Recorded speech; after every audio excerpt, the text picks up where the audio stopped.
Hello and welcome to Hawk's Nest live stream show. Oh, you know the name, you know the place, you know the location. Step on in, get in the door, hit the like button, take a seat. Because we got Seahawks football today. Seahawks football. It's early morning. I might not be able to speak, but we do have Seahawks football. I hope everyone's having a good one. As our Seattle Seahawks, of course, with a lot on the line today. A lot at stake. That number one seed. Can you go out into Carolina? Tough environment to play in. How can you keep the good times rolling? Just continue to keep flowing and going throughout the whole course of this year.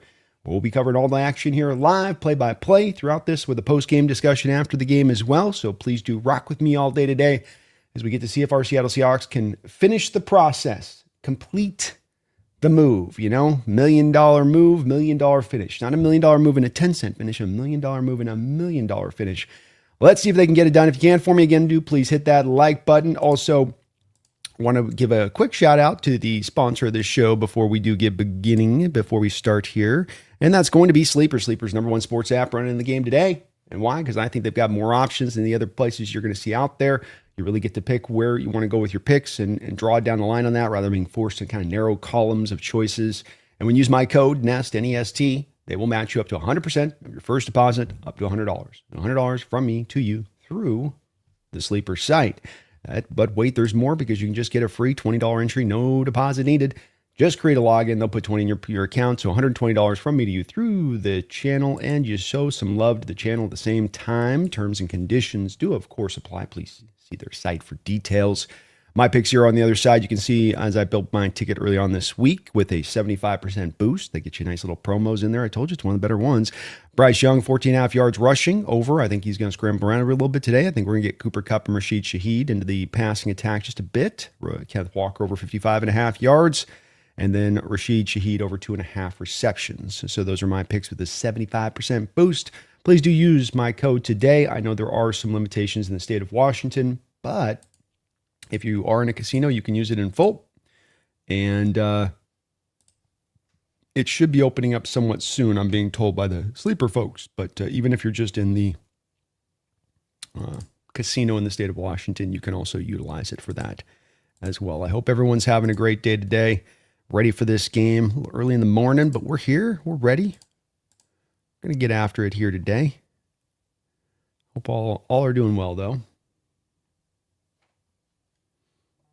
Let's see here. There we go. That looks better.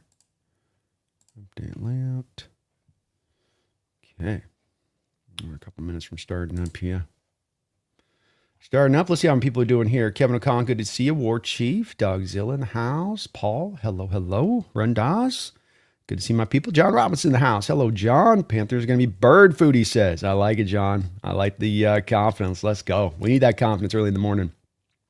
It says, I'm going to be wearing my Murphy jersey. We got that slight this week on the Pro Bowl. Do we get a hungry hippo of a Byron Murphy this Sunday, showing those guys you should have let me in? I hope so. Brian's busting out the winning socks. Got to do it, man. We're getting to that time of year, right? Got to get out the good stuff. Got to get out. 5-150. Shazee. Hello, Leslie. Let's go, Brandon. And always, let's go Hawks. Go Hawks. Always go Hawks. Never forget. Nate says, be the GOAT. Let's go Hawks. Thank you, Nate. That's very kind of you, man. Appreciate you coking out there. Let's go coking space. Hello, space. Spud Horner. Sorry, Spud.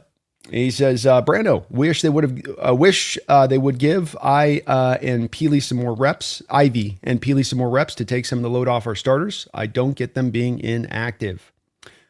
Yeah, it's strange a little bit on the Ivy. I thought that was going to be one that they did activate him. I think they just like a little bit more of what they have in Mike Morris out there off the edge, and feel like with him as the fourth edge that there's enough in those four guys to kind of, activate. But boy, if you get an injury in this game, who's the guy that goes to edge at that point? Will be a little bit of the question in my mind there. And they seem to be a little bit more hot to trot for whatever it is, for whatever you want to take it for on the guy's name. I can't suddenly remember right now. Riley Mills.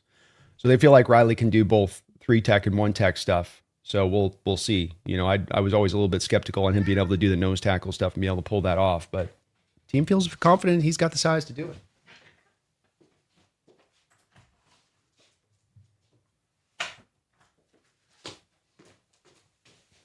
We shall see. But it's good to see you, Spud. Hey, Antoine, how you doing, man? What's up, Hawks Nest? What's up, Brad? How you doing, man? It's good to see you. Lower you go, Hawks. Let's go, Hawks. Let's take it one game at a time. One game at a time. Can't think about Niners next week. Got to deal with Panthers right now in a very tough environment, a very tough team. Got to handle business first with them. Can't get caught up looking too far ahead here. Can't do it. Brian Kennecott, our last victory of 2025. Go Hawks from Durham, North Kakalaki. Let's go, Brian. Come on. Dogs Yellows. What's up, Brandon? The rest of the nest. Let's go, Hawks. I want to see some Samboni. Have a really good time today. Good game today. Let's have a good game today, man. Zamboni sounds good to me. Dat boy, let's have him go. 12 for 4 life. Go Hawks. Hello. Good morning. Amitas. Let's go Hawks. Stoic Skeleton. Good morning. Free Truth in the house. Hello, hello, hello. Herbicide. Always good to see you, man. Always good to see you. Stoic Skeleton. Thank you for a $2 donation. Starting us off nicely here. Says, morning and hope everyone had a good Christmas. Indeed. I hope everyone out there had a great Christmas. Of course, a lot easier, to be celebrating when you're coming and riding off high off of what we are riding off of with this last week. But I had a great Christmas myself. Great time with the family. Recharge the batteries a little bit. Get ready for this home stretch or this final couple games of the season, this playoffs. And we're ready to go, man. Stoic. I hope you did as well. Merry Christmas to everybody. Happy New Year as well for the upcoming New Year. I hope everybody has to go out and have a good time on New Year's. Stay safe, but have fun. Appreciate you, Stoic. Merry Christmas. Nate says, B, quick question. Do you think the Panthers might not want to win this and wait next week to seal the South beating the Bucks? Was just curious. Well, I think that they definitely want to win this game, and we do have a wet weather, looks like kind of ish game here. Sort of looks like it is raining right now, it would appear. It's a good question, and I'd kind of wondered this about as we're going to get the opening kickoff here, which will drive back into the end zone, and that will go through the back there where Panthers will take over at 35. I had wondered about some of the guys that they had kind of on the line of injuries. And if you have a guy that's on the line of an injury, whether or not, he could technically play, but would a week help him out a little bit more for that Bucks game, that you would put that into play in this game. And you would make sure that you were kind of keeping guys, you were just careful with guys. So I don't know if they've necessarily done that in this. There is some coaches' decisions enacted, but they're not really, primetime guys for them. So it seems like the Panthers are kind of going for this game. They're not trying to just play it where, they're going to just kind of eke through here. So we got the Panthers 35-yard line. Bryce Young in a pistol look formation here. And they're going to rock 3 tight end look here are the Panthers right from the jump. Hand off inside here to Dowdle. Dowdle jumps through the hole. Dowdle's got some room to work here, and he's got himself an 11-yard gain before Imanwari can bring him down on the tackle. Nice little hole over there over the left side for the Panthers, right over Damian Lewis's side there. Damian able to bounce Byron Murphy right out of the hole there. It's a good question, Nate. Did definitely wonder about that myself coming into this game. And we've got a Panther on the turf still after the play. Is that Dowdle?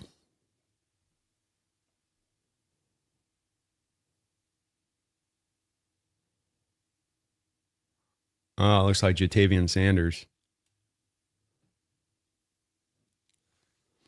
Tight end for the Panthers. Got rolled up on by O'Dowdle. O'Dowdle. Keon Lund, thank you for the $2 donation. He says, Jake is such a homer. Yeah, it was, you guys knew it was going to be coming up, right? You knew that this was going to go down on the round table based on, what I was hearing from Jake, but not just on Jake. It was as much a response to, I think, some of the Rams fans that we had out there that were so ardently sure that it was the referees that had somehow won the Seattle Seahawks the game. And, they're letting that narrative sort of spin out there. And it was one where you just kind of went, this is getting a little bit too far, especially for this team, especially for this fan base that's had so many benefits of the doubt in recent years.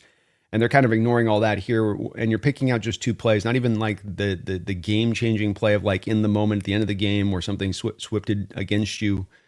A couple of plays in a game are going to go against you. That doesn't mean that gives you an excuse then to blame it on the refs. And I thought that there was just a little bit of that going on with the Ram stuff. And it wasn't just Jake. It was just as much the fan base was kind of trying to push this out there from their side of it. And I think it's fair because I think we played a classic game and it should be looked at and viewed by NFL fans as a classic, great game and one worth rewatching down the line. And that's not then, it's a classic game except for the officiating. It would be an instant NFL classic, but the officials kind of messed that up. I don't want that to be the way we look at that game, Keon, and so I had to do what I had to do on Roundtable, man.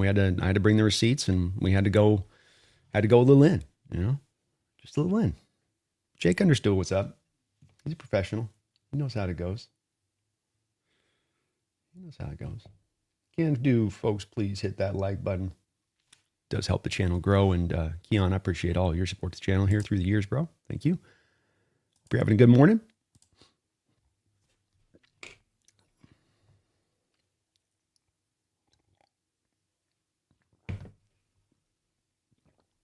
All right, so after Sanders is taken off the field here, we'll come back with a 1st and 10 and decent field position here for the Panthers after the first down run by Dowdle.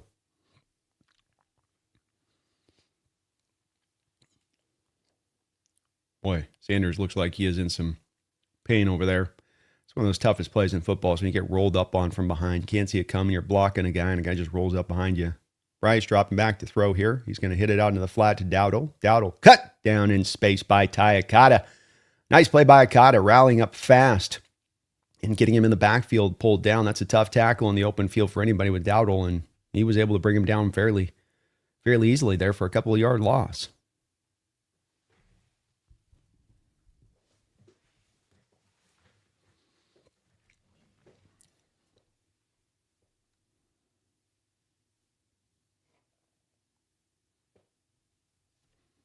Second and 12. 14:01 to go here in the first quarter. Ball at the 44-yard line in Panthers territory. They're going to go empty here. There's a blitz on the play, and he tries to just throw it fast to get the blitz coming. Ernest Jones was coming free on the blitz. Bryce Young just had to throw it fast. The timing of the route was not yet set up with Tataroa McMillan, and the ball was waywardly thrown over his head. McMillan slipping there. The rain and all that's going to maybe make a bit of a difference here today in how this game plays. It looks like a wet day out there. I got to check the weather, but definitely looks like the wetness will make a difference here. 3rd down and 12. Seahawks showing blitz from all over the line of scrimmage here. A lot of guys up the line, almost a cover zero kind of look here. Bryce is going to go. Blitz is coming.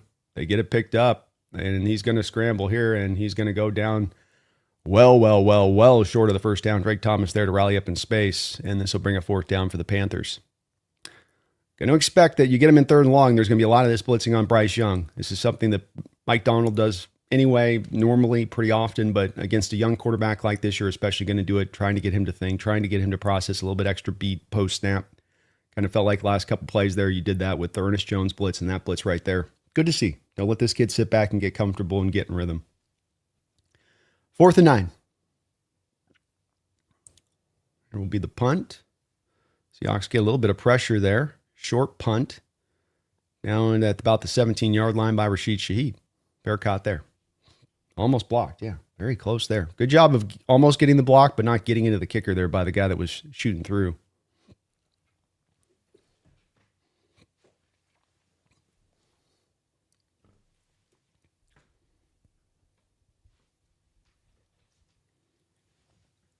All right, Darnold and company come out here now.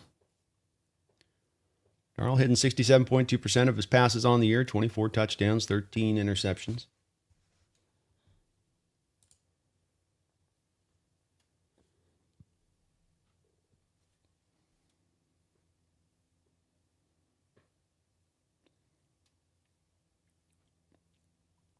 Two tight end look here to start things off. Saubert goes in motion. Darnold is going to change the play at the line of scrimmage here from under center. Play action pass here. Rolls out to his left. Ball's tipped and almost picked right out the gate. Jesus, Sam. Lord, you have mercy.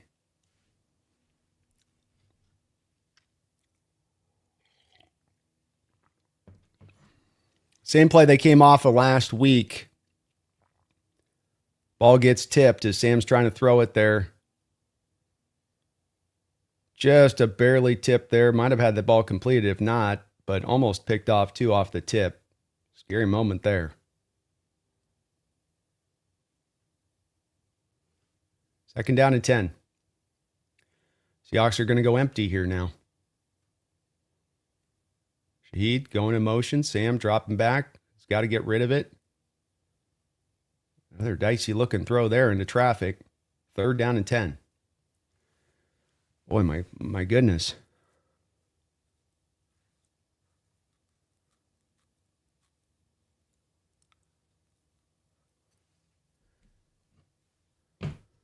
Interesting choice coming out with two passes here with Kubiak. He likes to throw sometimes, doesn't he? You're in the wet, rainy weather here, and we're going to come out throwing.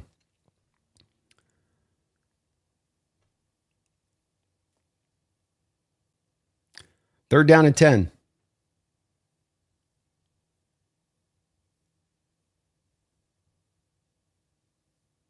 JSN with the catch. He's knocked out of bounds. First down. Beautiful throw on the out route there by Sam Darnold. That's not an easy throw.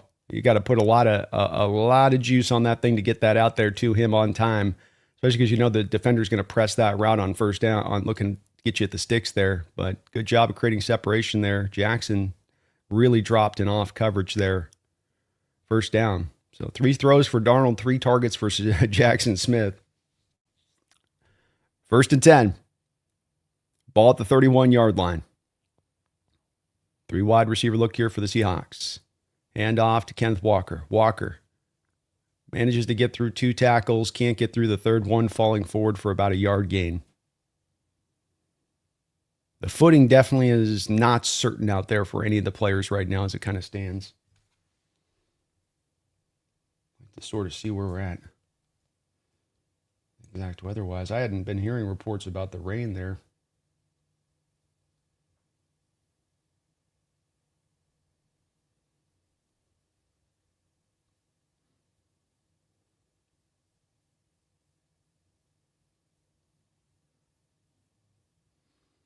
Second down and 9, play action pass. Sam has got all day to throw here, and he's just retreating, and he's going to finally throw this ball away. Gets outside the tackle box. So they're just saying it's windy in Carolina.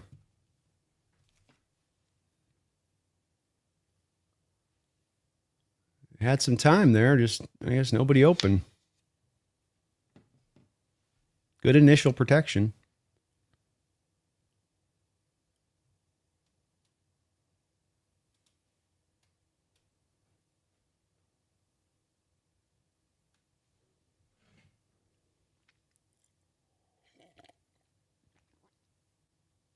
So they're going to say that's intentional grounding?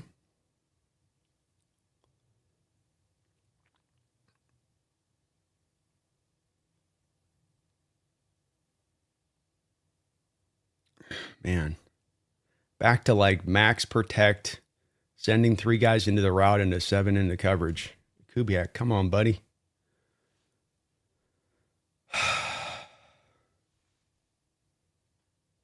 Boy, that's tough on that. It's 3rd and 30 now.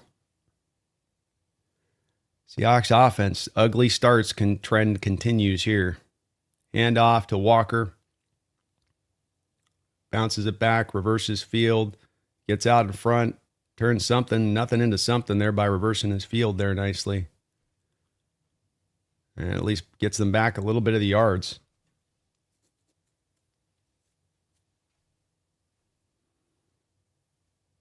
Kind of an interesting set there from Kubiak, though. Just not making a lot of sense there on that first drive there with what you're trying to do. Come out pass happy in the elements and slippery footing, and maybe they just weren't prepared as much. The weather was going to be this for what they tried to set up for the game plan during the week, though. Could be a little bit of that. All right, Dixon with the punt here.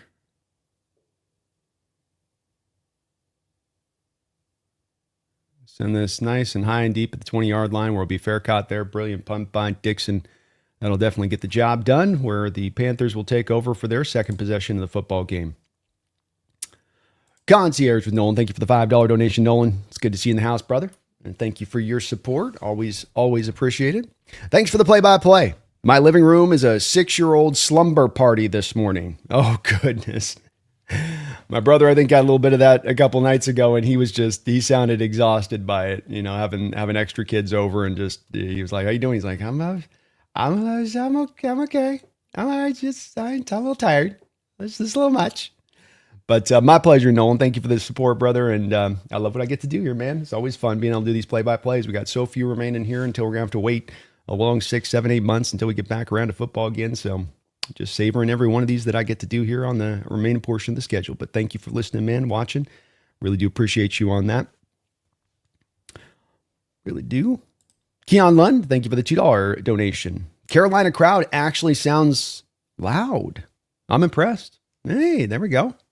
Carolina's got a little bit of a reason here to feel good about this team, and it's not giving them a lot of good reason to feel good about this team in the recent years out there in Carolina. And you got to feel like once you get a taste of that, we've seen that with our fan base here. Once they start to feel like, hey, okay, we got something going here. Yeah, you get the excitement back a bit, and that's good to hear. This is a team that's earned the right to have them rooting for them and giving them their love, and being worthy, being rooted, showing up at the stadium for late in the season. So maybe will be a factor today. And look, they have been pretty good at home. Maybe this is one of the contributing causes for them being good at home, Keon. To your point on that. David, thank you for the $2 donation, David. Does it look like Walker has lost a step? I don't know that I can say that I think he's lost a step, David. I mean, he's averaging 4.6 yards per carry. I think when you're in this kind of weather like this, where obviously the turf is wet, I don't know if it's currently raining. I'm going to have to look this up. Let's do this. Current weather in Panthers Stadium, ? Slight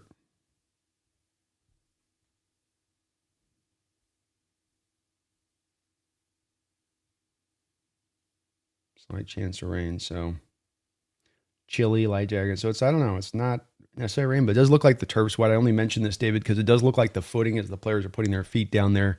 It's a little tiny bit unsure there. And so that's going to make guys look a little bit slower in these kind of conditions than they really are. But I mean, he cracked off a 55-yarder last week where he's running away from guys.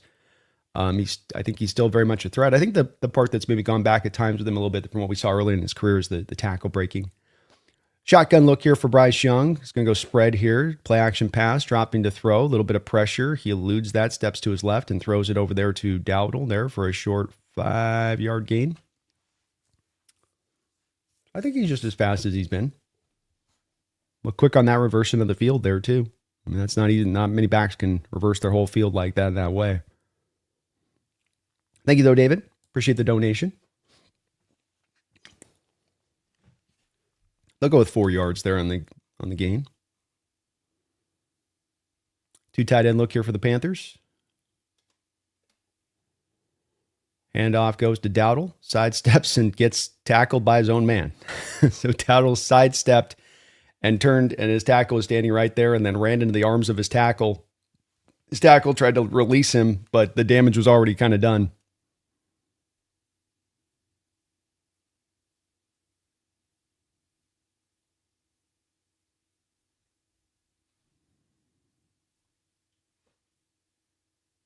Third down and 5. Seahawks showing a 5-man blitz here. 3 wide receiver for the Panthers. Seahawks fall out of the blitz. It ends up working. Ernest Jones out there picks up on Chuba Hubbard and is able to bring him down with ease and space. So the fake blitz kind of sends to Bryce Young, quarterback. Can you trick a young quarterback? You blitzed him on the first series. You're showing him the blitz on third down. He's going to try to play this a little bit like, can I get this over to the flat? There was pressure bearing down upon him, so good job of getting pressure in the pocket there. Has to go take the check down. Ernest Jones sliding out of the blitz look that he was showing to go and pick up Hubbard out in the flat. Nicely designed play there by Mike Macdonald on that. 4th and 5 for the Panthers. Kind of an interesting look here. What are they doing? Is this a Rashid Shaheed thing here? What are they doing? Again, Seahawks getting pressure there. This punt will send Shaheed back a mile. He picks it at the 18. He's moving it back. He's got a little bit of space to work with. He's spun around at the 30-yard line and taken down there right at the 31, where Seattle will take over better field position than they started with last time. Good punt there, man. That was a moonshot there by the punter. He not only got that with it looked like some height, but some real good distance. We got a punt off, folks. We're having a punt off. Jay Gundy, thank you for the $5 donation, Jay. Very, very kind of you, man. Appreciate you for that. Sam can help with these batted balls with some pump fakes. Indeed. Yeah, that's a great catch on your part, where part of the pump fakes that come in with Sam, or not pump, part of the batted down balls that come in with Sam are coming from a place of, 1 second.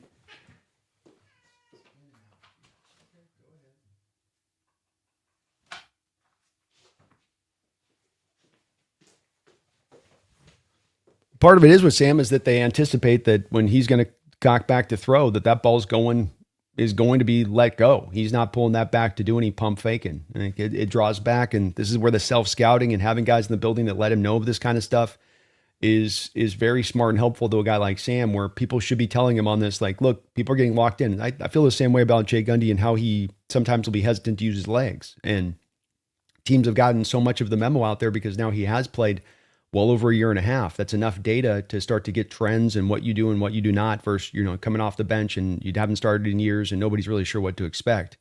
So within that, I think you got to kind of make sure that you're going against your tendencies, and tendencies are not pump faking. Tendencies are sometimes not using the legs when it's there to be used.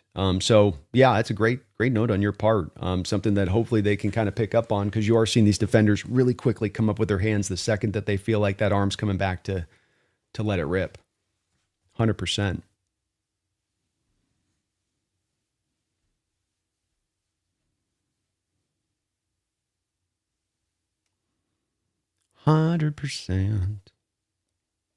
Thank you, though, Jay. Appreciate you. Banker, thank you for the $2 donation, Banker Alpries. Says, what's the bet with Jake for a potential playoff rematch? I don't know, man. He was hard enough to get in on the... He was hard enough to get in when it came to the first bet there. So I don't know if he's going to be down for wanting to do another one. But who knows? Maybe he's going to want a taste of some vengeance, Banker. And if he does, I think I've got to man up and be willing to do that, don't I? Panthers have another player leave the field here. Robert Rochelle, cornerback for them, limps off the field. Sam Darnold company take over here. 3 wide receiver look to start things out on 1st and 10. Hand off here to Walker. Walker, outside zone run. Bounces around the outside. Bounces off the first tackler. Nice physical run by Walker. Able to sustain the first blow there. Keep his feet. Keep pulling forward. And get himself a nice gain on first down. 5 yards. Commitment to the run game, I think, will be pretty big today from Kubiak's standpoint here.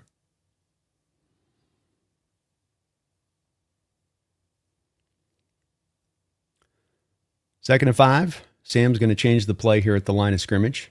He's up under center. 2 tight end look here. 3 wide receiver look. Play action pass. Sam's just going to have to take the sack here. Jesus. Or are you changing the play to? Trevor Mooring, the safety blitz, gets back there.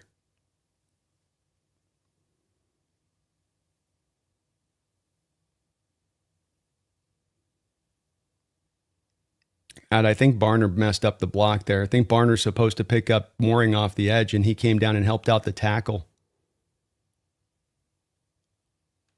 Because Mooring's just left free off the edge, so I think that's a protection breakdown right there.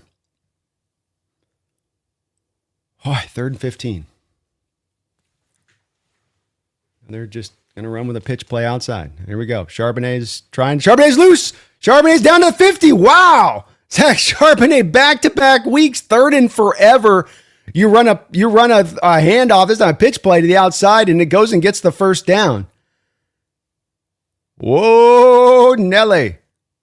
Great job by Cooper Kupp there, doing just enough to keep that play alive initially. It was almost thrown off by the edge there, getting in the backfield. Got just a hand on him to reroute him just a little bit, and Charbonnet almost housed that thing. 1st and 10.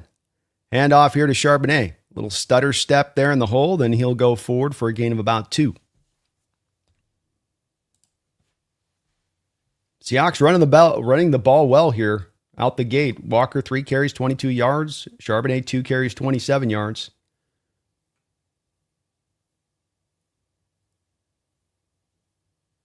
Second down and 8. 6:05 to go in the first quarter. Seahawks onto the Panthers side of the football field.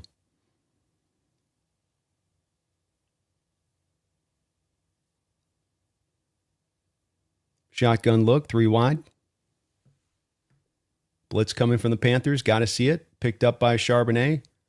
Catches into JSN. JSN's going to be slid down just at the first down marker. Let's see if they give it to him. He is very close. If not, it's going to maybe be barnyard time. Nice job by Charbonnet there, getting over from the left-hand side of Sam Darnold, getting back over to Sam's right up with the blitzing. Trevor Morag coming again. Panthers showing a little bit of a blitz look here. Not necessarily in their neighborhood, and we've got it. Here comes the barnyard. And Panthers jump off sides. Did Barnyard hard count him? Did he hard count him, the tight end? Let's see. Offsides on the Panthers. Barnyard again continues to work even when it's not needed.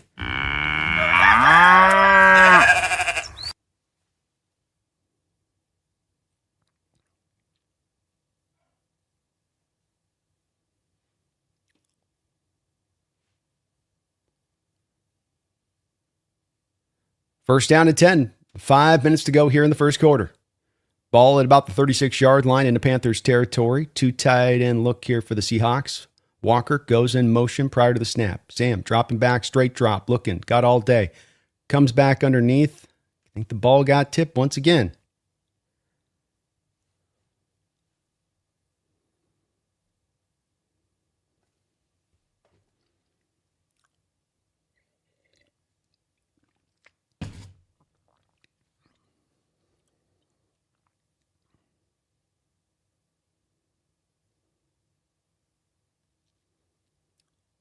Second down and 10.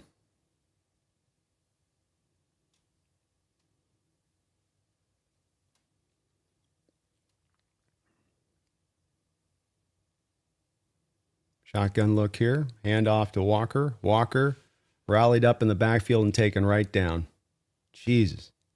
We get so much penetration in the run game. It's just sometimes ridiculous how much we allow into the backfield in the run game. Like the guy's just standing back there when the running back actually picks the ball up.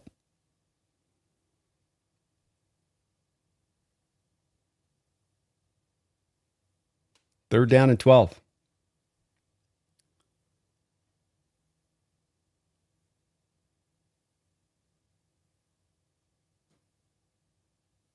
Let's look coming. Fade out of it. Sam dropping back to throw. Gets it to Jackson Smith and Jigba about the 30-yard line. Trying as much as anything to maybe make this field goal a little bit easier.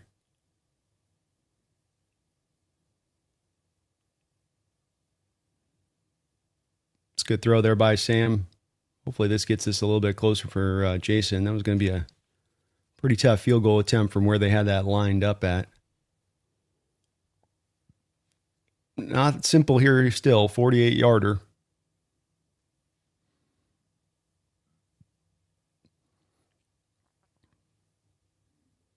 Snap is down. The kick is up. The kick will go right through the middle of the uprights there, and Seahawks will take an opening 3-0 lead here against the Panthers. Art DeLevy, thank you for the $5 donation. Morning, Hawk fans. Time to see if this is a hot or cold week for the Panthers. Go Hawks.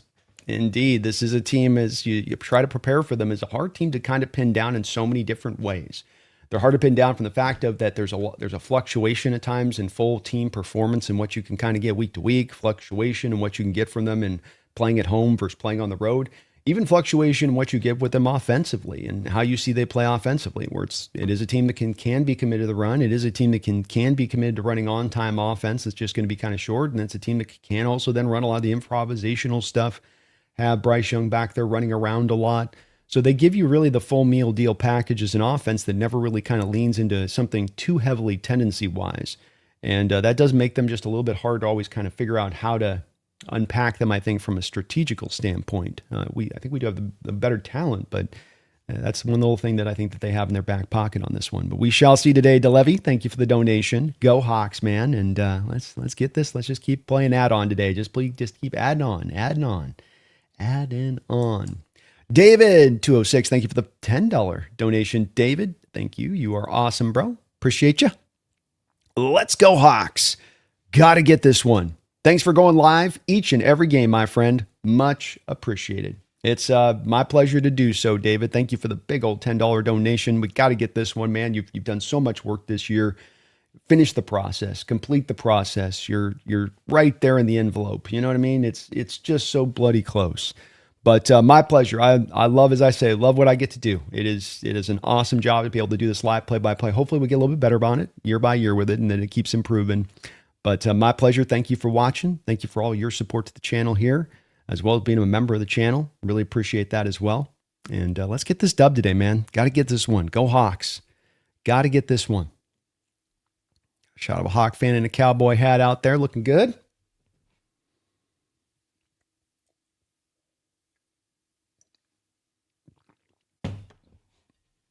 Panthers will get their third possession here. First two. Seahawks defense has been pretty stout. You're the man, David. Appreciate you.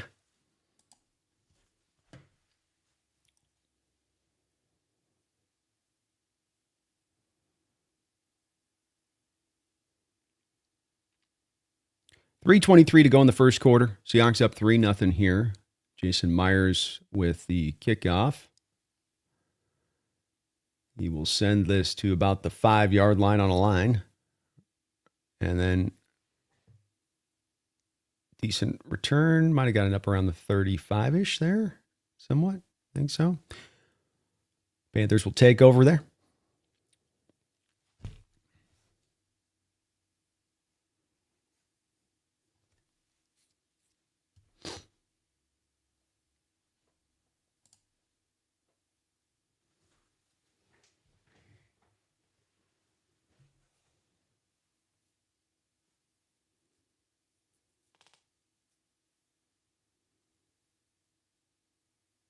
Pistol look formation here from Bryce Young. 1st and 10.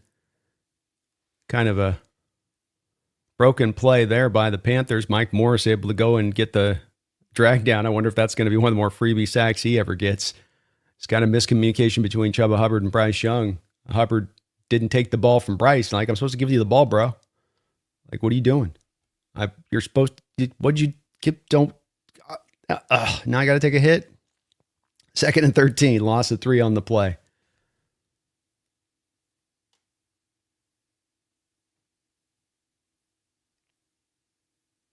Let's look here from the Seahawks. Drake Thomas shoots a little run blitz there.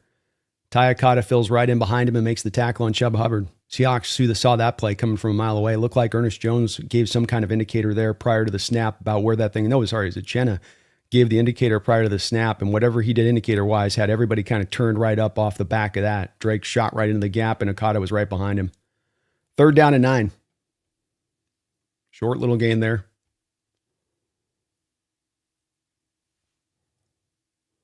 Let's look again here from the Seahawks. Chenna standing off the line of scrimmage by 1.5 yards in the A-gap. He comes full meal deal speed-wise here. They hit. Ball's caught and then fumbled there by Mitchell Evans. He picks back up his own fumble, but in having to hold back for the fumble, that gets him far short of the first down, and it'll be a 4th down in a punting situation there. He made the grab and then just fumbled it himself. Nobody hit him, just caught the ball. It's a wet day out there today. The weather report's saying it's not raining. I can't see technically rain on the telecast, but it looks like they've had a pretty good amount of it. Other than that, what's going on now? We got a stoppage of time here. Is Mike going to challenge this? Is that what he did?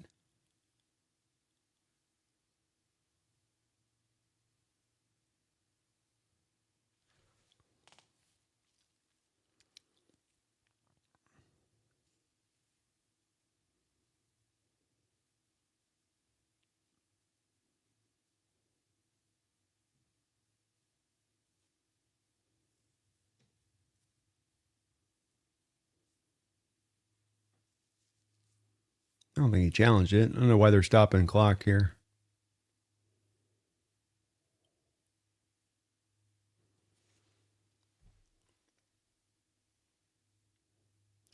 Here's the punt. Shaheed, shortish punt, middle of the road there. Millfield about the 16-yard line. Seattle will take over there. See if they can keep the good times going here.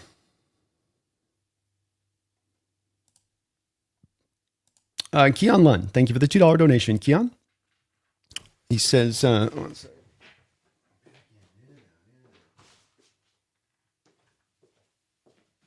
One sec, Keon, I'm going to get a little more coffee.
So you are right, inherently on this, to a degree on this, Keon. I think that there is a couple of reasons here, and thank you for the donation.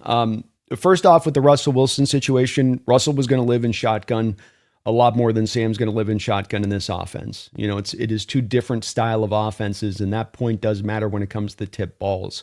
So with Russ, a lot more shotgun, a lot less of the tip passes.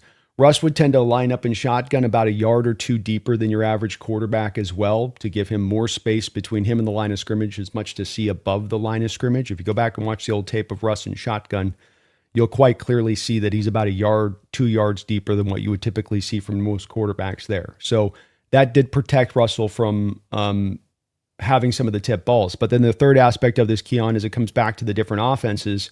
Remember with Coach Carroll, targeting the middle of the field at the 32nd rate in the NFL. And Carroll would tell you that one of the reasons that he does that is it is risk adverse, but it's risk adverse for the tip passes and for the kind of interceptions you're going to get in the middle of the field when you look to target there at a high volume. And so this also just comes back to why Carroll doesn't like to have that stuff in the middle of the field in his tendencies in offense, to try to throw outside the numbers instead to eliminate those type of situations. I formation look here for the Seahawks as they take back over here. Hand off to Walker. Walker's got a little bit of room to work with here. Still on his feet. Brilliant run there by Walker. Looked like he was going to be cobbled up there with just an 8-yard gain and was able to keep it going. Well done there. Nicely done by Walker. Good strong. He's running strong today. So it's true. It is true, Keon, but there's a couple of built-in reasons there that got to be taken into account just a little bit with this. Especially that lack of targeting the middle of the field, where we come down to you don't target the middle of the field, you do remove then inherently some effectiveness from your offense, because defenses from a tendency standpoint can then take away the fact they don't really have to defend as much to the middle of that field because you're not looking to target it as much. So it's a bit of a give and take there to a degree on that one, but you are correct. Thank you, donation. 1st and 10, after that run by Walker. Sam dropping back to throw, out there to Shaheed. Shaheed with a nice gain there on 1st down before he's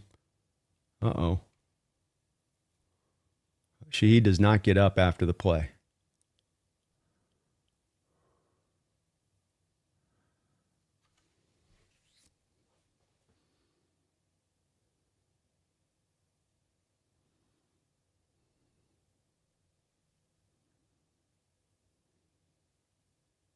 Man, people on the sideline did not do a good job of getting out of the effing way.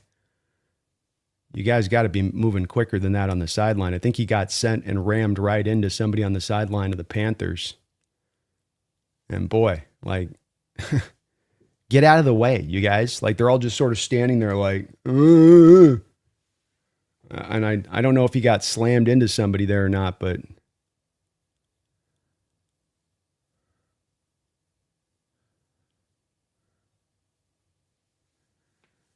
he's saying, I'm all right.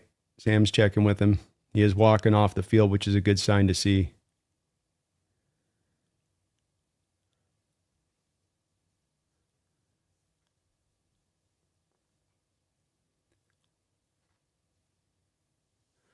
Second and 2 after the catch. This guy's got to get out of the way over there. See the players coming in, like, don't sit there and just stand there. He might run in my legs. 2nd down and 2.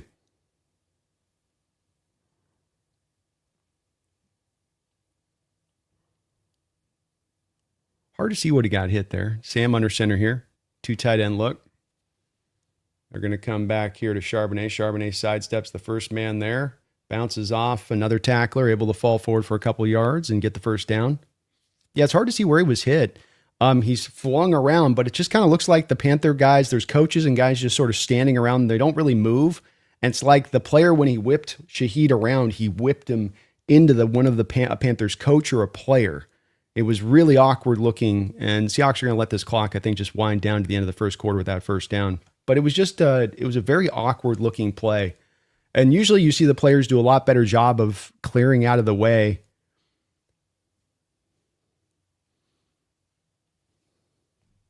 But he looked okay. He should be all right.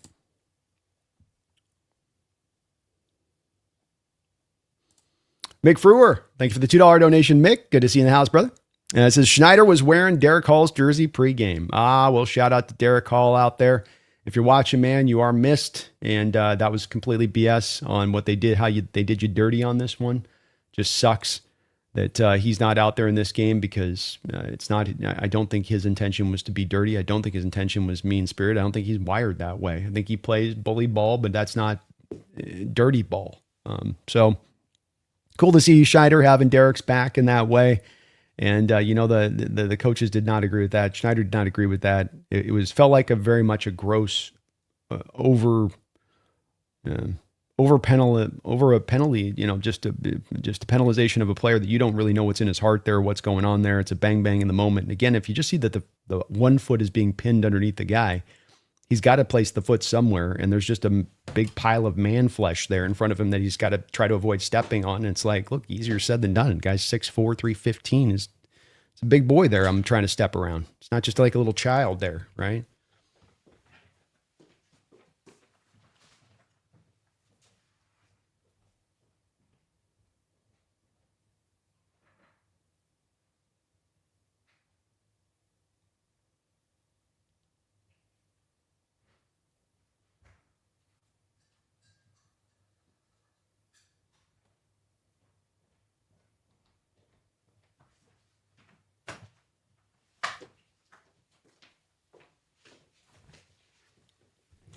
Thank you, though, Mick.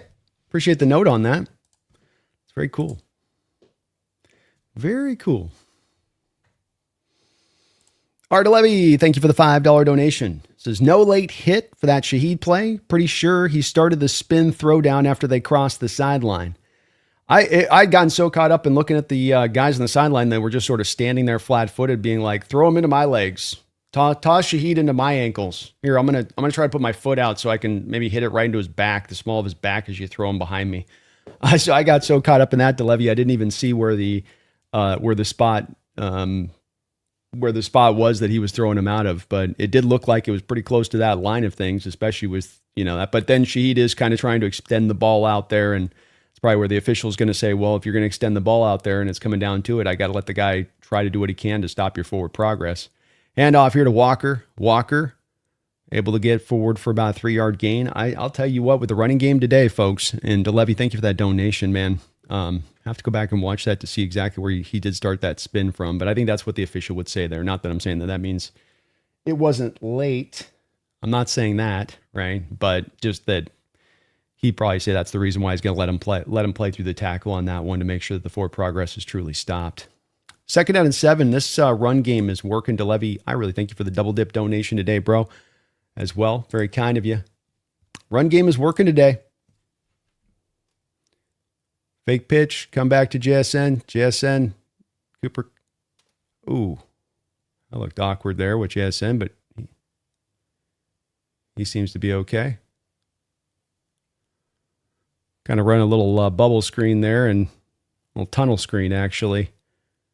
And good job by the cornerback Jackson there to get up.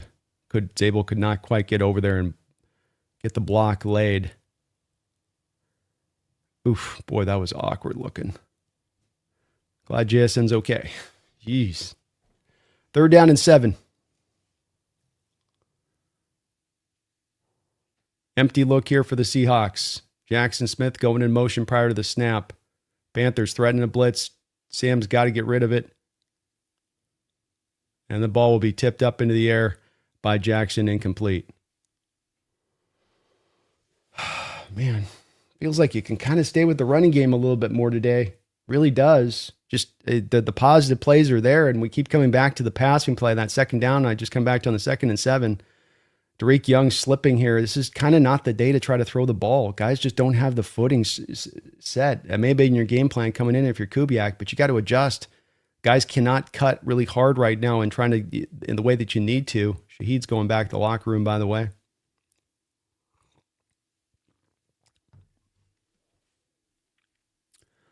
Already feeling his loss on maybe a play like that with Derek, but kind of interesting here to see Coobs early on in this game sort of just kind of voluntarily getting away from the running game. I'm not really sure why you're not sticking with it more. Walker, 6 carries, 34 yards. He's averaging 5.7 yards per carry, and Zach Charbonnet's at 3 carries for 31 yards, but you've passed the ball more here early on in this game than you've run it by an attempt. Kind of a strange approach.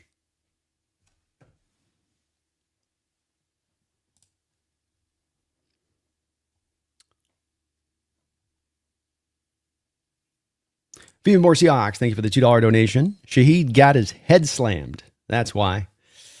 Yikes. So maybe got knocked out there a little bit, and that's why he's going instantaneously to the locker room at this point, to your point, which means he's out for the game, and that would be a pretty tough loss. Bryce Young's got to take over at that point. So definitely would be a pretty big loss at this point if he's not out there.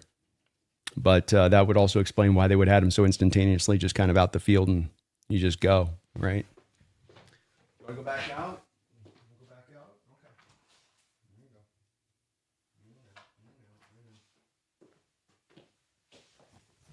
go. Thank you for the donation, Phoebe. Martin Lawrence, good to see you in the house. You as well, Phoebe. Thank you for the $5 donation. How do we get our run game to be more consistent? I'm worried that this late in the season, we are seeing so much penetration into the backfield. Well, there's been maybe a run or two here today where there's been some of that, but this is a day where I would say that you're looking at more of, we're seeing some consistent execution. We've got the big runs with the 25-yarder by Charbonnet and the 16-yarder by Walker, but you're also seeing good, positive runs on the back of it. And I would go back to just that last series. 1st down, 1st and 10, you run the ball, you get 3 yards. I continually keep pointing to time and time again that that's really, as small a win as that is, as small victory as that is that this is what we've got to start embracing, playing and play out into getting. And I think that that's what Kubiak's trying to do with that bubble screen to Jackson Smith, and that he knows Mike Jackson wants to play off coverage and fairly well, tremendously off coverage, and how Jackson will sometimes play at Mike Jackson. So he's thinking, I hit the bubble screen and Jackson can't drive up on that route fast enough before I can get to the block, and I go get a 3 or 4 yard play, and then I'm into 3rd and 3, and I've got the full weight of the playbook at my feet at that point, so I can understand what he's trying to do and chipping away there a little bit, but as well, can't get away from the running game here when it's working this well in this game. We've got to stay solidly with this a little bit, and especially considering the elements at play here, where the conditions are definitely affecting the passing attack for, quite frankly, both teams. 1st and 10 here for the Panthers, taking over after the nice punt puts them at the 23-yard line here. They're going to do a fake pitch outside. Then they're going to throw outside. Then Uchenna Nwosu is going to go and try to recover it just in case the ball was a backwards pass there. But I don't think that they're going to rule that it was that. I think that he got that forward. Nice job by Uchenna there. Good active hands.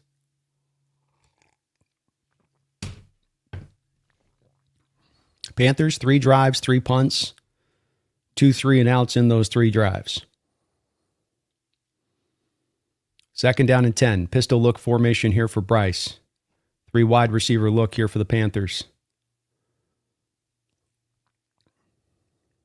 Hit as he throws here. It's going up top. And they're going to get Witherspoon here, it looks like, for a flag. Got a stop and go route, it looked like there on Witherspoon. And I'm guessing he probably held on the stop portion of the route. And they're going pass interference fully on this one. So a big play. That's the biggest play for the Panthers offense all day on Devin Witherspoon. He doesn't like the call.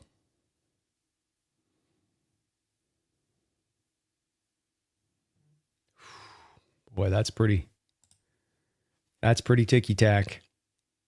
That is pretty damn ticky-tack right there. That's a quick flag right there for pass interference, man. I don't know about that. 1st and 10. Handoff inside, gain of about 3.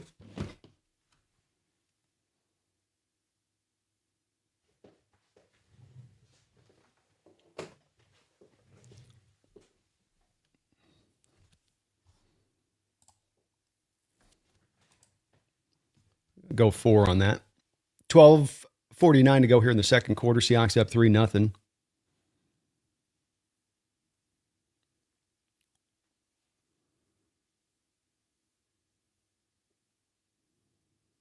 Three wide receiver look again here for the Panthers. Fake play action pass here. It's going to throw this out into the flat. That's where they just keep kind of working that play out in the flat a little bit. Do the Panthers. That's where they're trying to sort of pick on Seattle with that, be it running back or in this case, Coker. They're going to get a first down. Coverage dropped off there on the play by the Seahawks.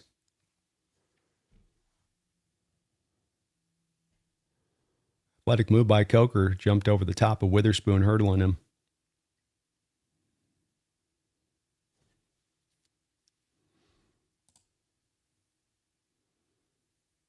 Ball on the 42-yard line here for the Panthers, 1st and 10. 3 tight end look here for them. 5-man front from the Seahawks to counter that. Handoff inside here. Drake Thomas with the tackle, but able to fight through that tackle is Dowdle and push forward there for a gain about another 4 or 5 yards there in first down. Panthers got a drive working here.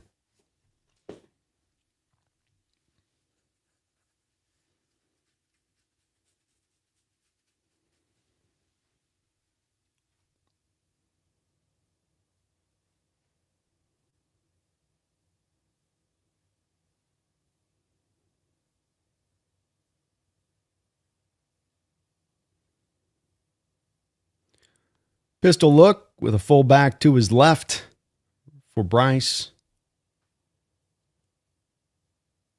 Hand off back inside here to Dowdle. Dowdle cut down short, just short of the first down. Another positive gain.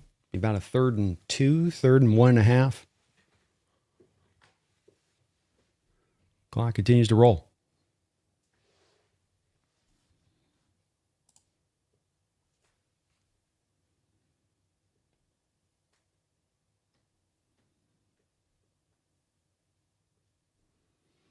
Hand off inside here. Dowdle looks like he's going to be held up short. He will be short. 4th down here for the Panthers.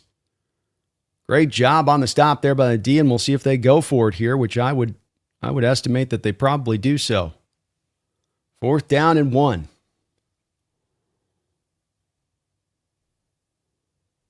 Third highest rate of going for it at 4th down are the Panthers. They likes to go for it. Pistol look here for them. Heavy goal line kind of look almost. 2 wide receivers stacked in tight, close. And let's see if they give him the spot. Looks like they're giving him the spot. Bryce got it. Seahawks looked like they had their hands around Bryce initially there, but then let him get a little bit of forward progress on the tush push. And that got him, I think that got him enough to get him the first. Good job of, oh no, it was Mitchell Evans. I was like, why couldn't you pull back Bryce on that, DeMarcus? But that was Mitchell Evans. They gave it to the fullback, kind of did a little barnyard there. Had the fullback very creatively done there. So have the fullback go under center there late and then drive in behind it. So smartly done on their part.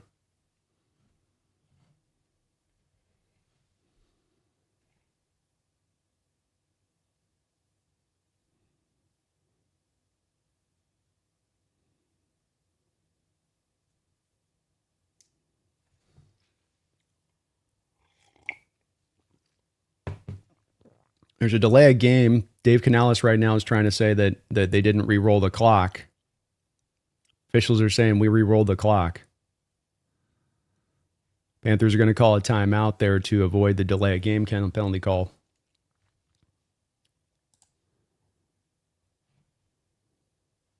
So just Martin, again, back to you on this one.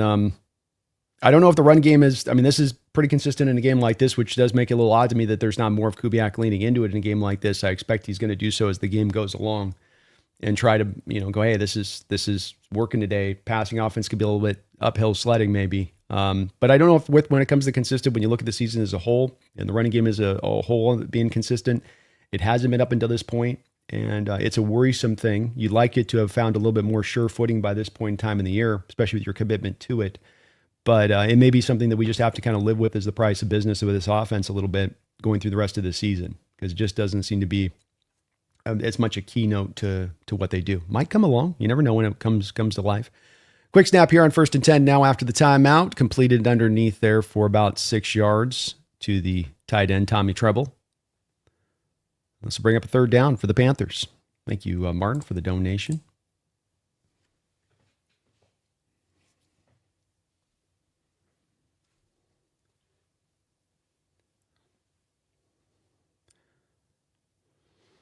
Oh, they'll give him 6 there. Okay, 2nd and 4. 8-play drive here for the Panthers. Best drive of the day for them here. Pistol look for Bryce. 3 wide receiver look. They're going to pitch this back there. Nicely creatively done there. Great job defensively. Boy, Eamon Wari just completely blew that play up and then was finished off by Julian Love. That looked like that was sure to go get a 1st down. And just really good job of rallying up off the blocks. Eamon Wari fought off his blocker. Almost a volleyball tip there by Bryce Young off the snap to Coker there. Or not Coker, but the wide receiver. Horn. 3rd down and 2. Maybe 2-down territory here again for the Panthers. Considering where they are here, it's going to be a long field goal attempt. 0 for 4 today on 3rd downs. 4 wide receiver look here for Bryce. Seahawks showing a blitz. They're going to bring it.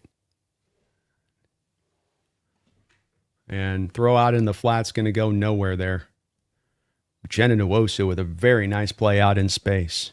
4th down. See what the Panthers decide to do here now. No shocker here, going for it again. I swear the Seahawks feel like they're the team that had more teams going for it on 4th down against them throughout this year than anybody else. They feel like they get about 5 4th downs a game they got to stop defensively speaking. They're going to spread this out again, are the Panthers. So we've got 3 wide. Bryce is going to adjust some things to the line of scrimmage here. Seahawks showing a blitz look.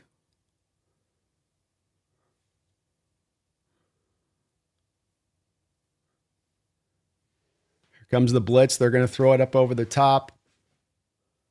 And incomplete. We do have a flag on the play.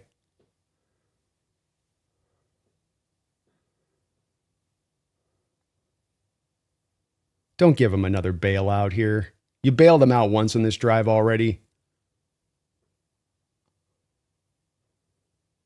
All right, offsides on the Panthers. Falls, and so that will bring up a 1st down for the Seahawks. Beautiful.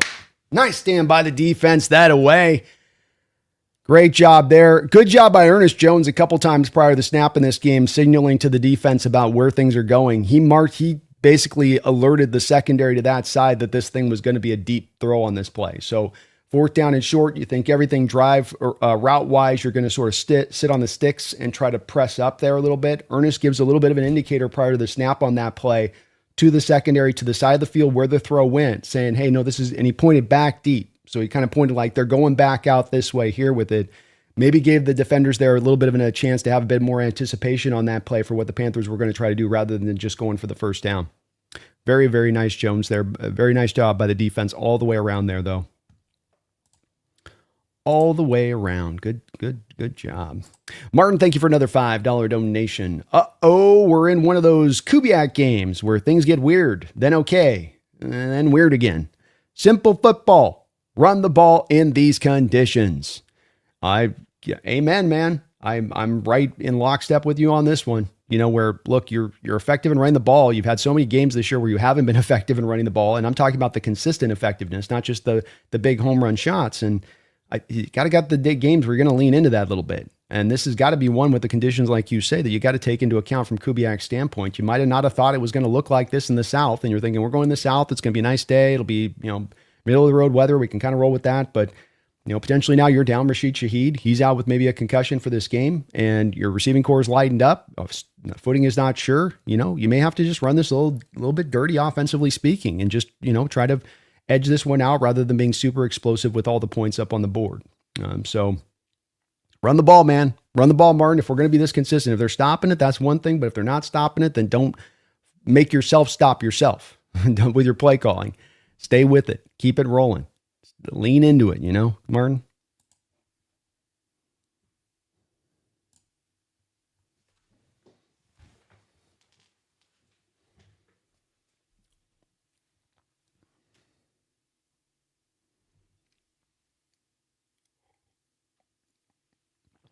All right, the Hawks offense comes out here.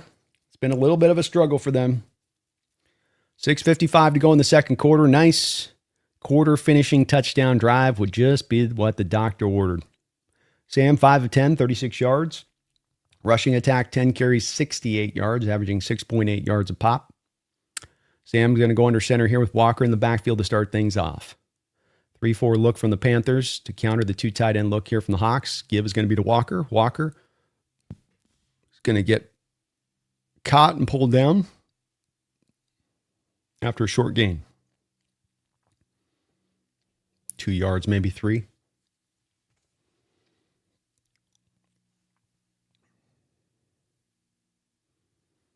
I'll give him 3. And that's a little bit of what I'm talking about, man. Even on these 3 yards, this has been stuff that's hard to get even in this offense this year with those 3-yard runs. It's good positive play. That's good consistency, and it always seems to be there whenever they go to that today.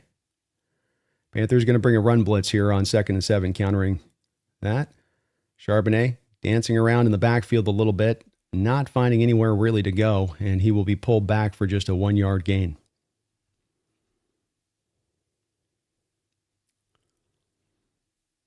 See, that's where Kubiak would come to me and he'd say, well, look, you want me to run on 2nd down like that after a successful 1st down run, but then they're going to run a run blitz right as we try to run it then. And I'd say to Kubiak, that's a good point. I'd say to Kubiak, that's fair. 3rd down and 5. Still, 3rd and makeable here. It's a better situation than you've sometimes been this year at times in these 3rd downs. Sam back in shotgun. He's got a blitz look here on the line of scrimmage. 3 wide, 4 wide. Sam drops it. Picks it back up. Is this ball going to be fumbled? Really? I thought he threw the ball. Why is that not incomplete?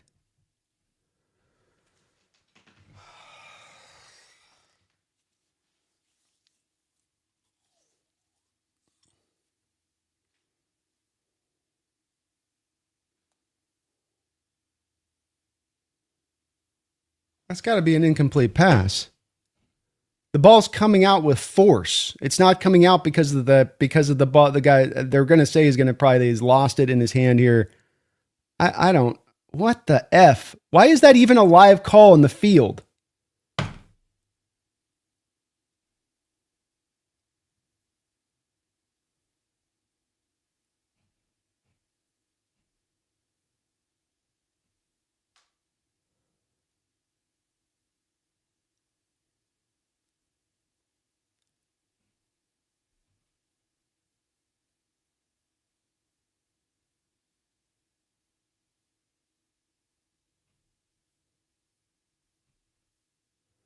Well, when our offense ain't working, it ain't working, man. It's just that feast and famine, just no in-between consistency. Just it's either it's all cooking or nothing's cooking. Lord have mercy. Phoebe, thank you for the $2 donation. Says, look, Uchenna was looking for the ball, huh? Weird. Yeah, a good point there after Uchenna chips the ball. And this was what Charbonnet talked about last week. You make sure McDonald's taught these guys that you need to pick up when there's loose balls on the ground. You got to grab those balls when they're out there. That is a teaching point. That's something that Charbonnet pointed to, and Ram fans didn't want to hear about it last week. And that, no, it's not a coaching thing, but that's a coaching point. That's why they're grabbing the ball like they are there. Good point there, Phoebe. Very, very good point.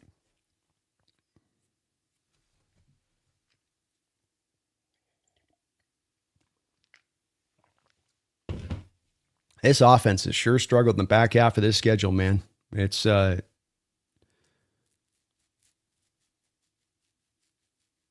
just doesn't have anything it can really lean on that you just feel like you can confidently count on. Even with Jackson Smith, I'd offer at times. Like, when he goes cold and quiet, you don't see him anywhere. It's like, dude,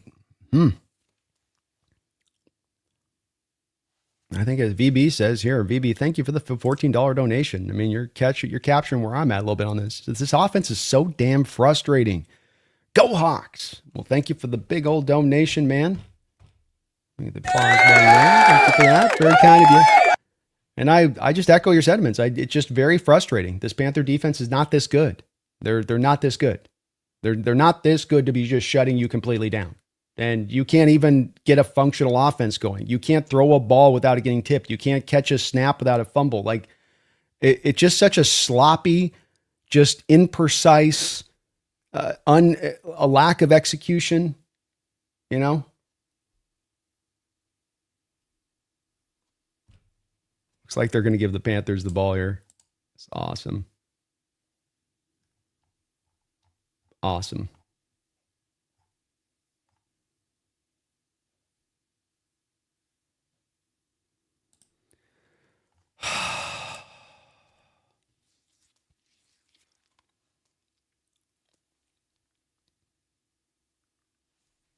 Just a turnover machine now at this point. I mean, just fumble after fumble and interception after interception. Handoff here to Dowdle. 8-yard gain outside on the play. Second down.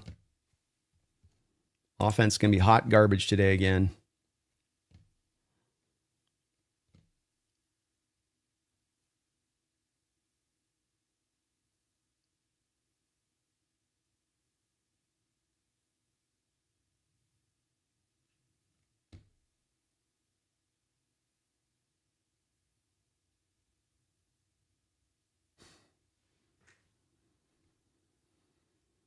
Second down and 2.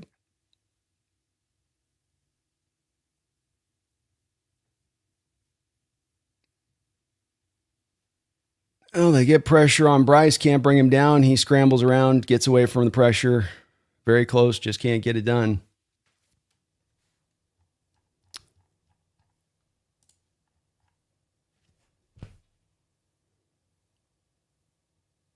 Leonard Williams had a chance at him. DeMarcus had a chance at him. Boy had a chance at him. Nobody could get him. He's elusive. Third down and 2.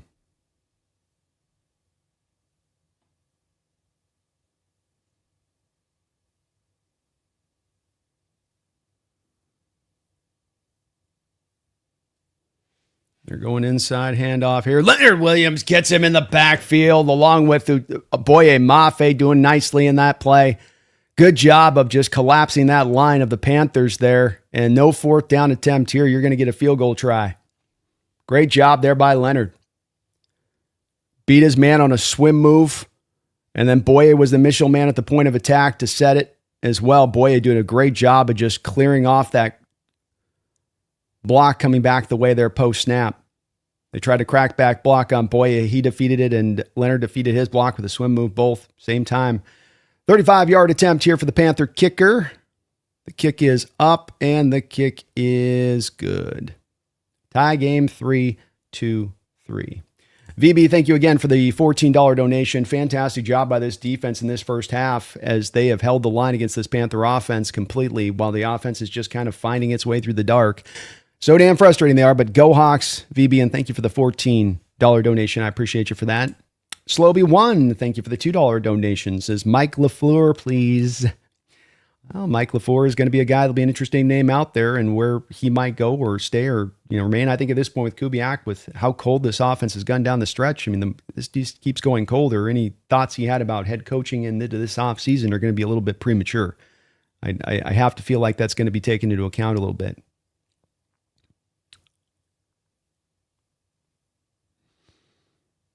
But it's not been as impressive a back half as it was the front half we were with Kubiak. And that's at the same point in time where you've had Rashid Shaheed in the back half of the schedule. It's been a little bit odd that, you're going backwards as the season goes along in that way.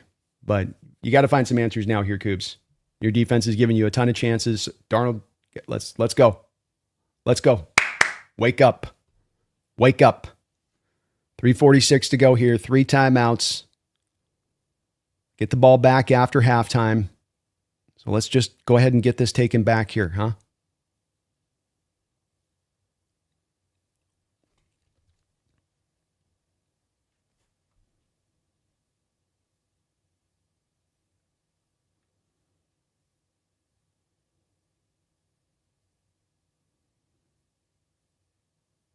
Kickoff. We'll drive back here. Trying to see who's back there. Is that Vila? That's Velus Jones. I don't know who's 30 there. Akers, Cam Akers.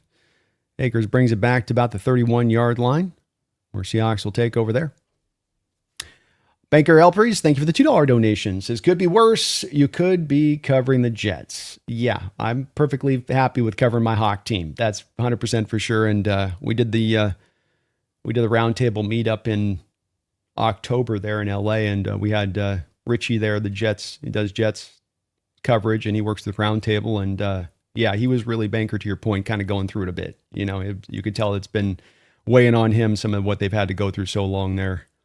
1st and 10 for Sam under center here with 2 tight end look. Play action pass. Sam dropping back. He's going to throw this as a check down here to Charbonnet. Charbonnet running strong. Strong run there by Charbonnet. He might have gotten 10 yards on that play, just fighting it out. He'd be just barely short of the first down. Nice, easy, good throw here for Kubiak. Something you'd like to see for him to do here with Sam. Get some easy throws here. Let's try to get him into a little bit of a rhythm if we can. Easier said than done, granted.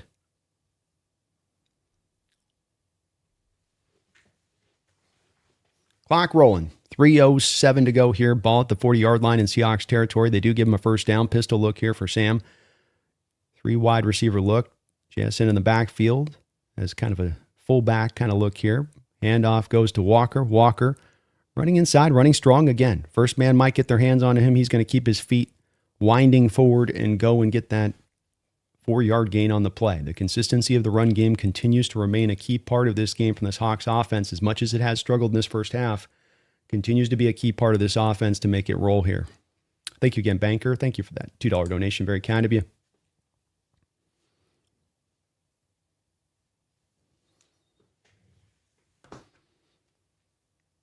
Second and 6. Clock at 2:21 to go here in the second quarter. Sam under center. Run blitz look here from the Panthers. Jackson on a quick little bubble screen here. He was looking for a face mask. Doesn't get it. I don't know if we're getting a lot of calls today. Not blaming officials. I don't know if we're getting a lot of the benefit of calls today. There's a couple of these that have been right on the line. It's like, nope, you're not getting that. Nope, not getting that. All right. And that'll take us down to the 2-minute warning here. And Seattle will be set up with a 3rd and short. And certainly right there was a little bit of a face mask there that got missed by the officials. What are you going to do? Taker610, thank you for the $2 donation. Are we just a second half offensive team or what? I mean, it's hard to say really, because the first half of the year was the opposite end of the problem. First half of the year, offense would come out cooking and rolling and seemingly in a lot of the games very hot. And maybe that was some of the competition you were playing at the time, but they were able to then find quick points and get up on teams. And then you kind of took your foot off the gas and then things got weird in the second half. Back half of the schedule, though, to your point, has it been more of that they're more second half offensive team and how we've run this a little bit? Yeah, that's been the way the second half has rolled with it. So kind of makes me scratch my head. I don't have a really good answer for why it's this way. Again, thinking that with Kubiak, that, you know, as you have a new offensive coordinator, a new quarterback, the thinking here would be these guys would be getting better with time, that the offensive line and being the cohesive unit it's been by and large throughout the course of the year would get, better with time. That Rashid Shaheed's being put into this offense would help make it get better with time. So it's run a little bit counter to what we think it would do based on where things were kind of going early on this year. But maybe they can find some answers here in the second half. And look, there's still time to do something we've done a couple times this year, which is go steal some points, steal a possession away from the Panthers at the end of the half, go get yourself a score, get the ball back at the start of the second half, and try to get this game really rolling. So you're in a position to still be able to make some noise here as tough as this first half has gone offensively speaking goes. But let's get this thing cooked up, right? Let's not wait until the second half. Martin Lawrence with his third don't know of the day. Thank you, Martin. Very kind of you. Yeah, thank you for that $5. Says the second effort tackles by our defense today have been a thing of beauty. The defense has bailed our offense out this half big time. We need second half improvements. Yeah, it's a little bit of the thing where we'll be bearing a little bit of the lead on this one and talking about the first half offense, where you do feel like with this defense, they have played such a tremendous second half. Once again, an offense putting them on a short field as they have so many times before in this season and not giving up the touchdown there, not letting momentum drift away from your ball club by having that happen.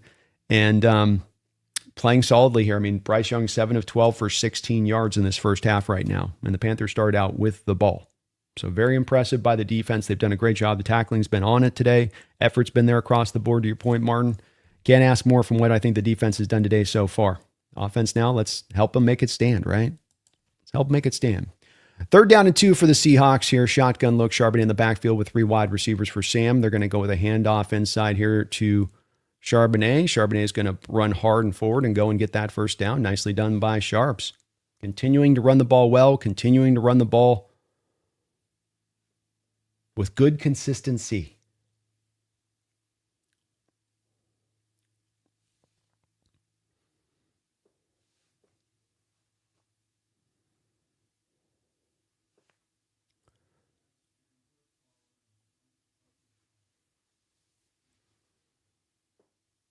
.125 clock, just Seahawks letting it run here. Very taking their time. Sam dropping back to throw. Going back underneath. Ball tipped up. Ball is going to be picked. Offense cannot get out of its own way right now.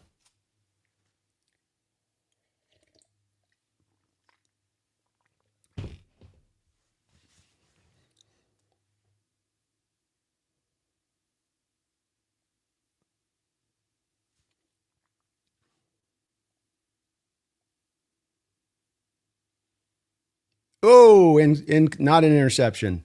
So ball touched the ground. That'll be overturned.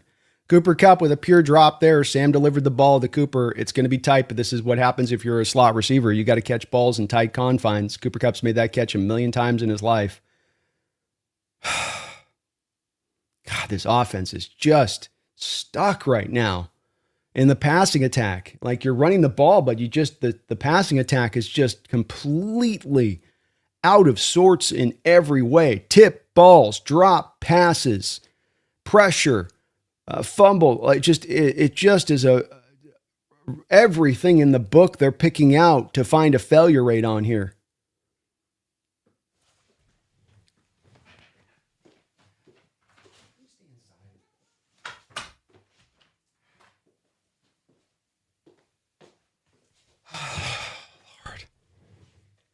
Lord. 1:13 to go in the second quarter. That's going to be ruled incomplete.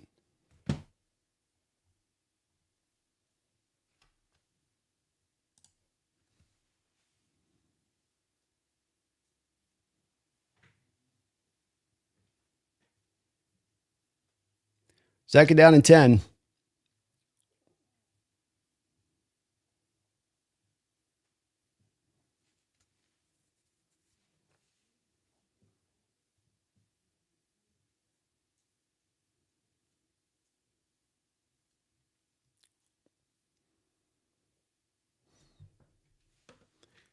Okay, kitty. Okay.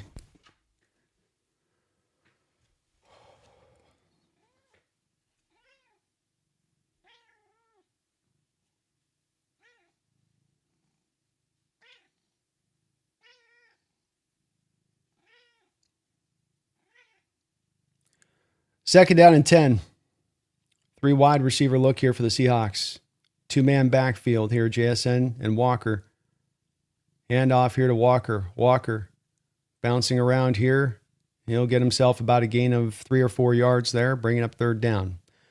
1:04 here to go on the clock. Going to be interesting to see how Seattle kind of plays this. The Panthers only have 1 timeout remaining here. And so confidence level in getting this 3rd down and 7 from a Seahawks standpoint.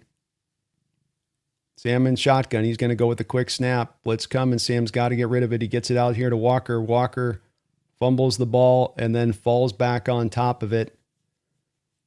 He's going to be about a yard short, had the first down, but then he just fumbled it. This offense right now is just it is all across the board. You can get hyper fixated if you want on Sam on this, but everyone across the board here. Sam's going to try to push it on 4th and 1. He goes forward. We're going to see where the spot's at, and it does look like they're giving him the first down by the spot. One guy's got it short. One guy's got the first down. We'll see where they mark it at.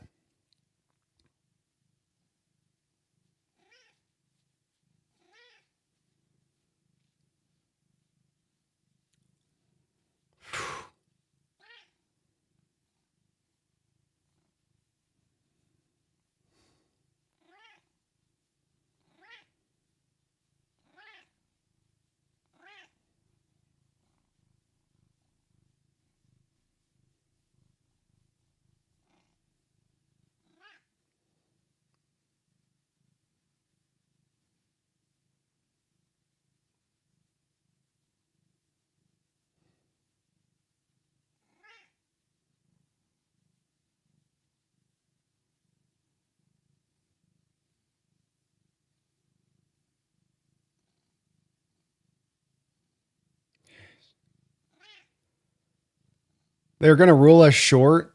Is this half really going to completely go like this over and over again? You're going to overturn the call in the field? Oh my God, dude. Wow. And just every call today has gone against us. Every single effing one. And they're going to look at that and say that he was short? You're going to tell me you've got clear, concise evidence that that's short after the first down call? Are you freaking kidding me? You can't see anything in there.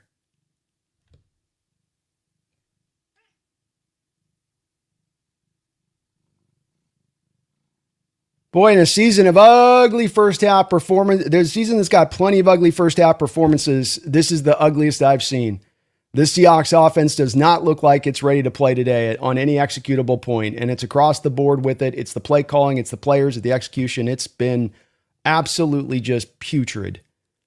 Putrid first half. And Bryce Young run for about 11 yards here. 8 seconds to go. Panthers are going to call their final timeout here.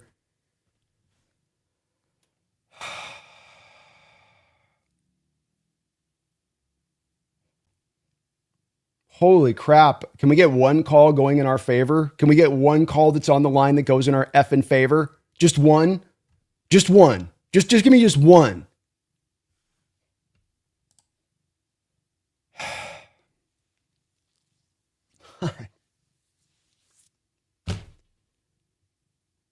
Offense makes everything look hard.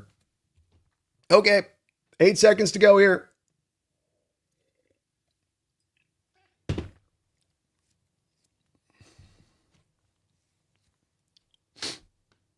I don't know how you overturn that, Tyler, on the field. I'm not sure. Seattle's going to call a timeout here as well. I don't know. I do not know on that one. Samuel, thank you for the $5 donation, Samuel. These Hawk fans calling for the OC to be fired are moronic. We can't just keep turning over OCs because of some bad play calling. Shut up. Go Hawks. Yeah, it's fine to be frustrated with Kubiak. I get that, and I'm not calling him the perfect play caller. And look, I'm as frustrated as all those rest of those folks are in here, but Samuel's got a point. This isn't really a time to be talking about, firing. And I think sometimes as I look into the chat at times, and I get there's the emotions of this sport, and there's all of these rushes at this point to get out of these games and get to a spot. Well, let's get to the last play call, and then we'll address this here. So 8 seconds left. We've got kind of a Hail Mary look here from the Panthers. Bryce Young is going to drop back. Seahawks have nobody rushing the passer there. That's an interesting look. And Bryce is going to throw it away incomplete for 3 seconds remaining. But I do see where people want to jump onto this. We got to let this guy go. This guy's got to be sent out on a rail today. This guy's got to be fired right now. And it's okay to get the emotions of the moment, but we're really not doing anybody any favors by shouting about needing to fire this guy or fire that guy. We're in the middle of a game of a 12-3 season in a year where you've got still a 3-3 tied game.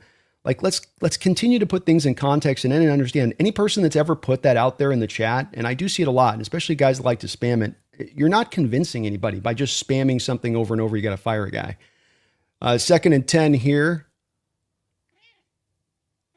And that will finish us up here, and that will get us to halftime of a very, very ugly football game in the offensive half, but a beautiful football game on the defensive side, as the Seattle Seahawks defense has been as stout as you absolutely positively could ask for, while the offense has been completely unable to find much of any footing outside of rushing the ball, where they are running the ball pretty well, but they are struggling across the board. So I can't echo in more agreement here with Samuel on this, that this just it doesn't help to say fire a guy. And especially when you're talking about firing an offensive coordinator that has had more success here than any of the prior offensive coordinators. So we got to kind of put this thing a little bit to bed on this thing, as it keeps getting brought up over and over again.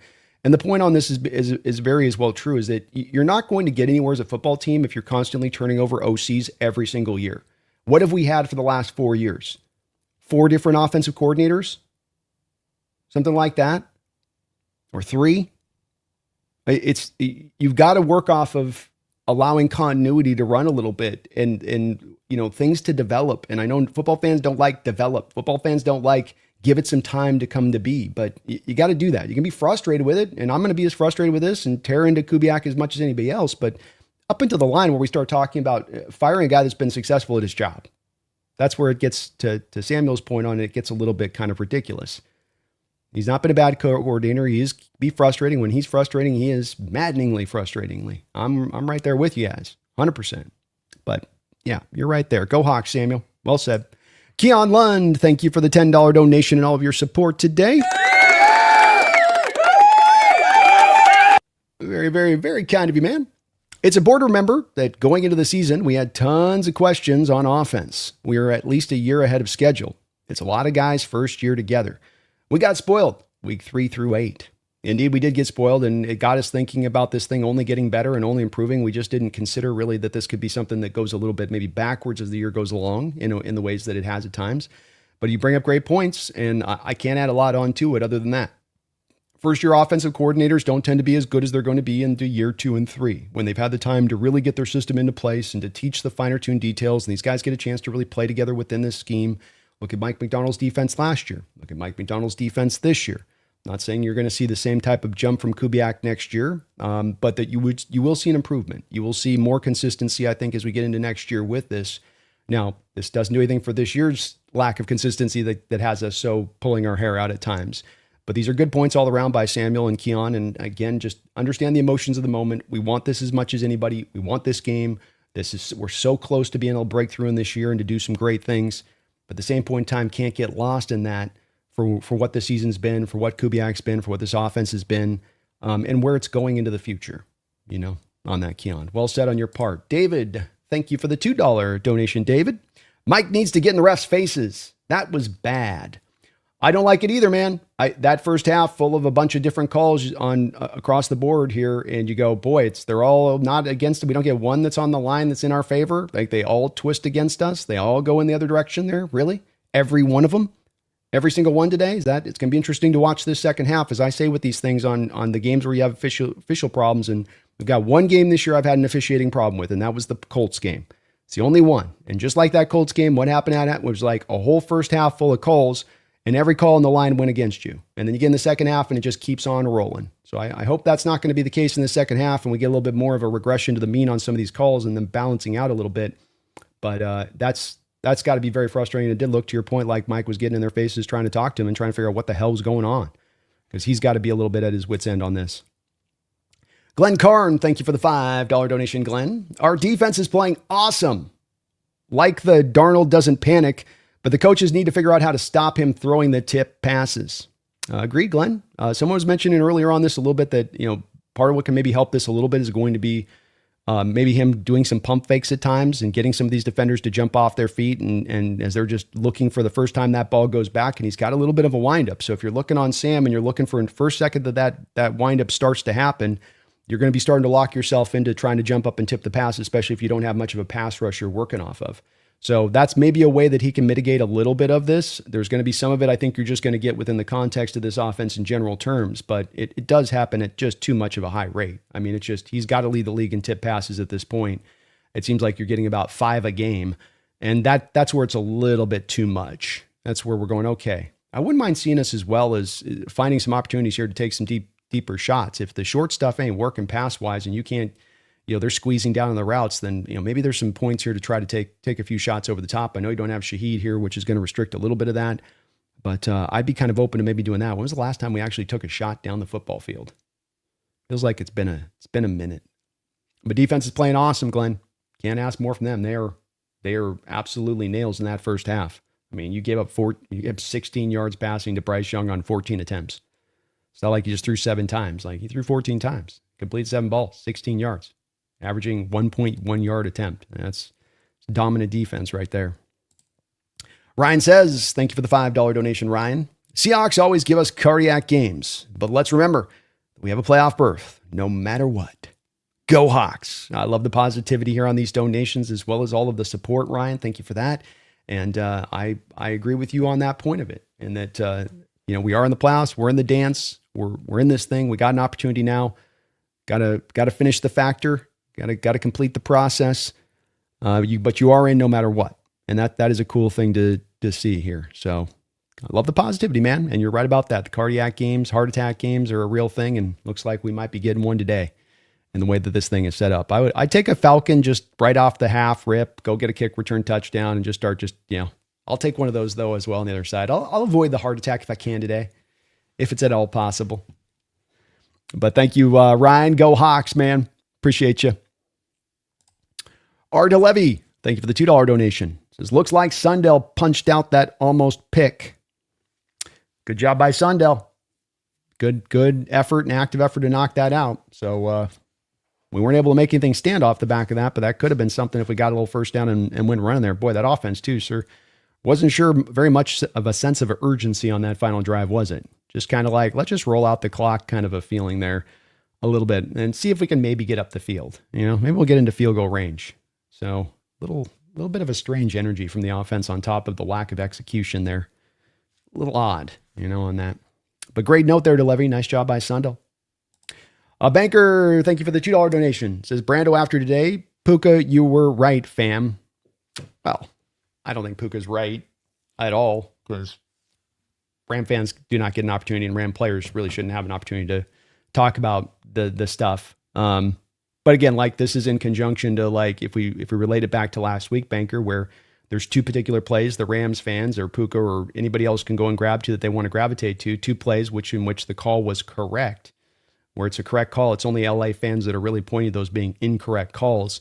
In this first half, there's a variety of these calls, which if I show it to the average fan, are going to look at. If I show the Devin Witherspoon play on the PI, they're going to go, yeah, that's ticky-tack. If I show the throw with Sam and he's throwing the ball forward and they're calling it a fumble, I don't remember the last time I saw that. I don't know where they got the overturn there on the 4th down and on the tush push. I can't even see Sam Darnold on any camera that they showed the angle on. So it's that you get a multitude of calls that continue. And this is, remember where I said, Banker, this is what I was trying to talk about in relating to last week on this, of when you actually have a game where officials are kind of shifting up against you a bit, is it's calls that go on throughout the game and then it persists on into the 3rd and 4th quarter. It ain't sort of 2 particular calls that happen in various moments of the game, but something that's like a note being hit on a piano key, where the same piano key is getting hit throughout the course of the game. That's where you start to get your hackles up a little bit. And you go, what's going on here? In general terms, you're going to have calls go against you, but you should have some calls go in your favor too, right? Should be a little bit of a shifting thing over the course of the game and the way that it plays out. And so when it just goes wholly directly shifting into one spot of things, well, that's where you go, I don't kind of get that one. Seattle Tony, thank you for the $2 donation. Says, no wonder the NFL has rigged allegations. Awful officiated first half. Only next to the Colts game as far as is a bad officiating game in that first half. And I'm not a rigged guy, and that I believe that's what goes on and happens. But boy, there's some of these games where you just wonder how they can get it so very wrong so consistently. How these professional refs can have so many things that are like, that's not the right call. That doesn't look correct. You see it from Mike on the sideline, by the way. He wasn't calm on these calls. He's like, yeah, it's on the line. He's over there shouting about this as much as I am. So, he's very much feeling it in the same kind of place on it.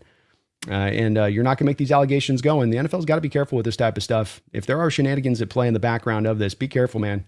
Be careful, NFL. I know you're all worried about with the gambling coming in. This has got people Antennas are up in a way that they've never been so up. And the NFL is aware of this, and they've got to be very careful of it, because what makes this game go is the people's belief and trust in the fact that the results that they get are on an even field here and not being slanted. Don't at me. Thank you for the $2 donation. Says refs got to go. I'll take replacement refs second half off that performance. I'll tell you that. Don't at me. You can just whip out the backup crew right now if you could for me. That would be great. Thank you for the donation, though, man. Yes, sir. Glenn Karn, thank you for the $5 donation. Glenn, it makes me sick that this is becoming a typical Seahawks game. So frustrating. We do not look like a Super Bowl caliber team at this point. I think that these are very fair sentiments. This offense and the struggling of this offense in the first half has been just over and over and over, game after game after game after game. And they are punting away too many possessions. And you get in the playoffs against a good football team, you can't just expect your defense to hold them down to 3.5 points, 6.5 points. This is not going to work. And it is really frustrating when you're seeing it happen from an execution standpoint. You're seeing it happen from weird play calling. You can see them going away from things that work.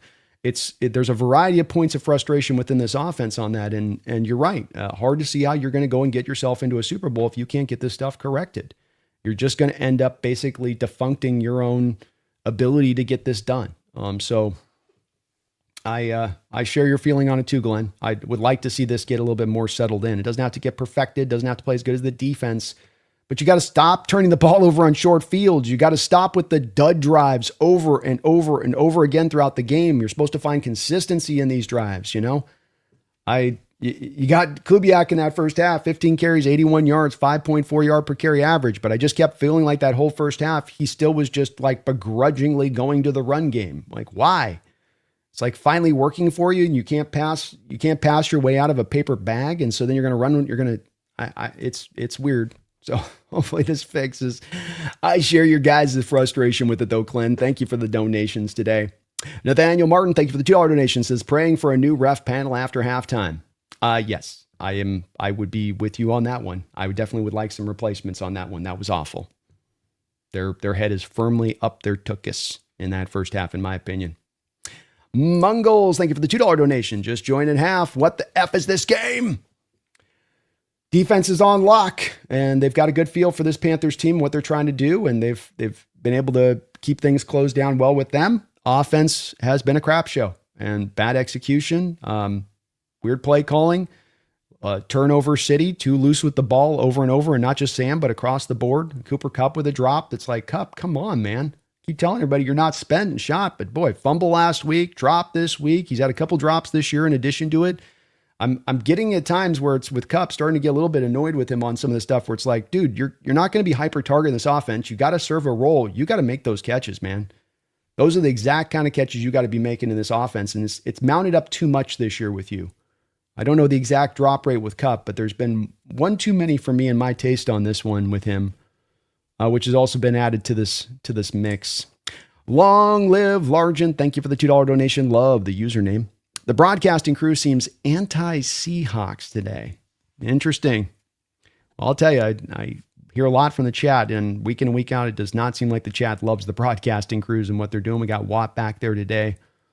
Yeah, it's kind of more of what we've had, I think, throughout most of this year with that, but that sucks. That doesn't make it an easier watch for what was already a first half. It makes me also glad when I've got the television on mute. Long live. But thank you for the $2 dono. Got the start of the second half about to kick off here. This is going to be not even get to the landmark there.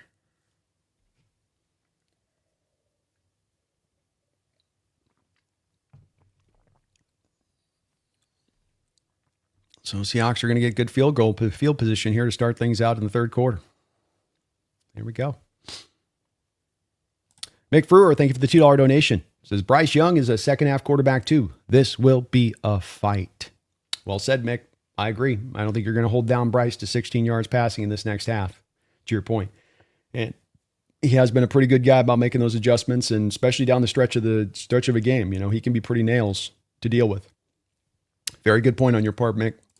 1st and 10. 2 tight end look here for the Seahawks. Sam under center. Hand off here to Walker. Walker, nowhere to really go there on that play. Spun around, might have gotten about a half yard. maybe on that.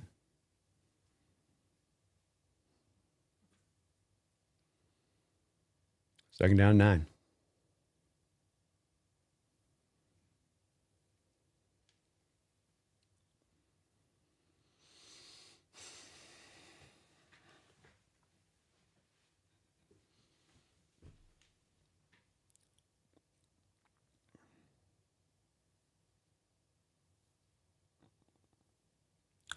Three wide receiver look here.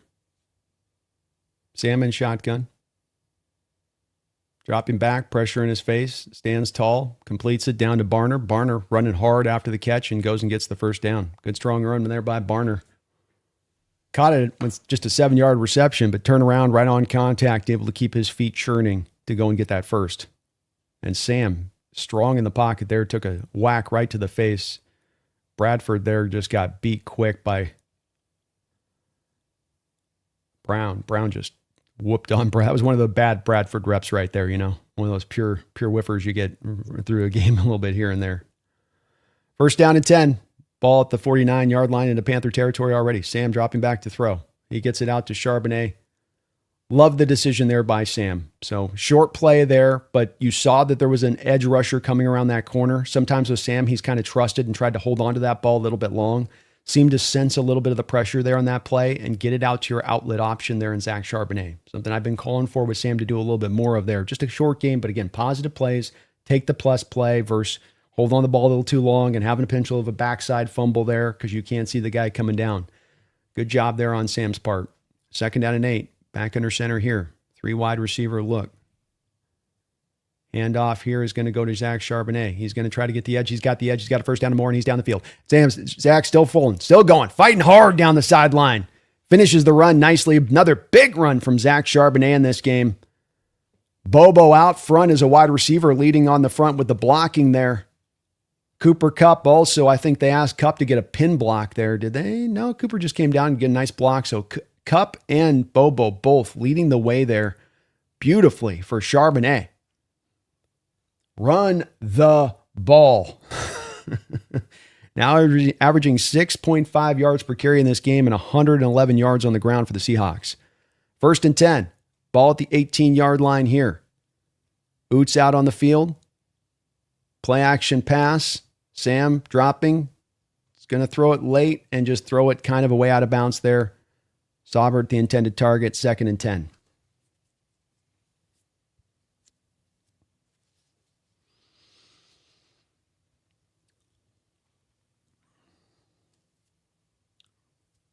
Panthers had that pretty well covered up.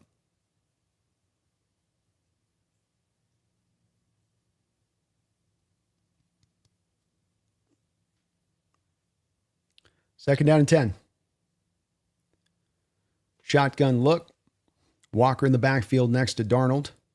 2 tight ends. Single high safety look here for the Panthers. Jesus Christ. Interception by Sam Darnold into the back of the end zone.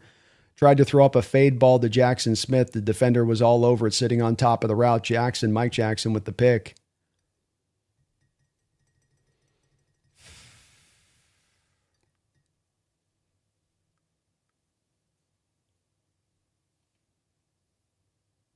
Oh, might have stepped out of bounds.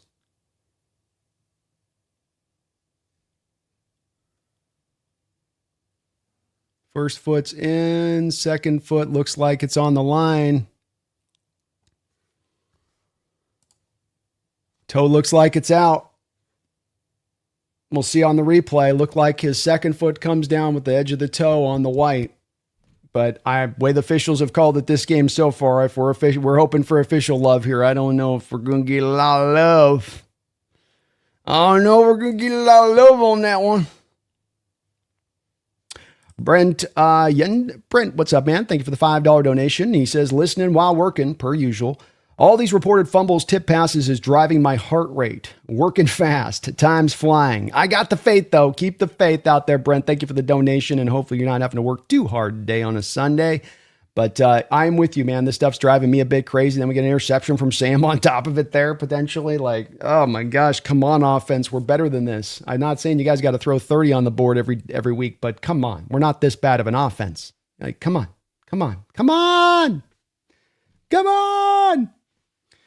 But frustrating is the right word, man. Whew. It's a tough one here, Brent. Thank you, though, man. Appreciate you for listening in, and that workday does fly by fast at the very least. Cameron celebrating 40 months. 40 months as a Hawks Nest member. Thank you for that long-term support. Number 1 seed is on the line, and the offense is sleeping. Yeah, I mean, where's the sense of urgency from the offense today? Where's the sense of what we have to go out there and grab in this game? I'm feeling it from the defense. I'm not feeling it from the offense. They feel like they're sleeping. They feel like they're sloppy today. I don't feel like they're prepared and ready to go. I feel like the plan of attack has been weird as hell. I mean, you've thrown the ball more than you've run the ball in this game, and you've run the ball for already 111 yards here with 12:06 to go in the third quarter. Well, why will Kubiak not run the ball? I don't get it. Like, you're not throwing the ball well. You're getting interceptions and tip passes, and you're getting fumbles from Sam, and like, oh, let's just keep going. Let's just keep going. Let's just keep going. Let's keep going. Boy, is it frustrating. Bruce, thank you for the $2 donation. Good to see you in the house, Bruce. As a Cowboy fan, says Cowboy fan here. How has D-Law been for you guys? Well, I think he's been what we had hoped he would be, which is, a real vital element of the pass rush rotation. Edge rush rotation, I know in the new era, from my perspective on this, Bruce, is as much about, and they're going to have it stand. I told you guys we're not going to get the ref call, even with the foot on the line. There's another call that goes against you. So here's me explaining this throughout, like why you get to the point of like getting done with the officials on a day, because you don't get one call in your favor. I've been saying this throughout this game. We'll see how it goes, but interception, there we go. D-Law's been good. We got a fumble back by the Seahawks on the first play here. We'll see if this stands. Is this a touchdown? Did the defense just Thanos this and say, fine, I'll do this myself?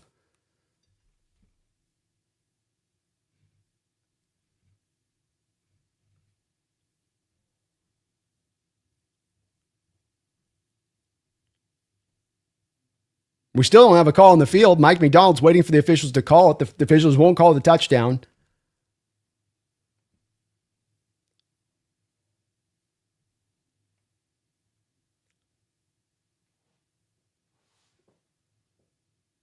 Ball punched out by, well, this is perfect timing here, huh? So Bruce Dubb, your donation was perfectly timed. DeMarcus Lawrence knocked the ball out with a Peanut Tillman punch. Ball then picked up by DeMarcus Lawrence after he punched it out. It looks like they're probably going to call him down there where he's touched. So it's going to be back to the Seattle Seahawks and their ball here. He will be down where he was touched, but DeMarcus Lawrence causes the fumble and then gets the recovery. So Bruce, you ask about DeMarcus Lawrence. Well, there you go. I mean, you got a game like this where you just had your offense lose completely momentum after driving down on an interception by Darnold. And then he comes in and makes a big play. He's got a couple touchdowns in one game, recovering the ball in a fumble like he did. The interception I think he had, or not the interception, but just the fumble, both the fumbles that he had from Tyrese Knight. He's given you really good pass rush overall. It's not been like league best, but he's been a vital point of the pass rush. He sets a hard edge. He's great against the run. We've been loving what we've had from DeMarcus Lawrence. I can say that, and not just because of the timing of just this happening now, but he has been absolutely a huge addition. And boy, that's a big game-saving type of play potentially for this defense here. Walker's going to get it as on the flip back here. Oh, geez, you're going to lose 6 yards. Boy, I don't know though. This offense is. Oh God, this makes me just want to I just want to freaking shake Kubiak right now. Like, just give Walker the ball and let him run it. Why are we fly sweeping it? Just give him the ball. Just give him the ball. Just let him run the ball up the middle of the defense.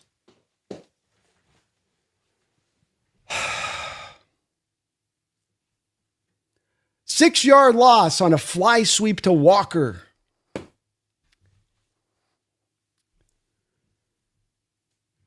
Sam dropping back to pass. Jackson with the catch. Jackson with the short reception. This will bring up 3rd and long. Bruce, thank you for the $2 donation. D-Law has been a great addition here, man, and feel really good about what he's supplied to this team. He's going to be probably here again next year by what he supplied. Doesn't look like he's done, spent, you gotta keep his snap count in control and make sure you're not overusing him too much, but mightily impressed. I mean, he's probably been our best edge of the 4 this year. He's been the overall most consistent and the most consistent with both sides of the ball, run defense and with the pass rush. 3rd down and 9 here for the Seattle Seahawks. Shotgun look for Darnold, 3 wide. Charbonnet goes in motion prior to the snap. Darnold's got to get rid of it here. Gets it out here to Barner. Barner sidesteps the first man. Barner sidesteps the second man. Is able to fall forward and work hard and work his way down close to the goal line. And a first down for the Seattle Seahawks. Great job by Darnold stepping up in the pocket. A little climbing of that ladder in the pocket there from his perspective. Sidesteps the rush. Keeps his eyes downfield. Flips it out over there to Barner and gives Barner a chance. First down and goal. Hand off here. Charbonnet steps the 1. Able to pound forward there after a nice sidestep there. Charbonnet running so well today. Showing some good vision and a little bit of a willingness to, usually just goes and gets downhill. He's doing a little bit of some sidestep action here where he's willing to he has to in some respects because of some of the penetration, but turns a play there, which could have been a negative, into about a 2 or 3 yard gain. 9:44 to go here in the 3rd quarter. Game tied up 3-3. Seahawks knocking on the door. Charbonnet still in the backfield. Goal line look here for the Seahawks. Not a 1 wide receiver on the football field. Sam, hand off here to Charbonnet. Charbonnet gets in behind his blockers. Just a pile of bodies. Only about a yard to be had. And this will bring up 3rd down and goal. It'll be kind of interesting from this perspective if Mike is in Kubiak's ear telling him you've got 2 downs here, potentially. Where if you go for it on 4th down and you don't get it, that you're giving him the ball essentially, potentially at the 1 yard line with way your defense is played. Might take the points on the road just to get the lead, but maybe an interesting decision here. But let's just go get the tutty here. How about that on 3rd and goal?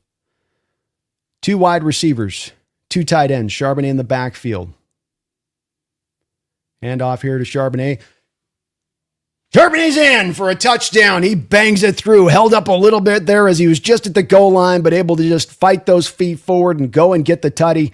Smart of Kubiak. I've been banging on him all day today to stay with the run. Did so there. 3 straight runs down and by the goal line. You're running the ball tremendously today. Lean into it.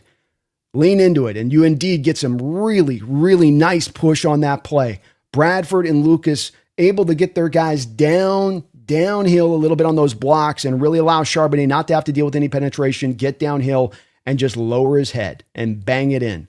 Seahawks offense helps make it stand by the defense, getting the tremendous turnover that they do with DeMarcus Lawrence. They will take a 10-3 game, and the Seattle Seahawks fans will, including myself on this one, breathe a sigh of relief. Swedish Shinobi, thank you for the $2 donation. Woke up with an upset stomach. Game isn't helping. Go Hawks. I get it, man. I'm suffering from the same stuff here a little bit. I didn't have an upset stomach to start off, but it's getting there. It's getting there very quickly, Shinobi. 1 second, folks. I'll be right back.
Okay.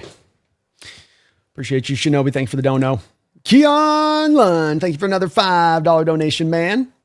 With all the turnovers we've had this year, we've also had a dozen really close calls. It is going to be hard to win against playoff teams. I think this is very fair. You want to be playing your best football at the end of the season. And the defense, if you remove really last last week's game with where the defense is at. I think the defense has done, by and large, a good job of rounding into not its best shape, near its best shape here as we get to the end of the season. Has it been the equivalency to the offensive side of the ball? No, it hasn't. And has there indeed been the regression on that offensive side of the ball at the same point in time that they're not coming together necessarily? Yes. And should that certainly be a little bit of a shaking playoff confidence, first round bye or not? Yeah. I think these are all fair assessments of what we're seeing in this team right now. And the really close calls have been there. There's been a lot of these close tip passes. A lot of the balls that are in harm's way are very close to being turned over on top of what's actually happened. And you can't just you get in the playoffs, you can't be this sloppy with the ball. And it's just kind of hard when you've been sloppy through so many of these games this year to believe that you just suddenly get it all on lockdown once the playoffs happen. Like, it's something that you've got to have as a point of emphasis that you're taking care of throughout the year. And we got the kickoff here back to the Panthers. Nice kickoff returned about the 35-yard line for Chuba Hubbard. And it's got to be cleaned up. It's going to be one of the keys in any playoff game we play, Keon, is limiting our turnovers, because it has been such a problem. On top of the fact that it will factor in, if it does in regular seasons, it factors in even triply huge when you get into the playoffs. Just, you can't play that way. So hopefully it's something that starts to get a little bit remedied here, but we're running out of time to get this corrected. Back around to your point on that. Jordan, thank you for the $2 donation. Says, Kubiak is pissing me off. He's frustrating me too. 1st and 10 here from under center. Pitch out to Rico Dowdle. Dowdle with a 6-yard run here on first down. Yeah, I get it. He's frustrating me too. And it's not just him. I'm not putting this all on just, he's got to take all of the heaping of blame here, but you're running this ship a little bit. And some of the play calling has been a bit weird one on this day throughout the day. Love what he did at the end of that drive, at least, though, staying with the run. What I've been harping on him to do today. Let's see if he can maybe turn it on. It's good touchdown in the half. Let's start turning this on. Let's get back that hot feast phase of the offense that they often do show. Back under center is Bryce here again. Play action pass. He's going to drop back to throw. He's under pressure. He's looking to break the pocket. And now he's just going to throw it down at the feet. I don't know who he was throwing that to. That was kind of a strange throwaway there. Thank you for the $2 donation, Jordan. I feel you on that. I feel you on that as well.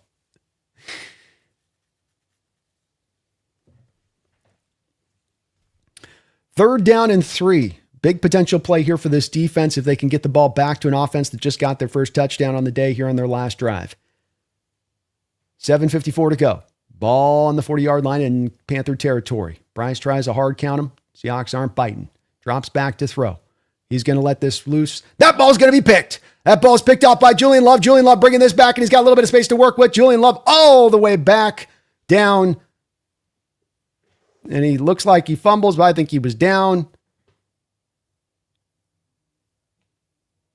Was recovered by the Seahawks after the fumble. Bryce trying to fit it in. Seahawks defense has got him a little confused here today. Julian Love down at the line of scrimmage and then leaking into the flat route and then pulling back into Teteroa McMillan. Boy, that's just an unusual look to throw at a young quarterback. You got the safety sitting up at the line, then he runs to the flat and then he drifts back to the route you've got. Hopefully you're thinking is sitting down in zone. Beautiful play call there by Mike Macdonald to have Love in the position he did. And that's going to be a fumble caused by the ground there with Love. So it's not going to go forward there. Still, great field position here for the Hawks offense. Come on, take the dagger and stab it through their heart. Big play by Julian Love. Great to see. Seahawks take over at the 29-yard line in Panther territory. 2 tight end look here. Walker in the backfield. Sam under center. Pitch play. Out wide here to Walker. Walker's got a little bit of space to work with. And again, the consistent runs are at least there. So 3 yards, but we're getting this all game long here when we're running the ball. You're getting those positive yards. This has been a missing part of this offense. So struggling as much as this offense has throughout this day, the one place that you're finding is that you are getting those 3 yards at least. And sometimes you're getting more than that. There is the big runs there too. There is the chunk runs there, and on addition to it, but that's that consistency and just trying to get into a place here as we get down the line of this game into those third makeable situations where, you can have a better chance of being able to convert these third downs when they come up. Cooper Kupp goes in motion prior to the snap. Another handoff here to Charbonnet. Charbonnet up the field. Another good positive play for about 3 or 4 yards. Love this commitment with Kubiak. Here we go, Kubes. Right? Here we go, Kubes. Lean into what's working this day. 24 carries, 121 yards for the Seattle Seahawks. 5 yards a carry, 1 touchdown. On a day where the footing is slippery. On a day where passing is hard. 3rd down and 2. Clock continues to roll. 6:27 to go in this football game. Or in this third quarter. Not football game. We still got the fourth quarter. 3 wide receiver look here for the Seattle Seahawks. Lighter box here from the Panthers. They're going to run into that light box and they're going to get that first down. Let's go, Cougs. That away. Just hammer them. Just hammer them. Just keep punching. Wear them down. Make them stop it. Don't stop yourself. Make them stop it. He's the offense today with this rushing attack. First down, Seahawks. Touchdown here would be so huge. I formation look for Sam. Back under center. Oots. Full back in the backfield here. Sam. Play action pass. Got a man out in front. Barner's free. Barner's down. Barner's in the end zone. Touchdown. Seahawks. Had the Panthers fully loaded up, and you saw the benefit there of running the ball well on those first 3 plays of that drive. Those weren't big runs. Those weren't 7-yard runs. 3 yards here. 3 yards here, 4 yards here. Come back on first down and 10 at that point. Panthers are like, we got to load up now to stop this run. Now you hit him with the play action. Now you find an easier throw there for Sam out in space. Sam does a good job of clearing the defender and not allowing that ball to get tipped. Gets the ball out to Barner for a touchdown. Seattle takes a 16-3 lead. Wow, that was huge.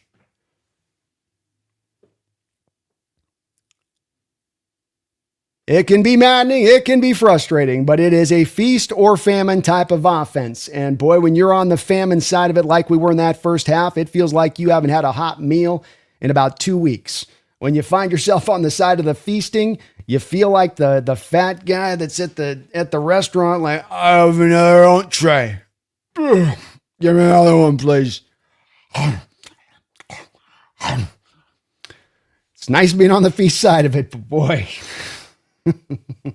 Woo! You are riding the roller coaster with this offense. I'll tell you what. And Grenade, thank you for the $2 donation. And Grenade says Jake needs to watch this game, then talk ref ball. Yeah, it's the part I was trying to make the case to him. I just like, you grab those 2 plays first, you see something consistently. I mean, it got to the point where I could literally predict on that Michael Jackson interception that even though his toe is obviously on the white of the line, that you guys heard me in the moment of saying it. Well, considering the calls today, this ain't going to go our way. And whoa, shocker, it didn't go our way on that one. You know, that's where you start to get in the place of being, I think, on a legitimate stand of not saying necessarily the game's rigged, but just that, like, man, the officiating bit us in our ass today in a big way. And that kind of sucked. You know, versus you grab a play here in the game. This happened in the first quarter late, and then this one happened way over here in the late in the third quarter. I'm like, how about just right from the jump? Right from the jump, just the same note getting hit consistently through, right?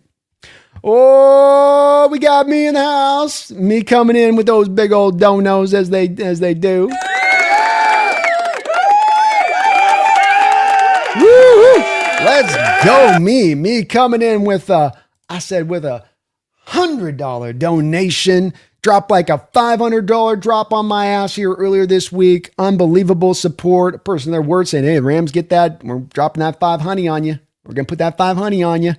And as I say, me, you keep the lights on. You're going to help fund this trip a little bit to going out there and doing the Senior Bowl that I'm going to get to do out there with Bryce and with Dan. Really looking forward to that. But thank you, me, for the $100 donation. You guys are too kind, especially even when I'm in my moodiness area of things. Me says, say it with me, B. 12s. Go Fraba. Go Fraba.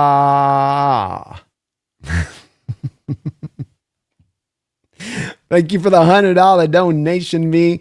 Very kind of you.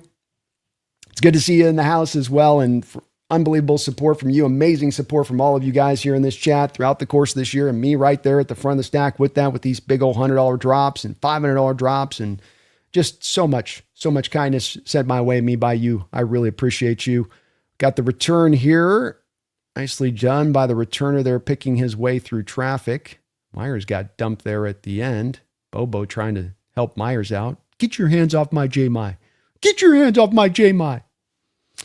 Me, thank you for the $100 donation. I really appreciate you for all of your support to this channel. Folks, you guys are so kind to me. I really thank you. I salute all of you guys. This has been an amazing season of coverage of football with you guys to be able to do this. And as always, your support has been unwavering and just incredible. Incredible. Thank you for that, me. $100 donation.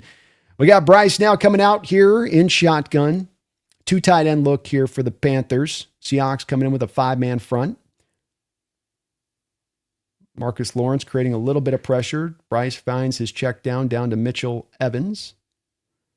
Bodies go kind of rolling and flowing there from the Seahawks there. 5:12 to go in the third quarter as the clock winds. Me, thank you so much for your $100 drop. Appreciate you so much. 100, thank you just never seems enough, man, with so big old drops like that. Thank you so much. 4:57 here. Pistol look from Bryce. Staying in the 2 tight end look. Hand off here to Dowdle. Dowdle cut down in the backfield. DeMarcus Lawrence playing a whale of a game. Able to get his hand on his ankle as he was in the backfield there. He falls forward for maybe a gain of 1 or 2, but this will bring up a 3rd down.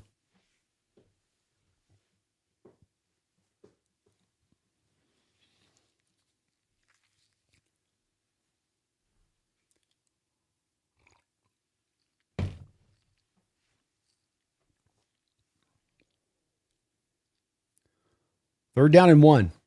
Bryce under center here. Play action pass. He's going to look out wide here. He's got DeMarcus Lawrence. And was he able to complete it? Looks like he was able to get it in there to Mitchell Evans. Bryce just about run out of bounds there, but did a good job throwing on the move. Sorry, to Tremaine. Tremaine there. Nope. Challenge that. Challenge that. Challenge that. Challenge that. Challenge that. There we go. Mike's going to challenge that play. And he's going to say, yeah, that's not a catch. Looked like the guy caught it. The ball definitely hit the ground. This thing better be overturned or I might blow an aneurysm. I might blow an aneurysm here. If this one ain't overturned, first off, why are you calling that a catch? Did nobody watch him through the course of the catch? Because it's right there. Come on. This cannot stand. This has been too much of this in this game. Come on now. I'm trying to keep my stuff. In line here. Come on. Come on. It hit the turf. Art. Yes. 100%, Art. It hit the turf. 100 and a million %. A quadrillion %. It hit the turf. God, the refs are awful today. It's so bad.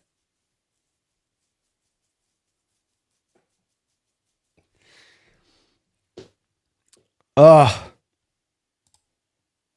Warhammer, thank you for the $2 donation. Warhammer says, Jesus, offensive touchdowns can be like pulling teeth. Pulling teeth is a great way to put it, or we've been in a root canal in that first half. It can feel like when this offense is that's that feast famine, it almost is like they forget to play football sometimes. Can't catch, can't throw, can't get balls not tipped, can't have fumbles. Wait, hold on. Okay, 4th and 1. Call was overturned. Panthers are going to go for it for the 3rd time on 4th down here in this game. And we're going to get a timeout by the Seattle Seahawks, I think, here. I love this call by Mike, by the way. Love the call by Mike. So you come right back out of the call being overturned. Thank God they finally got one right here. And you come back fast. Panthers try to rush up there to get the ball snapped, go empty there really quickly. Yeah, let's get a feel for what you're doing. You may need that timeout, you maybe not, but this is a game-changing play in this game because if they don't get this 4th down, you're getting that ball back on the short field there with a full chance to now just all the way put this game away. 100% put this game away. So very, very important play call here. Warhammer, thank you for the $2 donation, man. Agree with you on that side of it. We'll get right back to here. So we've got an empty look from the Panthers here. 4th and 1. They're going 5 wide. Seahawks got 4-man front pressure here. Drake Thomas drifting right behind, threatening to blitz. Bryce drops back to throw. Got a man open, didn't see it. He's going to try to run for this, and he is going to get it. I think that's what his intention was the whole way there. First and 10.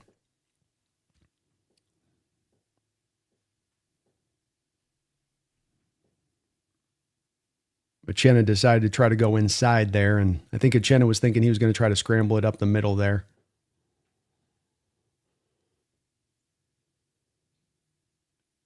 First and 10. Ball at the 48-yard line here in Panthers territory. Two tight end looks. That's where they've been staying kind of in this drive so far. Play action pass by Bryce. He's going to roll out to the edge and look to potentially scramble this one. He gets pushed out of bounds by DeMarcus Lawrence, chasing him well. DeMarcus having a really good game. They'll give him a yard on the play. Clock continues to roll. 3:18 to go here in the third quarter. Seahawks up 17-3.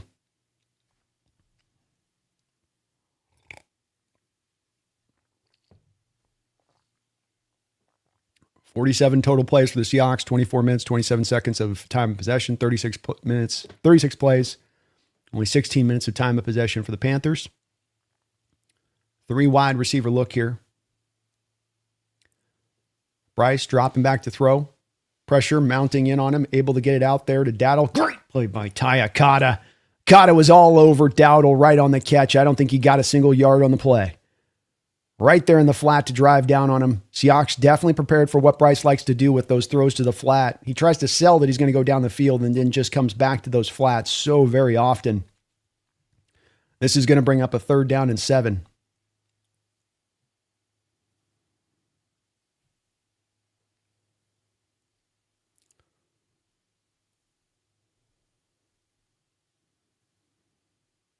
Four wide here for the Panthers. Seahawks threatening a 5-man pressure blitz here. Uchenna standing off the line of scrimmage in that A gap. And they're going to go with a bubble screen and catch Seattle there on the bubble screen nicely. Come on, Julian. You'll be all right. All right. First down play there by the Panthers. They've got a nice drive going here.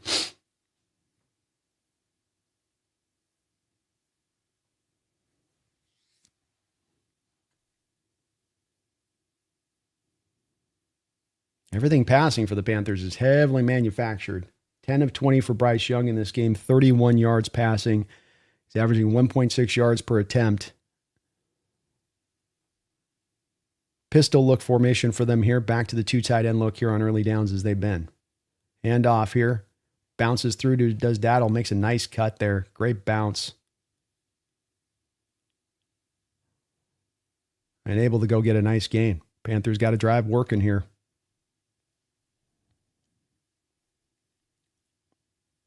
They're going to try to go a little bit more hurry up now.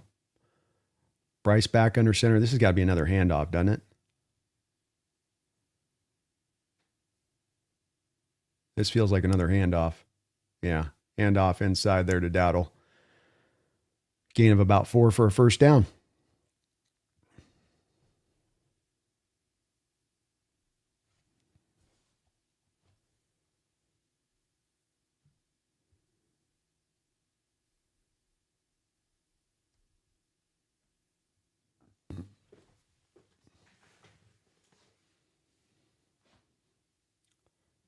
Dowdle's run well for them today. 11 carries, 56 yards.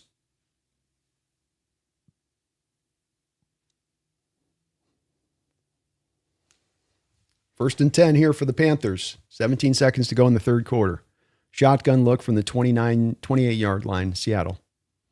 Dropping back to throw. Completes it inside there. To Coker. Coker is going to get a gain of about 8 yards, and that'll be the final play of the third quarter. Going to the fourth, Seattle up 17-3, but the Panthers are driving. Wu-Tang Financial, thank you for the $5 donation, Wu-Tang.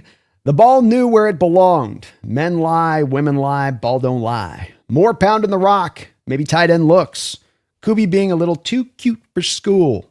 A little too cute for school. We've talked about him doing this at times where he can overthink things and not just keep it simple, stupid, right? That old saying, keep it simple, stupid. Not calling Kubiak stupid, but just that remind yourself to not overthink things as much as anything, that tenant. And today that's been a bit of a tenet that's been not always on point. But Kubiak has shown that as much as he can be a frustrating guy through a game, as much as his offense can go cold through a lot of the game, that he can find footing, he can find adjustments. It can then suddenly get hot where it has been so very cold. Look at this half where you've got 2 touchdown drives here in this half. So it does get hot when it gets hot, but when it's cold, it's cold. I like where you're at, though, staying with the running attack here. 24 carries, 121 yards. Panthers are going to be loading forward up, regardless of what happens on this drive with the Panthers on the next drive. So, you also got to be willing to take advantage of them to the other side like they did in that play action pass touchdown to Barner. But that's where I would be leaning to as well. And tight end looks to your point on this. I think you put this in before they threw it to Barner. You've got a couple catches here to Barner in this game. He's been your most effective receiver, 3 catches, 43 yards in this game, including that touchdown on 3 targets. Continue to maybe keep working him. I don't think that these linebackers for the Panthers are tremendously great in coverage in general terms. So love your approach, man, and love what you got to say on this, Wu-Tang. I agree completely. Industry Worth in the house. What's up, girl? Let's take this win. She says, I've been seeing the San Diegans wearing Hawks merch everywhere. Let's go San Diego. Hey, Seahawks contingent strong out in San Diego. I can attest to that, Cal. They are for sure. You can definitely rely upon them to do well. And thank you for the donation and support. Good to see you in the house. Very surprised by how many Seahawks fans we got down in San Diego. And they just, the weather was too much after one point or another. They had to get out of the mist and the cold and the rain and get into a place where it's a little bit better. Just the way it goes. Appreciate you, though. Thank you, Cal. Ski Nation, thank you for the $10 donation. Ski. I've said it again, and I'll say it again. I don't care how we win these early morning 10 a.m., 11 a.m. games, 10 a.m. games technically, especially when you look at this bad weather and horrible officiating.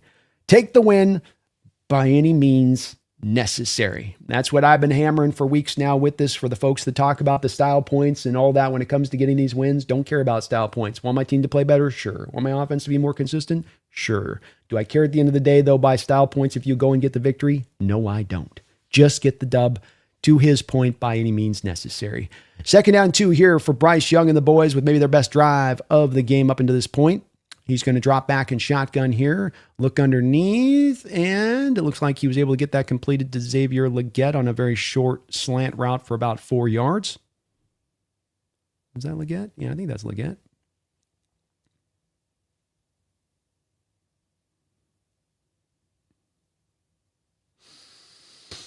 A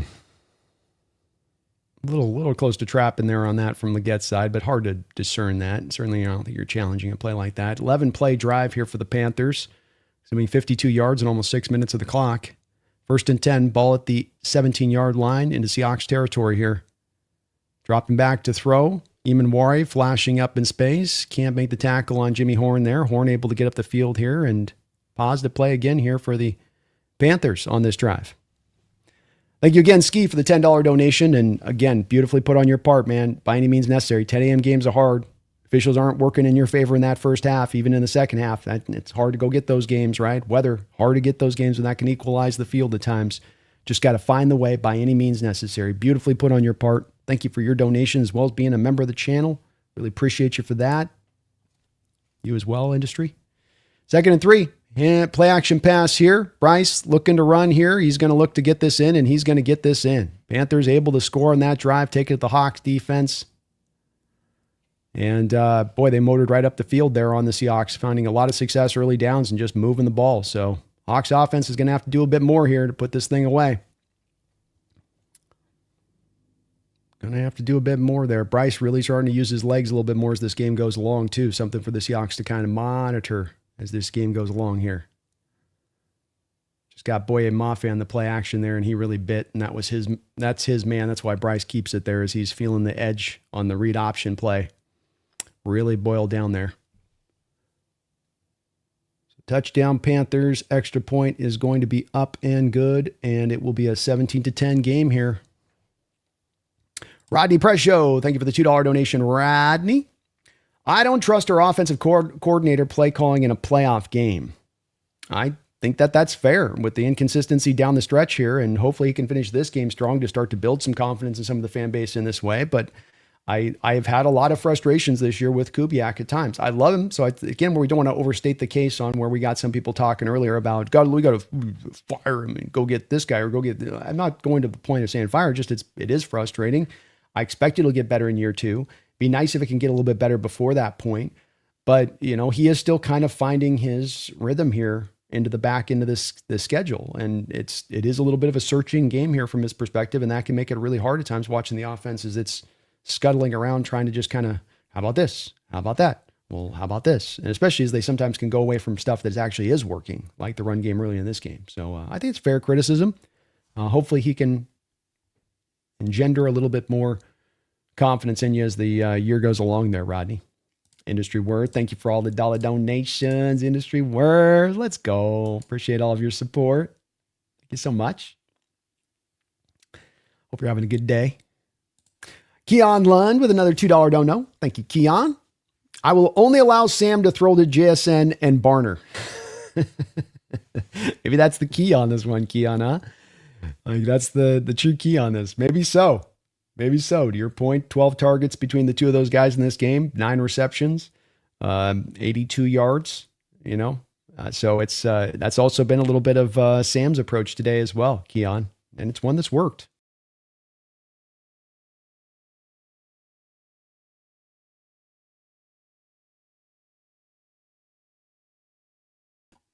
Sorry about that, folks. Sometimes I click this button on my deal and it causes a thing to happen.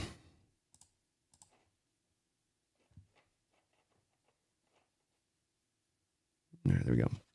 Thank you, though, Keon. Appreciate the donation. Appreciate the donation. You're very kind for all your support. Definitely want to lean into work what's going. What's working, what's moving.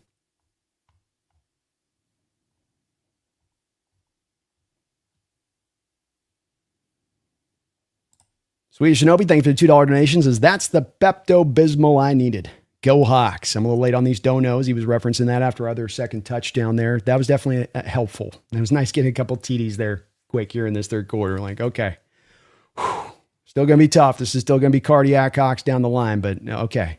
Cam Akers receives the short kick here. He's going to bring this up at the 30. Gets spun around and then pulled down, but still fighting forward or right around the 35-yard line, giving the Hawks decent field goal territory here. Field position. Can't speak today. It's early morning. 10 a.m. game for all of us here today. Phoebe Morsi Hawks, thank you for the $2 donation. Phoebe says Jake has been just tweeting us for about 1 hour. Oh, goodness. I'm starting to think we're in the Rams' heads a little bit here. Starting to think that maybe we're in the Rams' heads just a little bit on this one after that win. All right, 1st and 10. Shotgun look here for the Seattle Seahawks. Walker in the backfield. Play action pass. Sam throws it out here to Walker. Walker, nowhere to really go there, just to throw out in the flat there. Be about a half-yard gain at best on that. That's hilarious, though, feed me.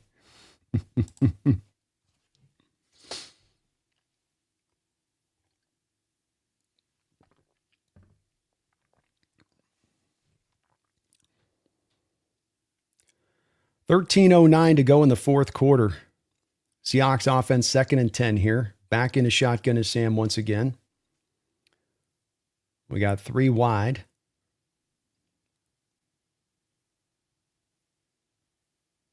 They're going to with a pitch play out here to Walker. Walker, a little bit of room to work with. Nice run there by Walker. He's going to go get him about 5 yards on the play and make this 3rd down and makeable. Like Kubiak coming back with the pass there. Or back with a run there. I like that.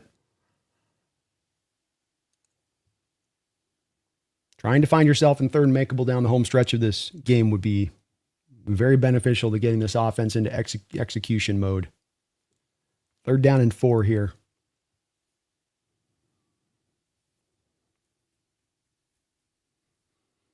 Sam and shotgun blitz look here from the Panthers. Take your time, Sam. Take your time. Dropping back, got to get rid of it. Gets it into Cooper Kupp for a first down. Nicely done by Sam. Recognizes the blitz, gets the ball out fast. Can't sit with the ball there. Got to anticipate what's coming. Did so there. Again, gets it around the hand of the defender there, throwing it short and quick to Cooper Kupp. Cooper makes the catch and roll. Nice job there by Kupp on the catch and roll. That was a tough catch there by Cooper. First down, Seahawks.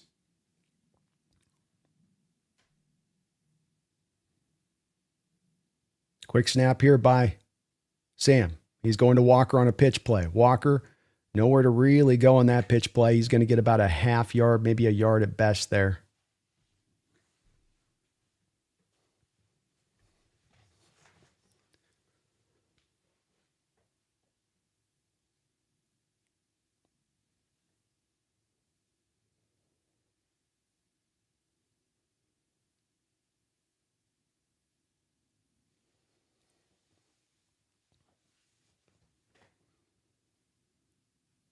Walker goes in motion here.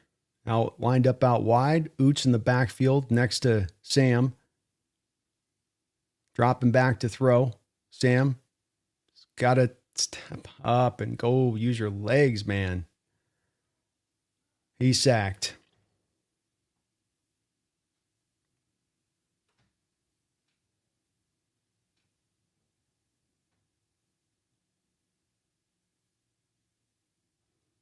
Josh Jones out there at left tackle looks like, no.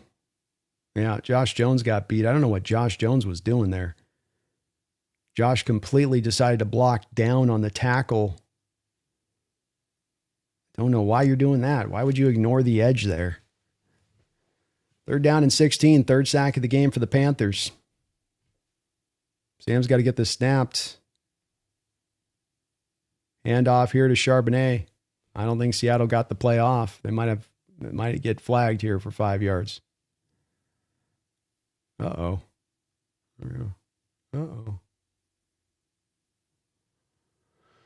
Oh, sloppy day offensively speaking. Sloppy day. Can't get the play call in time. Just it's one thing after another with this offense. Like you can't get the play call in on time on a third and 16 draw play. Okay.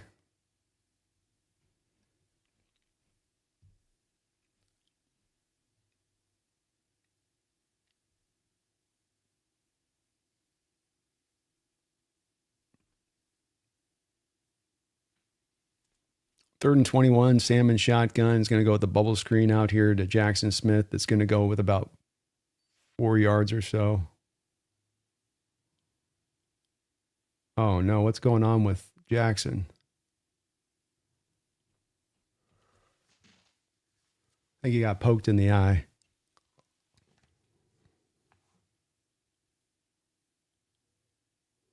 So they missed, there we go. So they missed earlier in this game the face mask on the Panther defender. One of the many calls missed in this game early on Jackson Smith that went uncalled. He gets poked in the eye here.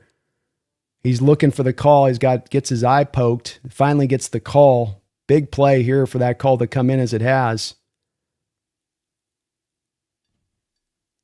Army wonders he kind of sold that a little bit. He sold that very well if that was the case. Hopefully his eye's okay. First down and 10 for the Seattle Seahawks. Auto first on the face mask. Big play there. Boy, that's a big call there on 3rd and 21 to go get an automatic first on that. Especially with being 15 yards and taking it into Panther territory. That is huge.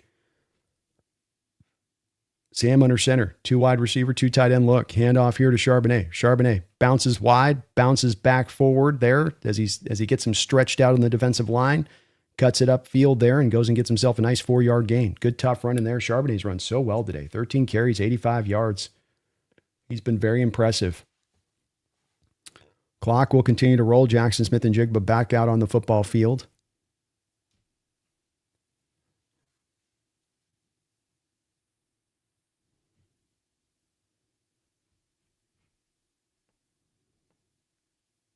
Sam under center. Hand off here to Charbonnet. Charbonnet with a little bit of room to work with. Quickly closed down. Looked like he had a decent hole there initially. But good job of rallying there. Derek Brown Panther defensive tackle able to bring him to the ground.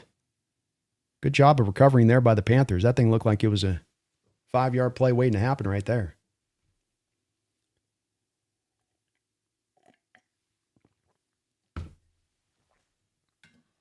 Third and 4.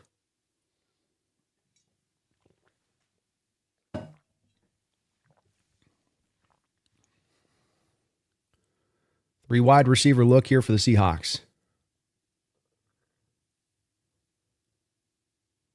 Blitz coming off the edge on Sam. Drops back to throw. Got to get rid of it. Gets rid of it to Jackson Smith. Jackson brought down. First down, Seahawks. Big play there. Looked like a nice little adjustment made by Darnold there at the end just to make sure he was clean. Blitz came. Looked like he had the chance to see the blitz and made a nice throw with the defender right in his face, knocking him to the ground. He has stood tall in the pocket today, as Sam. Say what you will with him. He will stand in there tough. First down and 10. 7:50 to go here in the fourth quarter. Sam back under center now. 2 tight end look. He's going to change the play at the line of scrimmage here. Play action pass. Sam rolling out to his right, looking, just run it. Sam completes it to Jackson Smith. First down, Seahawks at the 12-yard line. Hits Jackson right at the sideline there.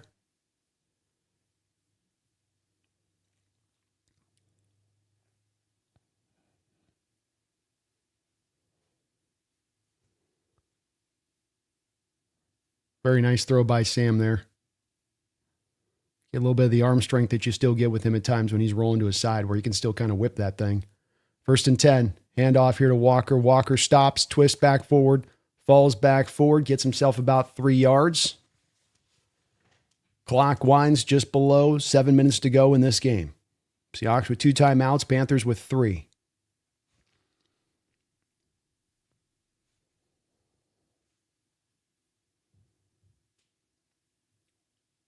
Second down and 8. 3 trips into the red zone for the Seahawks today, 2 touchdowns. Clock is ticking. Sam under center here. He's got a 3 wide receiver look once again here. Bobo goes in motion here. Play action pass. Sam dropping back to throw it. Oh, God, it was a great throw into Cooper Kupp and another drop by Cooper Kupp. Look, that thing is coming in with some flames on it. He's definitely cooking that thing up when he throws that. I mean, he's got to fit it into a tight spot. Nice route by Cooper Kupp. Works through the physicality. Perfect throw there by Darnold for where the placement is at. It's a hard catch. He's got to reach it out to go get it. Just can't quite bring it in. Boy. Third down and 8. Careful with the ball here, Sam.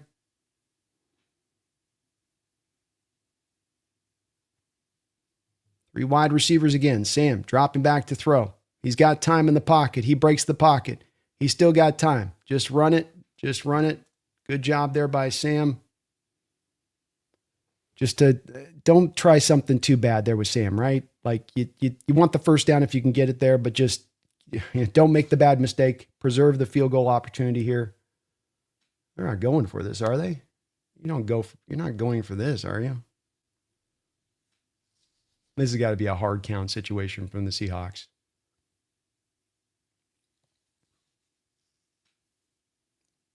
This has totally got to be a hard count. Just take the clock all the way down.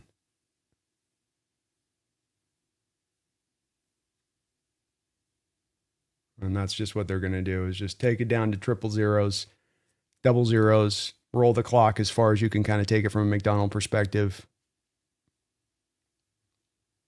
Take the delay, preserve the... are they going to take the timeout, preserve it? It looked like they may have taken the timeout.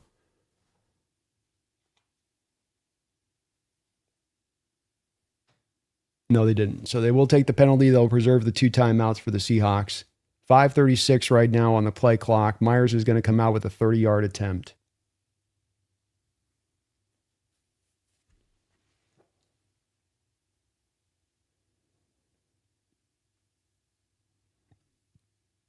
Hold is down. Kick is up. Kick is through. 20-10 Seahawks. Good drive there by the offense. You'd love to get the touchdown, but you burned a lot of clock. You got the points to keep yourself up by 2 scores here in this football game, and what's been a very tough day of sledding here for this Panther offense, especially considering the Panther offense, really the best stuff they've done is running the ball.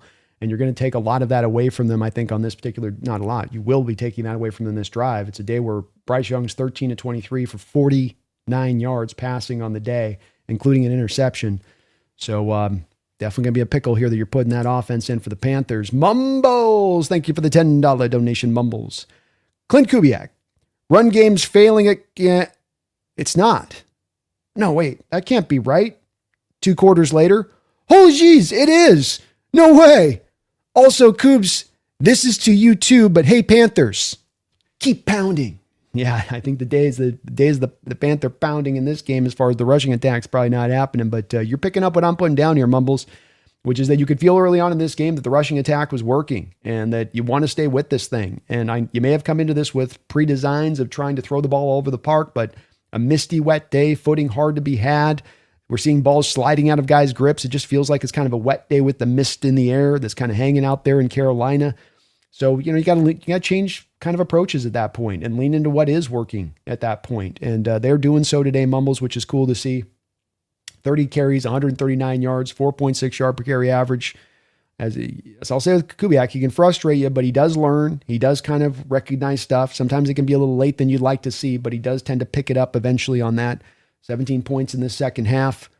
Been good to see. But they definitely kept it pounding on that drive. Good mix of run and pass on that drive, in my opinion. And partly why you're able to kind of pull down that clock pretty good there on that drive, considering. But thank you, Mumbles. I appreciate that donation and your support in the channel, man. Keon Lund with another $5 himself. He's dropped a ton of donos today. Thank you for that, Keon. What is the playoff picture if us win and Rams win and Niners lose and we lose next week? Tiebreakers will be confusing, it seems. We'll try to walk through with the playoff, the ESPN playoff predictor after the game here, Keon, because I'm not quite sure of how that would work as well. I believe that that would put the Rams, I believe, as the team that would be the number 1 seed then at that point, if I understand correctly. Might be the Bears too there, but could be a fluctuation where you go everywhere from being in first down to third, depending on how that can kind of go a little bit. All right, here's the kickoff, fielded at the 1 by the Panthers. They're going to bring it back here to the 30. Mike Morris doing a good job there, being the guy to bring down the tackle there and finally stop him. Good job on the kickoff unit in general to get the job as they done. But I will try, Keon, to go through some of those tiebreakers a little bit here post-game with the playoff machine, and we can figure out exactly what's what and what we're hoping happens and how things exactly have to go. But I think, as I understand it, that would be the way that would work. Rams win, Niners lose, and we lose next week. I think the Rams then would take it at that point. Dustin Spear, thank you for becoming a member of the channel, Dustin. I really appreciate you doing that. Please keep an eye on your community post because that's where I put the membership benefits. 1st and 10 here, 5:26 to go. Shotgun look for Bryce, 4-man front from the Seahawks. And they are going to run this ball. Wow. Okay. So they run the ball there. Interesting. Dustin, do keep an eye on that community post. That's where I put membership benefits. So we'll be doing a Thursday night game. Well, we don't have a Thursday night game, but we'll be doing a Thursday night stream this week. We got call-in shows coming up. Monday morning, I'll be getting the PFF scores off to you from this game. All right, we got 2nd and 3 now. Bryson shotgun once again. Dropping back to throw. He's going to be pulled down by Boye Mafe getting a sack. Boye Mafe, good job being highly reactive there. Started out wide off the rush. Felt Bryce stepping up into the pocket. Climbed with him back to the front of the pocket and was able to reel him in. That's an elusive cat to bring down. Good job by Boye. Nicely done. 3rd down and 6 here for the Panthers. Seahawks showing a 5-man pressure front here. They're bringing a 6th in with Emanwari over the B gap. Now they drop out. Pull back out of it. I think they had him confused and they go get him again. DeMarcus Lawrence collapsing down the backside is able to crumble Bryce Young for the sack. 4th down for the Panthers and we've got game on the line. DeMarcus Lawrence just completely stack and shedding Ikem Ekwonu. Ekwonu is a very strong man, and he made him look kind of weak there. Just completely forklifted him up, got around the edge, and got the sack. 4th and 17 for the Panthers. Shotgun look. 4 wide. Seahawks showing a 5-man pressure look. They're bringing it. They're bringing 6. Pressure mounting in. The catch is made. Seahawks trying to rally up. They rally up in space, and they are going to bring him down short of the first down. Beautifully done by the Seattle Seahawks defense, which has been nails today. Say what you will about the offense. The defense picked them up in a big way today. Everybody, much the way that we got the offense picking up a bit of the defense in that second half last week. But the defense came to play. They came to put things on point. Bryce Young, 54 yards passing in this football game on that note. And Tedoroa McMillan, by the way, just made his first reception of this game on 4 targets, and he got a 5-yard reception. So what a job by the Seahawks defense, taking away what was going to be a big part of this offense for the Panthers today in McMillan. Keeping Bryce Young limited here is the way that they have. And now you're going to be able to go close this thing off with still a lot of time remaining here, but chance to really now this is really put away for the most part. Dustin, thank you again for becoming a member. Please do keep an eye on your community post. I'll be getting those PFF scores from this game tomorrow morning out to you guys on that community post. And again, we'll be getting some more benefits out to you guys here as when we go forward and into this offseason, keeping the stuff going there. Jordan, thank you for the $5 donation, Jordan. I want to know why and how they didn't overturn the fumble and interception. Yeah, I kind of do too. I'd like an explanation on both. I'm guessing on the fumble, they're going to say that he lost control of the ball. But the fact that you're able to get a ball throwing forward sort of speaks to the fact that there is still control there, right? Like a lack of control would be that I can no longer cause the ball to then be thrown forward. You would think that.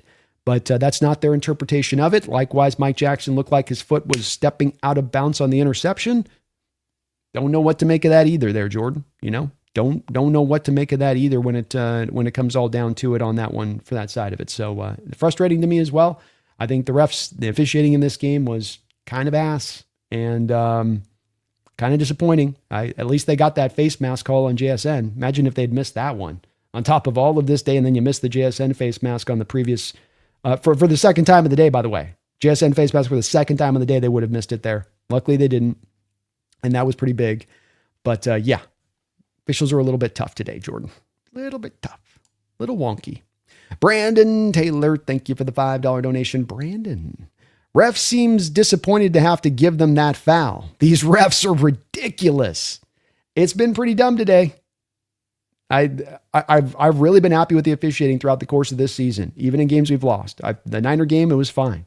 The Buccaneer game, it was fine. Even the Ram game, where look, there's a couple calls in that game I didn't like, but I didn't think it was like an awfully officiated game. But the Colts game and this game have been the two by far worst officiated games for our Hawks this year. Handoff inside to Charbonnet. He's going to take it for a nice 5-yard gain here and hopefully keep this clock rolling. I'm guessing we're going to get a timeout from the Panthers, and they will take their first one of it. That's funny. I didn't catch his face, though. It's funny. He looked disappointed to have to call it. It's like, look, I ignored the first one. I got to do this one. This is getting ridiculous. We've got to do something. They've got 5 penalty yards here. They just flashed the stat, too, where the Panthers had literally, before that face mask penalty, 5 penalty yards through this whole game. On top of these calls shifting away from Seattle. 5 penalty yards on top of all that. So yeah, refs were a little ridiculous today. Little ridiculous. But good job of the resiliency of this team to not let that, hold them down or let that be the factor, not let them to go get this win. But well said, Brandon. Thank you for the 5er, man. 2nd and 6 here for the Seahawks. Another handoff here to Charbonnet. Charbonnet bouncing through. Charbonnet is still loose and rolling. Charbonnet's running hard. Charbonnet's still grinding. We got a scrum pushing him down. We got a first down, Seahawks. And that will be a 1st and goal as the Panthers are going to call another timeout here, which we like to see. Nicely done. Mumbles, thank you for another $10 donation. You dropped a couple of $10 drops today. Appreciate you.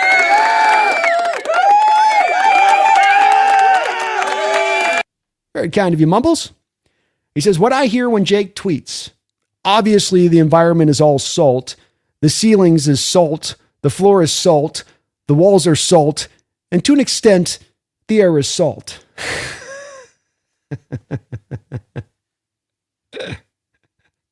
Thank you, Mumbles, for the donation, man. Oh, gosh. That's hilarious. All right, 3:26 to go. One timeout remaining for the Panthers. First and goal for the Seattle Seahawks here. Hand off back to Charbonnet again. Dips around traffic once through here. Falling forward. Here we go. Gets himself another 3-yard gain there. And the Panthers will probably call their last timeout. Well said on your part, Mumbles. That does sound like a Jakeism right there. We'll call them Jakeisms. That's how we'll in the future reference these type of tweets.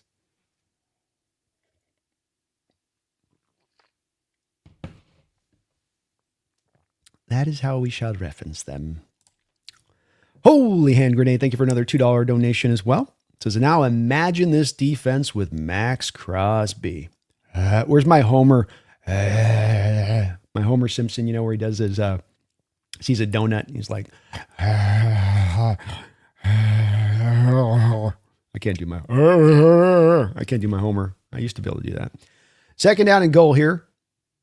Charbonnet in the backfield. Sam under center. Hand off to Charbonnet. Charbonnet sidesteps the first man, and he will get corralled by the second. Still falls forward for maybe a yard gain. Clock rolling. 3:08 to go here in the fourth quarter.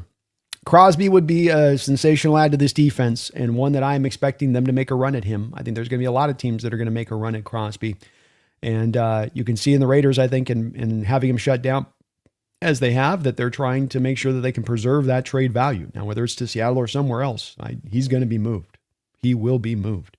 Does John get aggressive? Does John go over the top? Can John beat out the other offers there? We'll see with that. But I think John's going to want him. I think he's going to be interested.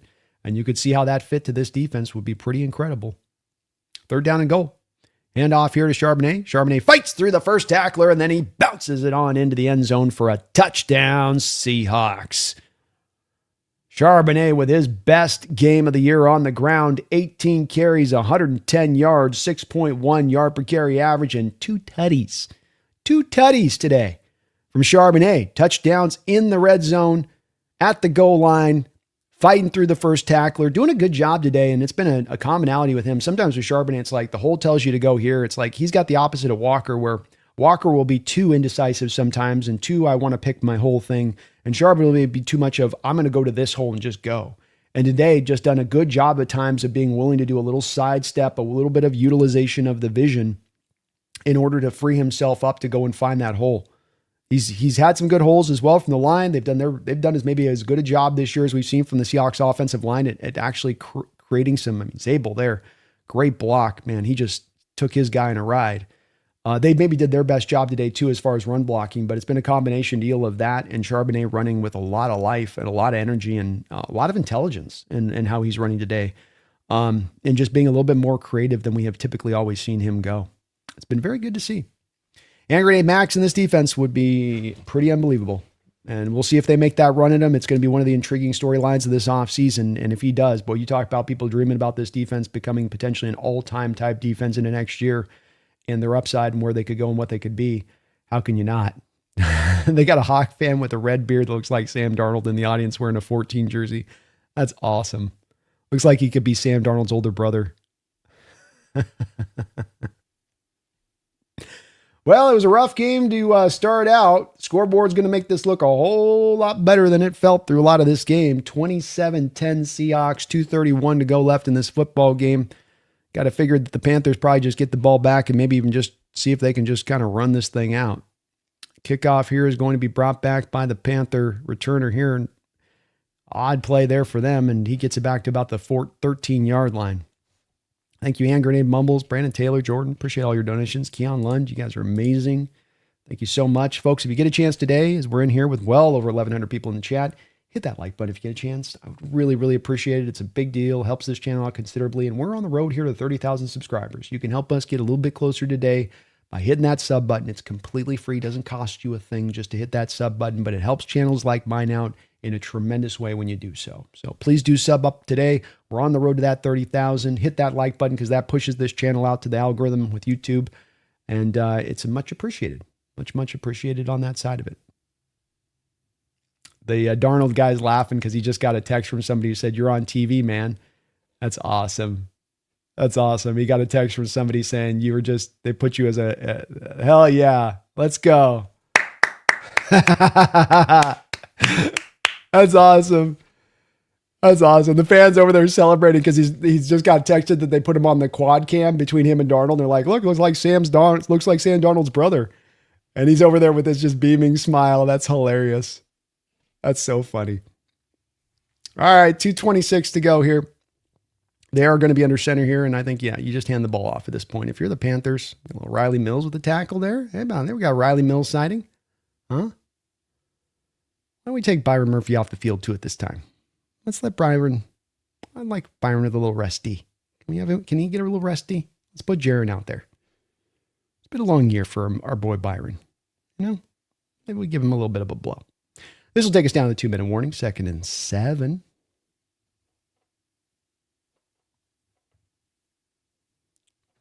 that was damn Sarnold.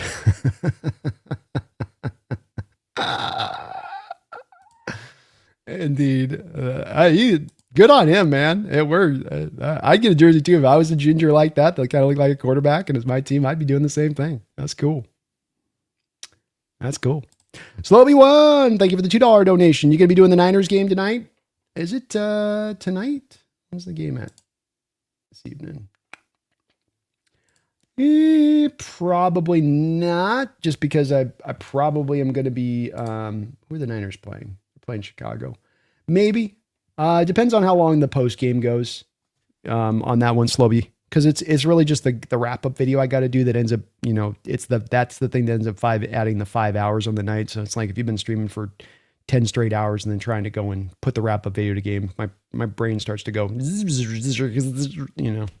doesn't quite work as well sometimes, but we'll play it by ear. We'll definitely be doing a nice long post-game stream and chopping it up in here in that way on that side of it for sure. I'll try if I can. We'll try if we can on that. It's going to be a big week though too, as far as we're going to have a good amount of streams, and sure there's going to be a lot of interest this week. That's for sure. David, thank you for the $5 donation. David, he says Walker is more talented, but Charbonnet reads holes better. I think that's completely fair. Thank you first for the donation, but I would 100% agree with your outlook on it. I think with Walker, I think sometimes the stuff that gets overstated a little bit too much on the dance stuff with him, he dances too much. I think some of that's not as much of a problem as much as people make it out to be, because a lot of that's come from penetration and just not say nothing of not having a hold. Just there's too much early penetration from him at times. It's causing that. But I think the fact of the matter is true on him, in that in his vision, and that if you're giving a vision score between the two of them, the vision is sometimes a limiting factor to Walker. There's times where it can flash and it can look good. So it's not one of those things like all good, all bad, but there are times where he can miss a hole. I don't think, to your point though, that we see Charbonnet often missing the hole or making the wrong read. He does tend to be the guy that does so. And I will say today, what stood out to me with him is that, and to the heart of this, is that he does a good job of that anyway, for the most part. But I thought today he did a really good job of, reads the hole, but then getting to sometimes the backside hole, being willing to have his vision get a little bit more opened up today and seeing things less through the corridor and more through the full room view of things. I thought that was more of a setup as well. And Bryce Young is just going to go ahead and down this. Boy, you got a team beat when they just decide to go to the victory formation as the losing team, don't you? But I think that's a completely fair outlook of the situation, David. And both these guys are going to seemingly be the way that this thing goes through into the future of the season. I mean, Charbonnet's making me look pretty stupid today, because I was thinking coming off of last week's performance, and Walker's been, that the time has come to really start to make Walker a bit of the de facto number one here and give him a chance to really, let him, be the man a little bit down the home stretch of the season. But Charbonnet said, I heard you, and you can shut up, Brandon, because I got something to say about that. So, he's making his headway on this as well. But I mean, really the key on this comes down to whether it's Walker, whether it's Charbonnet, David. I think the real key here really comes down to Kubiak and recognizing that when he's got days where the running game is working, when he's got days when he's getting the consistent 3 to 7 yards a carry, that those have got to be days where he leans into that rushing attack and understands why it is so vitally important to stay in on that, to make teams force you to first stop that before you got to go and get to the pass happy nature of things. And he was a little slow on that to recognize this, but Kubiak does realize, does recognize, does kind of tend to eventually figure this stuff out. And we'll get another snap here from the Panthers. Last one of the game. And that will take us to the conclusion of this football game. The Seattle Seahawks will take down the Panthers 27-10. Tough game, a bit of an ugly game. What you were going to play in this game in Carolina, you got a misty weather. It's wet out, tough footing out there. Sloppy nature of the offense on a variety of different levels this season. But you just find a way to get it done. Just find a way. By any means necessary, as somebody else put above in the donation. By any means necessary, that's the approach here. And hell, you beat them by 17 points. People can squawk all they want about how ugly this game went, but like we've seen from this team, when things lock in, when the feast hits, when things are exploding, when the momentum is rolling fully in your favor, it's really rolling in your favor. Undeniable there. Thank you, David. Appreciate your support on it. Well said on your part. Glenn Karn with another $5 donation. Thank you for that, Glenn. Appreciate you for that. Very kind of you, my man. Very, very kind of you. Charbonnet appears to be coming into his own at just the right time. Now we really will have a two-headed rushing attack. Go Hawks. Love your show. Well, thank you for that, Glenn. I don't think that anybody going into this playoffs that we can look at and say, okay, who's got a 1-2 punch that's on an equivalent level as us, be it either in the AFC or the NFC. I don't think anybody does. You might find a back that you say, I like my one back better than your one back, but you got a two-headed combo that both can, at given points and times, can get hot, can give you some really, really nice rushing attempts from the backfield. They can prove as to why they were both former second-round picks and why they were looked at as being a cut above of just that jag way the running back position is looked at by the analytic folks, a little bit of that all these guys kind of fall together and it's all driven by these other factors at play. And that these guys are showing you there's a little bit more to that. And that may be a big benefit to this offense. I mean, as we're talking about this, about confidence and the shakiness and a bit of Kubiak at times. And once we get in the playoffs, the turnovers, a way to maybe get around some of this that we're anticipating is something that's not all going to lock into place and just be fully loose and set free is falling back on leaning on that rushing attack. And it's not that you're not trying to protect Darnold like you'd have the Niners protecting Jimmy Garoppolo a couple of years ago, where you're trying to keep him down to like 8 passing attempts in a game or something in a playoff game, but that you limit down the passing attempts because the rushing attack will work. And I think that Kubiak going into these playoffs can have a passing attack built up and can put a passing game in play and say, hey, in this game, we're going to throw the ball 55% of the time and run 45% because that's how I want to attack this defense. But if you get into a first quarter, if you get into an early part of the game and you're seeing that the rushing is working and you're seeing that your line is creating holes and that they're struggling to stop that, you can't get away from it. Got to stay with it. Got to stay committed to it. And we did so early in the year when the running game wasn't there and always there consistently, but it has been at times that we just sort of voluntarily will get away from it at times here in the second back half of the schedule. So hopefully Kubiak's paying attention on this. I estimate he will. You ran for 163 yards in this game. That's an eye-opening kind of performance from the backs. You found consistency from the first quarter through the fourth quarter in the rushing attack. That's also important here, not just the base number of yards you got, not just the fact that you're able to run around in the goal line and punch it in down there, but also the fact that you were consistently able to get it rolling throughout the course of this day, no matter what was really happening offensively. That is a huge, huge boom. When this offense can find rushing and find consistency there, it makes everything so much easier. We saw it on that play action pass out to Barner for the touchdown, where the prior 3 plays you had run, got the Panthers all fully loaded up, first down play. You come back with the play action and Barner's wide open out there in space because they're selling out for the run. Thank you for your kind words as well, Glenn. Appreciate you for that, man. Go Hawks. Get it done by any means necessary. They did so today, and we are good to go. We are good to go. Alex, thank you for the $2 donation. Appreciate you for that, Alex. He says, who made your Hawks Nest neon light? I like it. I actually was able to find someone out of China on Etsy that does them. And I've been very impressed by the work they did. The price was good and it's held up really well. And really love the job that they put in on it. They do a really good work out there. I don't know the name of them. I'd have to look it up, Alex. So if you're looking to get a neon light like that, hit me up at heyhawksnest@gmail.com and I can go and dig around to find where I got them from up there on Etsy. But Etsy's got some cool stuff out there. People doing some good work out there. And I thought it looked good in the background. So that's good to hear. We're always in a state of flux back here. We're still kind of finalizing this backdrop. So I know the Metcalf jersey's trigger some people back in the chat as well with some of what's been going on with him recently. But thank you, Alex. I appreciate you for that donation. Very kind of you. Oh, Industry Worth in the house again. Thank you for another $5, Cal. Appreciate you for that.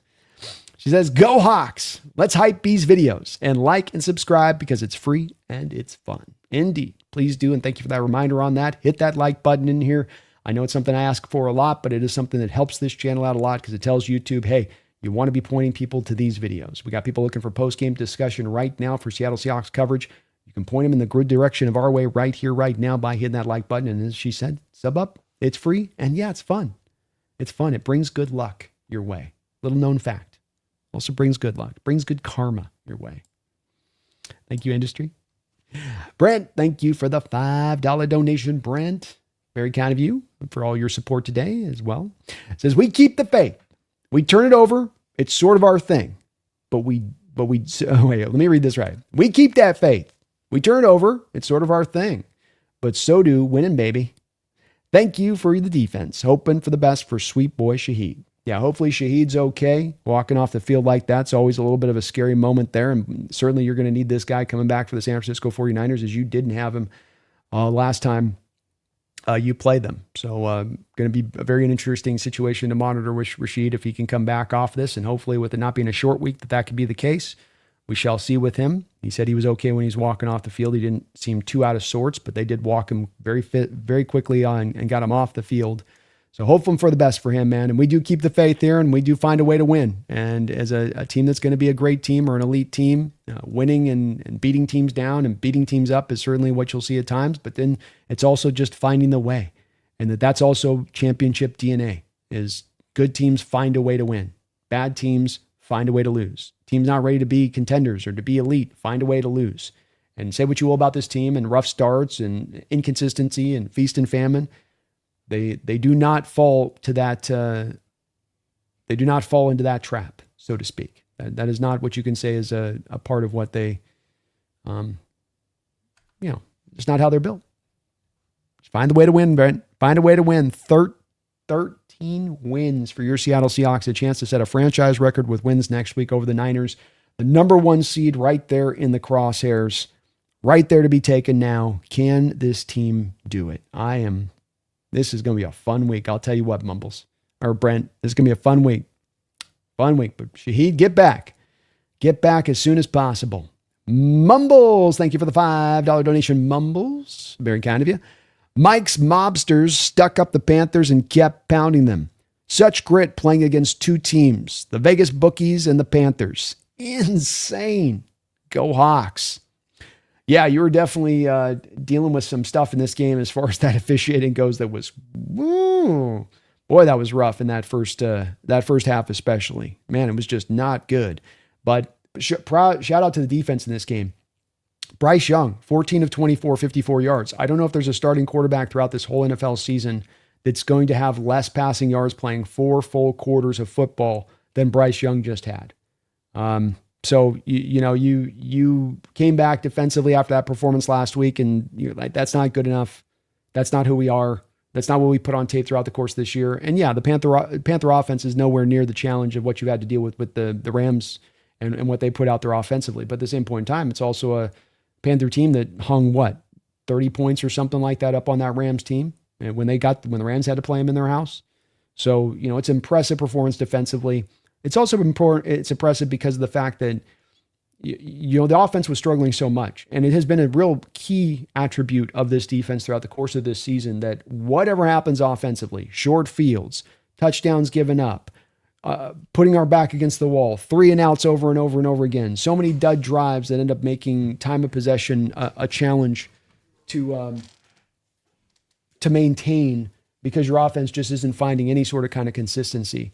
And yet, game in and game out, it just doesn't matter to them. They're unshakable, unflappable, and they just keep bringing that sort of spirit that they're trying to set, that tone they're trying to set, and you have felt it inherently from this defense throughout the offseason. You could feel this building up to this season, and that these guys want to be great. Doesn't guarantee they're going to be great, by the way. Just a want doesn't get you. But you don't just get great by having the talented players there.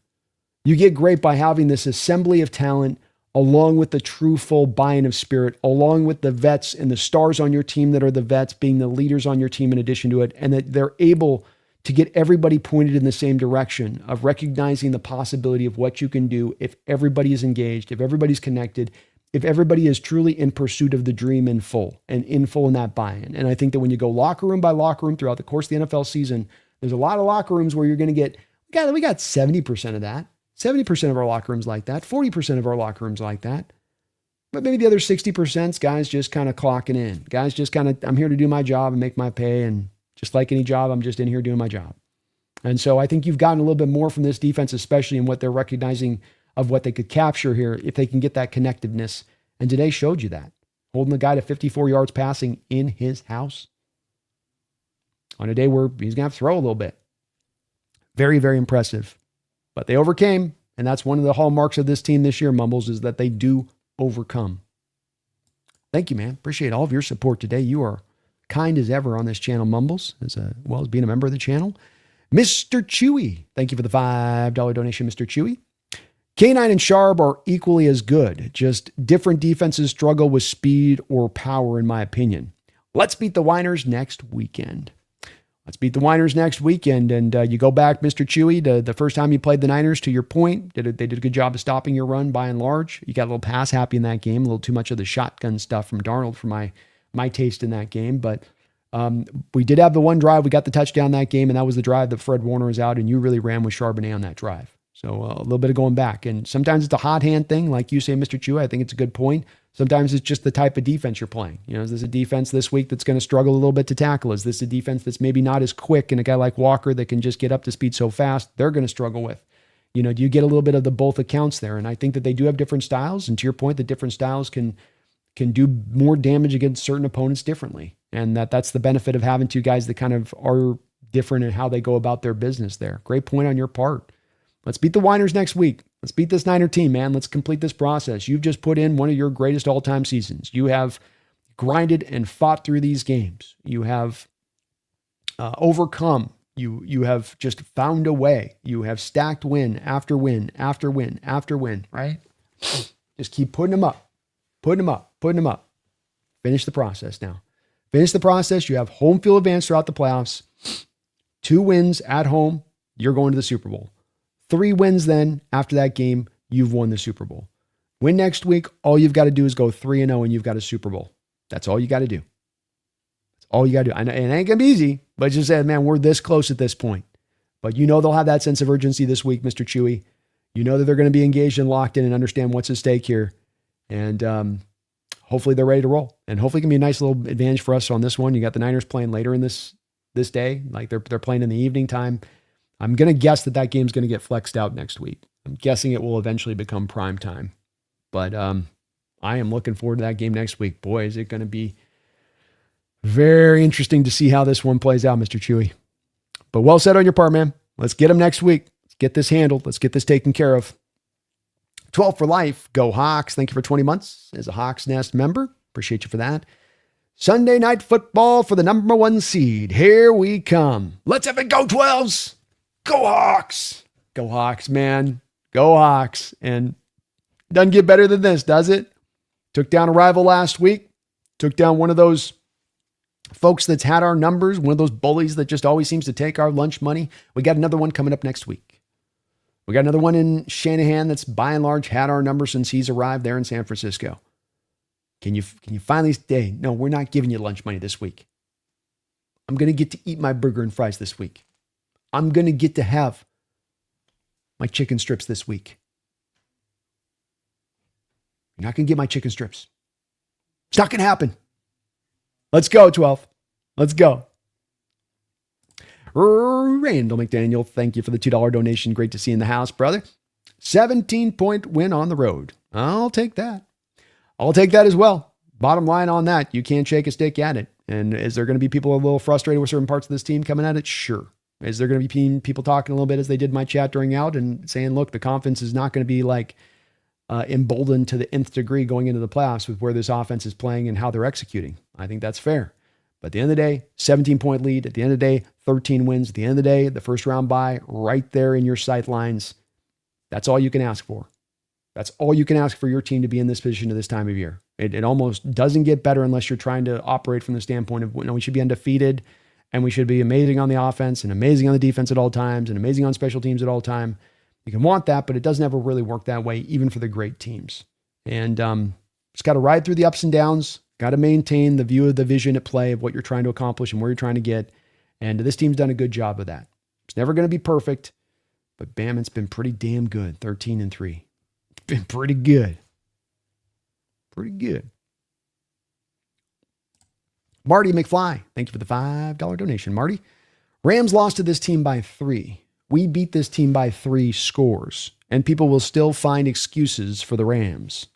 Yeah, it's a little bit will be interesting. People are saying, like Jake was tweeting about us. I'm sure he was talking a bunch of noise about us in the first half about this is the Seattle team I'm not scared of, this team that's not very good. But, that is kind of the bottom line of it. And that you can hammer us on that first half all you want, Jake. But, you guys got beat by this Rams team. And the thing with that is Jake will go, well, it was raining. It was raining. Well, it was wet in the game for us too. So, it's like for like. So it's like, but I know I'm going to hear it on the round table this week, Marty. I'm going to hear it from both Jesse and I'm going to hear it from both Jake on this, I'm sure, that this game didn't convince them of anything and that it's going to be a yada yada and the Rams are far and away better. But, like you're pointing out here, the math doesn't math, right?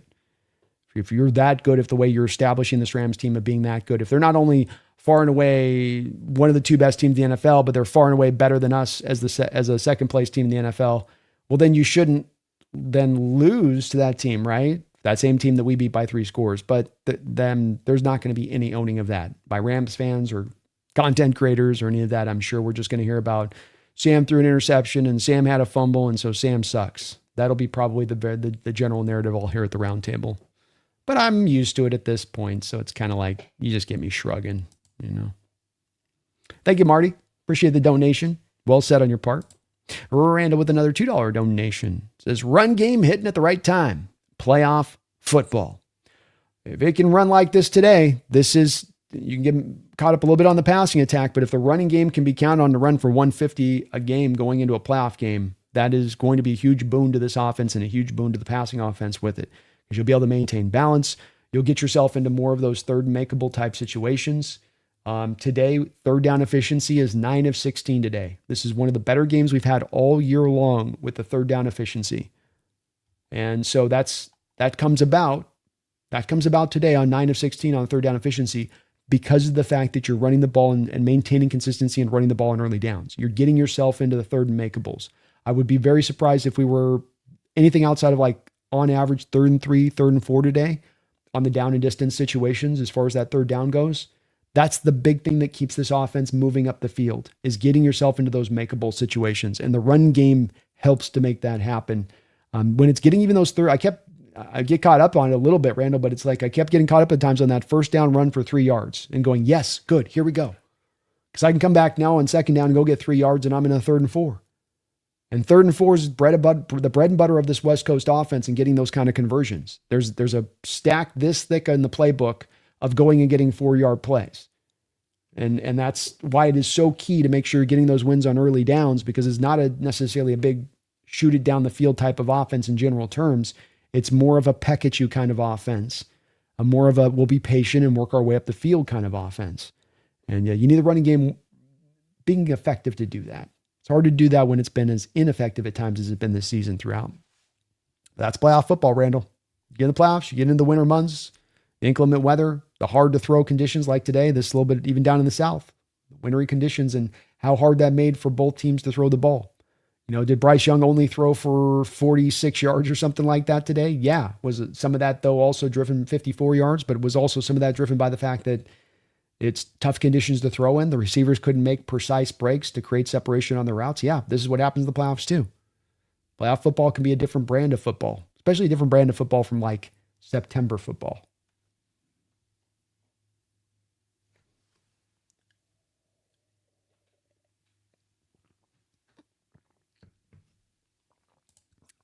Visible, thank you for the $2 donation.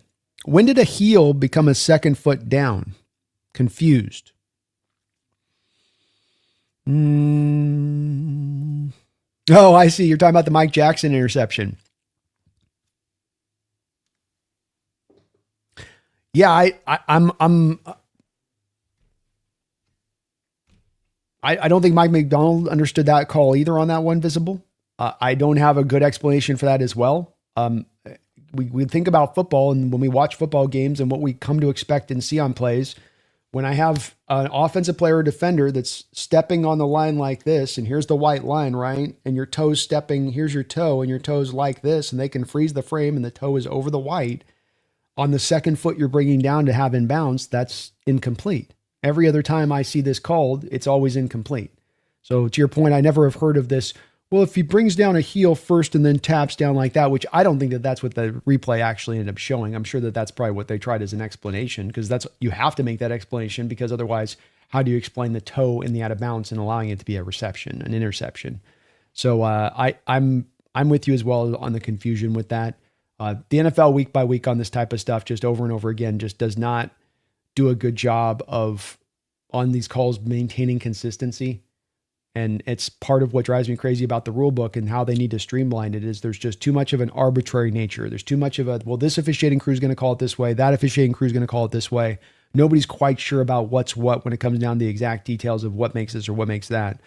And again, since in 40 plus years watching football, anytime a guy's got his foot out of bounds on the replay and you can see his toes on the white, it's automatic. It becomes a very easy call at that point.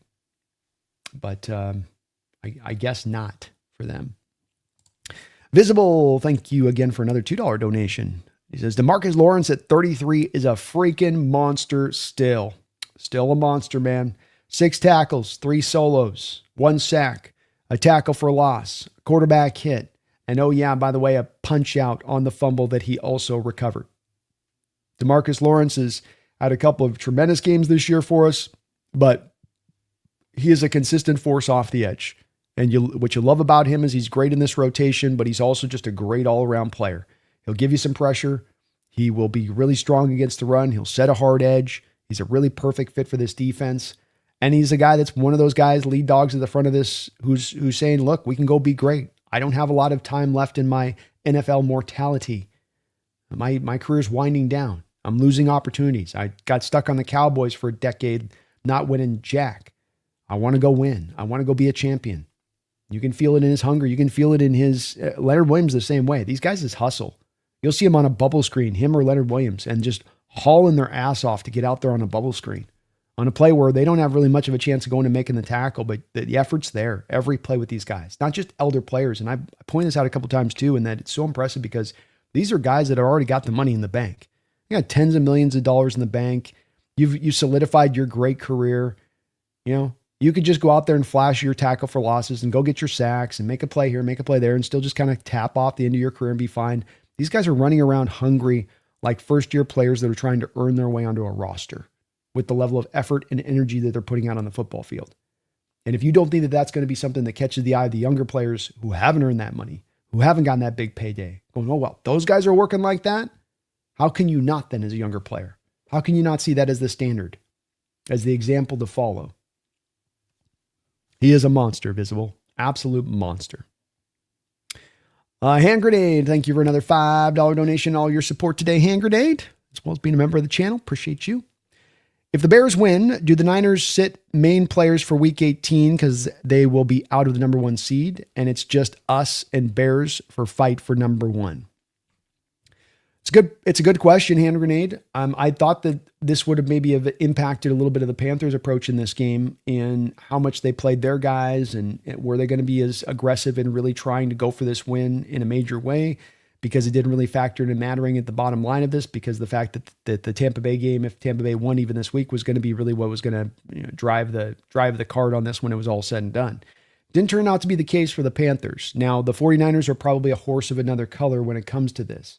So that if they do lose this game to the Bears, I would expect them to probably try to, rest a couple of guys. Ricky Pearsall with his injury, if they come back next week, he probably tries to play next week.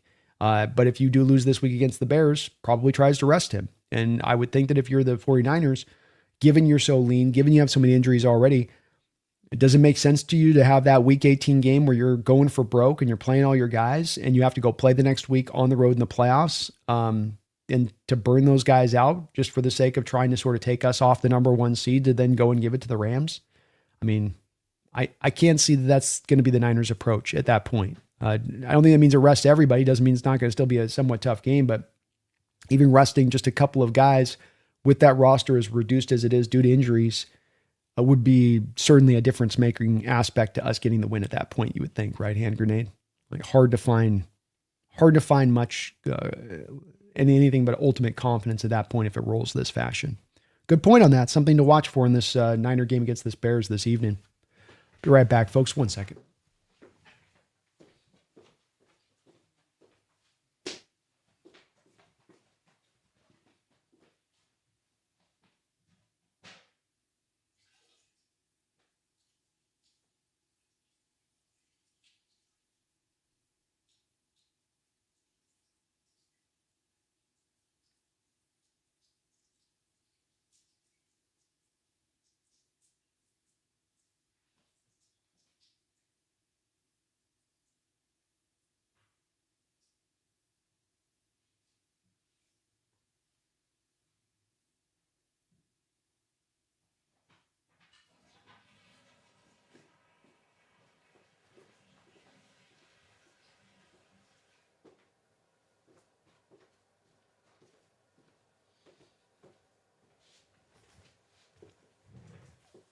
All righty.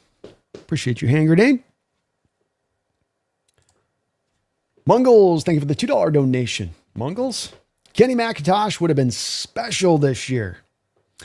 Sad losing McIntosh like we did when we did. He would have been an interesting third, head to this rushing attack. There's a lot of stuff that he provides that's interesting in his play because Mungles, he is a guy that we haven't used him a lot for this, but been a good rusher for us, but also a really good player out of the backfield and pass catching and being able to run routes at times out of the backfield.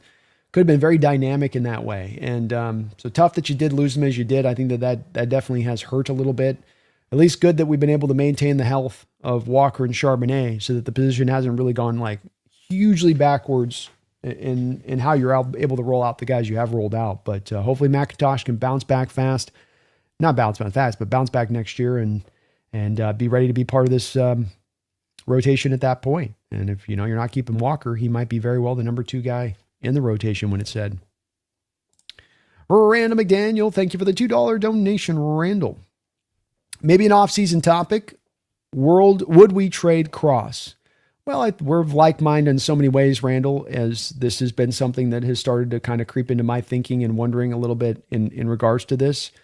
And it's really not down to the fact that Cross isn't a good player and isn't a guy that's worthy of being given a contract extension. It's that, do you want to pay an extension on a guy kind of because of the theoretical of what you thought he could be or what he actually is? And do you feel comfortable doing that? And that's, I think, a really good question to ask at this point. I think there's also the question of, if you let him go, then who is the guy? Do you just run with a Josh Jones at left tackle and hope that, that guy can do it for you long term? That would be one that you'd be, you're probably drafting a guy in addition here. You're not just running with Josh. Obviously, you're getting somebody's replacement, but then can you take that, probably 15 to 20 million per year that Cross is going to be due to get and move that money in a different place to better maximize things on top of, can you then move across and what could you get back in return for Cross? Would he get you back a first round pick via a trade? And so this is, I think it's a good topic for the offseason, Randall. I do. And I think it's something that the team's going to be considering kind of all roads with what they do with Cross this offseason. Wouldn't surprise me if they get him to an extension. I think that part of him getting the extension is going to be relying upon him willing to make his peace with the fact that you're not getting the $25 million per year. You're not getting the $20 million per year. You're a kind of like a top 16 tackle, and that's solid, but you're not going to get paid like a top 5 tackle if you're a top 16 tackle. It's a very good point, man. Very, very good question. And I think we'll do a show around that and discuss a little bit of the options there, where Seattle could go with it, what they could get back, and why it could make a lot of sense potentially. Not that I'm looking to do it, but that we consider all possibilities here at the Nest, right, Randall? All possibilities in the Nest. Matthew Plowden, thank you for the $5 donation, Matthew. I really, really appreciate you for that. Very, very kind of you, man. Very, very kind of you. So we got the Buccaneers losing today. 7-9 is what the record is now. And so the Panthers 8-8 have a little bit of a hold on that division, though they got to win next week. Matthew, you've been so very kind on all of your donations as a Rams fan here lately into the channel. I really thank you for all that support, man. I'm a Rams fan, and I'm not making excuses. Y'all beat them. We didn't. The playoffs will tell all. See you there. Great content, Brandon. Well, thank you for that, Matthew. I appreciate you being one of those ones that just says, hey, you guys got us, or no excuses given. And, when it comes down to it, if we lose to you guys, it would take a titanic shift of officiating, in my opinion, to get me being in a place where I'm going to do anything short of saying, hey, you guys are the better team and you got us. And we had 3 opportunities at you. And, you got us on the 3rd try. And we're 2 very close teams. We're potentially, at the end of the day, 2 of the best teams in the entire National Football League. As weird as that is to kind of say that for 2 teams in the same division, we could come to find out that that's just the bottom line case of it. And if that is, it's something that I keep coming back to. This is all, to me, more than it is about trying to say, well, my team's so much better than your team, and we're just so much, or your fans are whining and moaning. And less of it trying to be me saying that. It's more of saying, hey, Ram fans, just appreciate how cool this is. And that you've got these 2 teams that are 2 of the best teams in the league in the same division, and that they're going at it, and that it's tight and it's close, and it's a back and forth, and we're going to get a potential 3rd rematch of this matchup, and then that'll decide. And like that's to me something that's more about the celebration of it, and that this is what the NFL is all about, and the rivalries and these big matchups that you can see coming down the line, and it's going to be for all the cookies. And can you find a solution here, and the tit for tat and the chess match that goes on, and all of the stuff in that's so much more interesting versus refs, or we're just this so much better here. There's like, we just, there's the little bit of that stuff that'll go on. But Matthew, I appreciate you, man. Thank you for the kind words as well. You guys got as good a chance as anybody in this playoffs, including us, of going to get that Super Bowl. And indeed one of the teams that has got the best chances to go get it. That loss last week shouldn't have shaked anything in the Rams' thinking and their possibility for this year. And if we play again, I'm going to imagine it's going to be another tough-ass game, whether we're playing home or on the road. It's going to be another just dogfight of a game where it's going to take every bit of the battle, every bit at the last second to go and get the win, if that's what we're going to do, as both of the last 2 have. And it's going to make it hopefully a funner game for it on that side of it. But thank you, Matthew. I appreciate your support, brother. Jordan, thank you for the $2 donation. He says the Bills at 12-5 might be the 7th seed. That's tough. That's definitely tough for the Bills, and kind of strange because, for a while there in the NFC or AFC, it was kind of looking like for a while there that you're going to have a lot of like 9-7 teams getting into the playoffs, but hasn't played out that way. Indeed, the Patriots are 13-3 right now, with the Buffalo Bills at 11-4. And, yeah, they're in a bit of that pickle of a situation there. You're right about that. Chargers 11-5, so right there within 1 game of that. In addition to it, that makes it kind of tough. But Bills have also had a lot of opportunity, and that when they look at their record being 12-5, that's also fairly weak in division this year. I feel like their schedule has been one that, even though they were a first place team last year, has not been, impossible for them to navigate through. And you've got some bad losses on the books if you're the Buffalo Bills, that have also contributed to being here in this position and place, and can't overlook that part as well. You're losing the Falcons team. Got no business losing that Falcons team. Bills are still a wild card, though. Still a wild card. I'll say that. Still very much in the stretch of they could come out there and they could. That's a team built to go win on the road. That's a team that doesn't necessarily need home field advantage with Josh there. He is one of those great equalizers in the playoffs. Feed me. Thank you for the $2 donation. Feed me.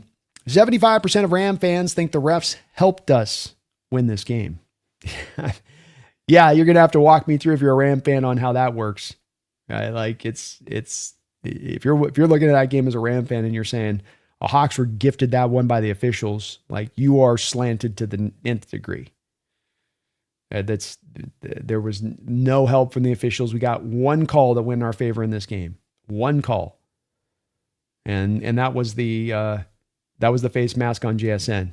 You had other couple calls that you had to have reversed, but only after they had to go back and look at it and see that it was clear and concise. The guys didn't make the catch.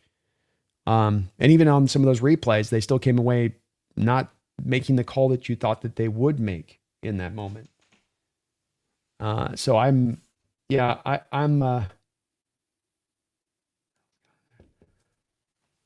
I'd be interested to see if that's going to be the take from Jake this week. If he goes to the officiating, I might blow a gasket in the round table. I'm not going to lie. I was triggered last week. I'm going to get super triggered this week if that's where they go with it. Give me a break. That was brutal from the refs in that first half and into the third quarter. That was brutal. Brutal. Femi, you're awesome though, man. Thank you for the donation and the support. Very, very, very kind of you.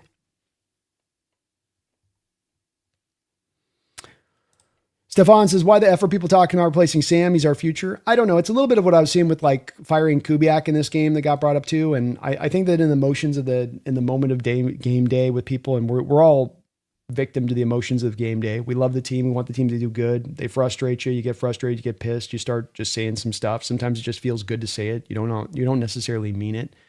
I think the fan base has 2 points of entry here to where they are very sometimes in certain select points of the chat where it's either Sam Darnold or Kubiak, where there's this run. We got to move on, Sam. We got to do this. We got to do this. We got to go over here. We got to do this. It's like, if you're going to make those decisions, number one, I don't agree with making those decisions, but if you're going to make them, then the time to make them is to be thinking about in the off season, not in the emotion of the moment in the game itself. If you're being guided by game, moment to moment on what you're going to do with players on a long-term future, that's going to be a bad front office and how you're driven. So I get the emotions, and I'm a victim to the emotions as much as anybody else. You guys see it with me in the first half and some of the frustration I had with this team. And I get you get a little negative and you get a little bit like, so I understand some of it, but we've got to tap our brakes with this when we really stand back and look at this stuff and what's going on and how the season's played out. You're one game away from having the top record in your franchise's history. A franchise that's gone to 3 Super Bowls. Let's keep that in mind. Perspective on this season. You're a year ahead of time. You were supposed to have 7.5 wins by Vegas. You're going to double your win total from what Vegas had you being at. And this is not just a defense that's put this team up on their shoulders and carried them through. It's the entirety of this team that's brought you there. Certainly the defense is by far the strength of this team, but it's the entirety of this team that's brought you here. This is still going to be a top 10 scoring offense. This is still going to be that should be the number 1 special teams unit in all of football still.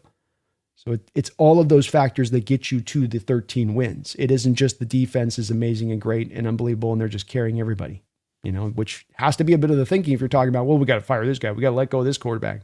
So it's just been the defense, but yeah, that's not accurate, right?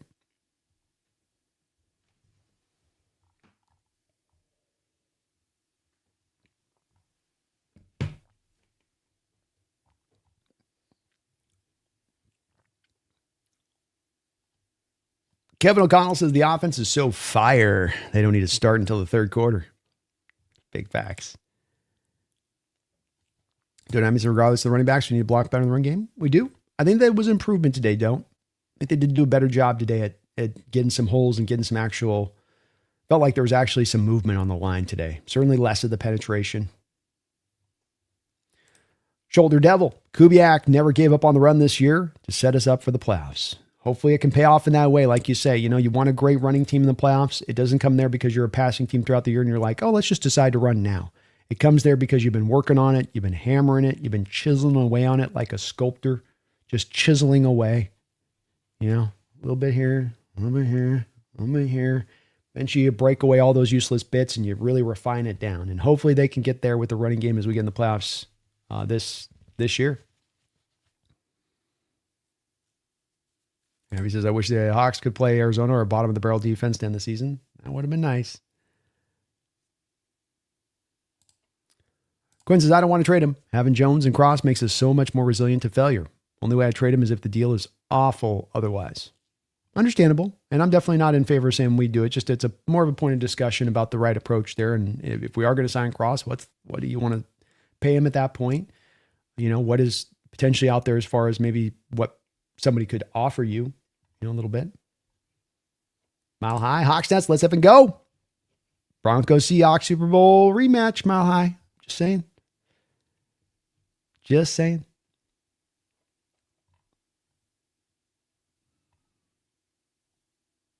Haven't heard anything about Horton either, Space. Kind of waiting on some updates there with them on that. Shoulder Devil JSN is absolutely a dog, man. Cod Mister says, in case y'all are confused still, if somehow the Bears and Falcons win, Seahawks clinch the division. So let's go over here to this.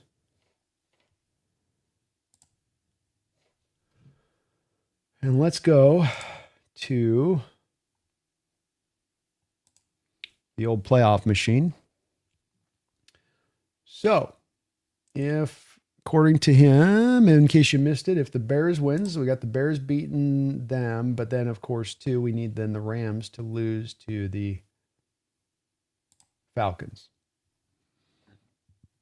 So if that happens, and we go over to week 18, and then even if LA wins, and then if we lose, we would still have the first seed theoretically then. No, let me see on that. I might be wrong on that. No, Bears would have the number 1 seed. We'd be the number 2 seed with the Green Bay Packers coming into Seattle. Be probably how that plays out. Interestingly enough. So Bears would, you're right about, it would get us the division, but then of course you would have the second seed rather than that first round bye. You'd be giving Chicago that potentially then if you lost, now that is. But of course then too, that just comes down to the Niners are in the playoffs. You know, the win for them at that point would just come down to, do you want to play the Eagles, the 3rd seed, or do you want to play the Panthers, the 4th seed? You're on the road either way from a Niner perspective of that. So does that change a little bit of the focus of the Niners and how they approach that game? Potentially it could. Potentially it really could. Something to track and monitor. Big part of this is just going to be based upon how this, come on, how today finishes off. Check on a few of the scores here in the first half of the action. And we've got the, of course, you had the Thursday games going on there where Dallas able to take down Washington. Detroit falls to Minnesota. Shocker there with Detroit. Very surprising game from them.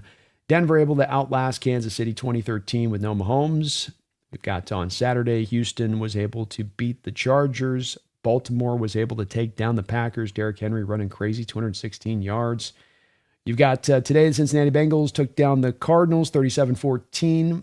The Pittsburgh Steelers were able to beat, the Cleveland Browns were able to beat the Pittsburgh Steelers 13-6. DK Metcalf suspension looming large in that game. New Orleans Saints have gotten hot at the end of the year. Tyler Shock is actually looking like a player there for that team. 333 yards passing, 34-26 against the Tennessee Titans in a battle of the rookie quarterbacks. Jacksonville Jaguars got a late touchdown to get themselves a 23-17 win over the Indianapolis Colts. Tampa Bay Buccaneers fall in a game that they need. Baker Mayfield throws for 346 yards, but they fall to the Miami Dolphins 20-17. The New York Jets fall to the New England Patriots 42-10.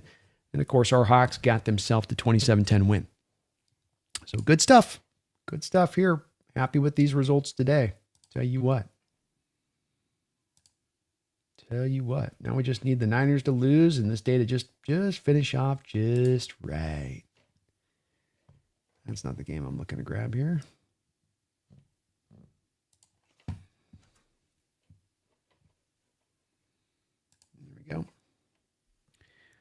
There we go.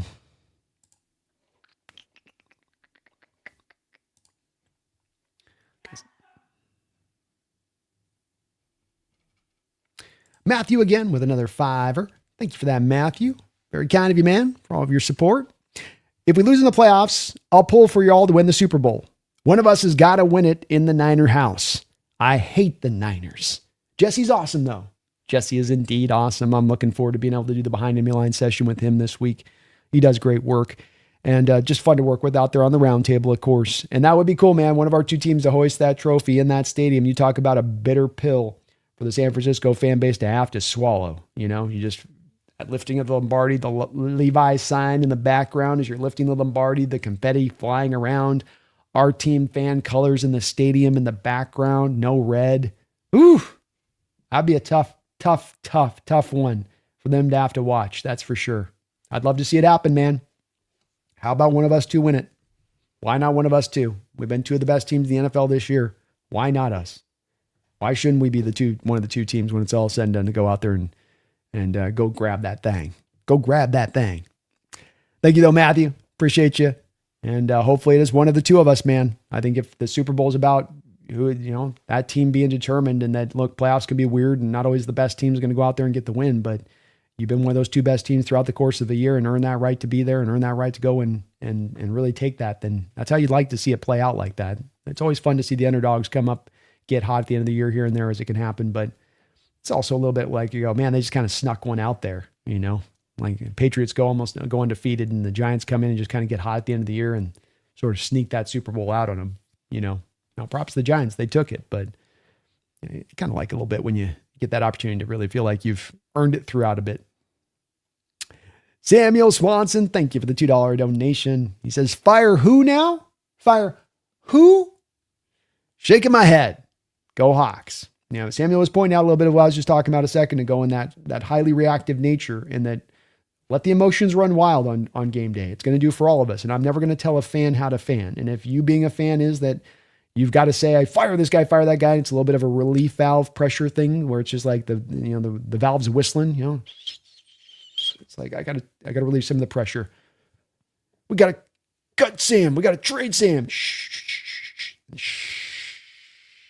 And a little bit of that pressure relieving out. So maybe I'm going to maybe say maybe some of it's just that, Samuel, and for some of these folks, and that it's a good way of allowing them some relief. And I do that in telecast at times too, where I can just go on the bitch and moan train a little bit just because it feels good as you're so tremendously frustrated with what you might be seeing with the team. But it's not what we want the team to do. And when it comes to Sam Darnold or Clint Kubiak, 2026 will be best served by those guys being on this ball club.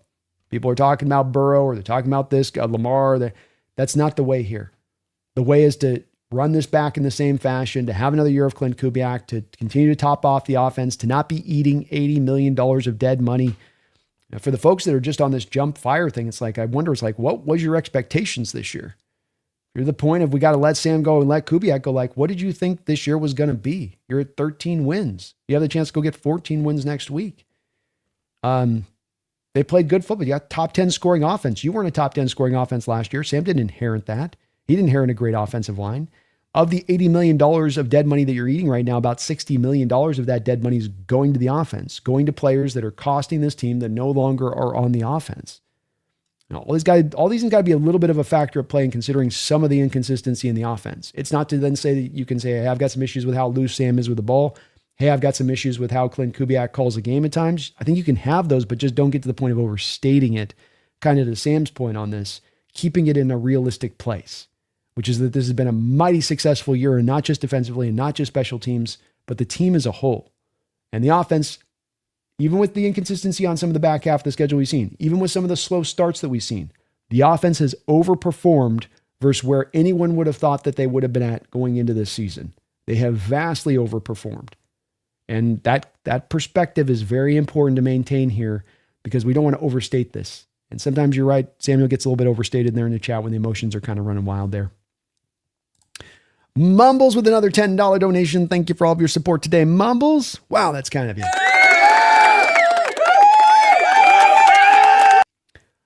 Mumble says, B, if the Panthers won today, they'd clinch the South. Since the Bucs lost today, think Brendan got his info wrong on the B&B show? Also, got to stop betting Lions. Laughing out loud. Like 3 weeks, they're my only loss. Brother, I'm with you on that. I lost as well. I think I had a 20 drop on, I think I might have put a 20 drop on the Lions against the Vikings. And I was like, Bromer's going to beat the Lions? Max Bromer, really? I guess so. That's all I can say on that. Yeah. Mm-hmm. But I'm with you. I'm out on the Lions at this point. I've lost enough on them with that. No. And I thought it was the same way with that as well. I didn't know that they were going to win if the Bucs lost. I thought, as I had looked at it, that everything was going to come down to that last game of the season, kind of no matter what and how it played out. But guess we were wrong on that. Sometimes you get down to the fifth or sixth tiebreaker on this stuff, and it can get a little bit confusing. Where it's not just, okay, record, okay, head-to-head, okay, division record, okay, conference. You start to get to that fifth thing, and you're like, which one are we on to tie this to this with this? But lost opportunity for the Panthers today, especially with the officiating, helping them out a little bit through that first half to keep them in that game. And weren't able to take advantage, and that's going to set the stage for next week and them to have to battle it out with the Buccaneers there for the division. And not going to make it easy for you then when you're going to have to turn around and play that very next week. A pretty tough team coming into your house on the road. So good for us. Tough for the Panthers there, Bumbles. And thank you, man, for all of your donations today and all of your support. Got to avoid those lines, man. They'll break your heart. They did to me too as well. Like, really? Brosmer's going to get you guys? And I thought that they kind of needed that game. Like, if they won, they were still going to kind of be in the hunt, I thought. But they were playing like they were out of it a little bit. They're kind of like that with Pittsburgh the prior week, too. It's a Detroit team that certainly has gotten a little bit weakened this year from where they've been the past couple of years. You can just kind of see that across the board. The loss of Frank Ragnow and kind of how that's played out. It's been a little bit tough for them, Mumbles. Thank you, man, for all of your support, though. Appreciate you. Keon Lund, thank you for the $2 dono. There's a way to have 3 13-win teams. That's insane. It is insane. The have and the have-nots in the NFL this year versus last many years that we've watched this sport where parity has been king has been very limited this year. And I think that the well-run organizations and those organizations that are damming their torpedoes and making sure they're doing everything in their power to go and win are kind of dominating in certain respects. And they're doing so because they are truly in that pursuit of trying to go be a contender. They're in that pursuit to try to go win championships. I quite frankly, in looking at this NFL season, look at a lot of NFL teams and I go, I don't think that you're truly out there trying to go chase a championship right now. I think the Dolphins walk into the season truly chasing a championship. I think the Bengals, even with Burrow, don't really find themselves in a position of chasing a championship because of how weakened that defense is, and where you put just basically all your money into trying to make sure you retain Burrow, and that meant that you got to pay Jamar, and then you're going to have to pay T. Higgins. You have the whole Trey Hendrickson mess that just goes throughout the whole offseason. You have the Shamar Stewart situation with this weird clause about prison and his contract that you've never asked anybody else to sign. That's not a serious organization. I don't think the Cowboys are a serious organization with that Micah Parsons crap that just kept leading through, and just move them in before the draft last year if that's the intention from your part. Why are you playing this weird-ass game with it? There's a lot of teams now that are legit, that are, certainly the Rams are a serious organization. The Niners are a serious organization. The Eagles are a serious organization. But I think that's why you're seeing a little bit of that separation in the win teams to the not win teams is we've just got plenty of these teams that are just not making themselves into a functional place. The Raiders are not a functional team. I don't know if they're non-serious, but they've been non-serious for so many years that now that they got serious guys in the building, they got so much work to do that it's just not an easy turnaround fix. Oh, it's just all, here's our solution. It's done. And so, I think that that's why it's gone and played out this way. It's going to be interesting to see if this does maintain into the future, and that we see this as a given trend going into the future seasons there, Keon. Absolutely. I think that's the case too, as well. But it has been weird, man. 13 win teams, man. The good teams are really good this year. Dupree Squid, thank you for the $2 donation, Dupree. He says, feeling really good as a Hawks and Ravens fan. Boy, Derrick Henry, man, that guy has been one of the rare backs I've ever watched in my lifetime that just don't feel the slowdown from him, despite the heavy amount of carries and the heavy amount of toll that body's taken as far as punishment goes. Guy just keeps going, keeps being so tremendously effective. What do you have, 31 carries for 222 yards or something like that in the game against Green Bay. And that's in Green Bay, I believe, too. Yeah, you got to be feeling pretty good about where things are at. And if I'm not mistaken, I want to double check this, but if I'm not mistaken,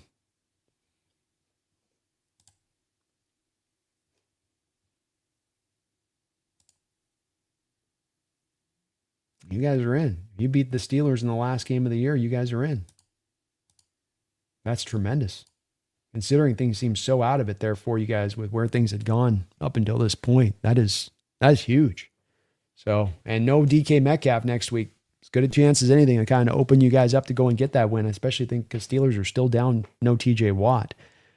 So, yeah, going to maybe go take that there against that Steelers team. And that DK decision just continues to look that much worse in retrospect because of it. You lose against the Browns today from a Steelers perspective, and Ravens beat the Packers, and then the Ravens win next week. I mean, you talked about the worst look of DK's career that's kind of an all-timer decision at that point if it ends up costing him, especially a day like today against Cleveland where your offense couldn't mount anything from a Steelers standpoint. They missed his presence out there today. Tough moment there. Love you, DK, but tough, man. Mumbles, thank you for the $5 donation. Mumbles, very kind of you, man.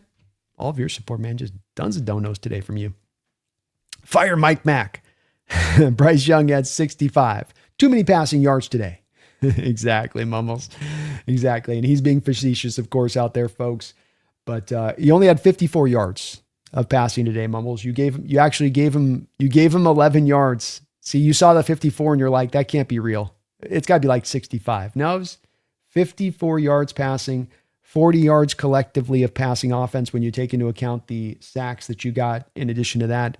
Might be one of the all-time great days in limiting passing yardage from a Seahawks defense. I'll be interested to see where that kind of sits up in all-time records because it's hard to hold them back past that. And you had Bryce in a bind today. The conditions have certainly affected some of this and was going to limit down some of the passing across the board. But it's also as well, if your defense confused him, your defense dialed up the stack boxes like I hope they would in the simulated pressures. You understood that he was going to want to go to the throws in the flat a lot. And Bryce does a really good job of keeping his eyes down and really selling you on those routes down the field before he gets to the flat. He's not one of those guys like, here's the snap and I go right to the flat. He really gets you to sync with the defenders into space and use his eyes to manipulate defenders.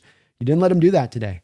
It was a grade A day from the defense, but also a grade A day in taking away what you know this Panther offense wants to do and forcing them kind of, into what they don't want to do, which is I think Bryce doesn't want to live 24/7 and playing on time throughout the course of a game.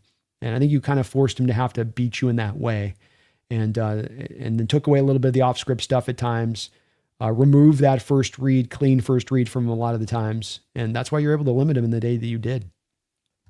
But very funny, Mumbles. Very, very funny. Keon Lund with another $5. Keon, man, you're awesome. Appreciate you for all of your support today. Keon, thank you for that $5.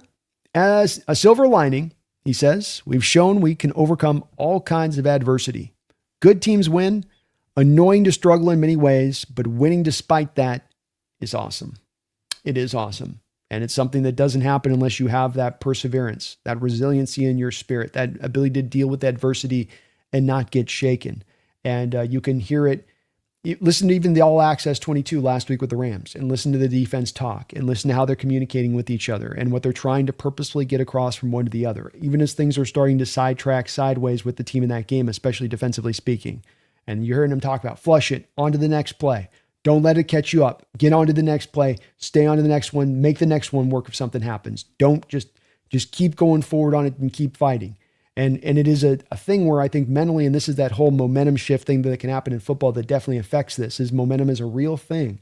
And you can lose it and you can gain it. And it's also momentum is a factor in kind of the spirit of a team. Man, it's just not our day to this day. Man, everything feels a struggle. Man, we're not on the details. Man, we got the self-inflicted wounds and the self-inflicted mistakes we're making.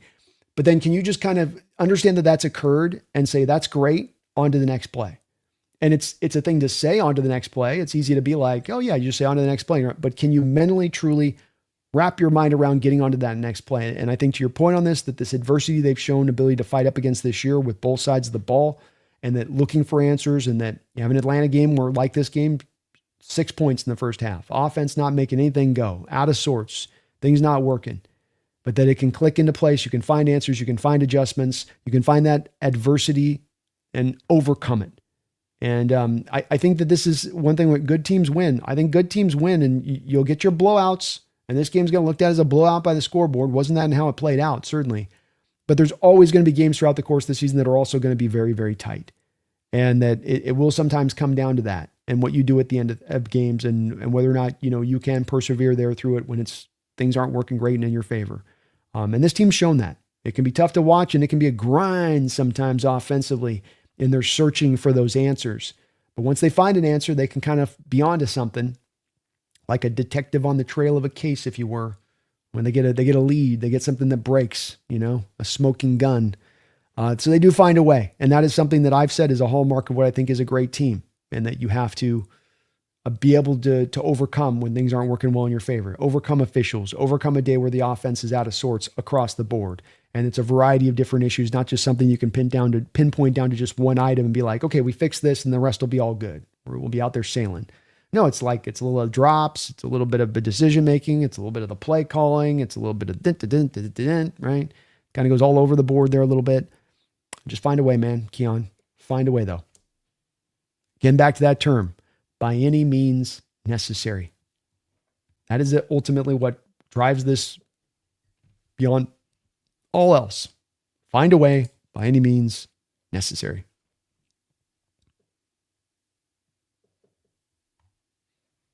Thank you for your donations, man.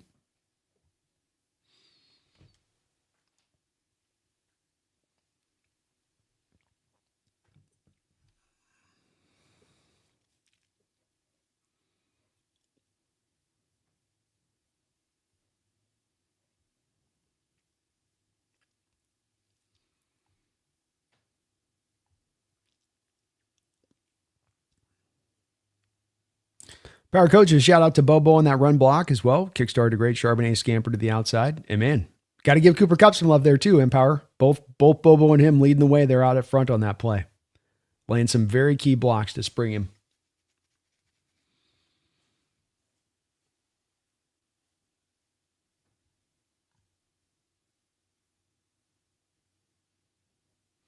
Brian says, anybody see a Panther fan with the handle of Tyrone in the chat, dusting the week and talking crap? Where is he now? I don't know. How many times did he keep pounding into my chat over the course of the last week? Was it 112 times? These guys always get quiet though, you know? They always get quiet when you get the dub. And Stefan says, I don't like the referees are clearly anti-Seahawks. Like a couple more games work in our favor, to your point on that. Power code, Kupp's got to clean up the drops. Good on the blocks, like you say, but he gets his opportunities. He needs to reel those balls in. 2 drops in this game. Quinn says, I don't want to trade him. Having Jones and Cross makes us much more resilient to failure. Only way I'd trade him is if the deal's awful otherwise. I get it. I get on that. I think that's an okay to go. That's a good way of going with it too. It'd be more of just a discussion point as anything. Kind of turnover options.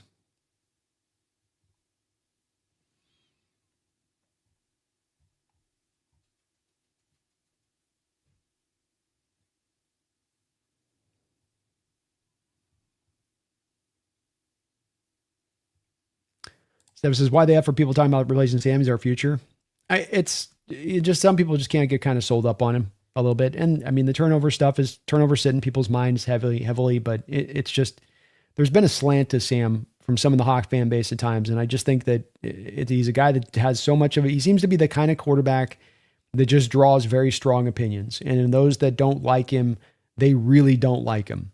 And you can see them, and it's not just Hawk fans. I think it exists nationally in a view to Sam on this. I see it with Jesse, for instance, in the talks with him on the roundtable. There's just some folks that just can't quite get sold on him, Stefan. And I don't agree with the sentiment on it. I believe he is our future. Kind of comes back to what you need at the quarterback position to go win a Super Bowl. What do you need to go at the quarterback position to win a Super Bowl? If you got a mighty defense, if you got a mighty special teams, if you can run the ball with some consistency and effectiveness. What do I need from the quarterback position then to win a Super Bowl? Historically speaking, when I have those other elements that I'm giving to that quarterback. Is it nice to have the superstar? Is it nice to have the superhero? Is it nice to have the guy that can one-on-one break everybody down off the dribble and go drive it and slam it home over the top of the 7-footer? Sure. Are those few and far between? Yeah. But you can absolutely win it with a top 10 quarterback. Sam Darnold, like it or not, we can go through every statistic you want in the book on this, like it or not. Sam Darnold is playing like a top 10 quarterback this season in the NFL. And a top 10 playing quarterback with those other factors at play, grade A coach like Macdonald, you can go win a Super Bowl, especially in this year's season of the NFL.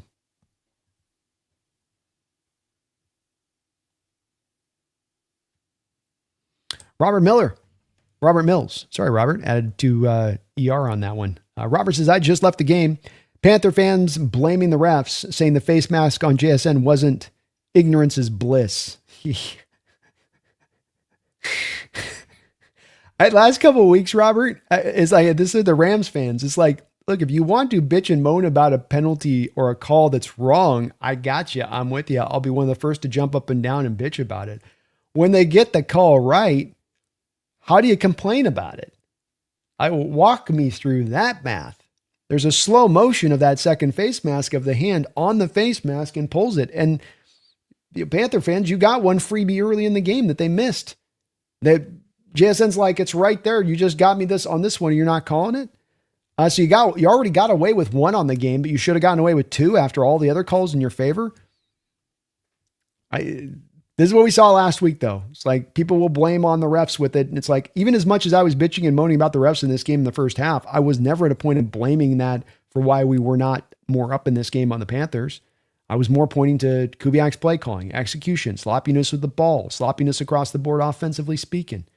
Like that would be more of the stuff I went to, but that's hilarious if that's what the Panthers are saying. Daniel Pollock, I'm a Hawks fan living in Boston. I don't think I can handle a Patriots Super Bowl. Patriots have had such an insanely easy schedule. It's where I just feel like, Daniel, I do think the Patriots are building something really cool out there and something that's going to be tough to deal with for years to come. Drake May, variable combo is an awesome combo, but it does feel that they are a year early on this and that roster is not quite in a ready-made shape to be able to make really supreme noise in the playoffs. It wouldn't shock me if a team like even a Ravens team, walked into New England in the playoffs and, gave them a hard time, beat them in their house. I think you could see that happen. And it's been at one point or another, I think they were playing, I'm sure it's come back down to earth a little bit here, but at one point or another, the Bills were playing, I think, one of the sixth easiest schedules that we've seen in NFL history through a lot of this year. And that's been a big driving force for them on that. So, it's something to consider with them on that. It does. But I don't think we need the Patriots back in the Super Bowl again quite yet. They need to wait a little bit more time. Joseph Seahawks started the season with 7.5 wins over under in Vegas. That was an easy bet for me. One of the easiest I've ever had. Indeed, man. Vegas gave you a freebie on that one. I think they have the past 2 years, quite frankly. I don't think they're going to make the same mistake next year, though. They lost a lot of money off that one.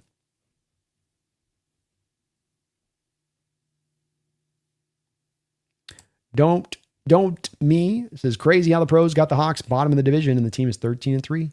Indeed.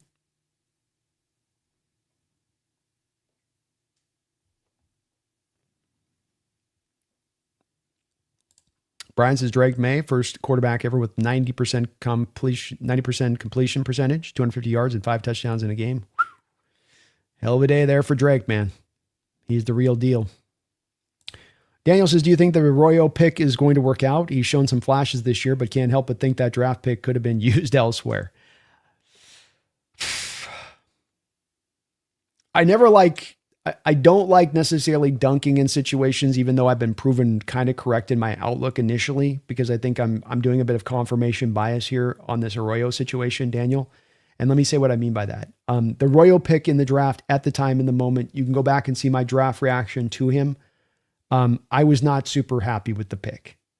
Arroyo was one of those prospects throughout the draft process. I go 330 deep every year. I'm about 100 deep right now in the prospects for this upcoming draft. Just put 4 in tow last night. So I get very deep into these guys. Am I looking at them? I don't just kind of passively go look at a highlight video and go, I like this guy because his highlights are cool. I go and watch the tape. And Arroyo had things on his tape that kind of bothered me a little bit when looking at him as specifically a day 2 guy. Like him as a prospect, saw him as more of kind of a 4th round guy and where you want to take him. And beyond just what the tape showed you, you also had the concerns with him when it came to the injury front. A guy that struggled to stay healthy throughout his college career, couldn't stay healthy even in the final year of college, couldn't stay healthy even at the freaking Senior Bowl. So I start putting that all into my math where it's like the tape's kind of fine. Their injury front is a real concern here. And I also see him as being a pure H-back type where he's not going to be able to do much inline stuff with any kind of effectiveness, especially when it comes to run blocking with any kind of effectiveness as anything outside of an H-back. And I go, boy, that seems a little bit high for all of those risks there for a 2nd round pick. The top end must really be sensational for you to get caught up in that way. And I'm open to being proven wrong on this. There's time to be said. The Arroyo pick was not about getting him at his maximum, most effective in year 1. You'd love to have that, but this was as much a pick about the development long-term with him here and becoming a weaponized piece in this offense into year 2 and 3, I think, from a Seahawks perspective. But I liked Harold Fannin better than him. Harold's had a better year. Harold's a better blocker. So open to still being able, I'm open to this one being one where I was wrong on, Daniel, and I will own 100% the confirmation bias is going to factor into my outlook of this pick in Arroyo a bit, and it's going to color my view of it. But I think I kind of nailed it out the park on the day of the draft. And I think that a lot of the heat and anger I got and vitriol I got from the fan base by not reacting with overwhelming praise to the Arroyo pick in the moment has been proven pretty true as to why I had that reaction. Because back to your point on this, in the heart of your question, was there another pick that could have been a better pick, number one? Number two, a better pick that we're able to utilize more in the immediacy of right now. One that we don't have to wait 2 years down the line to start to feel a little bit of that performance coming into bloom. So hopefully he can turn around in the next year here, Daniel, or if he can come back. I don't know if he can come back this year or not, but it does maintain one that I find myself scratching in my head. And I am working on a developing theory when it comes to right now where we're seeing the evolution and the draft going through these changes and prospects that catch the apple of everybody's eye, and everybody wants this type of prospect. I think that there's a heavy drive right now in NFL teams to going and finding this super hybridized type tight end that's right in between being a tight end and a receiver, and that's the type of player that's really going to be able to light the world on fire right now. I think there's a lot of theoretical to that's not quite really played out for how many guys are getting picked into sort of that second round phase, into that sort of day two phase of things. It sort of feels like more of one that's sort of a daydream more than it is one that's about reality right now. And I think NFL teams are kind of tricking themselves on some of these prospects because of it. Smeagol says Carolina might have the best home field advantage I've ever seen. Ever?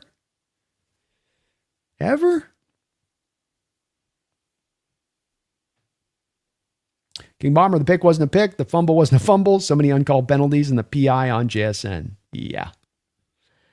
It was getting annoying, King. It was getting mighty, mighty annoying. Miss Colin Shaheed, the tackle out of bounds.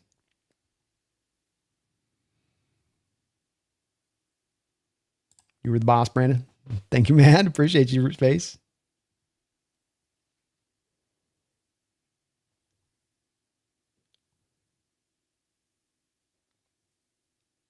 For James, he's feeling confident. His Seahawks are Super Bowl bound with 2 exclamation points.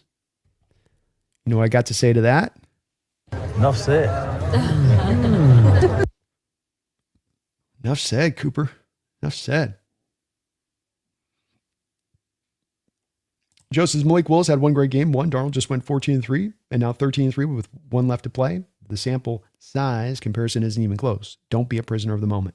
Well said, Joe. Well said. Megan, Hawks Nest was going to give this game a miss. Wasn't feeling it. Glad I got up in time. They rewarded you, Megan. They rewarded you. It was looking dicey for a while there. Josh says, where can I watch the roundtable from last week? I want to see Jake's reaction. If you just go over to if you just type in NFC West roundtable, Josh, into the search, then you just want to click on the live, and it'll be the very most recent live that we had from last week. So you can go see that there. You can also see they clipped it out on the channel, Josh. My debate with Jake. Me and Jake got into a pretty heated debate on the channel last week. You guys loved it. You guys had my back on that. But me and Jake got into a pretty heated debate about the officiating last week. So you can also just find the clip there on the channel under their uploads in the video section if you want to just kind of get to the heart of it.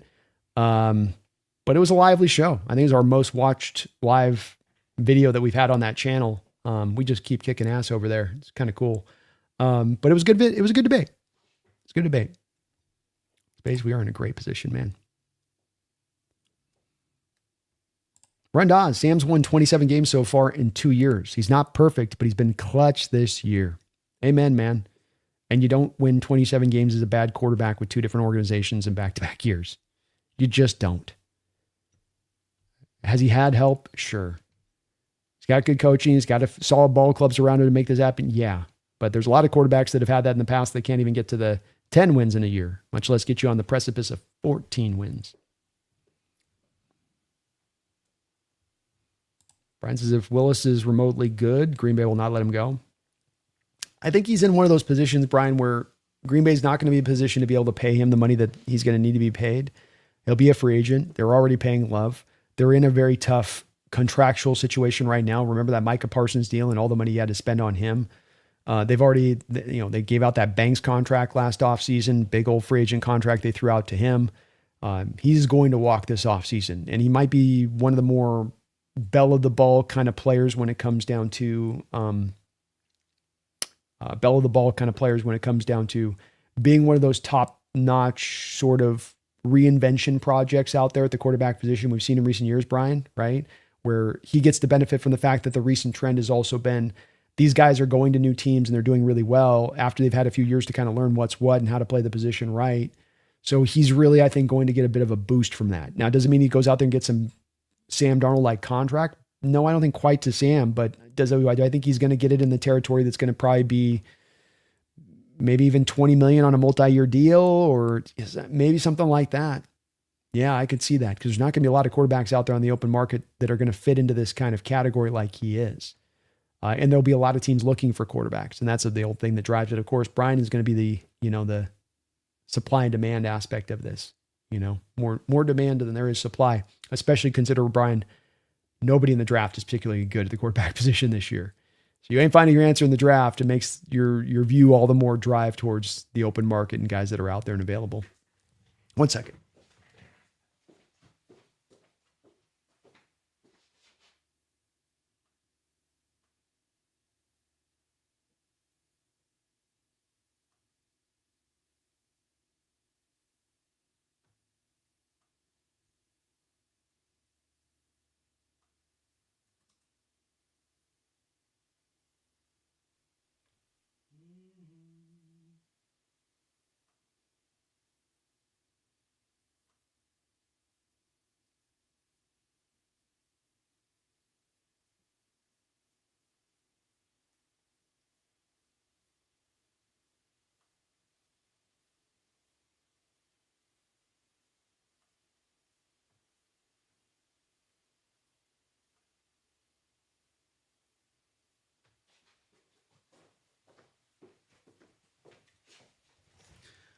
All right, so we got only the Buffalo game really rolling right now. Rams got to play Monday night. And then we got the Niners tonight. Okay. Koken, B, if the Niners-Rams lose this week, do we clinch the number 1 seed? No. Bears would be the factor there, Koken, because if the 49ers lose tonight, that's losing to the Bears. Bears have to lose one more time for us to have the opportunity to be able to then take the bye at that point. If we lose, obviously. Or not if we lose, but yeah, just in general, that's still not quite. Not quite. You get the division, I think, but not the number 1 seed. Gino with another interception. Yikes. Ray Barrios, Kittle unlikely to play versus the Bears, completely changes stakes for next week if the Niners lose.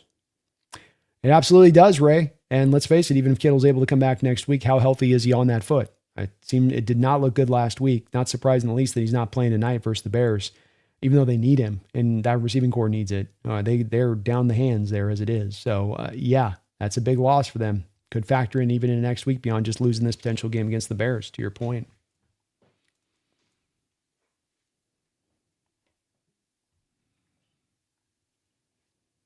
Addictus says, not bragging, but kind of happy. I rolled over my Seahawks 8.5 win season win total bet. Hawks, Rams, Broncos, or Patriots win. 5-time total increase from my original bet before game 1 of the season. Let's go, Addicted. Playing the game, man. Playing the game. Brian says, Ram fans too dumb to learn the rules. Shaking my head. I just complain about an official call, but if it's right and they've had a chance to get it right and they've had a chance to get it right on replay, you kind of got to go, hey, maybe we shouldn't. Maybe we're just quiet on this one. Daniel says, Sam has the talent to win a Super Bowl with top defense. His problem is turnovers, and they were a problem again today. We cannot count on him to not make mistakes. Certainly could become a factor here in the playoffs. And to your point, can't turn over the ball like you have. So he's got to find a way to be more careful with the ball and play within himself at times. It has gotten better overall since the Rams game. If I'm not mistaken, you've 6 games, you got 4 interceptions, so it's been improved. We'd like it more improved. We'd like the fumble stuff be improved. Sure, absolutely there. I'm not taking anything away of that. But it could be a thing that comes up into the playoffs, that's for sure. Probably not going to be able to get away with it in the playoffs. Allison says, we got the best defense. Let's go, Allison.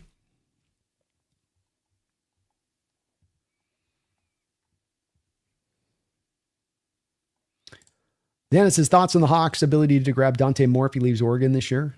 Dante Moore will be the first quarterback taken in the draft if he leaves Oregon this year. He needs another year, in my estimation of it. But because the quarterback talent is so bereft in this draft, and that the guys at the top that are considered the quasi-top right now are really not that top end as far as talent goes, and he's a true talent, it is probably a year early for him. Probably needs to go back, but from his standpoint, it's like, well, you could maybe be a top 10 pick this year. What's the point of going back? It's like, I want to further root in my top 10 pick. I want to be a top 3 pick, and he might even be still a top 3 pick this year when it's all said and done, and not through the post pre-draft process and testing and all of that. So I think that there's no chance of going and getting a guy like that. You're not going to have an opportunity. There's multiple teams with 2 first-round picks. Dante comes out. Some team will fall probably in love with him and package a couple first-round picks to go and get him on that side of it.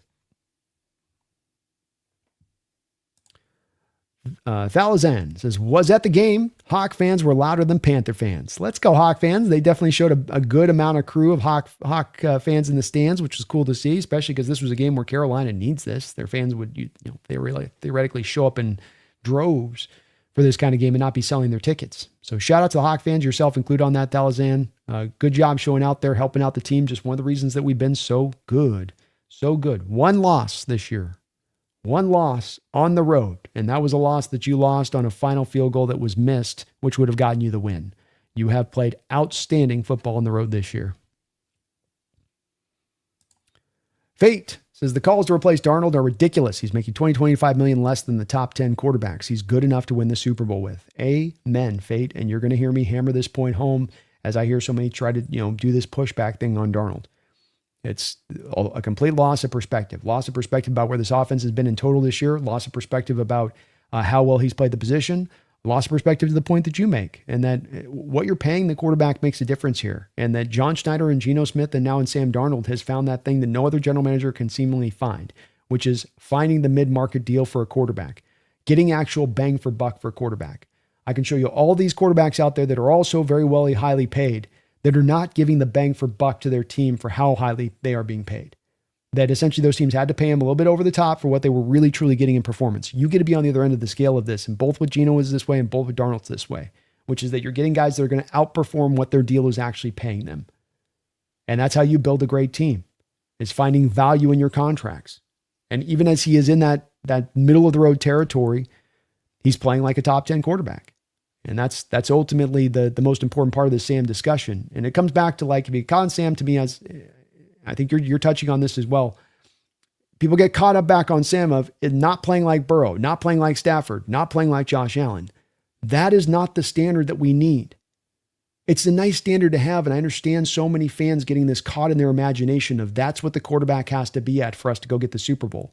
I call it the Brady Mahomes effect. Where the fact these guys have just come down the line and won so many Super Bowls over the last 10 years has made every average fan think this is the new model. This is the new norm. This is the new requirement. But it's not. We got to a Super Bowl 10 years ago with a quarterback playing top 10 level. That's how you got and won a Super Bowl. You got to back-to-back Super Bowls doing that. There was a time where Russell, for a good 3-4 year period, was playing up around kind of an MVP-like play at times. He was. But he wasn't like that in 2013 and 2014. He was clutch. He was good at the end of games. He could get hot. He was as hard to track down as anybody in the pocket as far as his mobility and improvisation. All that's true. And a top 10 quarterback. So if you did it once 10 years ago, if you did it twice over 10 years ago, for those that ardently would try to tell me that a top 10 quarterback isn't good enough, how and why? It just worked 10 years ago. I'm not going back 30 years of football to make this. And I go, 1995, we were able to get to a Super Bowl, went 10 years ago. Sports not changed that much. Jalen Hurts just won a Super Bowl last year. It's been to 2 of them. That guy is a top 10 quarterback at best. At best. Agreed, Fate. MJA9919 says, super sketchy ref non-calls. Yes. Second worst officiated game of the season with the Colts. And there's only really been, to me, in my opinion, 2 bad officiated games of our Hawks this year. But those were the 2.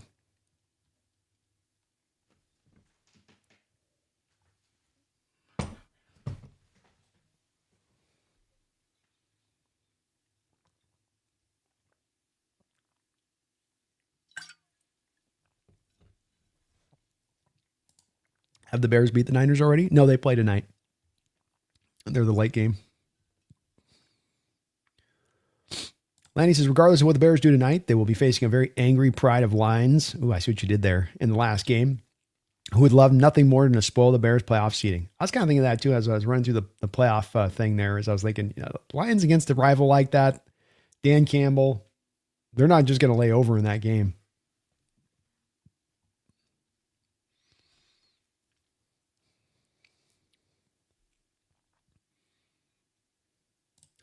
Don't have me as Mafe, Kobe, and Woolen a foregone conclusion to this point. I think it's most likely at this point, don't at me.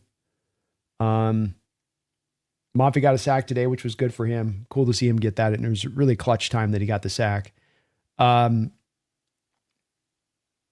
think just in Mafe and Woolen, you just haven't had enough consistency there for what they would get on the open market. I mean, for Woolen's case, I think he'll get a good enough deal that the Hawks just don't want to try to dip into those waters of price.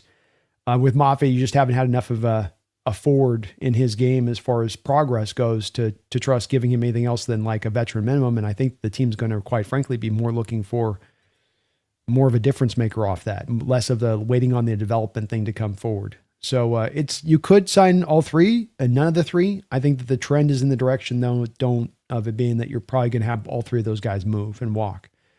They were willing to probably put Kobe Bryant on an extension at the start of the year, but that was if he was going to work within the confines of a deal that made sense both for team and player, rather than him trying to kind of top the market out and bet on himself and go get a real top-end deal this offseason, which is what I think he's trying to do. Addicted to Hawks, Rams have the two best games at the end of the season schedule. Hawks win tomorrow, and Jake and Jesse are upset in the Western Conference Roundtable regular season show. I imagine they're going to be a little prickly.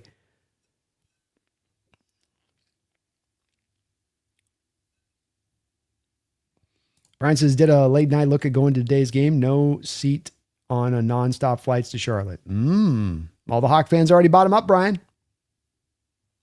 MJA says, JSN's mom is so nice. She was sitting next to me at the game. Oh, that's cool. Hell yeah. Very, very cool. That'd been a lot of fun. Angry Whaler Watcher says, 13-3. When will people begin to believe in Sam? I don't know. I mean, I've been trying to make the argument blue in the face since this offseason, but I just come back to, I think that he's a quarterback that drives a lot of very fierce reaction in both directions, and that the ardent disprovers and the lack of support he gets from those folks, they're very hard to be sold on him. I don't think it's always particularly fair on Sam. I think that there's kind of a metric here that he's supposed to play to that's kind of not realistic, but it has remained pretty consistent on that sometimes with it. It's not the majority. It's just, there's a selection of the fan base that's just really, really kind of obsessed with it and caught up with it. Lanny says, all the Hawks have been waiting to play this Niner game all season long. You talk about a game to be motivated as hell in that final game of the season. They beat you in the opening game of the year. You feel like you should have had that game. You haven't added this team's number by much over the past couple of years. Yeah, you got him last year with Geno. Where Bosa went out of that game, and that was kind of what really freed you up. But they beat your ass at home last year in a big way as well. You got to figure they're going to be pretty hungry for this one and want it pretty badly.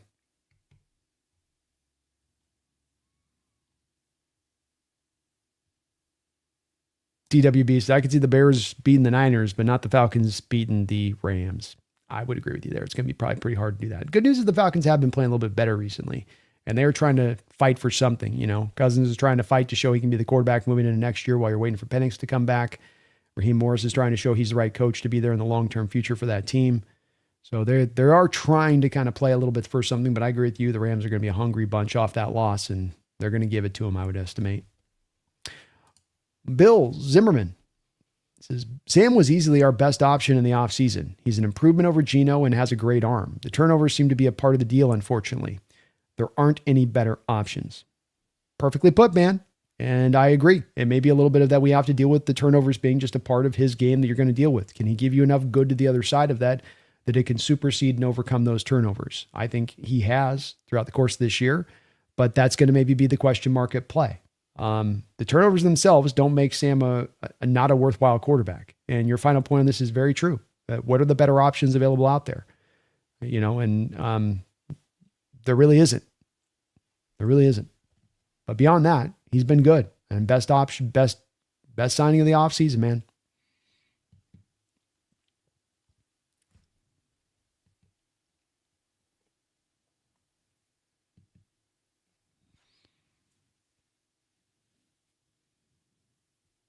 Always, we need a Bears-Niner tie and a Rams loss. That'd work. That'd get the job done. I just want to buy for Horton at this point, at this rate. I feel like he can really unlock the offense with him, Jason, and Sheed. That'd be a cool combo. Love to see it. Don't me says, my prediction is teams will throw the bag at Woolen. Bryant signs a deal. Seattle won't feel comfortable, and they move on from Mafe. That's kind of how I see it going too as well. I think Woolen gets enough of the bag that it's just cemented. I just go back to a couple of years ago. Don't at me. We had Shaquille Griffin here coming off an okay season, and he got $14 million a year with the Jaguars. That was like 5 years ago. You know, Woolen's done more than Griffin did to earn that contract at that time. I think he's going to get it.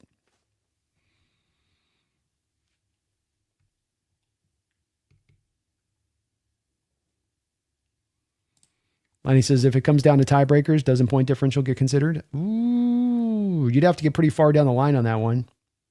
I'm not sure that it gets to that point. It goes, head-to-head record, division record, conference record. I think that you have common foe comes up next somewhere in there. You might eventually get to the tiebreaker, but to the point differential. But that'd be like one of the last ones. I don't know if we've ever seen it come down to point differential before, Lanny. If that was a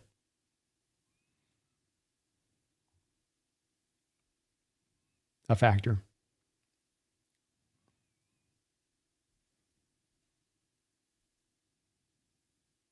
Fate says, if the Seahawks beat the Niners, it won't matter how the other games go. I'd rather that than anything else. Amen, man. Amen. We don't want to back our way in. We want to go take this thing, right? Okay.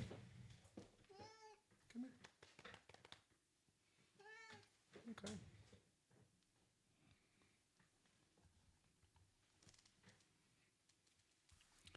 Space says, real good stuff, Brandon. Thank you, Space. Appreciate that.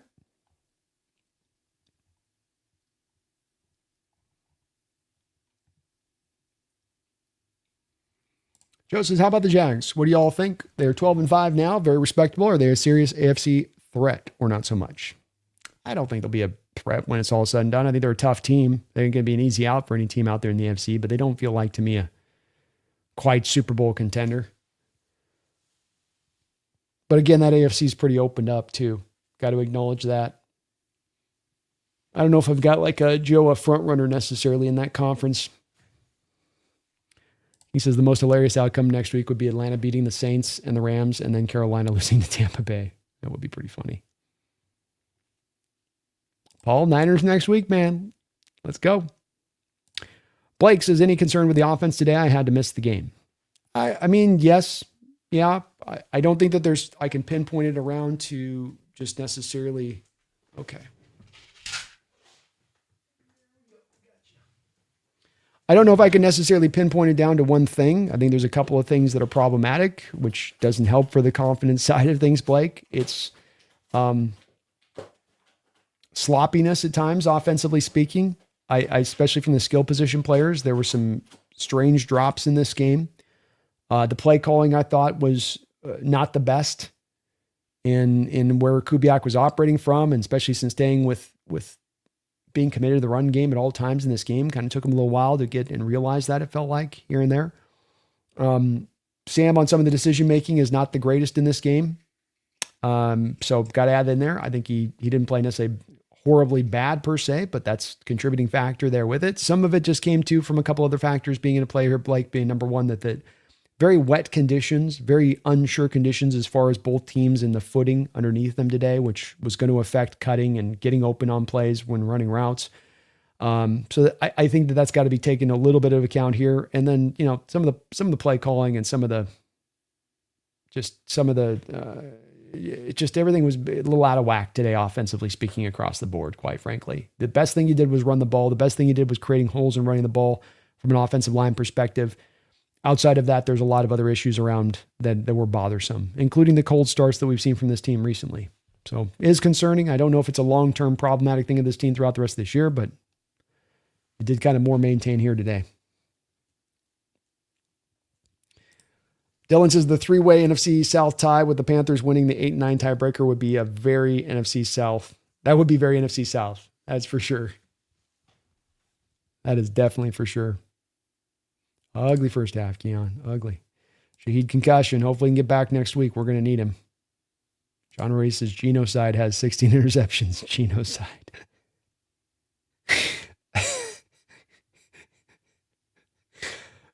I wonder what a ticket would cost for San Francisco game.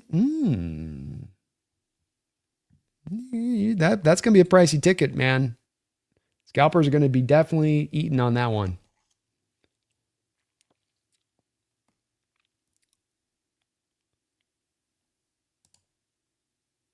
Blake says, did it seem like the misses were more Kubiak than players' touchdowns?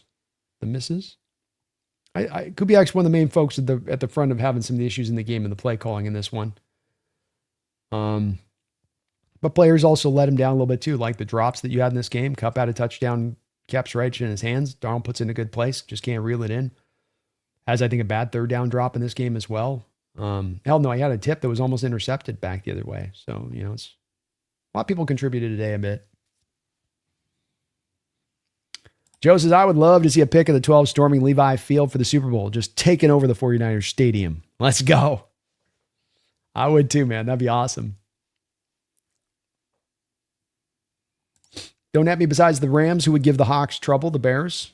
I think the Bears give the Hawks trouble. I think the Eagles would give the Hawks some trouble. Having guys that have a quarterback that can be mobile and get off script and be able to kind of scramble around would definitely make it harder on us. Those are two teams that also have pretty good consistency with running the ball and commitment to running the ball against the lighter boxes that we run. I mean, today with Rico Dowdle, 12 carries, 59 yards. Does Canales come out of this game thinking maybe I should have run a little bit more to Rico in this game and less of the dropbacks? I mean, Bryce had to run 9 times in this game. Those are all dropbacks. He's doing that off of that, with the exception of one read option keeper. So, you have 24 passing attempts, but you essentially have 31 dropbacks to pass versus just the 12 carries you gave to Dowdle, averaging almost 5 yards a carry. So, I'd give all those teams would be pretty troublesome for us in the playoffs to deal with. All the more reason that you want that home field advantage, because it just gives you that one little extra helping factor matter there to get you potentially over the top against those teams.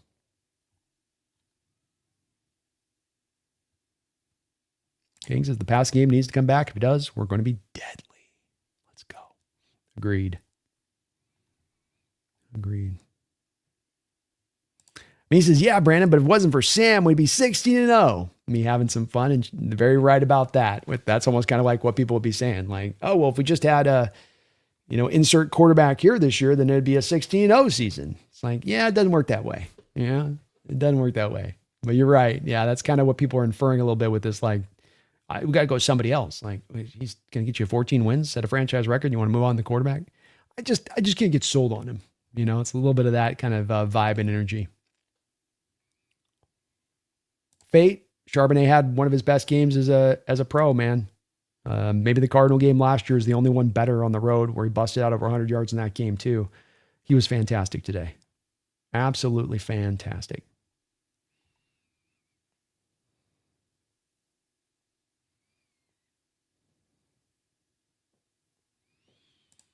Two-legged, don't know why y'all talk S about the Rams so much. Rams are confident. You're just playing arrogant azels. Okay. I mean, we're talking about the pluses and minuses on this team. I mean, at least I am here, too large. So, I mean, hardly arrogant if we're speaking about the weaknesses that do exist on this team that are real too. We talk about it all here. We talk it all.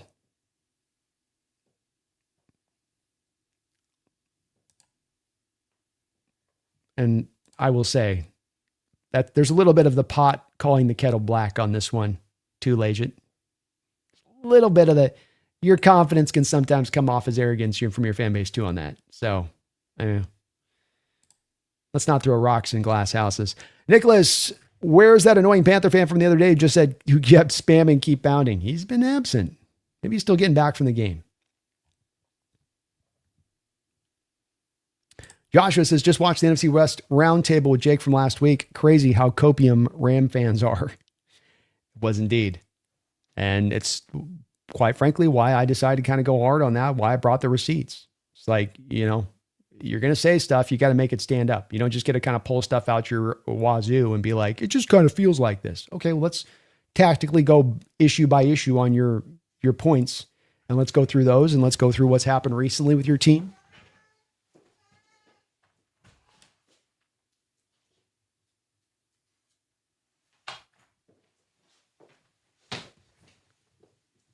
Let's unpack it all.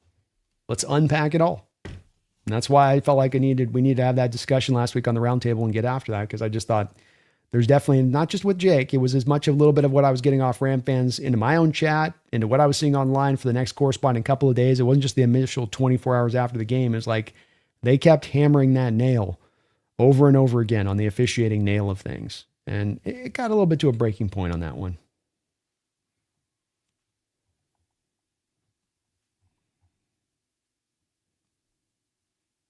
John Ruiz, me was being facetious on what he was saying on the comment there.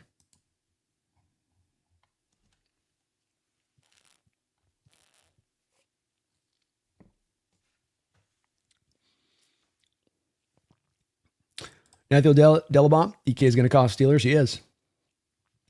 And it's a really tough look on a guy that's been very hesitant to own up to some of the, anger management issues that exist on the field with him, and how that's costed his team through the years, and how he's really been unwilling to own up to any of that. You heard it from DK a couple years ago when he was talking about Carroll showing the penalties up on the board before meetings. And that when DK was asked about it, he's just like, man, that's just numbers up on a board. I'm not paying attention to that. Like, well, hubris is a crazy thing. And, before the fall comes pride a lot of times. And, nobody can walk through this sport thinking their stuff don't stink, or that they're able to be on a different plane of what they are held to account versus others because they have a lot of talent and ability, or that they're very highly paid, and when you make yourself bigger than the team, it's such an awful look, and what it can cost you, like it did with DK here, and costing the Steelers team tangible potential games. But also, how is this as a look for trying to be a team leader and to be a guy that young players are looking up to? On top of, like Purpose says, might have cost himself $45 million in the guarantees. On top of everything else. On top of everything else. Mumbles, thank you for the $5 donation. Mumbles says, Nobby, 65 is too many yards. Should have beat the Jets with negative 10 passing yards versus the Steelers. It's the standard, right, Mumbles? It's that standard, man. I'll look that up real quick here.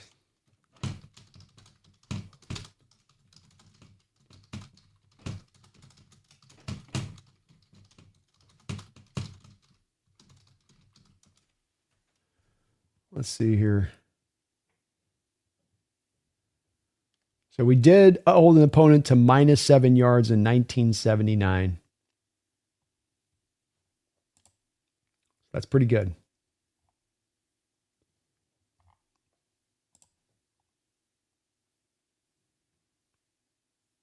That's pretty good. So this is probably the number 2 all-time game then. How about that game? You held them to under minus 7 total yards in 1979. Wait, not as busy states and snippets, but their opponent holds the NFL record.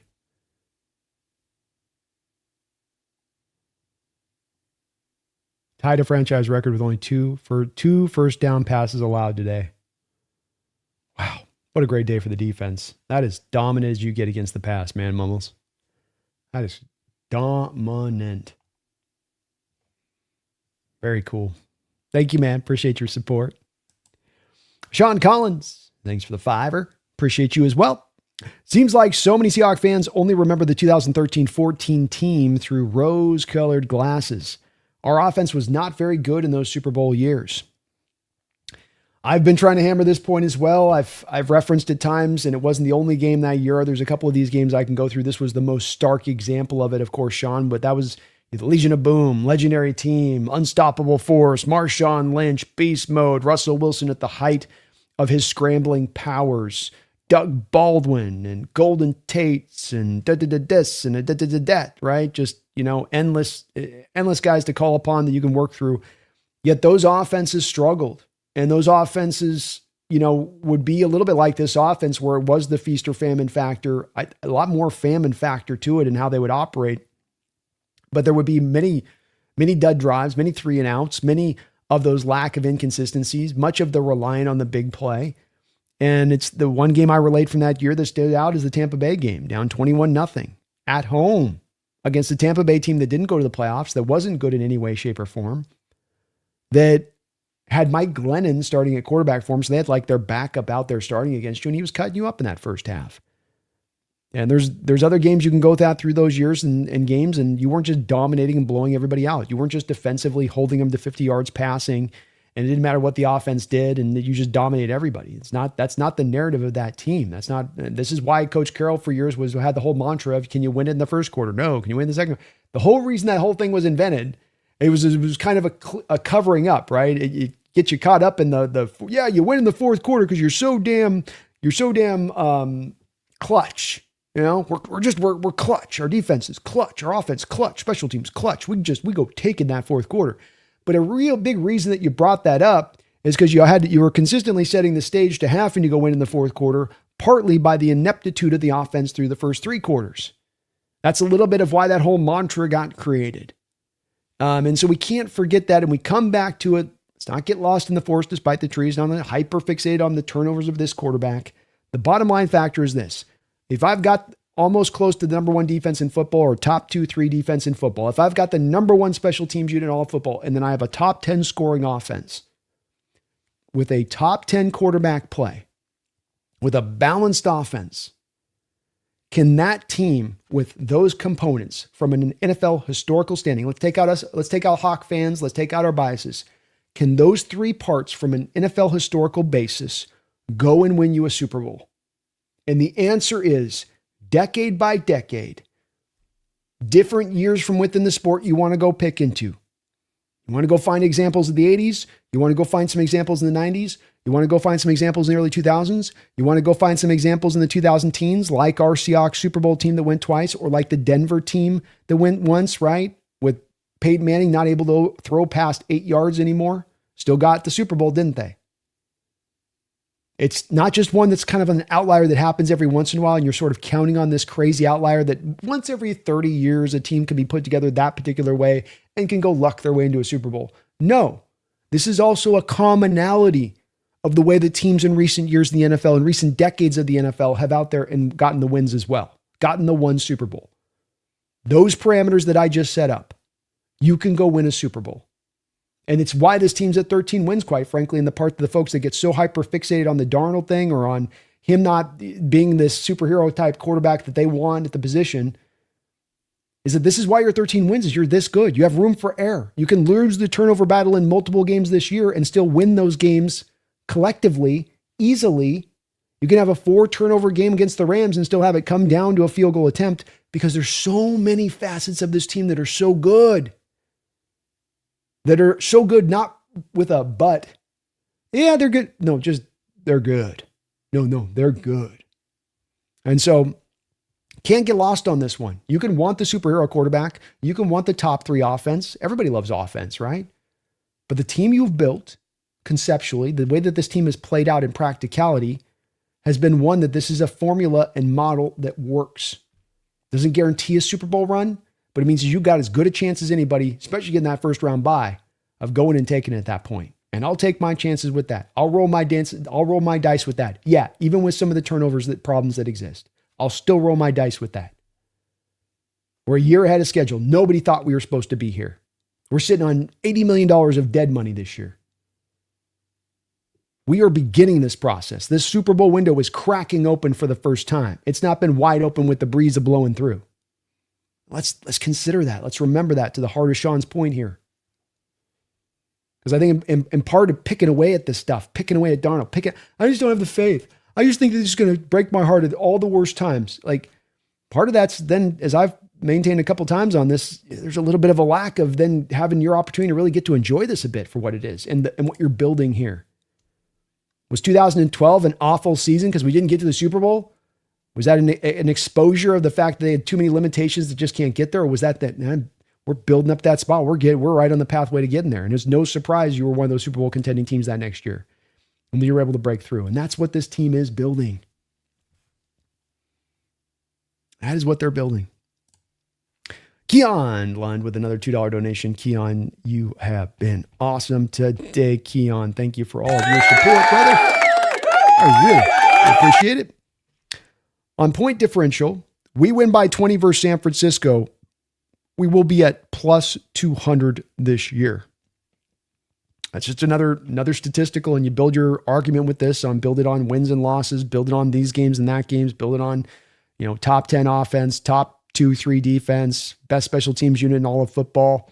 Again, a thing that you would expect to see as a baseline from that, and having that data that tells you that stuff first would then be informed to tell you that you probably are sitting pretty on the differential side of it, aren't you? Oh yeah, you got the best point differential in the entire sport. And again, part of that, such a complete team that you've built, such a completely great team that you built is going to be able to do that to opponents. Is going to be able to have just this type of game you think about. Offense kind of in disarray through a whole first half, through much of the third quarter at times. But because the special team's so good, because the defense is on lock, because you're running the ball, because even when passing the ball is kind of hard sledding, you find then the run game that's there with the two talented running backs that you have in tow, and you come out that game, officials not in your favor through 3 quarters of this football game at all, almost sub in the pocket of the opposition, and you still come out of this game with a 17-point victory. These are the signs of a team that's absolutely a contender. Nicholas Newton, thank you for the $2 donation. Says, we kept pounding. I hope that Panther fan enjoyed it. Yeah, I hope he did as well, because the Panthers didn't keep pounding. 12 carries for Rico Dowdle. Didn't stay with the running attack there with them on their side of it to that. Now, a big part of this with them has to do with third down conversions. And your Seattle Seahawks defense today was outstanding. 1 of 11 on third down conversions were the Panthers today. They also went for it 5 times on fourth down. So collectively between third and fourth downs today, you were 3 of 16 for the Panthers in those situations. And that's part of why they weren't able to run the ball a little bit more in this one. But you stayed more consistently with it. You kept pounding, Nicholas, like you say. Good to see if Kubiak really start to wrap his head around that into the second half and really embrace that and just stay with it. Stay with it, man. And I was very impressed that he did. Loved seeing it. And got out the other end of it, man. Hopefully we can build with this into next week on this rushing attack and then just keep that momentum going into the playoffs, where that actually becomes something that's now a true part of this offense that can show up every single week. Doesn't have to dominate, but that it shows up every week in those consistent 3 yards in a cloud of dust plays, man. Those consistent just 3 yards in a cloud of dust. Can you just get those? Get yourself in those third and down to makeables, because that's what drove you today to be able to get to third down and convertible, is that you were actually getting success on early downs, especially in the run game. M Jordan, thank you for the $20 donation, Jordan.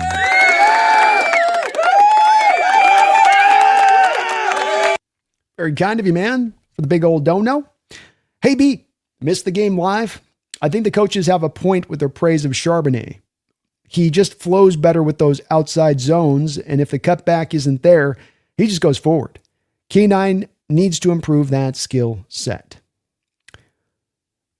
Yeah, I think it's always the pull here, M Jordan, at times, I think, is to try to identify and look at who is the better running back, right? Who's the one that's the better one? And I think these are two different stylistic running backs. I think each of them have pluses that they bring to the position, and they have some negatives they bring to the position. Their pluses far outweigh their negatives, but in both guys' cases in account, there's some negatives that withdraw them back.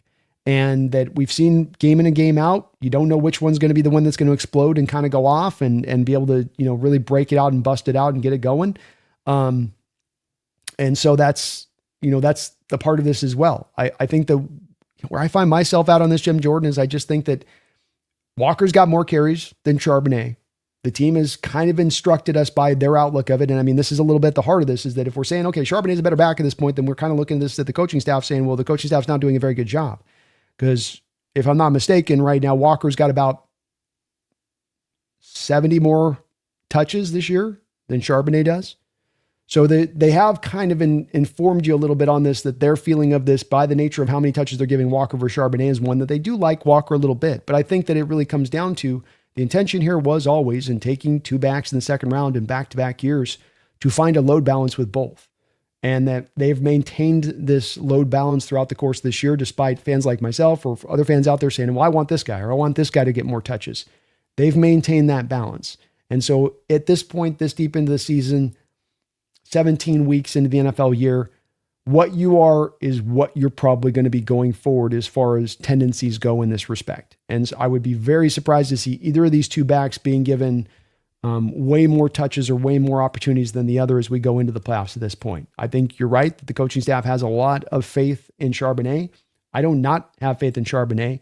I think it does stand out as you come into this game where you have these two backs where if Charbonnet is so much better, the thing that I don't quite understand and adding up to that all the time, some of it's explained by the short yardage stuff, but I don't think that explains all of it when you have coming into this game a yard difference in their yard per carry average. I think if like I'm a detective on the case, right, and I'm looking at the team and the coach is saying, we're going to give this guy 70 more touches. This guy that we're giving 70 more touches also is averaging about a yard more per carry this season.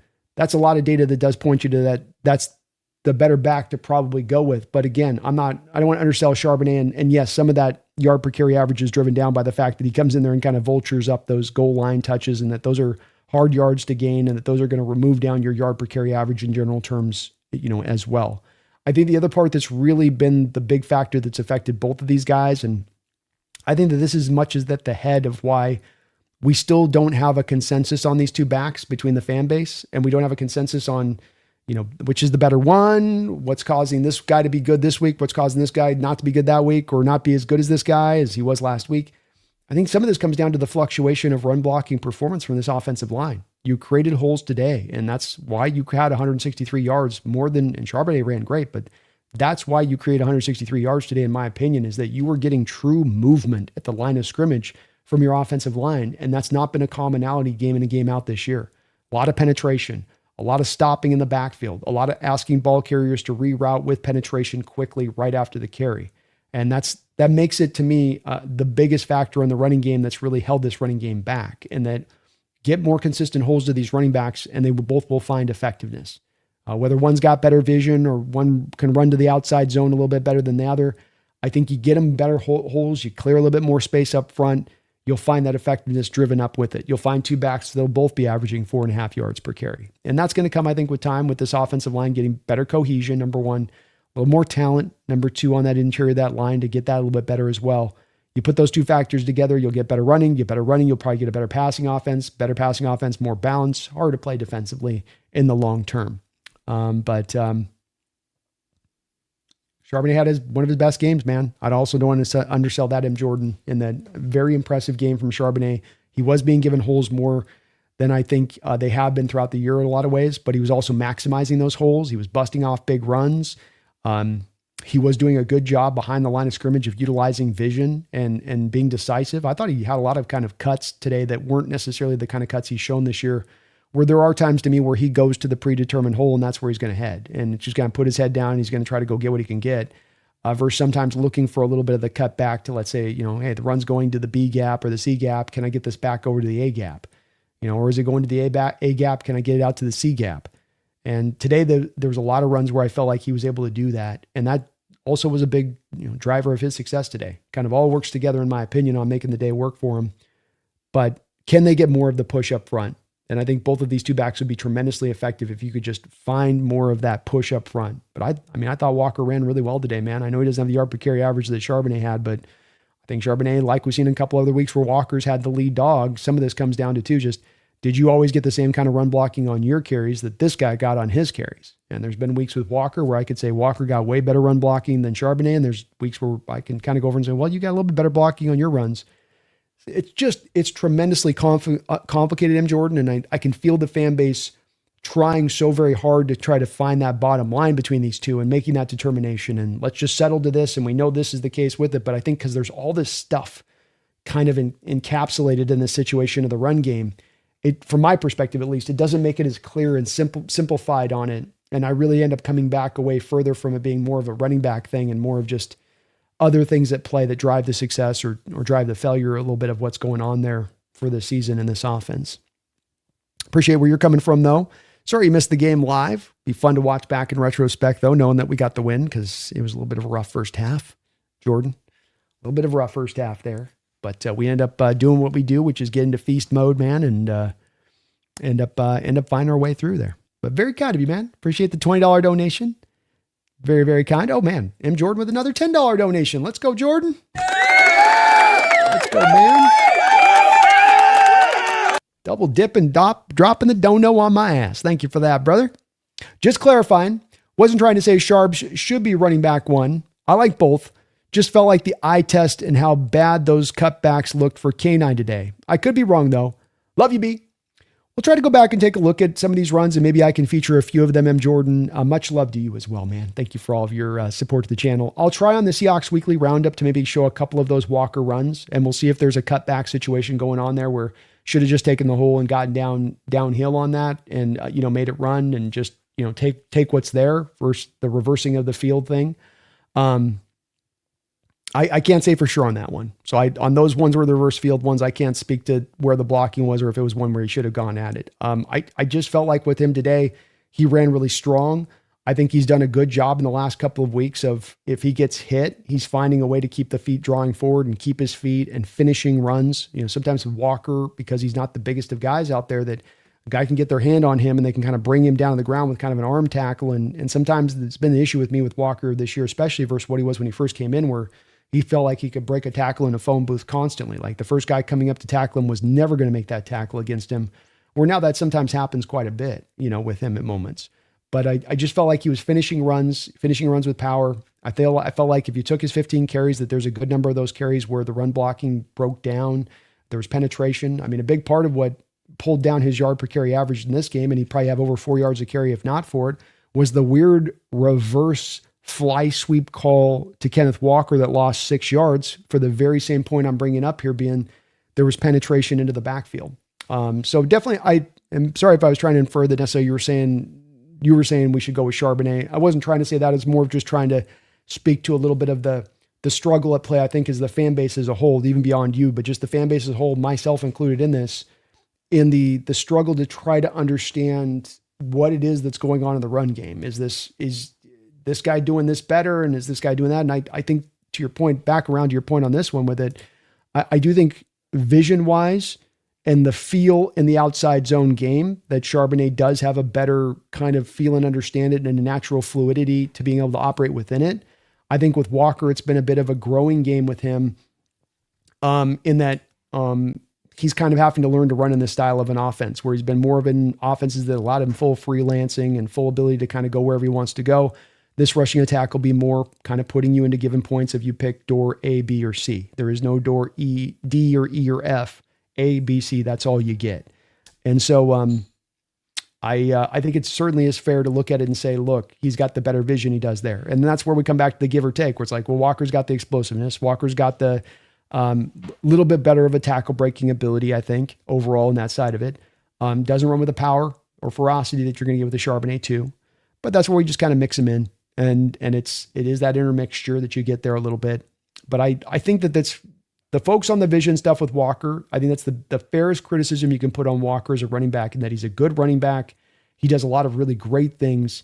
Again, I think he's doing a better job this year at running hard and not allowing that first contact when he's in the full tackle and he should be brought to the ground, finding a way to get that extra couple yards and really finishing his runs, not dying easy, as Marshawn Lynch used to say.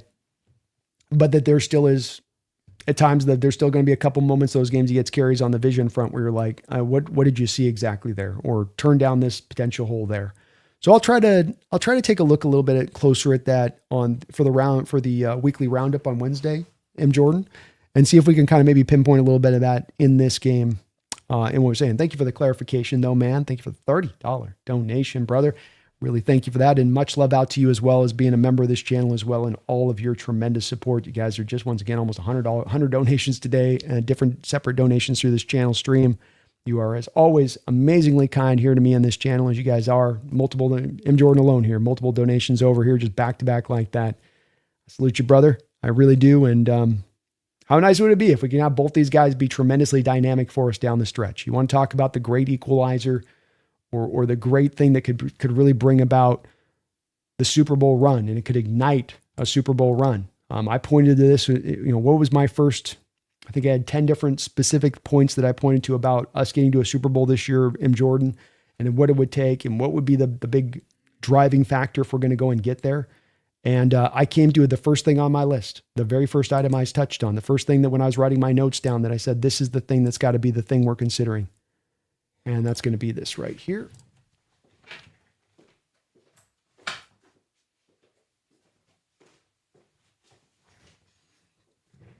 Run game goes boom.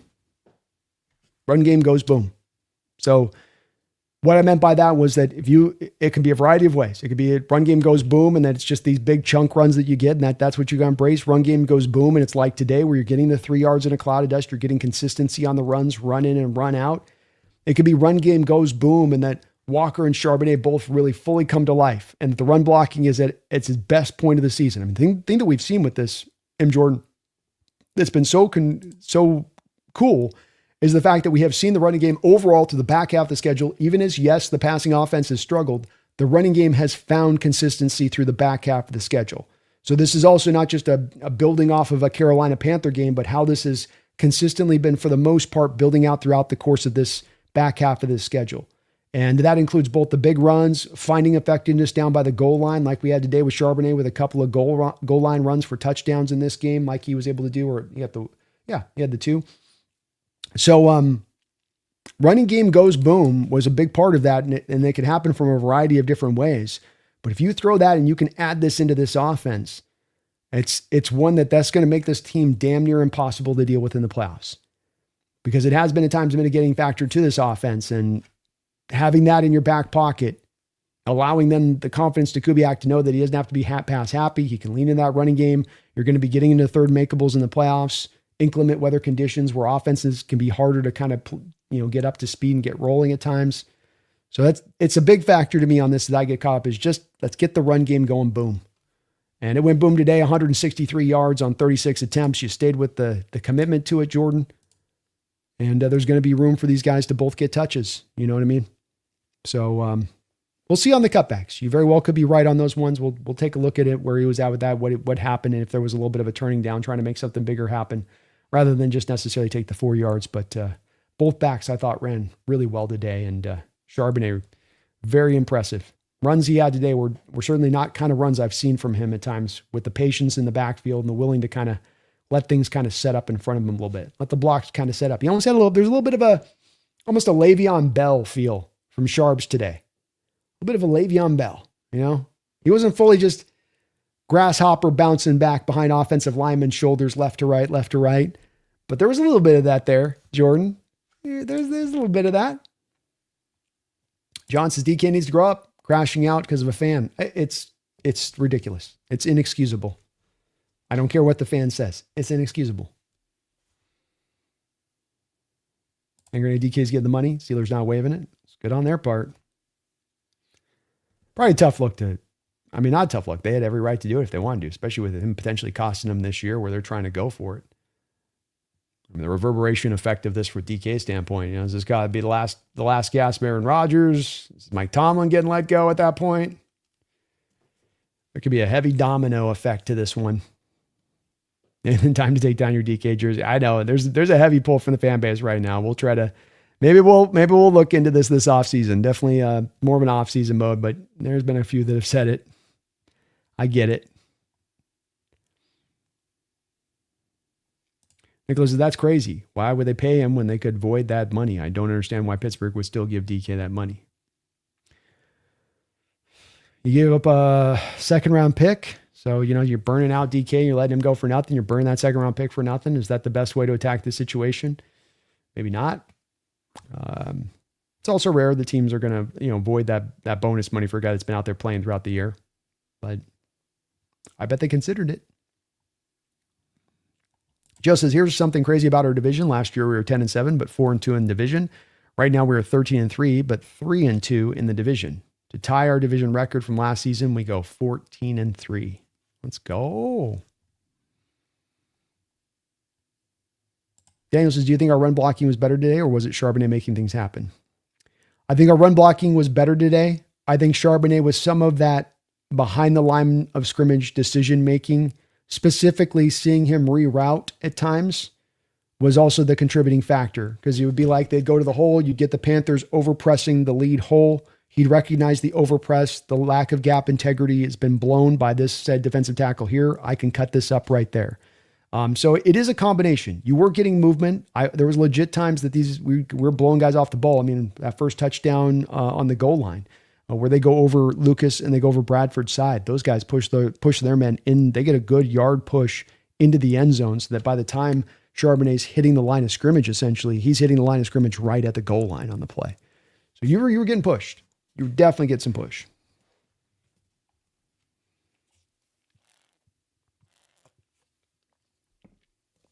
Nathan says pillow fight of the week, Gino versus Dart.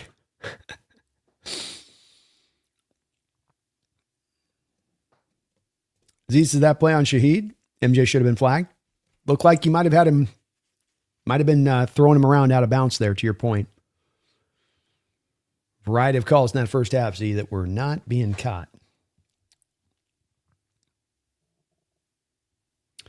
Besides, it's official. She has concussion. That means he's out next week. Possibly. It's usually the guaranteed out next week if you're on a short week. It happens on a Sunday night or a Monday night. That can kind of mean that, but we'll see. Yep, Z, they missed a face mask as well. A lot of colors missed in this game. John says whoever loses between the Raiders and Giants probably gets the number 1 seed in the draft. And you got to feel like the Raiders want that thing, if just but for the potential of being able to move it for multiple picks at that point.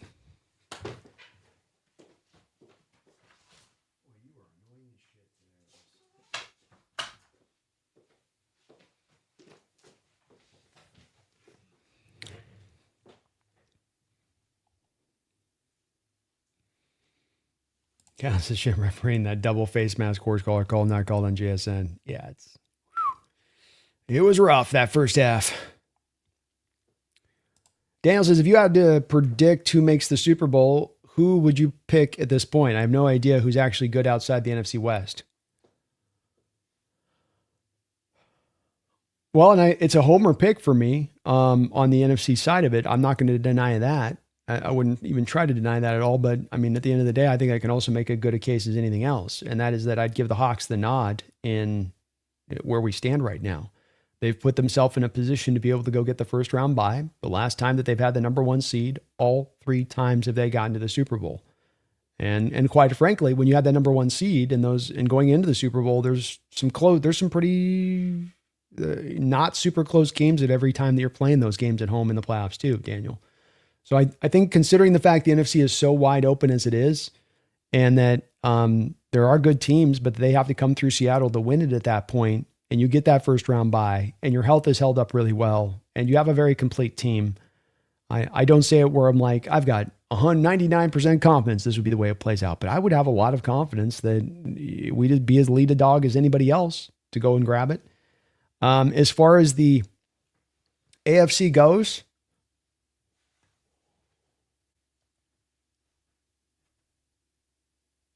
I think Houston's the team that I end up leaning back on right now.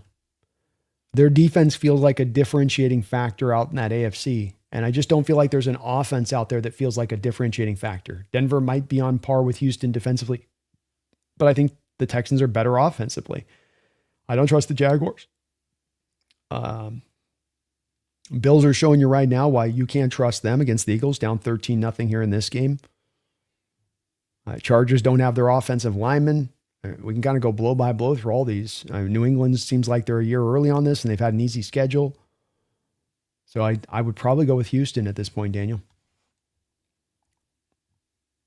Or was that the refs were their worst today?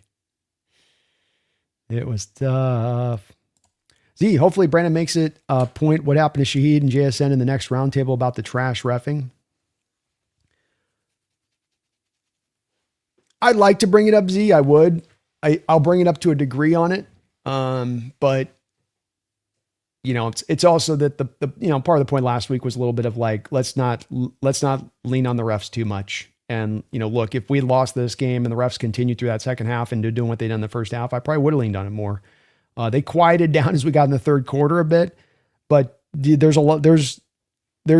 four, to your point, Z, there's 4 times the amount of egregious calls in this game going against the Hawks than whatever the Rams dealt with last week. It was a beyond the pale moment in this game. And there's so many moments we can go to. Right? There's the missed face mask. There's the Shaheed concussion with Jackson tackling him late out of bounds. There's the pass interference call on Devin Witherspoon, which was completely ticky-tack. There's the stepping out of bounds by Mike Jackson on the interception, which should have overturned. There's the fumble that happened that should have been overturned and wasn't really a fumble. I mean, there's a litany of items in this game where you're just going, dude, really? Every close call is going to go against us? They kind of did. Team persevered, though. I'll bring it up maybe a little bit, Z, but I don't want Jake doing the thing of, well, the officials. I'm just like, well, but even if he does, then I can always say, Z, yeah, but we overcame them. That's the point too. I can bring up the officials, but we actually overcame them. We didn't just lean on that and decide that's the whole reason that we're not going to be able to play today is they're not in our pocket. You know, we played like we didn't care. Yeah, Atlas Bobo still has top tier wide receiver blocking ability. He was good out there, man. Yeah. Maybe a bit of the reason why you're able to find a little more rushing success in this game. And that big Charbonnet run that he had for, I think, 29 yards, where you got Bobo and Cooper Kupp leading the way out there off the edge. Bobby says JSN goes for 180 next week. Let's go. Joe, Tyrone was hilarious. Tyrone, you're too quiet, man. Where's the keep pounding?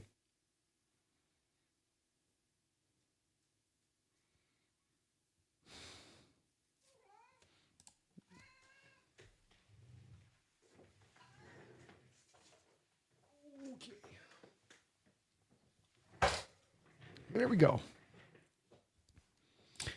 Boy, hand grenade. Rams will have some major problems if they lose the Falcons. Yes, they will. Yes, they will.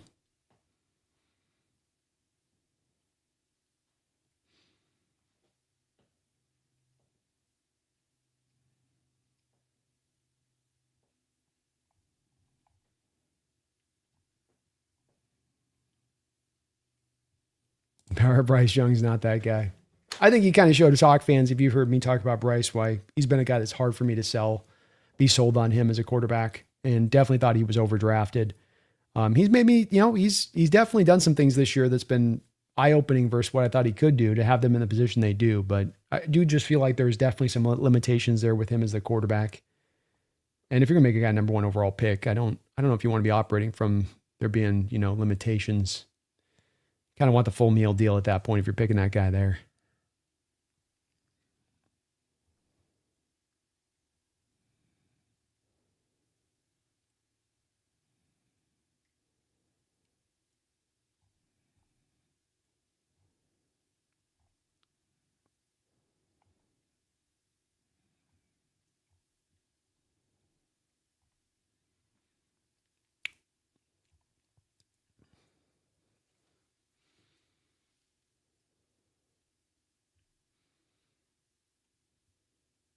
Yeah, concussion's not an automatic miss next week. It's all about going through the protocol and if you can get through it or not.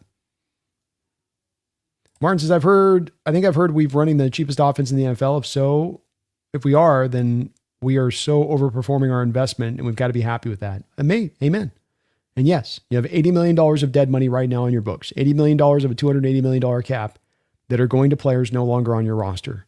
$60 million approximately of that $80 million is taken up by offensive players no longer on your football team. DK Metcalf, Geno Smith, Tyler Lockett, et cetera. Noah Fant. So $60 million. And so what's happened with that on a load balance issue of this is the Hawks have said, okay, look, we're not going light defensively. We're not going light on our special teams. We'll make a kicker one of the highest paid kickers in the sport, make a punters one of the highest paid punters in the sport. We're going to have a defense with a lot of true investment on it.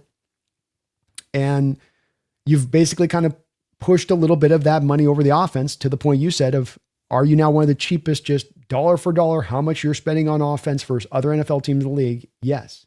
But you're doing so because you have to sustain that massive amount of dead money somewhere on your roster. Somewhere was going to have to eat it this year when you made that tough decision on Geno Smith, Tyler Lockett, and DK Metcalf, and Noah Fant. It meant that like you were going to have to like take it in the shorts a little bit this year. This is why we say this is a year ahead of time as far as what the Seahawks have done. This is them being far ahead of a year ahead of time as far as this plays out. It also gets you thinking about what happens when you don't have $80 million of dead money and you return much of almost this whole roster into next year.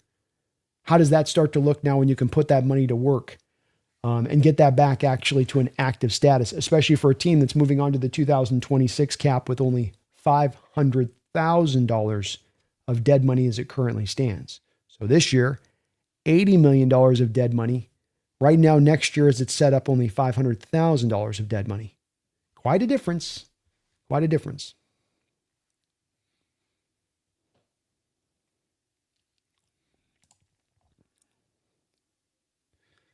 Space the damn, we really need to improve on the turnovers, especially in the playoffs. Shaking my head. We do.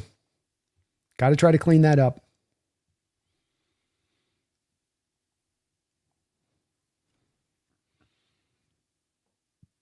Freedom Joe has been a fan since Thorn. 13-4 is a treat. Enjoy it. Part of what I'm trying to do on this stuff with just push back on the folks just hammering too much on the this happens, if that happens, if this, we're not going to do anything. If this is enjoy it. You're 13-3. You took one step back this offseason to take two steps forward. You took the two steps forward immediately. No one saw that coming. Very few saw that coming. Even for a guy like me that was highly optimistic on this season, even for a guy like me that projected 11 wins, you've surpassed that. And enjoying it is right. Like you've been around since Zorn. We don't get many of these. We don't get these kind of seasons. Got to just be like, it feels good.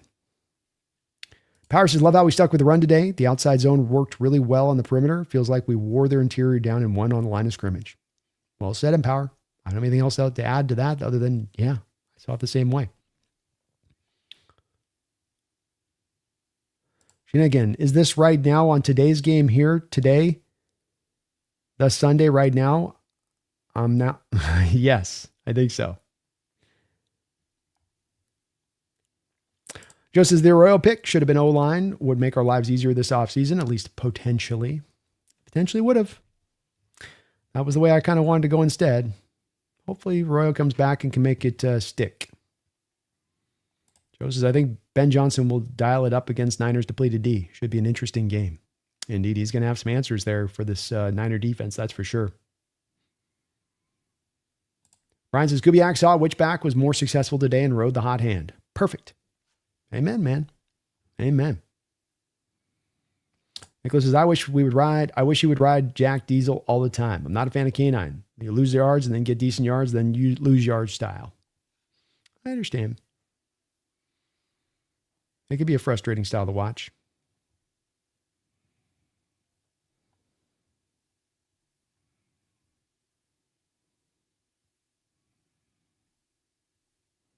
Brandon, Arroyo, Ratledge, cough. For anyone who plays Bradford, who would have been sweet? Yeah, that would have been the pick there. Has Ratledge even been good this year? Let's do a check. He was top 15 rated by PFF when I checked on him a couple of weeks ago.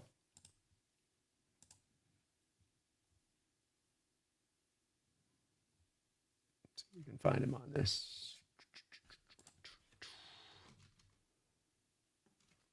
Yes, he's been good.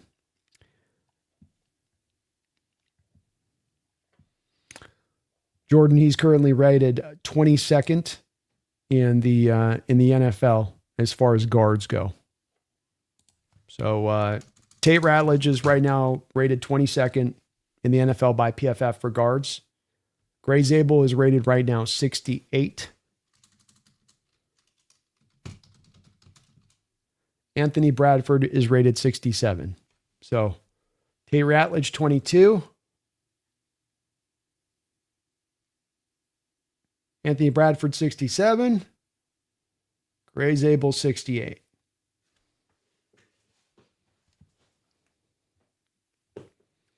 Power, I also wonder about receiver separation. Offense dropped off mildly after Horton's injury. Are receivers unable to stretch downfield? Seems like the decoy Shaheed Cup isn't kicking JSN free.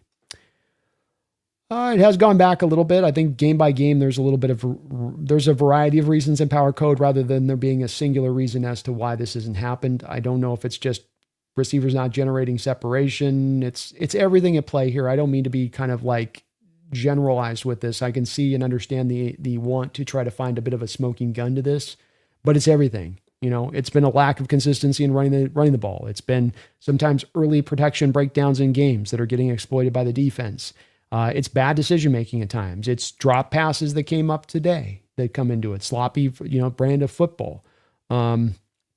It could be last week where the offense is humming right at the end of the second half, looking like they're getting it together and they're driving down the field and Cooper Kupp makes a catch for a first down and he's running up the field and then it's a fumble. I think that there's just a variety of things that end up upending this passing offense. And I don't know if it's just down to one specific thing, but it's just a lot of stuff that's adding up. And this is why it's been a bit problematic, is you can't just, I think, pinpoint it down to a kind of a singular issue. It's like, it's a little bit of this, it's a little bit of this, it's a little bit of that, some of this too, some of this. It's kind of all across the board there a little bit.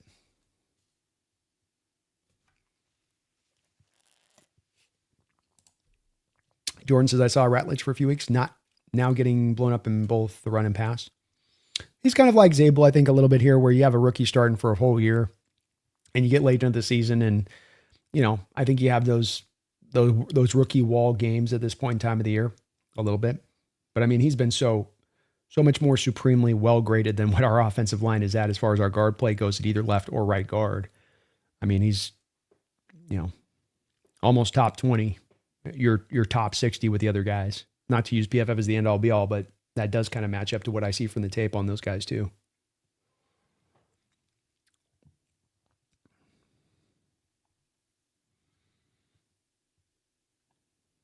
Trying to top 2 offensive fixes for next year. An O-line, incorporate Arroyo. That would be nice. Cheers says, do you live in Seattle? I don't cheer, Chief. I'm right now down south in San Diego for family reasons. So eventually I will be getting back up into Seattle. I'm from Seattle. I hail from there. But I'm down here as much just to kind of have some family purposes, if you will.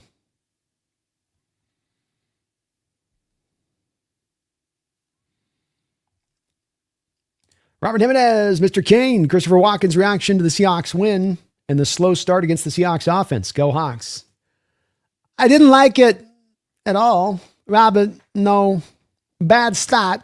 What's going on? Not running, too much passing, rain, wet, slippery, balls go off your fingers all the time.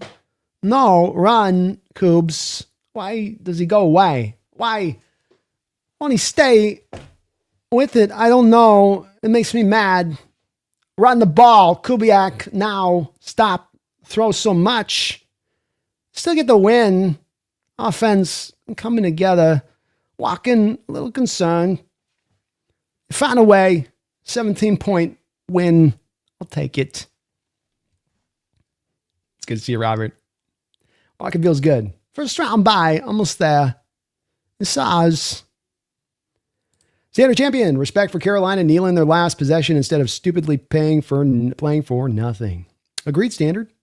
Good on them to do that there. You just, why cause the injury, especially with next week's game looming for them, which is what is going to be the game that matters. So cool that they did that. Yeah, good point. Power Code, that D-Law fumble couldn't have come at a better time. That was an inflection point of the game for me. Such a good example of complementary football. Indeed, you just have an offensive turnover that's just completely brutal. Your defense comes back now. You wonder about them starting to kind of get some shakiness and feel like, man, just not our day. Man, just can't get this. Man, just we're stuck. Man, this is just holding us up. But that perseverance of spirit of this defense that's existed throughout this year remained here in this game. And he came in with just a huge peanut Tillman punch in that moment. I mean, that is the momentum shift and swing you really did need in this game in Power Code, to your point. Huge, huge.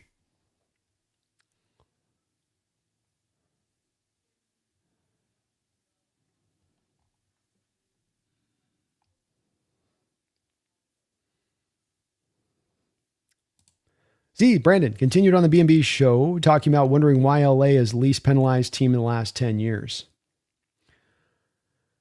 Well, look, I've got a little bit of a conspiracy mind with the Z, and I'm not one of those guys that says that the sport's necessarily rigged. I don't believe that. I don't. But it is one that it's, to me, it has raised my eyebrows when I look at LA going, and Jake tries to portray this as, well, since McVay's come there, that he's right from the jump as the youngest head coach of the NFL, the best as well, right from the jump as the youngest head coach of the NFL. He's also the best at making these guys stay within the confines of the flag. So creates the super offense, has the great team that instantly turned around, instantly on its way to getting into Super Bowls, and also cleaning up all these penalties across the board. It's a hard one for me to quite buy into when I understand, as I talked about on the roundtable show, with this 10-year period of the officials, always seemingly the LA teams getting the benefit of the doubt on this officiating front year in and year out. And when I went back and looked at this data prepping up for the roundtable show last week, I had kind of expected that that's what I was going to see, so it wasn't a shock.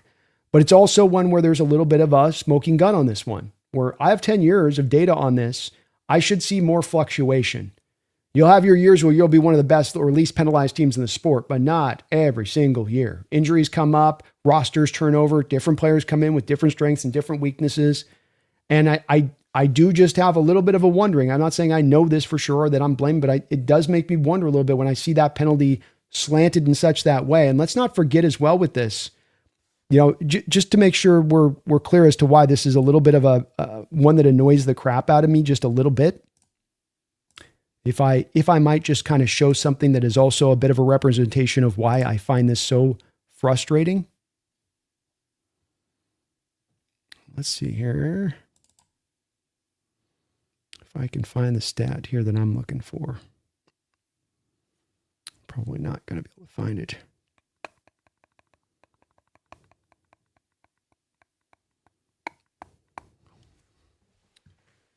Damn it. So I had this thing in.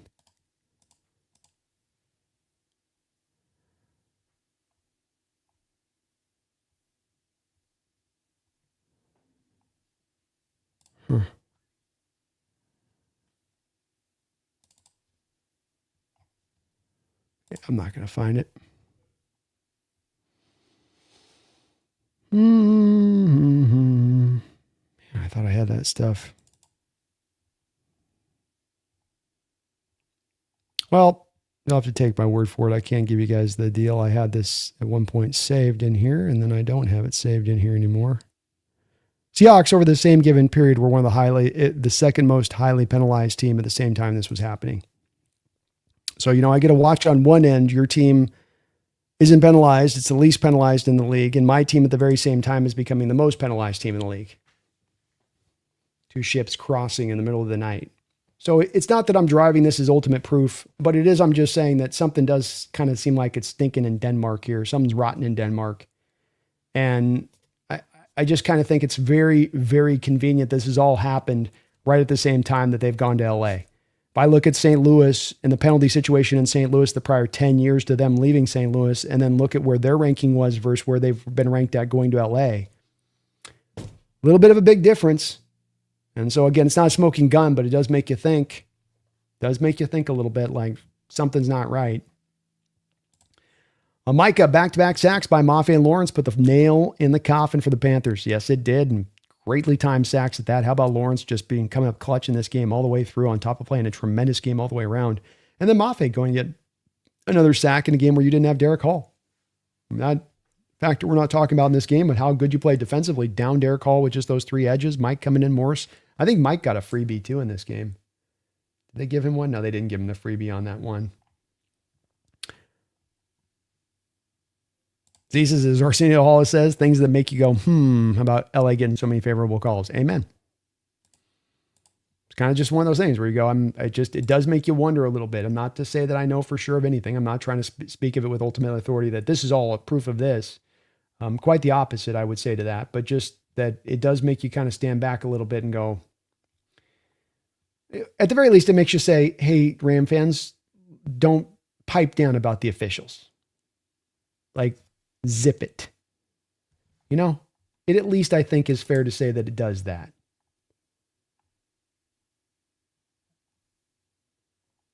I will find this damn thing. I still want to show you guys the stats. I had this up. Holy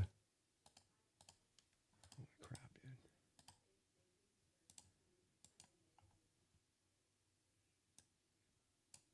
Can't find it, though. That's why I try to keep these things, and then I lose them. WTF. Oh, here we go. Found it.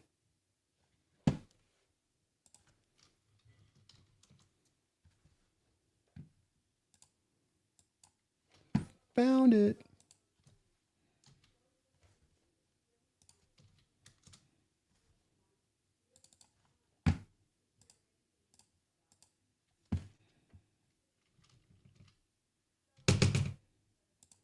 Okay. All right, Z, check this out. Check this out.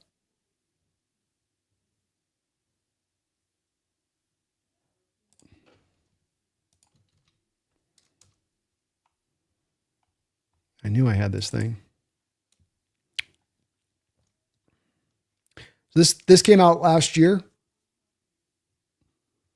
This is going from 2010. And so as that Rams team's in the midst of that, you have your Seahawks team at the midst of this. So Raiders team, 1,700 yards, 1,700 penalties since 2010 makes sense. Bad Raiders team, right? Not a good Raiders team. Seahawks team through this 10-year period where they're this penalized, going to 2 Super Bowls, in the playoffs a lot. Good team. Maybe you can knock on Carroll of not being the most disciplined kind of coach in the details and all of that, but kind of strange. Penalties up that high, and then you have somebody else in your division low. It's not proof of necessarily anything on it, but it is, like you say with a Z, things that make you go,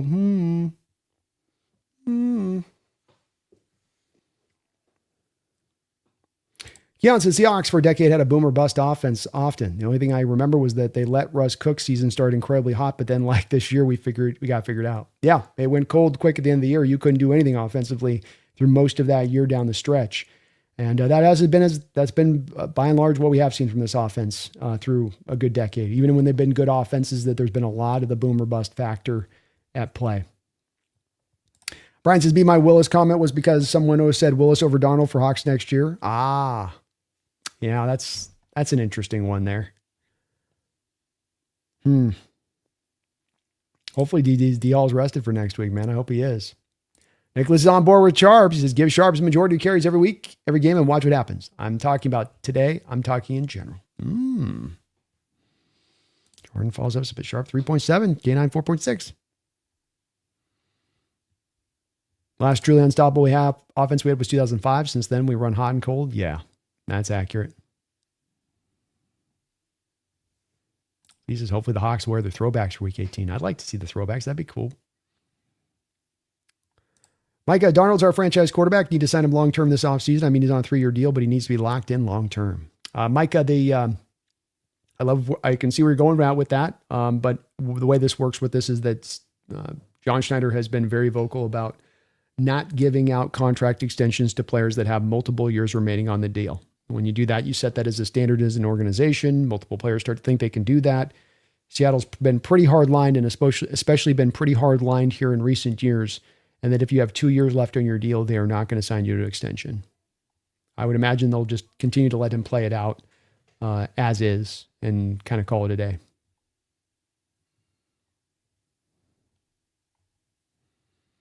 Nicholas and Jordan having a nice little running back debate. Freedom Joe, Steve Largent, Brian Blades, Joey Galloway, Daryl Jackson, Bobby Ingram, Doug Baldwin, JSN, rank them. Well, it's hard with JSN, I think, because it is just through year 3, and all of those guys that you're mentioning in here on this list had well over 6-7 years in Seattle, twice as long minimum as to what JSN has. So some of this is a little premature with that first, how much longevity factors in here, Freedom, but I'll play your game. I would go with Steve Largent is the best wide receiver in Seahawks history by still a mile, in my opinion. I would put next up on that. I would add in, I would probably put in that list. I would say JSN would be number 2 at that point.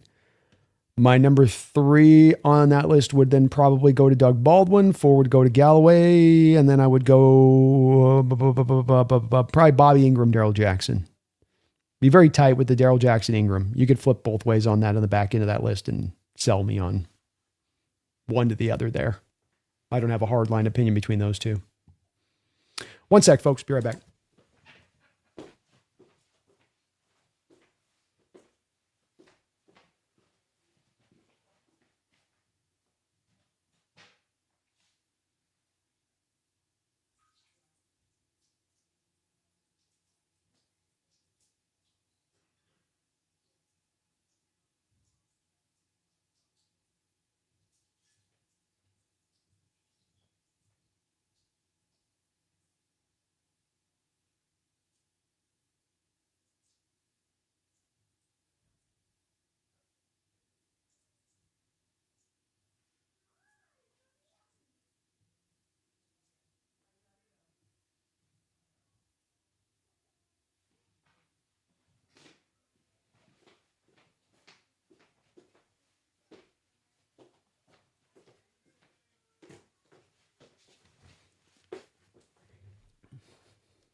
Could you imagine the scene if Atlanta beats LA Rams?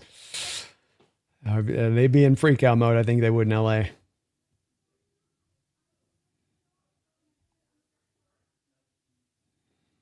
Which does Malik Willis look like prime Deshaun Watson last night?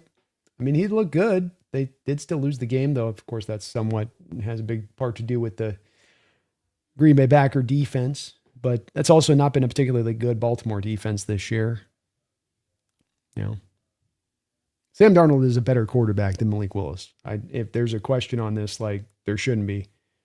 Like he is absolutely a better quarterback. He's definitely improved and he's coming along. And I think somebody, to your point, Boo, is going to give him a lot of money this offseason to be their starter. A team like the Jets, for instance, I could see easily go out there and kind of try to target in on a guy like Malik. But there's limitations with him what Malik does as well. He's improved, but there's still some limitations there. Or Ducks quarterbacks are all destined to be busts. We've had a few of them through the years.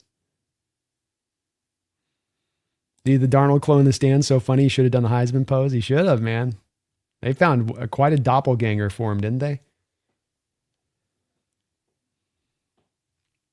George says, for the money, there isn't an upgrade over Sam unless you get one of the top 5 quarterbacks. No, there's not. And you are right.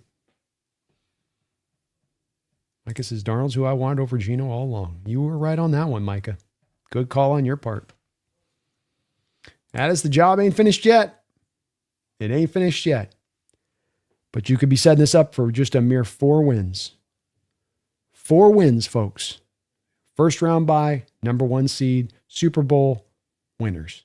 4 wins in a row. 4 wins in a row. 4 wins in a row. That's all we need.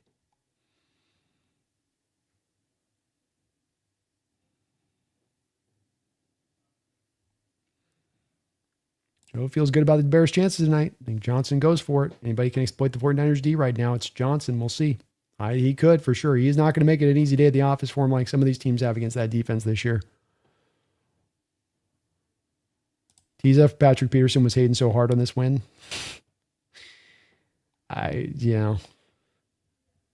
It's I already know what I'm going to be getting in the round table too to that point, Tiza,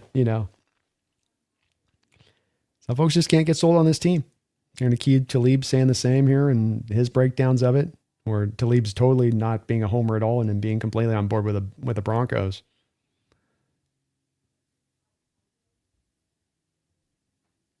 And it says, yep, one more regular season game to go. Job not finished. Hopefully keep this going, 12s. Let's go, Hawks. Let's go.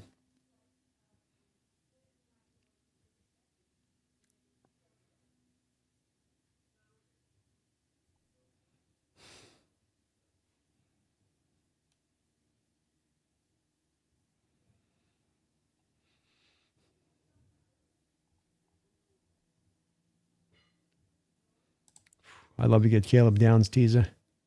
Seems like there's more and more heat behind him going as a potential even top 5, top 6 pick right now.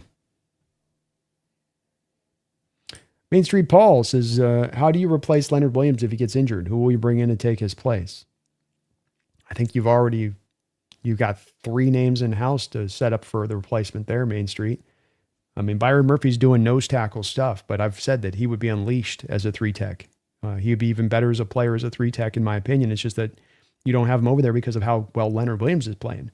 Jaron Reed is more 3-tech than he is nose tackle at this point. And I would say Riley Mills is way more 3-tech than he's nose tackle. So you've got 3 replacement options in-house for guys that can do that type of stuff. You're well suited to be able to deal with him if he gets injured. He's highly impactful. Love Leonard a lot, but the team has collected quite a few 3-techs here over the last few years. Lord's Disciple says, yours has a good day. Thoughts? It's the Buccaneers defense, I guess, would be my thoughts on that, Lord Disciples. I think the Buccaneers defense has at this point been proven to be pretty bad. I mean, we sliced them apart when we played them. Yours has had a couple of all right days. I still ultimately don't have a lot of faith in him. And if Miami's going to I think Miami's going to show you this offseason, they don't have a lot of faith in him by not making him the guy they go with into the future. He'll be there on the roster. He'll be another, part of the quarterback puzzle there for them, but they're going to certainly seek out something as a better option. But good of him to go get the win against that team in Tampa Bay. And, they're actually doing some things down the stretch, and he's been interesting. But you as well, you put 20 points up on Tampa Bay. So it's, it's not anything next level. I mean, he's 14 of 22 for 172 yards. So, it's fine, but it's McDonald offense as well, McDaniel offense as well. So, there's going to be a lot of manufactured stuff on those few 22 throws. I would get rid of Tagovailoa. I mean, they're going to get rid of him there, but I think that they've got to do something else at the quarterback position. But I'd honestly say Miami would be best suited by next year just kind of punting the season. Stop trying to make something manufactured happen that's not being a winning year, a contending season, and reset this thing. Get yourself into a right cap space. Start to turn this around at the 2027 draft where there'll be a quarterback in it that you can maybe go tag will be really, truly the quarterback of the future. But time to move on. Boo, says Hawks Nest. If Trinidad Chambliss and Jaden Mayava declare they are day 2 picks that could turn into Dak in a couple of years. You mean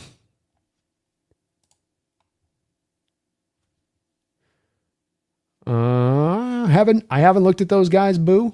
I will admit that when it comes to kind of the guys that are likely to be going back to school, I tend to be a little bit late on those guys because I don't want to do an year early when there's so many guys to look at film wise. I got like 330 guys I got to watch this year, Boo, that are guys that are in this year's draft. So I kind of get to those guys first. Teams already kind of made their peace when it comes to the quarterback position here, Boo. So you've got Sam Darnold signed to a multi-year deal. You have Drew Lock signed to a 2-year deal, and then you have your quarterback and wait in development in Jalen Milroe.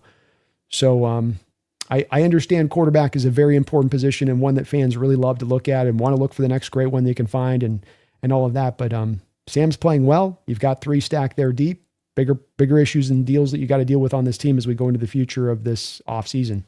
I can 100% guarantee you the Hawks are not going to be drafting a quarterback this offseason, especially with the no 4th round pick and no 5th round pick, Boo. I'll try to take a look at those guys, but I just want to make sure that they actually do declare as those guys are day 2 picks declaring a year early. It's hard not for them to look at and say, take the IL money, come back next year and be a 1st round pick next year on the back of another year of great play. But this draft's hard to say, especially when there's not a clear quarterback that's really differentiated themselves from the others. TWB, I like Sam, but the turnovers do worry me. However, I hope he'll clear it up. I do too. I think it's valid to say that the turnovers have been too much for him this year, when that we need a little bit more of a point of emphasis from him going forward to try to kind of mitigate some of that stuff a little bit. So I think it's been improved since the Rams game. He hasn't been as wild and free with it as he had been early on in the year, but it's certainly something that can stand to get a little bit better. Yeah, I think they beat the Rams, do the Falcons, but we already won, so they for sure weren't going. But if the Rams win and they have taken our spot, they literally had a choice to help them or help us, and they win.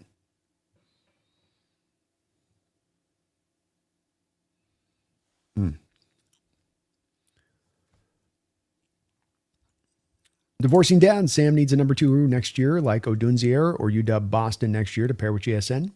Maybe away they go, divorcing dads. Cooper Kupp at this point, I don't know if he's going to be able to really validate the $18.5 million cap cost he's going to run next year. And you have Shaheed here, and no guarantees you're going to be able to re-sign him either. Horton comes back in the mix. Maybe where they go with it is they say, bring Horton back, go get a first-round pick on a receiver, and call it a day. Brian wants Mafe to stay. Pressures are nice there, Brian. I do think that when there's a lack of the sack production behind the pressures, that's where the pressures start to be, for me, a little bit more lessened as far as their impact to me. You get a guy that's got 10 sacks and he's out there getting 55 pressures, like, all right, that's legit all the way around, but you're just generating the pressures. It's such an open-ended stat that can count pressures when there wasn't really a true pressure there.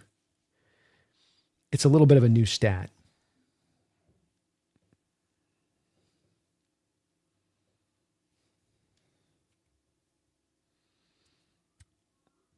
Where's your dad's? Darnold isn't getting enough time and Kupp isn't getting enough separation. And by the time Sam looks elsewhere, he's under pressure from the right side of the line. Yeah, 27 dropbacks today. Panthers defense, 4 quarterback hits, 3 sacks. Considering the few dropbacks you had, definitely weren't keeping him as clean. There's a lot of him taking hits to the chops right in the face here on throws he was able to make and complete. And it would be nice if the pass protection could have held up a little bit better at times in this game, because that's not exactly a lethal front of the Panthers.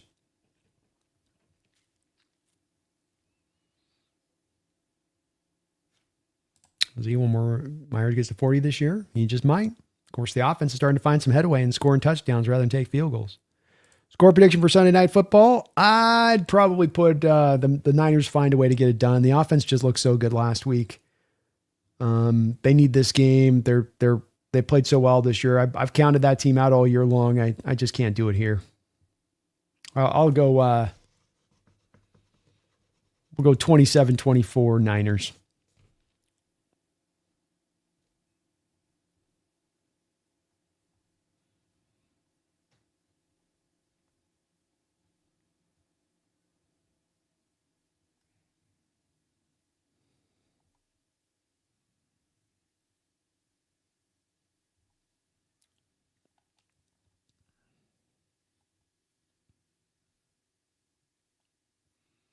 2000 Okas. I don't know why people care about the Niners game. The team's focused beyond the playoffs. No. You want the number 1 seed, man.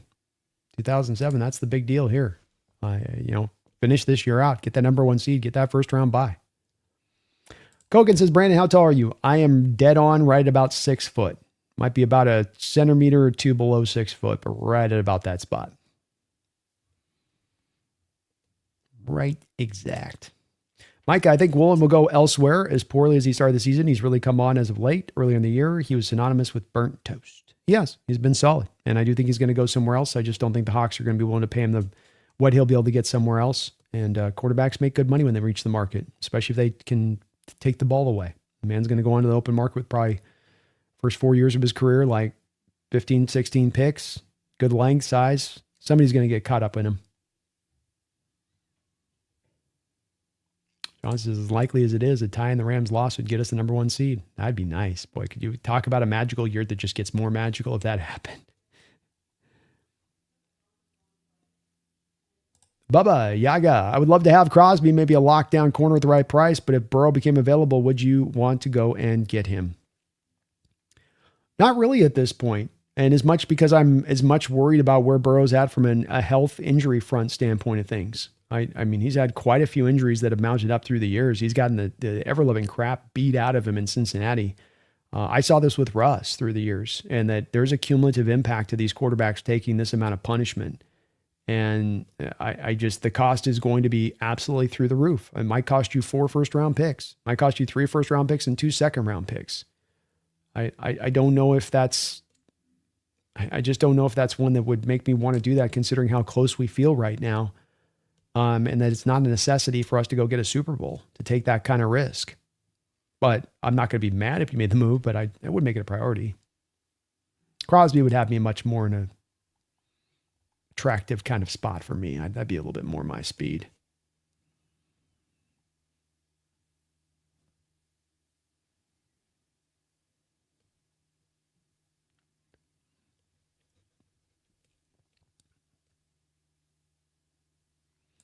Yeah, divorcing dads, I just have you go back if you could and remember with this 5 years ago.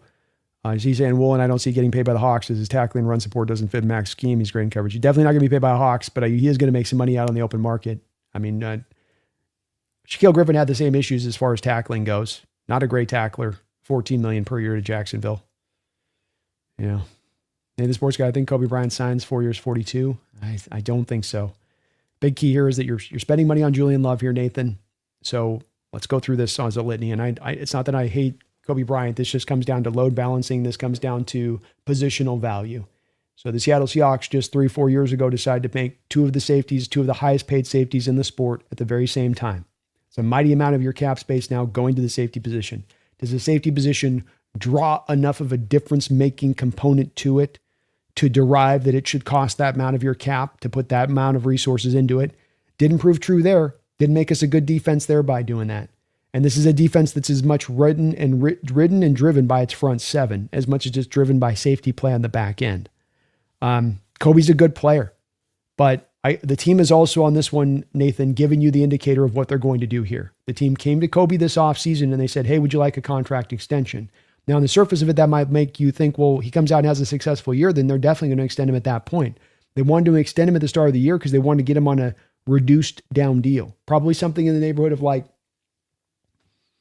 3-year 27, something in that neighborhood, right? And probably what Kobe Bryant's people did is they came back and they said, how about 339 or 333?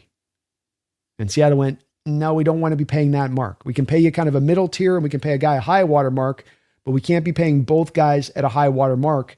The proof of this being, Nathan, is you look across the NFL, nobody is paying two safeties top end money. And at that point, if you're paying Kobe Bryant at a 4-year, $42 million, you're paying both of your safeties top end money. And that's going to cost you from somewhere else. So it's like, where do you want to take that $10 million away from the rest of this roster? $10 million away to go get a quality offensive lineman, $10 million away to retain a Rashid Shaheed. Like, what's more important, a Kobe Bryant or Rashid Shaheed? And so it is a little bit of a hard thing to watch a guy go that's a good player, but the team's indicated here that they don't want to go into that mark on Kobe. And I think it's because they're looking to not make the same mistakes that they made recently with the Quandre Diggs and Jamal Adams contract. In Jamal's case, not only did you give up the draft capital, but you made him the highest paid safety in the sport about. And I just don't think that that's a way that they want to go. And I think that looking around the NFL at this, Nathan, when you look at NFL teams and you see nobody else doing something in particular, like every NFL team to a man is avoiding doing this thing. You can be the one outlier to do it, but you got to have a good reason. And certainly if your recent history has told you that there wasn't a good reason in doing it prior, hard to see there being a good reason to doing it right now. You know, I like Kobe, but I think that's just where they're kind of leaning to on this one. Jeffrey Thistle, thank you for the $5 donation, Jeffrey. I really appreciate it. Our offense was an absolute clown show again today for the entire first half. Really wanted to see it on track before the playoffs. Hope the Bears do it. Hope they do it as well, Jeffrey. Thank you for the donation. Definitely a rough first half to watch from the offense. I thought there was a variety of reasons why it was that way and not some singular element, but variety of things as has been throughout this year that kind of contribute to the cause of it. And hope this thing would get a little bit more locked down. It hasn't exactly. Maybe at the very least, the running game can get a little bit more further locked down and we get in the playoffs and that can be something that we can kind of lean on a little bit more than we've been able to lean on it consistently throughout the course of the year. Mickle Cam, thank you for the $20 donation, Mickle Cam.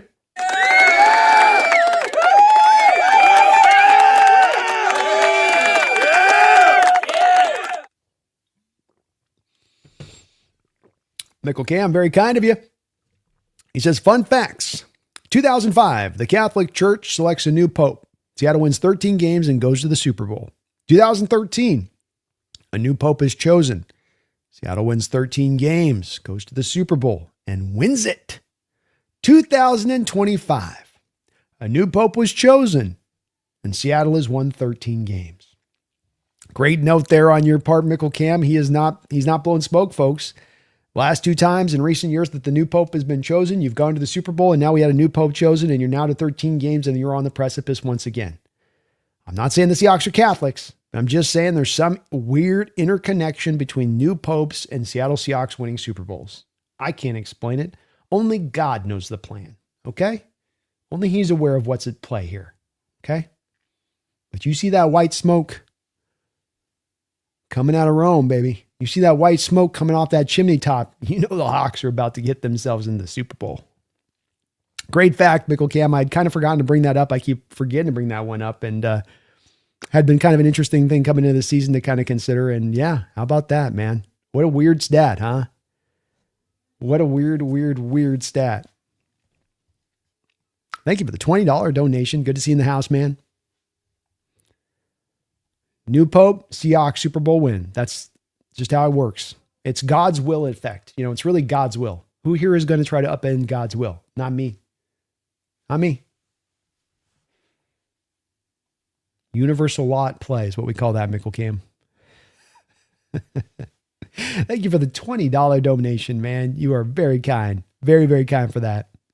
Let's go. Peter Go Hawks, thank you for the $5 donation. Is there any way the Bears can get the number 1 seed if they tie us at the end of the season? I'm pretty sure it's a no, but I thought I'd ask. Go Hawks. Yes, there is a way. So the Bears win tonight. They take down the 49ers. We lose the 49ers next week. The Rams get a loss mixed in here over the next 2 weeks somewhere. They lose this Monday night, or they lose, I think it's the Rams or the Cardinals, the last game of the year for them. If that occurs, then there's a pathway, Peter, for the Bears to then get the number 1 seed. So we lose the Niners. They beat the Niners this week. Rams lose 1 game. Bears would then have the number 1 seed at that point. So definitely there's a pathway, and that also means that there's something for them to play for tonight, despite kind of having that division wrapped up a little bit with the Packers' loss.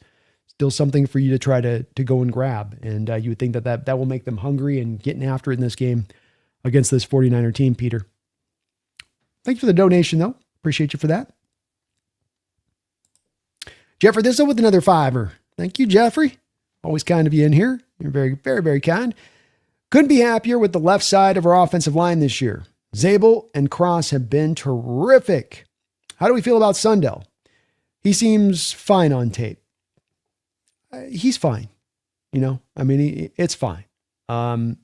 It's functional is another way of maybe putting it. You have your 2 spots in this offensive line with, I think, for the most part, the bigger weak links, even as far as like with Zabel goes, you know, and I think you're right about Zabel being fairly terrific and Cross being, for the most part, terrific. I think we don't want to overstate it with both of the 2 players to a degree, or Jeffrey, where Cross has been a top 16 tackle in this sport. Is it terrific? It's fine. It's good. Terrific is maybe on the line of that, but it's not top 5 play, right? And then in Zabel's case, there has been a bit of a rookie wall in recent weeks. There is some fluctuation in play. There's a little bit of where, you know, Bradford, for instance, gets the big acclaim of being this big weak link on the line, and Bradford's, you know, really awful and horrible, and we got to get off of Bradford. And, you know, when you rank it, it's kind of like, look at the PFF rankings on this. Bradford's rated 67th amongst active guards in the NFL by PFF this year amongst rated guards. And when you look at Zabel, he's 68. So 67, 68, there's not been much differentiation between them as far as that baseline rating is concerned. Sundell's been like a top 32 guy.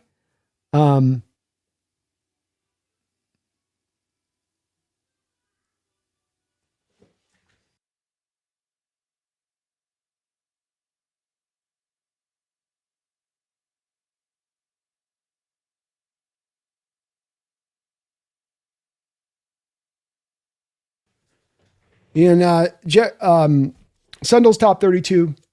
You can improve on this line at center and right guard this offseason, Jeffrey. I don't know if there's a lot of reason to know that he's going to get better as we go in the future. Maybe Sundell will. It's his first year starting at center, so maybe there's some hope that he keeps improving. But that's just one of the reasons why Linderbaum is kind of one of the guys that I'd look at as one of the highest priority free agents if that's a guy that does get to the free agent market. Because that's a place where I think you can significantly improve the center position. You could potentially just go back and ride with a Bradford and a Haynes and Zabel with a second-year improvement from him, and you could be fine and come to find that that's enough on the offensive line to help take it a bit over the top. But, it's top 32, where do you put that? You know, I mean, it's like, like I say, functional is kind of the word that I come to in my mind on this.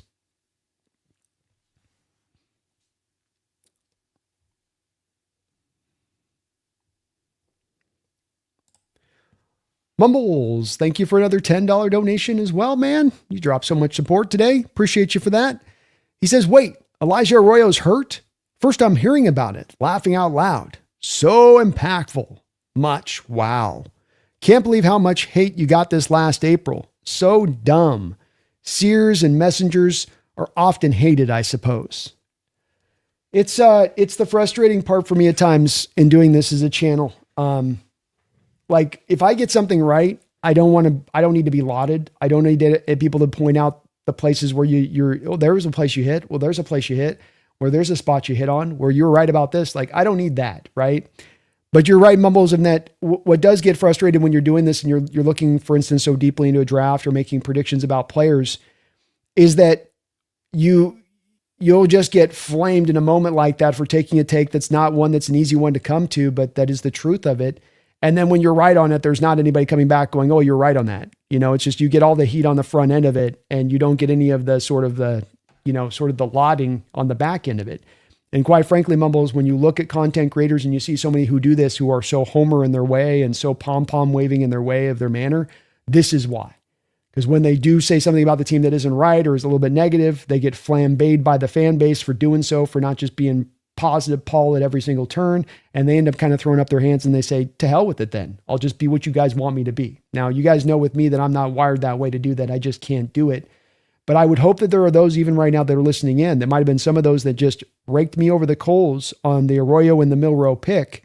And that this situation, if you go back and watch my reaction to both of those picks in the moment and how much people got up and in, like what I said would play out with both of those two players and why I was against both of those two players and being the picks at the time have proven to be completely true down the line. All of those fears I had, all of that I did. And it's one where you go, I think overall, this is what wins people onto the channel and they are well aware of where I tend to be more right on this than wrong. I'm going to get my share wrong with it, but my evaluations on Arroyo and Milroe as it stands right now are 100% on point. Every point of my evaluation on draft day of those guys, all the work I put into it, the watching 2 years of Jalen Milroe tape at the quarterback position, watching nearly every game of Arroyo in his final year there in Miami.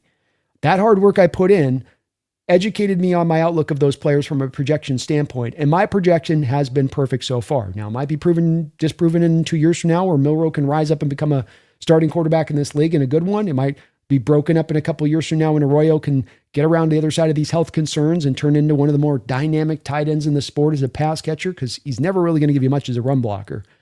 But yeah, it is one where it was very frustrating last year to hear so many people that were acting as though I had like tacitly watched both of these guys' tape and was just sort of flippantly coming to a conclusion on these players based on that.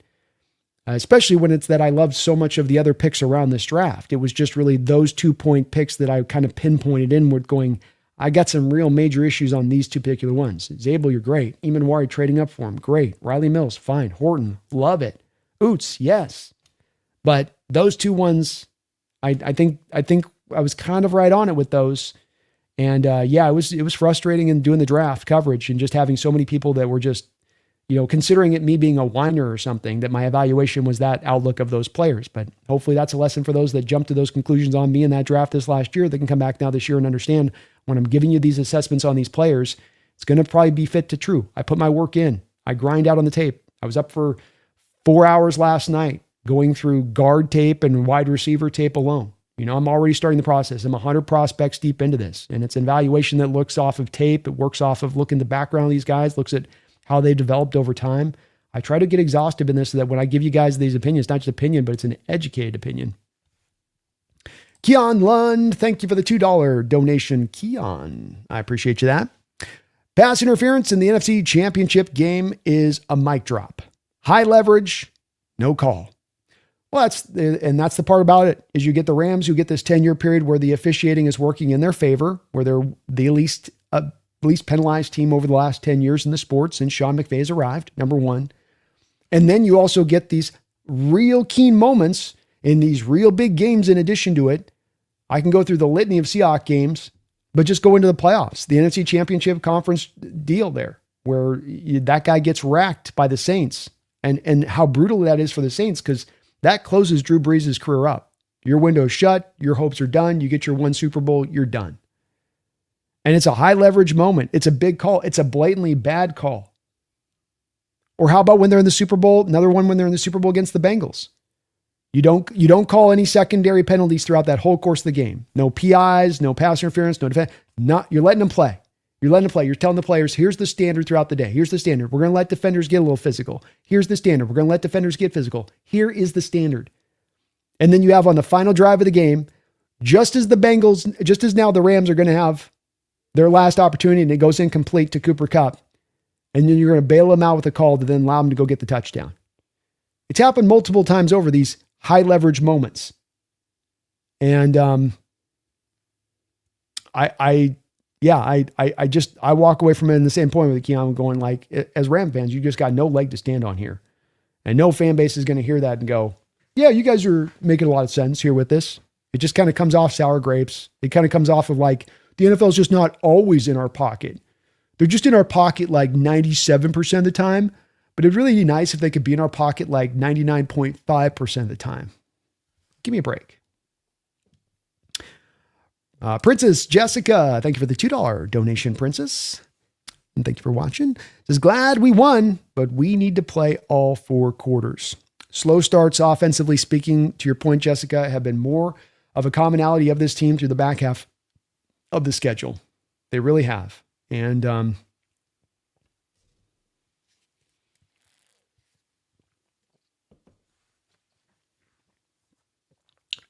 they've been kind of tough to understand because you start out with a new offensive coordinator and a new coach, Jessica, and you would think that like slow starts, offensive inconsistency in the first half of the year would be more than what you'd see on the second half of the year. And that's not really been the case. And it's happened at the same point in time that the run game has gotten more consistent. It's happened at the same point in time that Rashid Shaheed has been brought onto the football team. It's a little bit without explanation. And I do think that you're not going to be able to get to, when we get to playoffs and we talk about certain things with this offense that are troublesome or the things that you wonder, like that's going to bite you in the butt in the playoffs.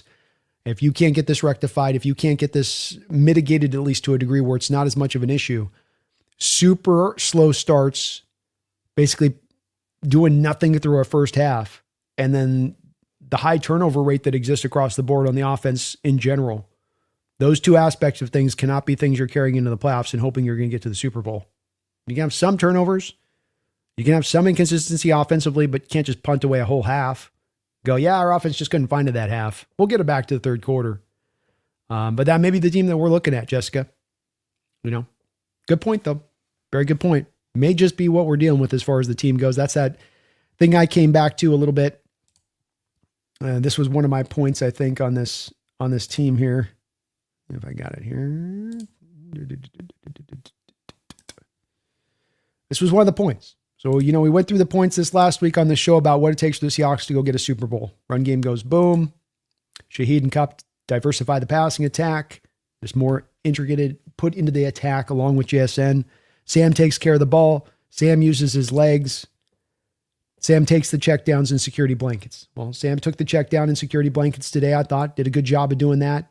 Didn't protect the ball, take care of the ball as much. But, you know, that is what it wasn't awful with it. One interception and the fumble shouldn't have been a fumble. Wasn't given a lot of opportunities to use his legs today on the 27 dropbacks. Your special teams continues to dominate. You got to get the number 1 seed to go get the Super Bowl. All these are factors, right?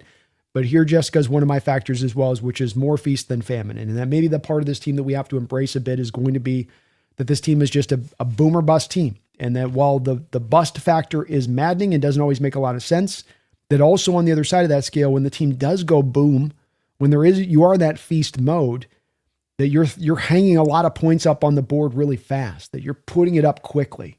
I've related this a little bit, Jessica, to the Golden State Warriors in their prime with Steph, with Clay, with Durant, and where they could suddenly have 20 points put up beyond you and it felt like a minute and a half. You know, just launching threes from every section of it. And this game being another game, 3-3 through the first half. Bam, you get into the second half and you got 24 points you score in the second half. Almost another half, one more touchdown. We would have had another 30-point half. We've had 4 of those this season already.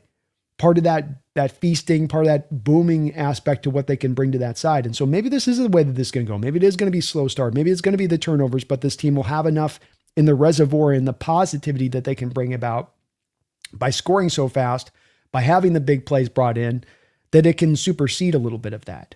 I don't know. I don't have a certain answer on that when it comes down to it, but it is something that I do find a little bit concerning and wondering about here as we go down the line on this season, Jessica, for sure. Kale Vineyard, thank you for the $5 donation. Kale, mark my words.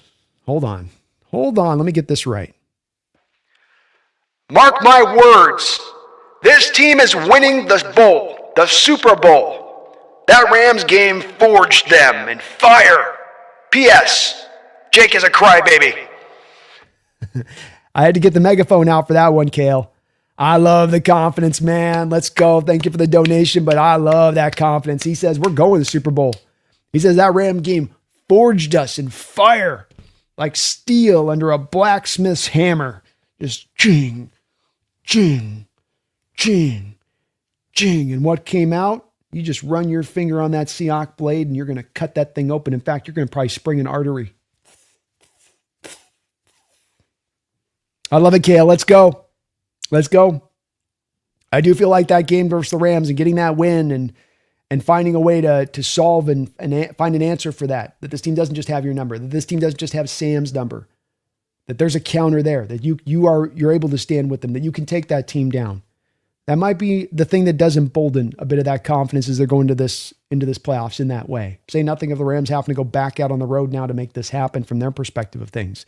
But your confidence is well received here, man. I love it, Kale. And I hope you're right. Definitely there was a little bit of the sour grapes last week with Jake. I had to call him out a little bit on it. You know, I appreciate Jake. He does great work. I love working with him on the round table. But, like all things in that round table, when you got different rivals that play on things, we're going to have some disagreements and some hearty disagreement at that, right? But thank you, Kale. Appreciate that donation and all of your support, man. Very, very, very kind of you. Peter Go Hawks, thank you for the $2 donation. How and why do the Bears get the tiebreaker? That's a good question. Let's see if I can show you a little bit of what we're dealing with here.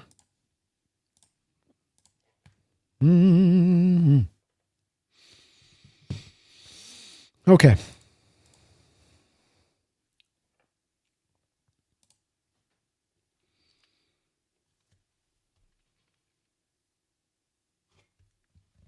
So Bears get to 12, 13, and 4. We're all at 13 and 4 when it's all said and done.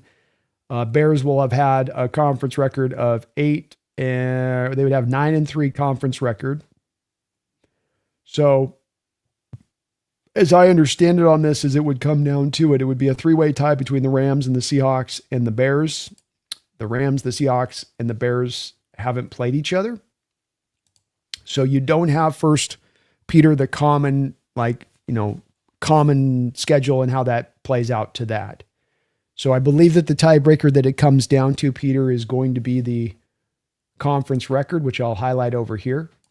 So while the Seahawks right now are at 8 and 3, this would be theoretically with the Seahawks going to 9 and 4 in the conference if they were to lose to the 49ers.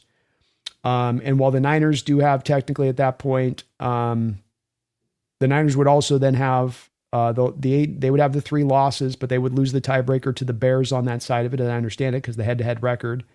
And then you have here the Rams at a 6 and 4 conference record, so 9 wins conference-wise to the Bears, 7 to 8 wins, 8 wins, let's call it, for the Rams if they win the next 2 weeks. They would still be 1 game behind the Bears, and I think it's the conference tiebreaker that ends up driving that to play out that way, Peter. So that's why they get that. That's why they get that tiebreaker if it breaks down like that. That's obviously if a Seahawks loss. That's if you get to four losses. It's not a tiebreaker right now as it currently stands, obviously. Good question, though.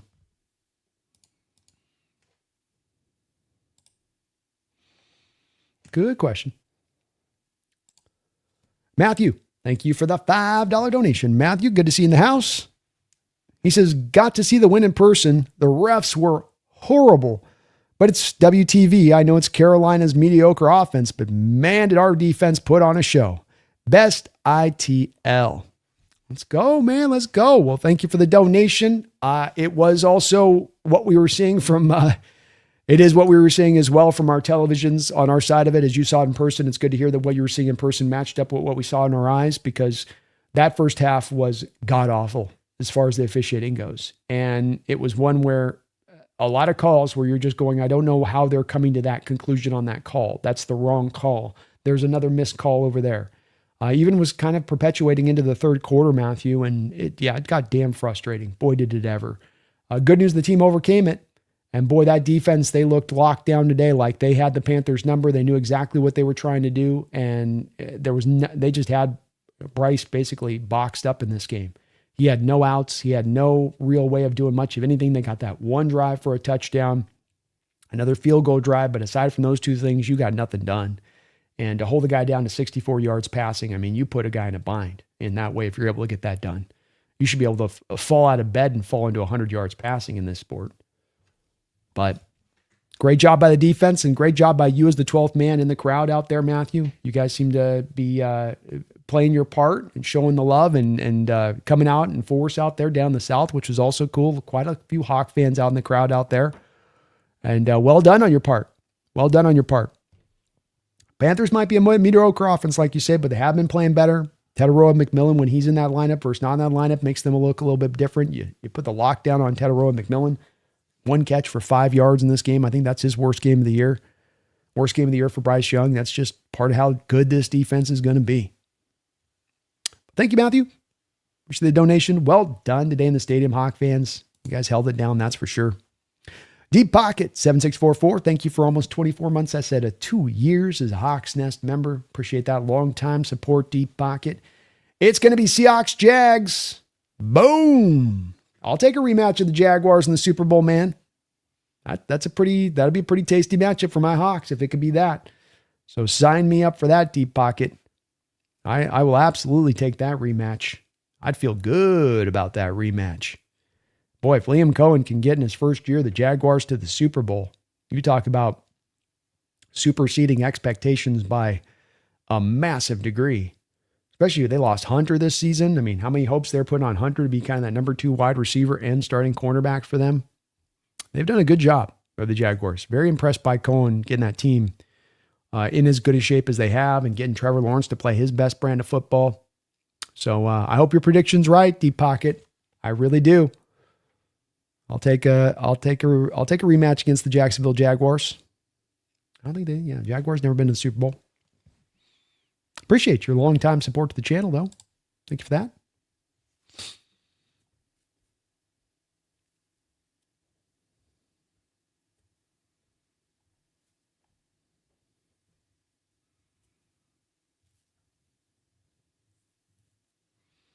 Guys, we need the Bears to win, then we can rest everyone. Maybe. We're going to want that number 1 bye. I think they're going to put everything they can into that, because even the Bears win, you still got that tiebreaker there. Keon says one thing Jake missed was that the Rams threw a lot on us, but we were down Eamon, Reek, and Spoon for at least half the game. It's true. Good point. John says, hope Snyder's careful about what he'll give up for Crosby. 2 first-rounders, a good player, and Jamal Adams-sized contract for a 28-year-old with knee issues. Yeah, I think you got to be careful here, John. You're right about that. And I'm not a go for hell for broke guy when it comes to the Crosby. I'd like to be in on this deal and find out what the price is. I don't want to overpay for him, to your point. A part of what you're willing to give up for him has to do as well with whether or not you got to put him on an extension. And that's the hard part about Crosby here, John, is that he just technically signed an extension at the start of the year. He's got 4 years left remaining on the deal. Is he going to demand in a trade that the new team that trades for him has to give him a contract extension? And then what leverage does he have with them having club control over him for the next 4 years that he can dictate those terms? And then the other part of that comes to John, that if he doesn't get a contract, if I can go bring a Crosby in and next year have him cost $23 million up against a $310 million cap, am I willing to give up a little bit of an extra draft capital to be able to have the savings for a player like that? Probably would. So it's all dependent for me on contract extension that's got to lower down the draft pick compensation you got to give back. And the knee part of it's going to be a part of this. I mean, we're trading for a guy that's getting off-season surgery, as was reported. It's going to be probably minor surgery, cleanup surgery. He could have been playing on in this game, but that's still going to be one you're going to look at and you're going to go, I want to be careful on this one. Look at Micah Parsons just having his torn ACL for the Packers here late in the year. I think you got to be a little bit careful here. You got to be a little bit careful. And I think that's a fair point on your part. 5235. Charbonnet's had a few elite games this season. Indeed. A couple of very, very strong games. Brian, 161 yards from scrimmage today for Charbonnet. Career day for him. Hell of a day for Sharps. Maybe his best. He says Rams aren't perfect. Their special teams is cheeks. Hot cheeks, dude. Yes, it is.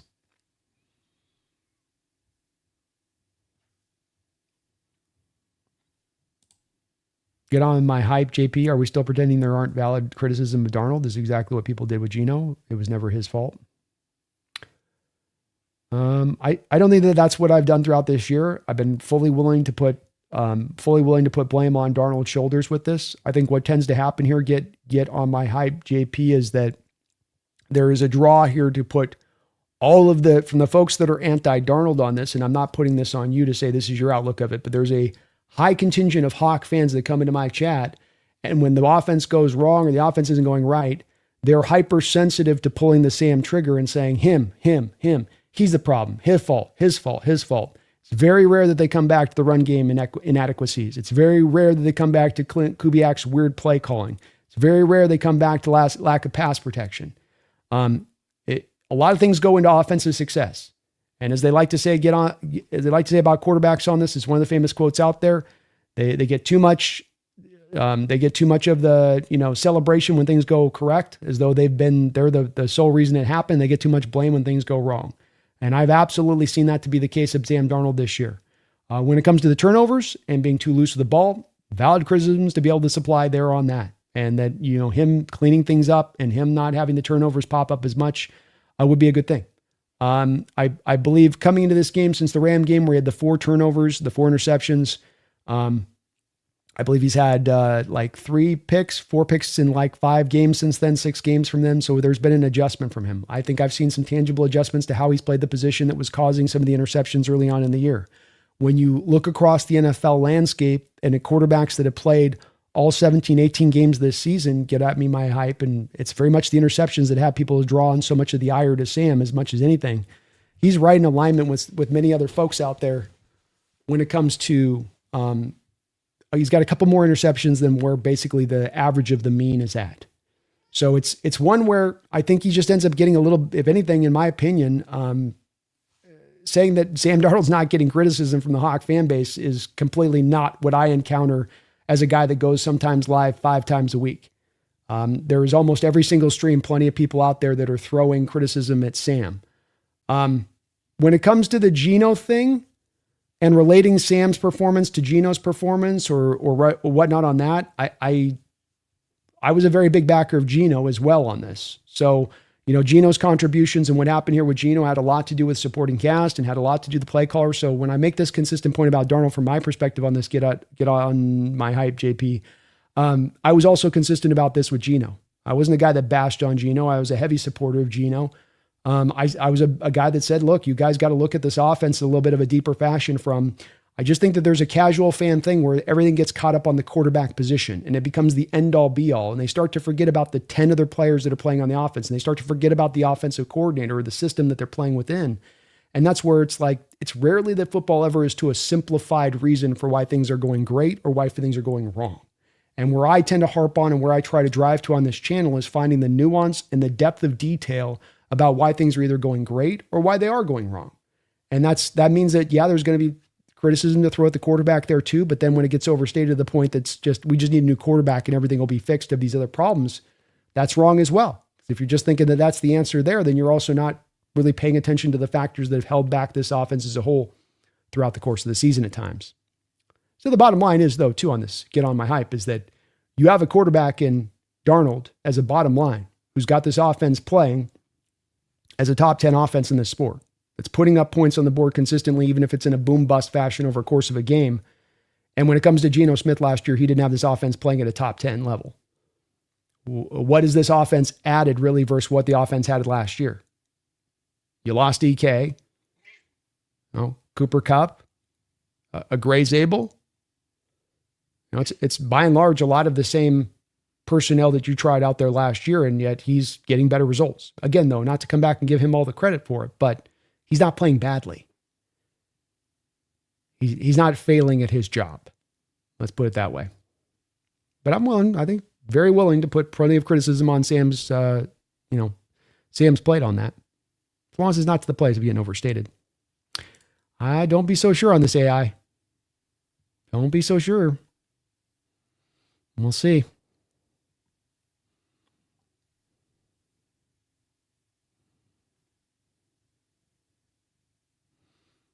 Nicholas, thanks to the $2 donation, says, we kept pounding. I hope that Panther fan enjoyed it.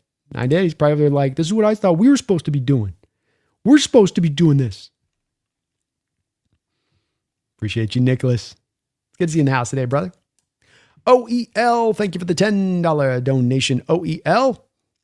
Do you happen to know how Sam did as far as third down conversion, passing the ball? At one point, they put a graphic up saying he was 4 or 5 or something. I know the Hawks have struggled in third down and longs. They have. Today, you were collectively, I don't have the numbers on exactly when you passed first run, but you were 9 of 16 on third downs today. And that is a big difference, OEL. You're kind of on it on this. That's a big difference from where you bat at throughout most of this year, offensively speaking, where I can find a lot of games where you were 2 of 13 or 3 of 15, and that you didn't find offensive success. And you touch upon it in the last note of your donation. Thank you for that donation. You touch upon why that's been the main issue. Why have we failed so much on third down consistently throughout the course of this year? Well, it all backtracks over to the fact that you don't run consistently on first down, and you are very committed to running the ball on first down and second down. And so when you're not consistent at it, and by consistent, I mean just the 3 yards. Just give me a 3 yards minimum on every run. Yeah, I'd like to get more, but just give me the 3 at least every run. And what you really saw today, and I think it really stood out first quarter through the fourth quarter of this game, is you were getting those 3 yards on that first down run. You're positive play. You're in 2nd and 7. You're in a 2nd and 7 where the defense doesn't know whether you're pass or run. You've got them off balance. You're unpredictable, but you also end up setting the stage to get yourself into 3rd and 4s, 3rd and 5, 3rd and 6. And when you go game by game this year, I promise you this is the case. When I go game by game this year and I look at games where we're 3 of 15, where we're 2 of 12 on third downs, and I look at the down and distances average in those games, it's going to be like 7, 8, 9 yards is your down and distance on average on third down. When I look at the third downs as the average down and distance today, it's probably going to be more like 3, 4, 5 yards at the most. The teams that are good on third down, OEL, in the league, not just Seattle, but the teams in the sport that are good on third down are the teams that can get into third makeable. They're not teams that are great in third down, and they tend to average being 3rd and 7, 3rd and 8. There's not really any team in the sport that's going to be good in third downs if that's where you're consistently living. You got to be in those third makeables to keep the chains moving, especially in this day and age of the sport where the cover 2 shell is everywhere, where teams defensively are taking away the deep ball. So you've got to be all the much more able to get into those third down and makeable points, and that's all about getting the job done on first and second down. So they were much better in the conversion of third down. Sam was better in that, but it had to do as much with the fact that you were in makeable situations. And all the more why it's so important that the running game doesn't have the penetration, doesn't have the negative plays on the early downs with your commitment to it, because it will upend the whole offense. And not because the offense is bad or can't pass the ball, but because any offense put in consistent positions of 3rd and 7s, 3rd and 8s, 3rd and 11s is not going to convert those third downs. It's just an almost impossible degree of difficulty at times to try to live in that fashion and have that be your reality. OEL with another $5 donation. OEL, thank you for that. Very, very kind of you. Appreciate you for that. If Rashid Shaheed's out next week against the Niners, it's going to be tough. We might need to have another Sharbs performance like we did today. Very well is a good point, and very well is a very possible in what we see this play out. We know with the concussions, it's always tough to exactly predict how long stuff's going to take one to the other. So we'll just have to monitor it. It does seem like Horton's still going to be out, so we're going to be down him. I think the one upshot of maybe what you got in this as far as on the good side of this, if there can be a little bit of a silver lining to this, is that once Bobo comes out there, and even maybe a Drake Young, and that you're maybe getting an upgrade as far as your run blocking goes on the outside with those guys.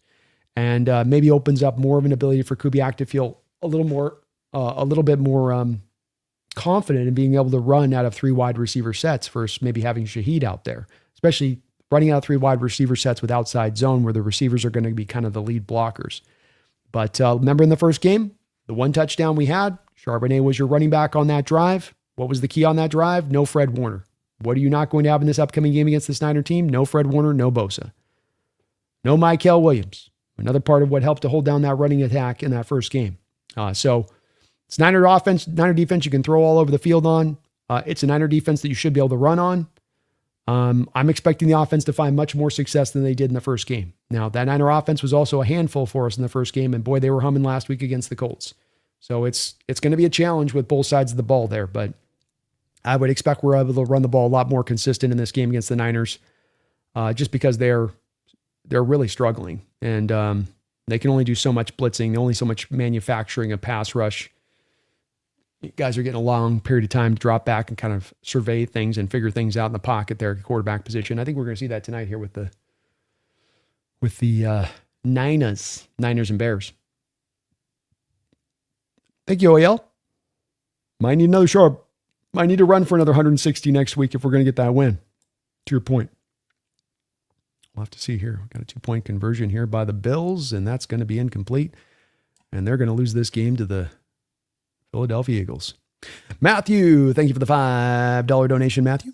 I apologize if you've already talked about this. I apologize if you've already talked about this a lot, but what's your outlook on these upcoming Niner games, us and Chicago? Thanks for all you do, by the way.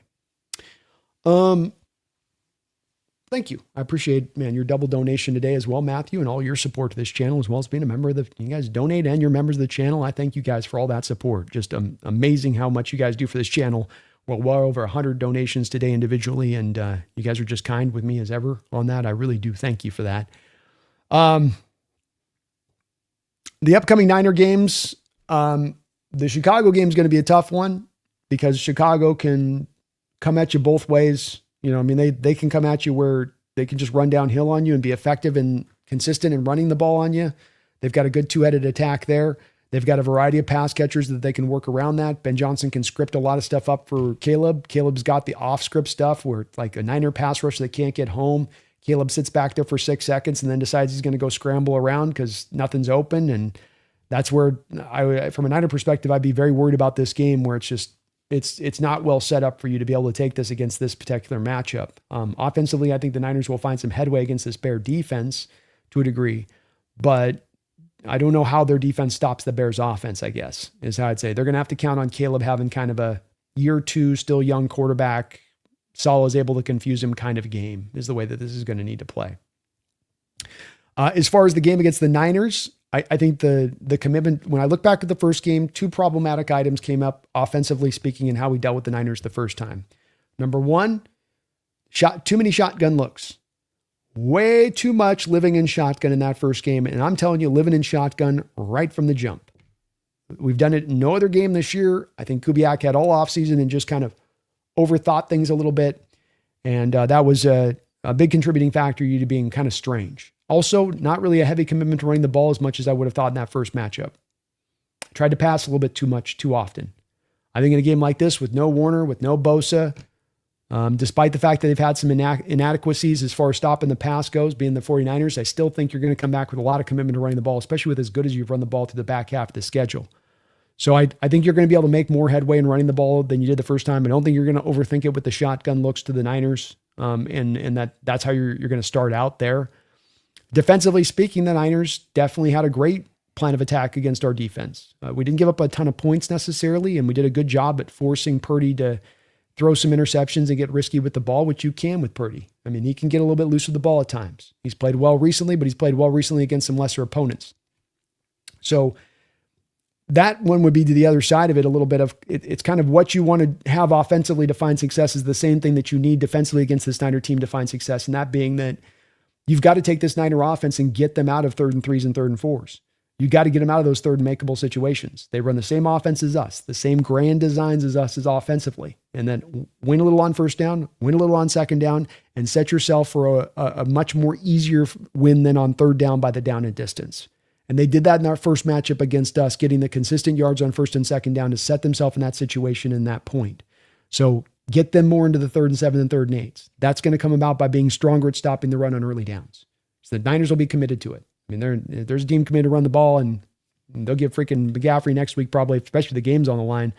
They'll probably give that guy 30, 35 touches in that game.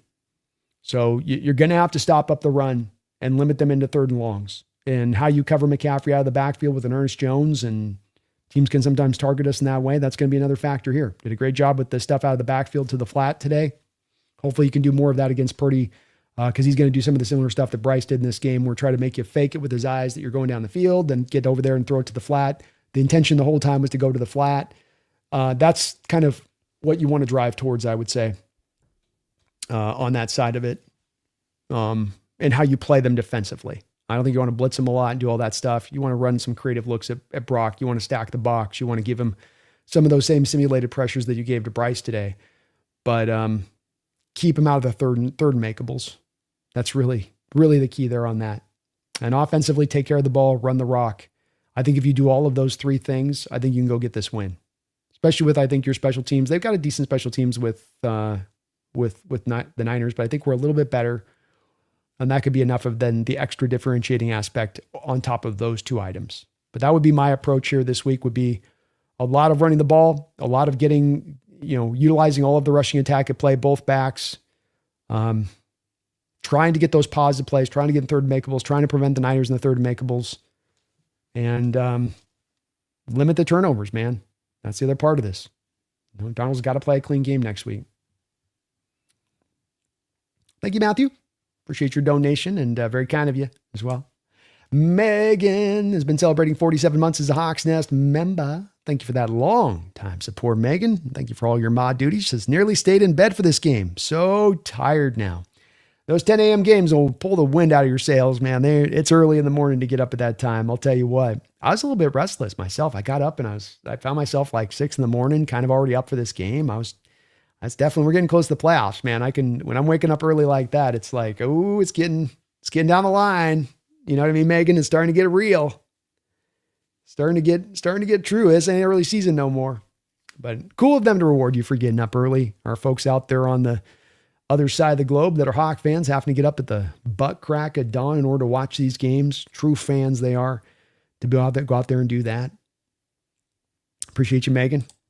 Jeffrey Thistle, thank you for the $10 donation, Jeffrey. He says, maybe Pete does us a solid before they fire him and trades us Crosby for a 5th and our hurt tight end. We don't have a Sam problem. This is the same offensive BS we've watched for decades. We're defensive first. We are defense first. And that's what leads this team. That is what is going to guide this team. Offense has got to do enough. Special teams has got to be dominant. But that can be the trifecta to going and getting you a Super Bowl. You better believe it. I know you're a believer, Jeffrey. I know you are. And that would be good to see. Unfortunately, I think that Pete's probably on his way out here, as they are going to probably let him go first and foremost. I wonder a little bit with Pete if there's not something a little bit at play here where he was maybe a bit of the guy that came down on that deal being in place with the Raiders at the deadline, who came in and said, no, we're not going to do that deal. That he was maybe one of the factors, and quite frankly, maybe a contributing factor if he is let go, till we come find out that that's the truth, that the Raiders had a deal on the table with the Seattle Seahawks. Spytech had 2 first-round picks and a third-round pick due to be returned back to the Seattle Seahawks for Crosby's services. But Pete Carroll came in at the 11th hour and told Spytech, if you do that, I'm going to throw a hissy fit. I kind of wouldn't be surprised if we come to find that that's how this all sort of played out. So would be cool if that was to go that way with it. But unfortunately, it's probably going to cost you the pure draft capital. I don't even know if they're going to want a player returned there, Jeffrey, with how much they need as far as foundation goes on that football team moving into the future. But yep, we don't have a Sam problem. Offensive BS, and it's DS, like you said, we've watched for decades, right? Lack of on the details, some weird play calling, not always staying committed to the run game, not always able to create not consistently able to create the holes for the running backs at all times. It's a lot of different little factors that all contribute to the greater sum of a whole, which is an offense that can be very highly inconsistent. I think the good news about this particular offense this year versus watching for decades this kind of offense and that's taken form is that while you've had those same factors at play, you've had an offense that's also playing like a top 10 offense.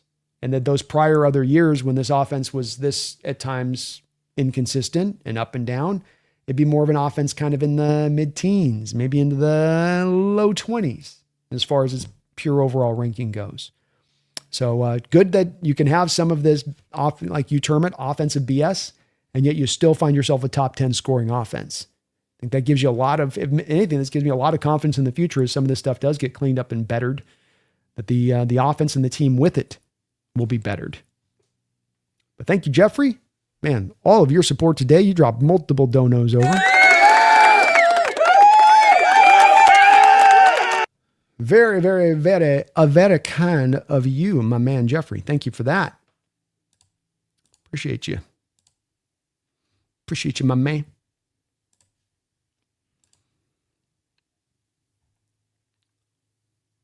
Kevin McDonald, so are the Eagles and Bills that good or they are that bad? Kevin, yes. Yes. Micah says DK for Imanwari was a nice trade-off. That's looking pretty good, isn't it? Pretty tasty.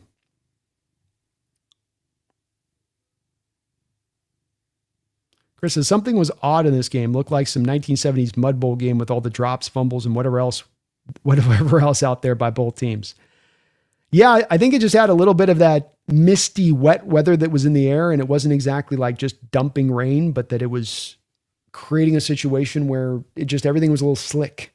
I don't think that the guys running routes had a lot of good footing. I think that contributed a little bit of the depression of quarterback numbers in this game. And this is winter in the NFL, man. This is how the sport changes from what it is in August and September and early October. It becomes a different game when you get into late December, early January. And this kind of game shows that to you, even playing in the deep South where it tends to be pretty good weather for playing football most games.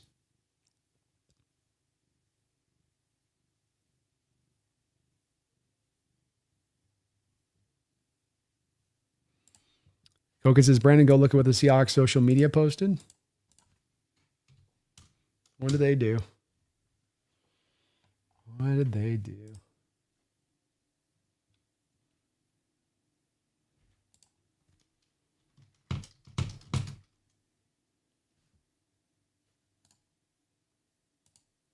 How about John Schneider wearing Derek Hall's jersey today?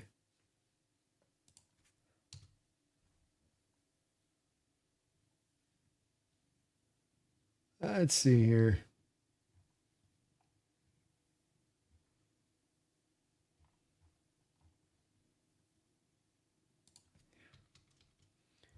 All right, this better be good.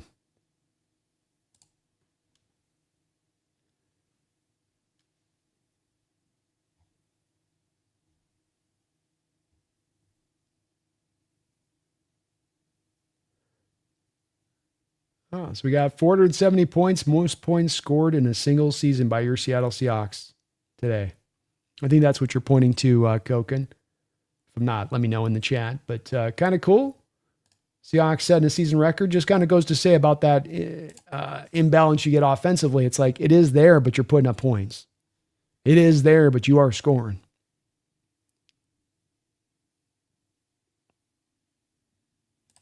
Martin says we've gotten to 13-3, so we absolutely need to fire our offensive coordinator and change our quarterback. Oh, wait. Maybe let's wait and see how far they take us. Just a thought. Exactly, Martin. Exactly. Let's let it play out.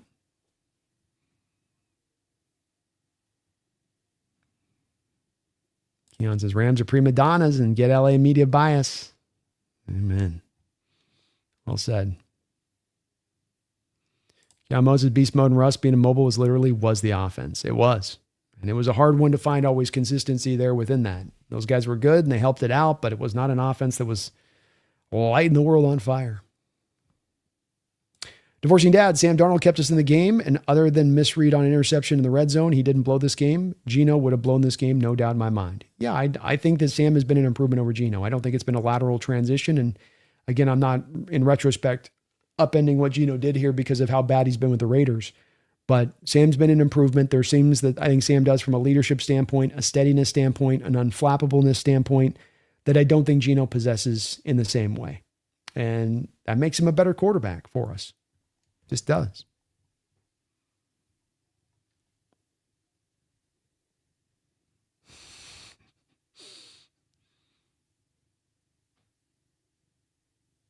Ryan said, geez Louise, I tried to listen to Mike Macdonald's presser and the audio sucked. Sometimes they're not the greatest with their audio out there. I don't know what's going on with them and why they struggle with that all the time.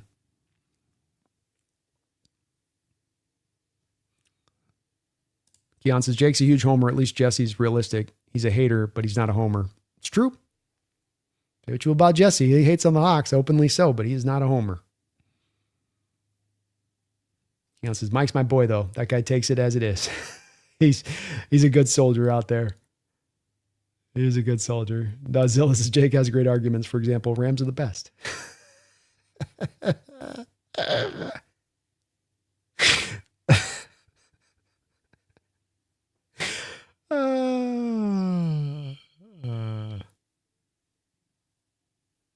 Dodds, I found DK's punch to be less egregious than the lie he told to excuse it. I lost a lot of respect for him. I get it. It's bad luck by DK there.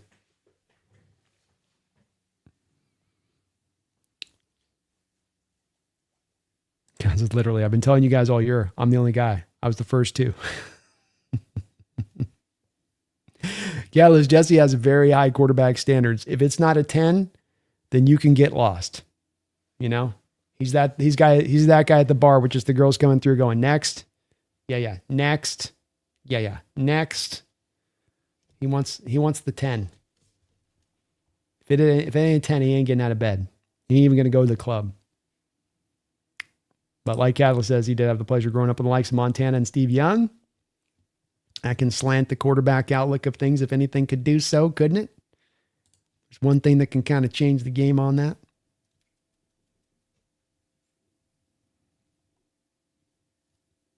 Rondaz, the MOB did the JOB. That's right. Martin, isn't the whole concept of the NFL that the salary cap makes you build your team based on trading certain capabilities against others? No team can have the best of every position group. Yes. It's the cap basically ensures parity through the fact that you can't build a super team, kind of like you can in basketball at times. We've seen it in the past. Kind of like the Dodgers do in baseball, right?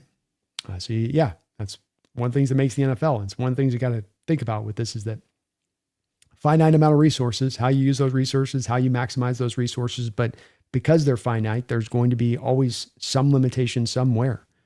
You very rarely can kind of have it all. And those teams that do have it all, the all-time type teams.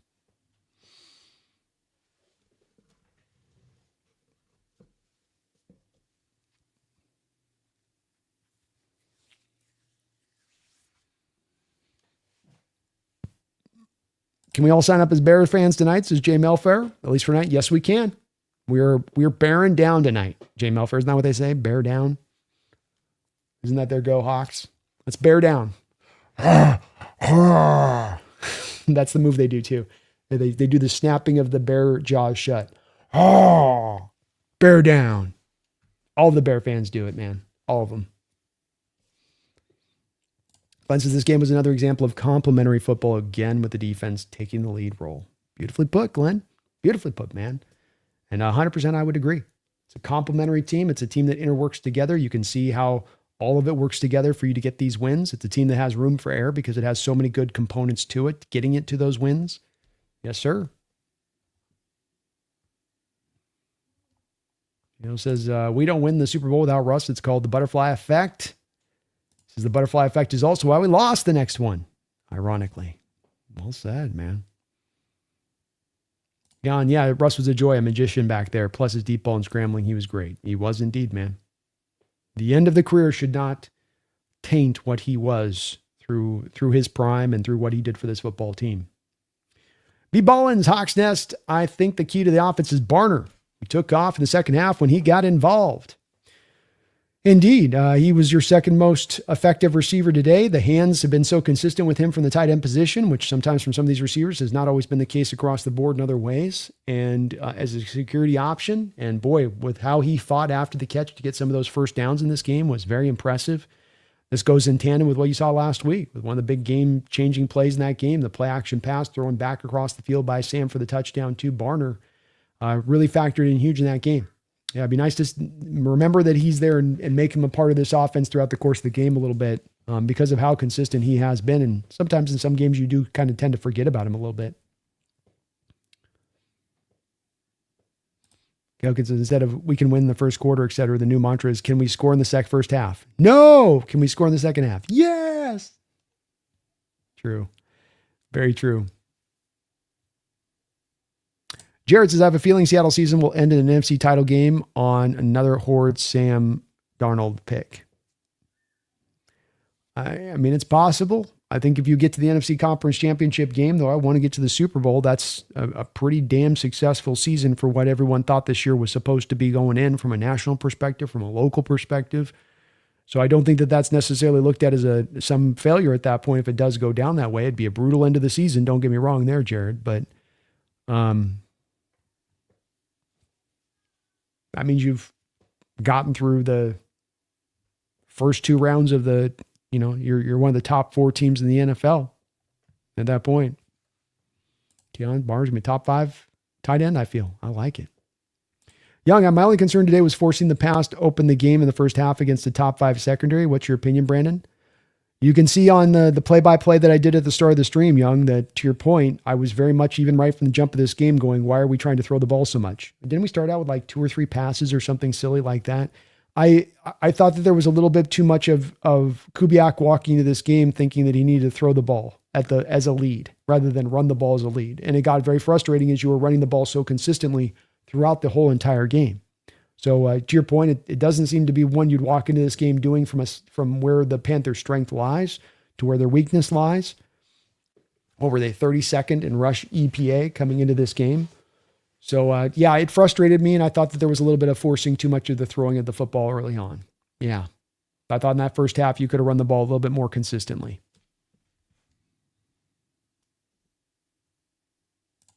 Chris says, yeah, Barner was quietly huge. Something about the ball in this game. Was it super humid at the game? It was hard to say because it started out and it looked like it was raining, but it wasn't raining. And I checked the weather and it said there was no, rain per se. I think what you had is what we get in the Pacific Northwest at times, which is that real kind of heavy mist that hangs in the air. It makes everything got a little bit of slickness to it. Slickness in your hands, slickness in the footing. It's not pure like puddles that you're running through.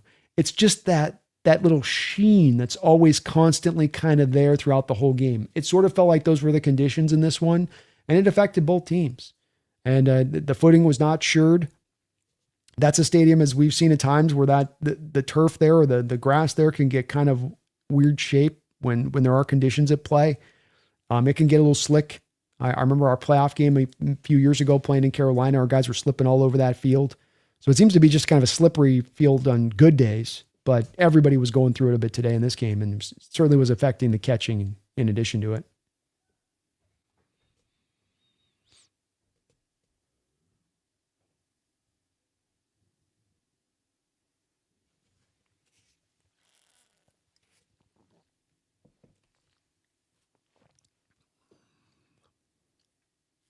John says, I don't agree with that this draft is as bad as last year. Dart is better than many pundits predicted. This draft is as bad as last year. I don't know if last year was a bad draft, John. It wasn't the greatest of draft for quarterbacks and blue chip talent, but it had some strength last year.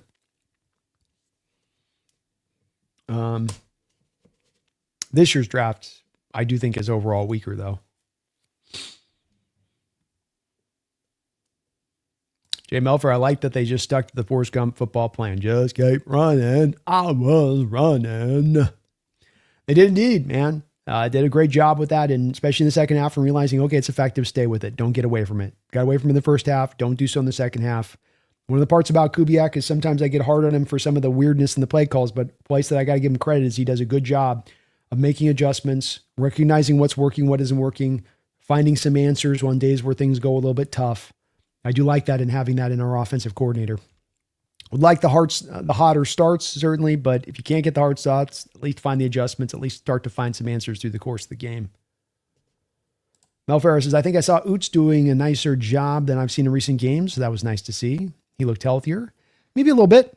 Kind of hard. I couldn't quite get as much concentration in on him. I'll try to keep an eye on him on the all-22 when he's out there, but he was out there a little bit more, it felt like, Jay Melfair, and his usage rate, which is good because a couple of weeks ago, it seemed like it was sliding away from they were kind of getting done with some of the fullback looks there in the offense. Yeah, Keon, I think you can make an argument this year that you are looking at in Barner a guy that's very close statistically to being a top 5 tight end. I mean, he's 50 receptions, 500 yards, 6 touchdowns receiving. He finishes off the season. It's, there's not a lot of tight ends in the sport that are necessarily getting 800, 900 yards receiving right now. Who's the best tight end in the sport this year, right? I mean, Kittle, he's a 1,000-yard guy, but outside of him, who are we going to as like the who's who of guys that we would point to? I think there's a good argument. He could potentially be a top 5, especially with what he does as a blocker. Young hustling, Brandon Walker doesn't have those shake to even juke cornerbacks and not enough power to get tough yards. I thought he got a lot of tough yards today, Young. I thought he showed you a lot of, taking the hit, falling forward, first contact wasn't bringing him to the ground. I think there's been times in the past, to your point, that Walker does get brought down by first contact. I thought today he showed a lot of that. Guy walking in this game is averaging 4.6 yards per carry this year, and that's good for a running back. He's averaging almost a yard more per carry than Charbonnet. So he's been an effective running back overall for us. I don't think the holes have always been there consistently for him. I think the run blocking was a lot better. You would have gotten a lot more out of Walker here during this rookie contract that we've had him on, but at the end of the day, Walker's not been a bad back for this football team on this rookie contract. If you really think about it, 3 different offensive coordinators, very rarely has he had any sort of consistent run blocking over the course of his history and time here. The man's run for 3,400 yards, averaging 4.3 yard per carry clip. He's got 29 touchdowns rushing, got another couple touchdowns receiving in addition to that. 30 touchdowns in 4 years. Has he been a star? No. But has he been very effective at what he's done? Yeah. Is there some things within his game that can be frustrating, like vision stuff? Yeah. But he's a good back. And the thing with this young hustling is that I've said over and over again, he's going to get paid somewhere significantly. There's going to be a multitude of teams that are going to line up for him. So I would just say that if this guy was a bad back, or a guy couldn't do this, or a guy couldn't do that, or a guy that was really, as much of the narrative that surround him should be about his limitations as much as they should be about his strengths and what he does effectively, why will there be so many teams willing to give him a good money this offseason? Because they're going to recognize those components I'm talking about being lack of run, bad offensive scheme, lack of commitment to running the ball, right? They're going to take all that into account a little bit, and somebody's going to end up giving him a little bit of money. So Sharpie is a good back. Not perfect back, not without some issues there. I'm not saying that. But overall, he helps this team. As John says, he is a home run threat. Showed us that last week. How big was that 55-yard run last week to kick your offense in the butt? Melvar, I was disappointed by Zabel today. From what I saw in the broadcast, I think I saw him get blown up 2 or 3 times. I think there's a little bit of a rookie hitting of the wall here. Jay Melfair was able here recently. I wonder a little bit about that leg injury he's sustained and if he's trying to play through that lower leg injury and that's also reducing down some of his effectiveness. There are some good blocks in there on tape today too, but yeah, there are some of those bad blocks mixed on in there.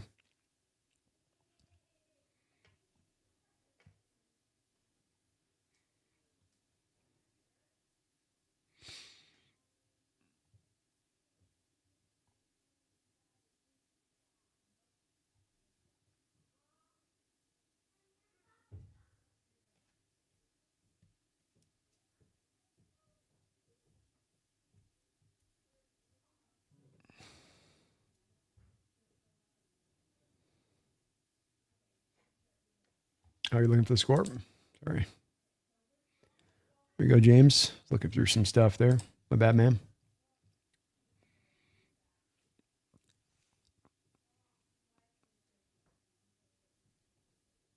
Kansas DK is like Sam. No matter what he does, he ain't going to get the love from everyone. DK is the same way. Yeah, I think that's probably going to be the case. And it's a little bit what you get players at times, and the bad snaps can kind of sit in people's mind as much as the good snaps. And if the bad snaps are like really bad, where they like a Walker, you see a hole he turned down to go over here and reverse field, that really does stand out in people's mind,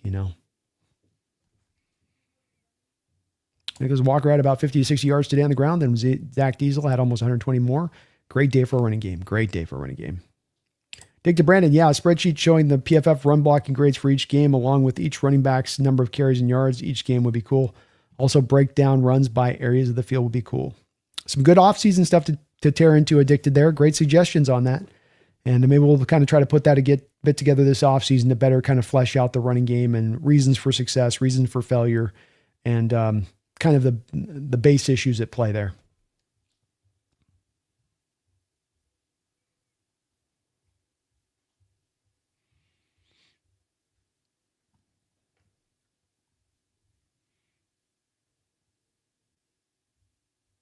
Yeah, Young Hustling. I don't get where you're with I was kind of seeing what you're picking up and putting down in the chat on this. I think we've got a different definition of what we would consider a bust.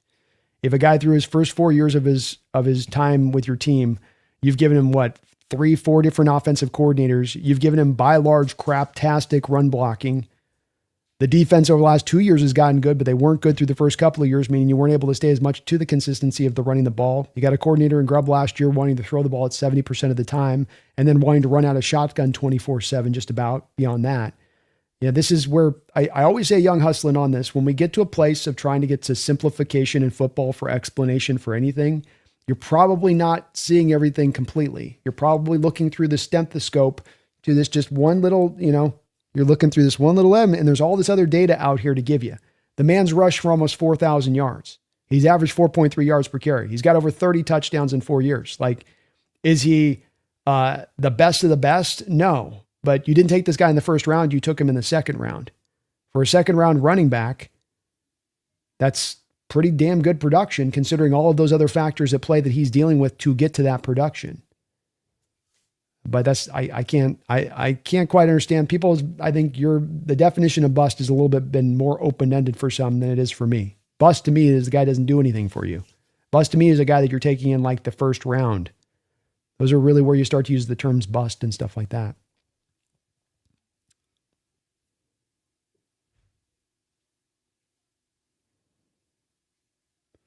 Orlando says, B, you don't have to do it now, but take a look at what Jake tweeted after the Seattle won. Dude needs to get a life. Now let's look at it right now.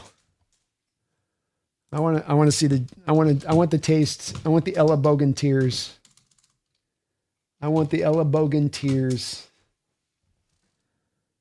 Let's see here. What do we get? Boy, he's been going cray.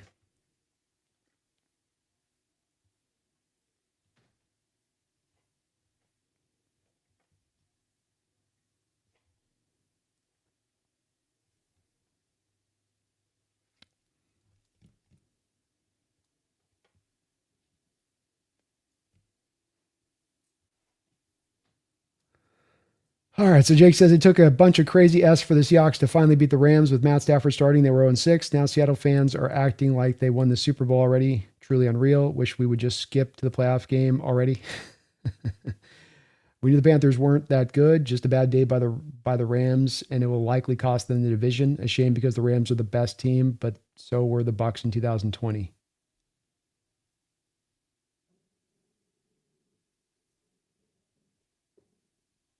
That's the kind of thing with it I don't get is he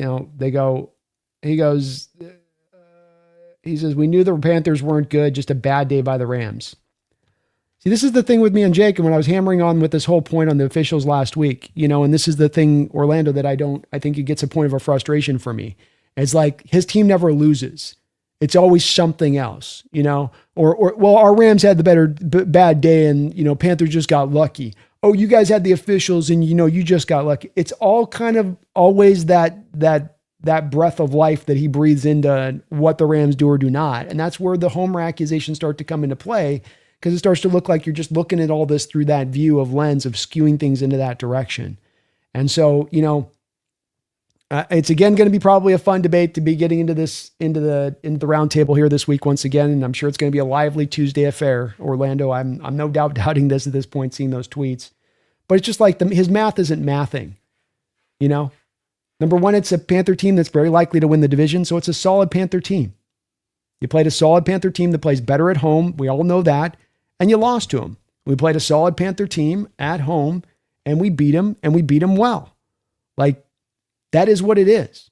But this is what will sometimes frustrate me with them, and on some of our talks with this is it sort of just, it ends up getting slanted somehow to where it's like, no, we didn't lose the game. It was this. No, it wasn't us. It was just, well, we just kind of had a bad day, but it's not them actually beating us. It's like the only way the Rams can beat themselves is get beaten is beat themselves by Jake's outlook of it. If I'm to refer what he means in that tweet. Come on. You know, sometimes you just get beat. 49ers beat us week 1. The Tampa Bay Buccaneers beat us week 2. There's no excuses I'm giving. The Rams in the first game beat us. There's no excuses I'm giving. You just got beat. Own it. Take it on the nose, move on. I got to be honest with you. I feel like that if the Rams organization is going to carry a little bit of line of what their fans have and the excuses and the turning of the wringing of the hands about the official and all of this, I mean, that affects them as they go through the rest of the season at this point. And a part of me wonders if a little bit of what we're hearing from them on this Orlando is not a little bit of a recognition of how hard it's going to be from their standpoint to go on the road in the playoffs to get back into the Super Bowl. And that they knew that the pathway to get there was really to get that home field advantage. And that was almost a necessity more than they probably want to admit.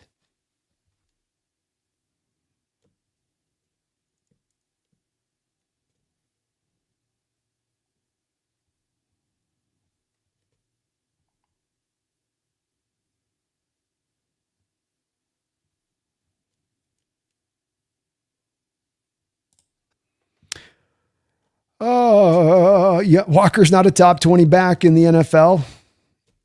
Okay. Again, on that, I hope you're here, young hustling. Folks like yourself that are so usually boisterous in how much you're so certain about a certain opinion of stuff, and you'll hammer me on the opinion. I've seen about 20 posts on my chat where it's like, bam, bam, bam, and you're just hammering that point. You know, the one thing I don't tend to see on these folks like yourself is that when we get this offseason and we get to free agency and then Walker goes out there and gets a nice big fat contract for the running back position, you come in and go, well, obviously you were right on that one.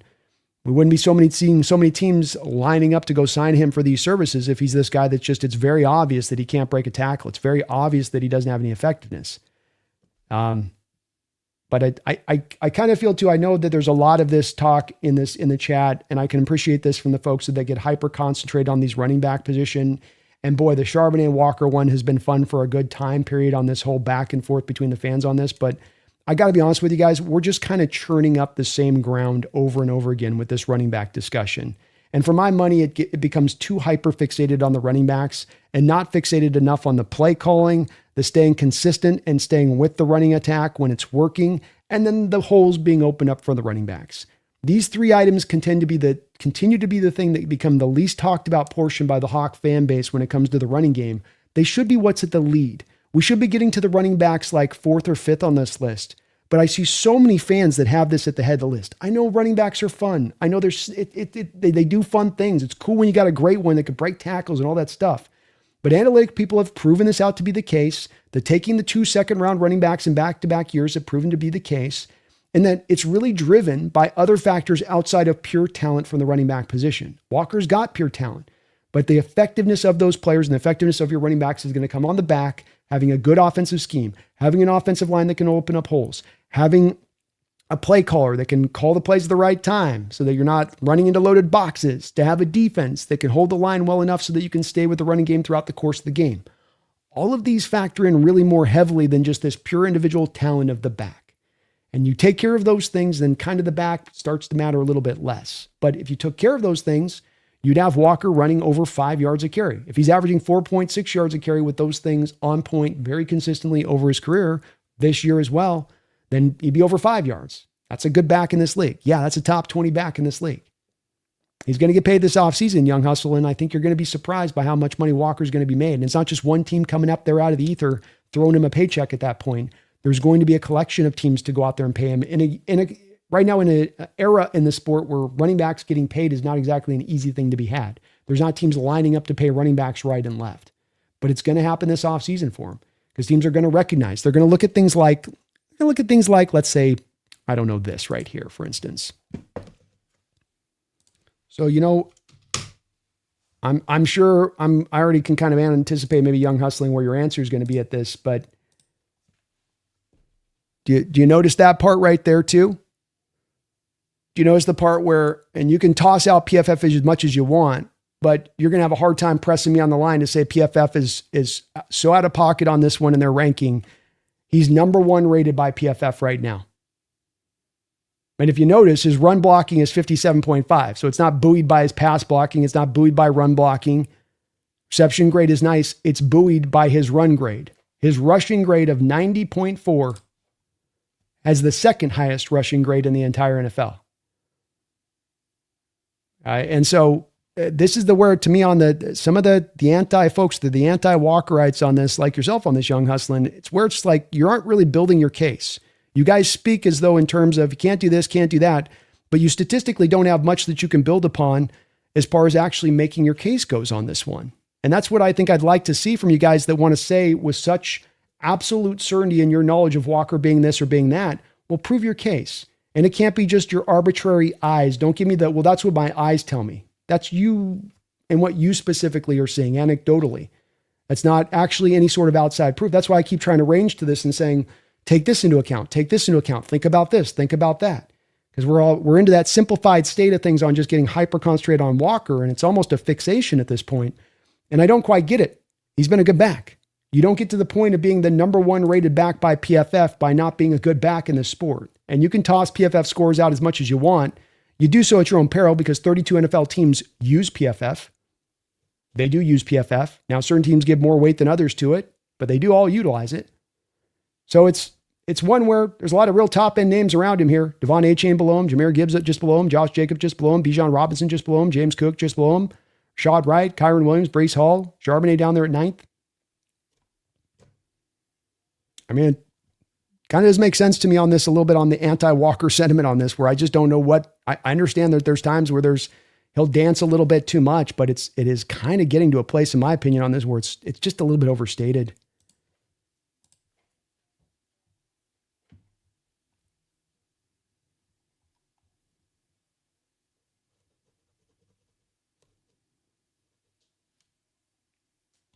Brian says, Walker, top 20 in total yards and yards per carry this year. 4th rounder, unlikely to give you that. Amen. Keon says, he said we are delusional and are acting like we won the Super Bowl already and we can't wait for the playoff matchup. Falcons win would be so funny. That would be very funny. And I don't know that anybody's playing that. I mean, you can even hear it in my own chat. Concern about getting the playoffs, concerns about Darnold with the turnovers, concerns about this offense. I don't know which fans, if he's just looking at the Twitter, but that's certainly not what exists in my chat or my community. I think people are looking at this team very fairly considering the 13 wins. I've got to talk some of this fan base into getting more excited at times considering the 13 wins. That's not a fan base stuck in the delusion. That's a fan base that's, if anything, is kind of maybe over on the other side of the level. Yeah, fair. This is your fair. This is a place that I'll say there's a fair point, Young Hustling. Blocking back, sure. I don't know if the worst blocking back in the NFL, but it's not a strength of his game. I would say that. That is for sure. Deep Pocket says, you leave that jersey. I probably will leave it.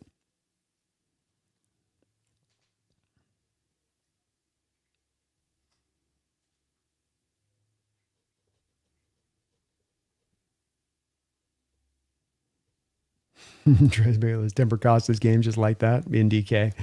We could resign him when he's humbled. Maybe so. Brian says, Crosby not coming here.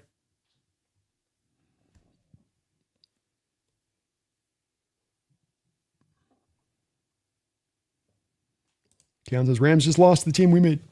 Looks silly today.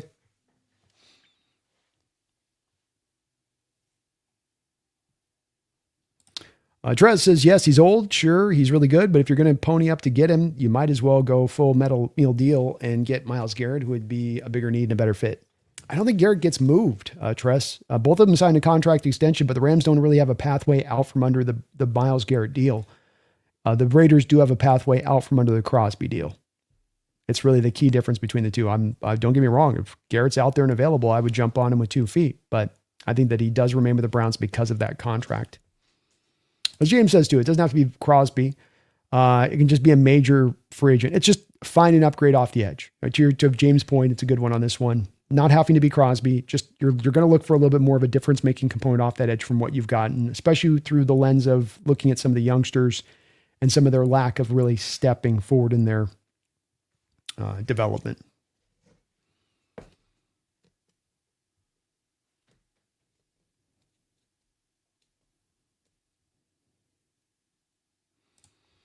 Bills weren't able to come back. I don't know. That was a tough, weird game. Brian, get your next edge in the draft. Young is how to do it. Maybe. Remember with these young edge rushers on that, Brian, let's just walk this through a little bit. What we've learned with Hall and Moffitt and what we learned with a lot of these edge rushers, if you're talking about getting them in the late first round or into the second round, I can go back with years and show you these second round rushers taken in that spot who don't give you any productivity in the first year. And you got to wait to year 2, to year 3, to year 4 for that productivity to actually come up a notch.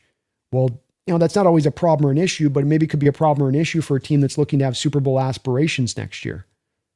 And then do you want to have a guy learning the ropes as you're having to put him out there with quality reps, especially as the impact is going to be a bit depressed in those first couple of years because of that? And again, look at Boye Mafe and look at Derek Hall if we go back down this same road. Those guys have not developed. They've not taken that same step. And so you can end up in a pathway at that point where if the old guys can't hold it on, young guy doesn't come up, now you got a pass rush that ain't working off the edge at all. And you're giving quarterbacks a lot of time to sit back there and figure out what they want to do.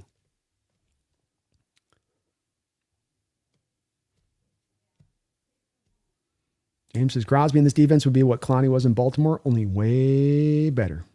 Yes, sir. I would agree with you on that. 100%. OEL, thank you for the $5 donation, OEL. I don't know if you saw it on TV, but there was a Sam Darnold fan who looked a lot like Sam, and the announcers pointed out. Pretty funny. I did see that, OAL. It was very, very funny. And what was cool is that somebody actually texted the fan, and the fan, you could see him getting the text that they had got him on camera and doing the simulcast between him and Sam to show how much of a doppelganger they looked like. And then he was getting a kick out of it. So it was a very cool moment. Hawk fan there wearing a Sam Darnold jersey, 14 as well, but he looked like Sam at the same time. Very funny, very cool. Lighthearted little moment there, but that was awesome to see. Yeah, I did notice that. Very funny. He looked just like him too. Just like him. Even had the ginger beard going, man. It's crazy. OEL with another $5, man. Thank you for all of your support today, brother. Very, very kind of you. My apologies if you already mentioned it earlier. I didn't come into the stream until later. No worries. But that Sam Darnold clone just blew my mind. No, it was pretty impressive, man. It was pretty impressive. And you gotta appreciate the guy owning it. I don't know if he was growing that beard before we signed him, but the beard, he had the perfect size of the beard. It was kind of like he had, set it up for hopefully the cameras to catch him and do the side by side wearing the Darnold 14 jersey. No, I loved it, man. I thought that was awesome. Hilarious moment. Great cap to the end of the game too, where, it's only good vibes at that point. Everybody's like, pulling the sweat off the forehead and going, thank God we got through that one. But it was a very cool moment in the game. Very funny. And props to that guy for owning it. And props to whoever texted him to let them know that they saw him on TV. That's a good buddy coming through for you at that point, Bro, you're on TV right now. They're putting a simulcam with you and Sam showing how you guys are like brothers. Jordan, thank you for the $5 donation, Jordan. Jake will be coping about this loss until next season. It is what it is. It's kind of the thinking I'm getting. I don't get the feeling of they'd flush this one. The fan base, Jake, I kind of wonder if this is going to be a bit of a microcosm of what we're going to get from the team of the Rams in general after this as well. Are they able to flush this one? Are they going to be able to just be like, okay, that was kind of rough. We'll just bounce right through it. We'll just, okay. No, I mean, that was kind of a tough one. I'm not gonna lie. We just got to kick that thing out. Just got to eject it and move on to the next. It's part of me that wonders if rather than coming out just looking super pissed and highly motivating them like they're trying to sell us on, is that this gets stuck in their craw a little bit. Man, we don't get the first round bye, and now we got to go on the road, and we know how hard that is to do in the playoffs. So definitely you're not going to hear the end of that game. We're not going to hear the end of the refs throughout the offseason if this ends up costing him in that way. And this is the reason why Jordan, I felt the need to have to kind of go hard in the NFC West roundtable at Jake in regard to his point in looking at the officials. Because we're not going to talk about this game in retrospect in a way of saying it was the officials that drove that win or loss. It's the Seattle Seahawks who took that win away from that Los Angeles Rams team. It's us who on prime time stepped up when times got tough. It's us when the going get tough in the fourth quarter and things get tight and your butt cheeks start to squeeze. Who's the team that can rise up at that point in time? Who's the team defensively that can hold the 3 and outs like we did to their offense in the fourth quarter down the home stretch? Who gets a little bit tight? Who gets a little conservative? Who lets it rip and lets it go? And look, we took it. But the cope is going to be real. It ain't going anywhere anytime soon, Jordan, to your point. And I'll be here for it all off season. I'll just be smiling at Jake all off season. Yeah, that's good. No, that's completely BS. Thank you, though, Jordan. Appreciate the donation. Chris Olson, thank you for the $10 dono. Man, very kind of you guys. Unbelievable support on this channel. And I really thank all of you guys for all you do for this channel. Thanks for getting me through the Rams game. Hey, my pleasure, Chris. It was an experience on that one, and it was a hell of a finish, a wild game. This team will take you through the emotional swings, man. They did in this game again, first half to the second half, and where you find yourself out is the finish versus how much of this game was such a struggle to get through, much like that Rams game. That's just this team and just part of what's made this year a lot of fun, because it's the drama of this sport. It's the intensity of this sport. It is the ability the sport has to put you on the edge of your seat, to have you holding your breath, to having your palms sweating. It has you caring in that way. And that's how connected you are to this team, how we all are as a community to this team. And it just makes the action that much more, to me, enjoyable to watch when there's so much at stake like we have seen with this. But thank you, man. Appreciate all of your support. That's going to be a classic game. One of the ones we look back in retrospect and go, man, that was an amazing game. Look back this offseason and go, wow, what a game. How did we get that one? How did we figure that one out? How did we find a way there? That's something about this team, whether they're style points, whether it's pretty at all times, whether it's explosive all times. This team has shown game in and game out, they will find a way. Even in games where they're going to lose, they're right on the edge of finding a way. It's a missed 61-yard field goal attempt by Myers at the end of the Rams game. It's Sam Darnold driving the team down in the Niners game for that score to go get you back on top, and they get a fumble right as you're about to maybe go throw that touchdown. It's you right on the edge. It's you against the Tampa Bay Buccaneers driving down for the final score to get yourself back in that game. A ball bounces off a helmet wrongly and you're upended, but you were on the pathway to going and getting it done. They will find a way. They will keep fighting. There is no give up in this bunch. A lot of other good things they bring to the play on top of it. But that is the type of thing that does also travel with you in the playoffs, or tends to travel in the playoffs, if it is a DNA of your team, if it's how you are wired, how you are put together. And I think this team's done enough to prove that through time and time again this season, Chris, to my point, that's going to continue even as we go in the playoffs. There's the good, there's the bad, there's the really good that have all been trends of this team this year. One of the really good trends we've seen from them. But thank you, Chris. Very kind of you for that big $10 donation. I appreciate you for that, man. And congrats on us getting that win today. Huh? Not too shabby.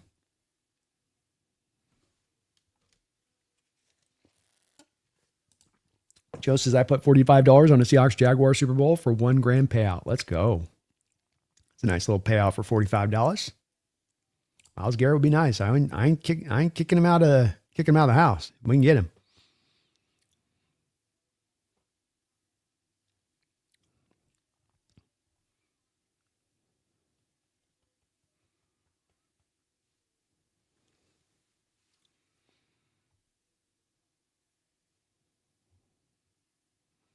Dan May, CB.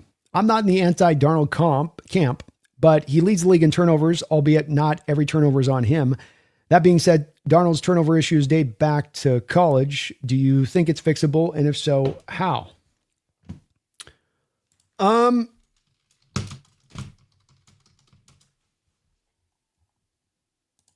let me say this on this. Let's go with this first here.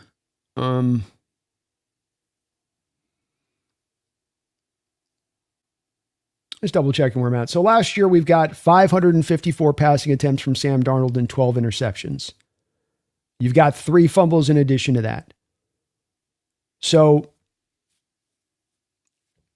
is there a part with this is again, going to that nuance part we're always trying to get to with this TNMA to find that place where, it's kind of there's a draw to go all or here or all at the one end on this. So first, I think when it comes to Sam Darnold, is he ever going to be the cleanest quarterback in the sport as far as interceptions. Is he going to put up a Matt Stafford kind of year like this year where he's going to have you down 2 or 3, 4 interceptions for a given season? No, that's not really who he is or how he's wired to play. I think that there's got to be a bit of a cost of doing business with Sam Darnold to a degree with this, because there's a lot of great throws he's going to give you around those. Interceptions are not as much, I think, as this kryptonite to a team, as much as sometimes, not saying you're saying this, Tan May, but I think sometimes it just becomes this hyper fixated point for fans.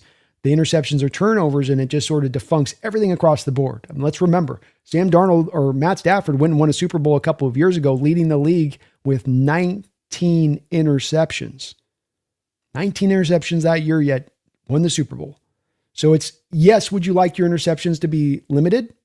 You certainly would. You certainly would. Would you want the turnovers to be limited? Yeah. And I think this year, the thing that's probably stood out as much as anything has been kind of combination of, I guess, fumbles to interceptions. But even still at this point, 14 interceptions and 2 fumbles on the year is, it's not an incredible amount of turnovers necessarily. So, if we look at let's just look at quarterbacks. This again comes back to guys that start for 16 games. So guys that start to 16, all right, this ain't going to work.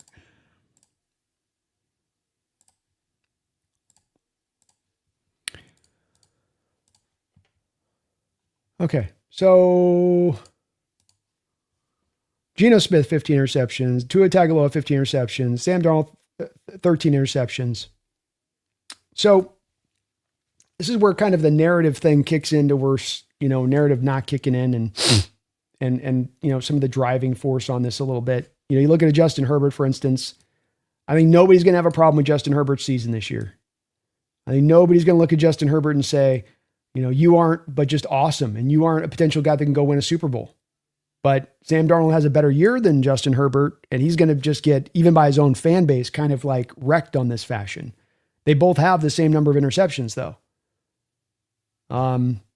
Patrick Mahomes, I know he's been out a couple games, 11 interceptions, not that far away. Trevor Lawrence, 2 interceptions away from Sam Darnold at 11. Bo Nix, 2 interceptions away from Sam Darnold at 11. Dak Prescott, 3 interceptions away. Josh Allen, 3 interceptions away. Kind of what I'm saying here is that, he's not, the narrative on this is somehow leading the league in turnovers, leading the league in this. So turnovers so bad, such a big, he's not that far away from really the average you get from quarterbacks who have started every single game this football season. It's kind of within acceptable, I think, fluctuation points. I think that there is a little bit of looseness with him with the ball. But I think as a rhythm-based passer, as a guy that's a pure fit for the West Coast offense, short passing attack is going to be a part of what you do. Tip balls are going to be a bit of what's in the factor there. I think that there's the price of doing business here that we've got to accept. And that's why I come down to Tam May saying that the bottom line on this really is more about, is this guy giving you cumulatively top 10 level of quarterback play? Yes. Yes, he is. Is he being a good leader? Yes. Yes, he is. Can a top 10 quarterback play with almost a top end defense, with almost a top end special teams? Because this is where it's we get really lost, I think, in the forest despite the trees on this, Tan May, where it's can those 3 factors win you a Super Bowl? Top 10 quarterback, top end defense, top end special teams. Can those 3 factors go and win you a Super Bowl from an NFL historical basis? The answer is yes, they can. 100% they can. Is it nicer when you can have the superhero quarterback that does no wrong and never turns the ball over and plays brilliantly and still can go throw 450 yards in the game like Stafford can? Yeah, it does make it easier to do that.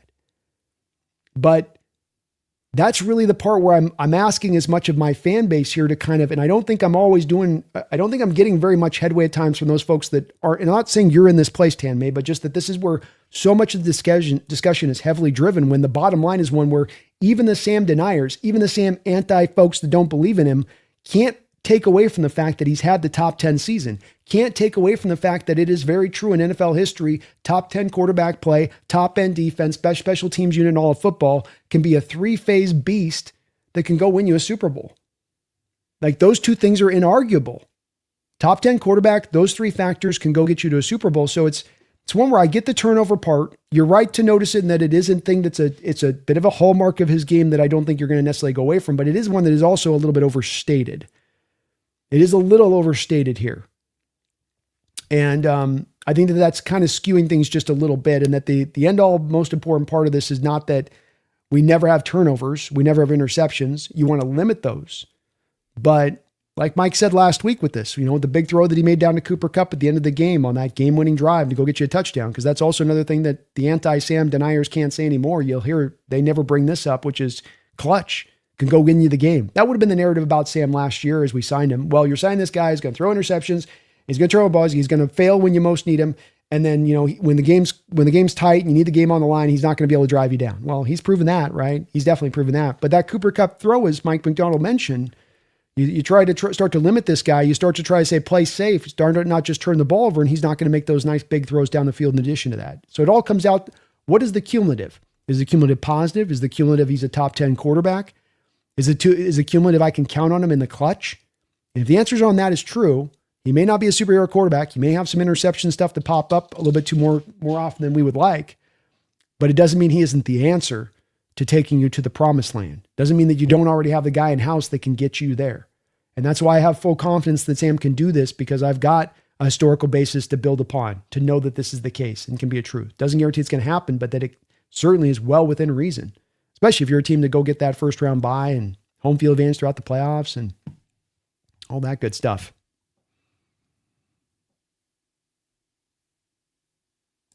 Brian Meyer says all the complaints about the offense are justified, but the team just broke the record for most points in a season. Some of this has got to be kind of down to eventually the bottom line there, to your point, Brian.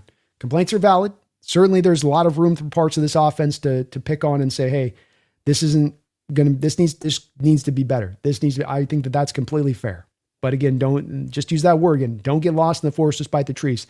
The team just set a record for most points in an NFL season, and not using that extra 17th game of the year, right?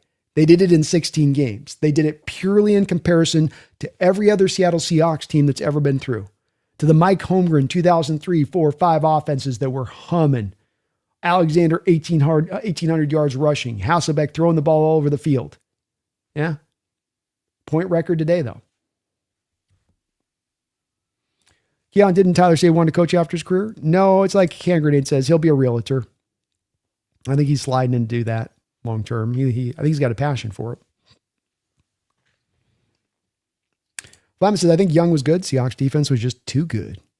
Let's go, Flamma.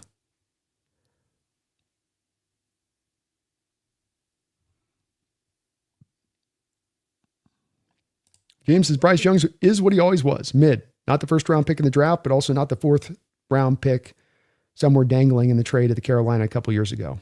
Yeah, I think I had a second round grade on him. It's kind of the quarterback he was. You're going to see it this year too with Mendoza and maybe Simpson. This guy's getting overdrafted. Teams will maybe start to get smart about this, but you never know. It just is the way it tends to go there.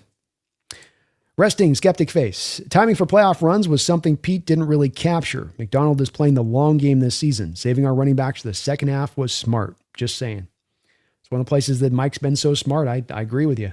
It's very, very good, their approach here. They've been able to keep Walker healthy throughout this year. Have not been able to do that with Walker through most of his first 3 years. Seems to always get wore down.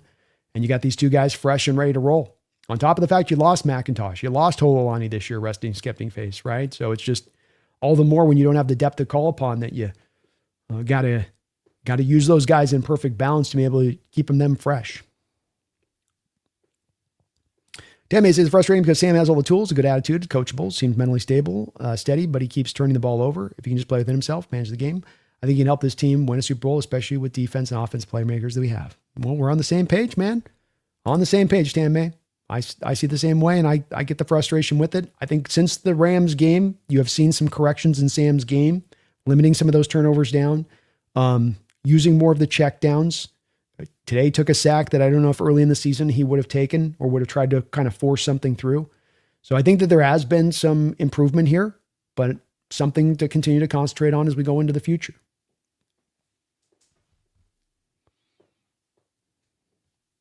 Jay Jordan Says 90% of the quarterbacks turn the ball over. Sometimes the defense just wins. How's Josh Allen doing today so far? Doesn't look like it was the best of days for Josh.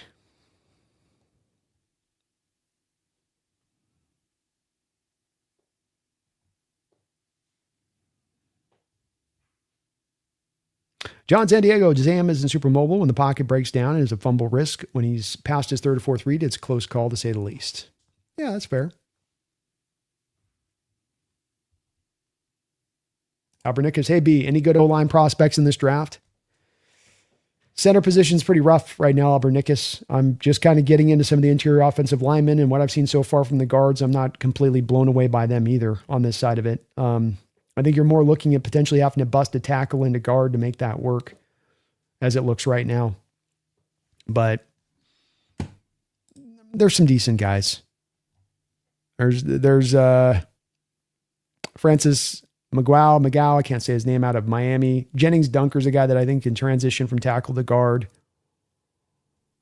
Bo Stevens may be a guy that can kick over to right guard that could be interesting. But I've not been terribly impressed by the center so far, I got to be honest with you. Willie Cox, me personally, I would let Walker walk, Zach Charbonnet 1, and draft Jadarian Price. Might be the direction they go. I've got Jadarian with third round grade. Definitely where they could go, Willie. Mick says, I trusted your scouting, Brandon, after you wanted Barner instead of Cade Stover. Everyone was shaking their heads after the Barner pick, but that's turned out to be amazing. Another one that I think I nailed pretty hard, right? Like it's, again, I'm not trying to give with the draft as much. It ain't me being necessarily like super smart about these guys when I'm looking at Arroyos or Milrose as well on this. I certainly would say that I've tried to, through the years, improve in my scouting outlook, Mick. But what I'm trying to do as well is take in the collection. This comes down to the consensus boards and who's proven out to be right. Is there one individual team that gets it so much righter than everybody else in the NFL? No, there's fluctuation across the board in their outlooks of prospects and how they pick year in and year out. The places that stay consistent are the consensus boards a little bit, and taking in as much of that data as you can on these prospects and including that in. And there's always, I think, a draw to get to the simplified. So again, like Barner, 19 receptions on 25 catches in his final year, not used as a pass catcher, really good blocker. So, kind of the small-minded, unimaginative people would look at it and go, well, I look at the stats, I look at the fact that he didn't get much done, he's just going to be a blocking tight end. It's like, yeah, but then you got to unpack it in the film. Is he getting open? Is he showing some wiggle in his route run? Is he showing some really nice hands and able to catch the ball out away from his body? Does he have is he playing in a run first offense like Michigan? Is he playing in a run first offense with a first round pick tight end who, on the few targets you are going to throw for an offense that at times threw literally seven times in one of those games that year in his final year in college, is going to then go work that first round pick Colston Loveland instead of necessarily making him the number one pass catcher? They're going to go for the H-back more. They're going to be targeting the inline guy. You had to take all that into account a little bit with him. But you're right. That's another one that's I'm looking pretty right on in my evaluation. And it just kind of comes from trying to get this stuff right and look at it really, really clearly as deeply as we possibly can every given year. It's why I'm starting out right now in the middle of the NFL season, and I'm almost 100 prospects deep on this draft already.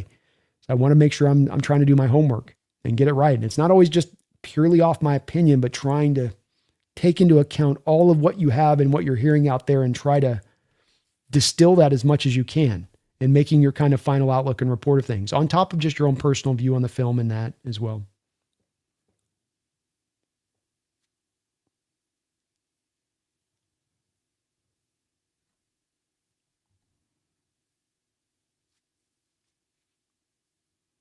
Jay Jordan, if Seattle's offensive line was a little better this season, Sam would be in the MVP conversation. Very well could be. Very well could be.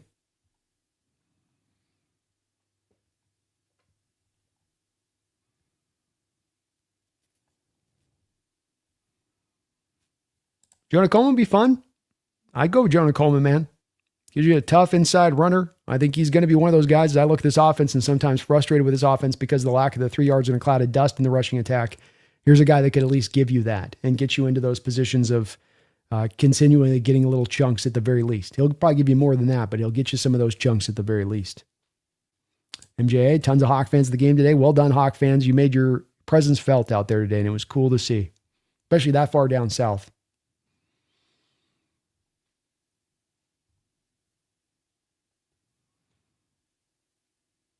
Nicholas, we need an offensive lineman for wide receiver. Anything else? Geez, true.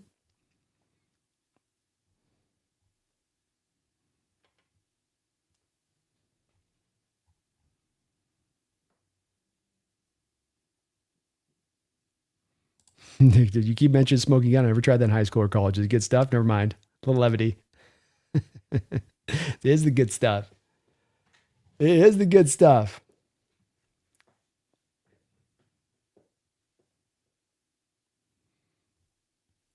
Definitely Sanchez, that interception was pretty bad to the Michael Jackson. I can't explain that one away. That's the awful throw on his part.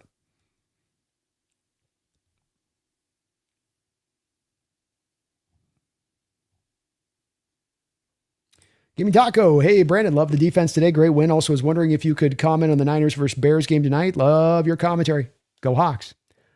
Yeah, I gotta be honest with you guys. We're probably going to have to wrap it up here at some point soon. I know that there's a draw here to try to go through the whole Bears Niners game, but we've been streaming for 7 hours and 45 minutes here. So the thing to consider with this is if I do the Bears and the Niner game, we're going until 8:30 at night. I got to do the wrap up video. Then I'm not done till 4 in the morning. It's going to be a week of just a lot of streaming as well in addition to that. So it's kind of like, as much as I'd love to do it, you guys love these long post-game discussions as well. So it's kind of like you got to have kind of one or the other. You either get the long post-game discussion that goes 8 hours, or I can shut it off right after the game ends and we can come back and, go live for the Bears, Niner game on that. So it's kind of got to be one or the other a little bit. Just, it's a lot talking for 12 hours straight. No, it's not easy.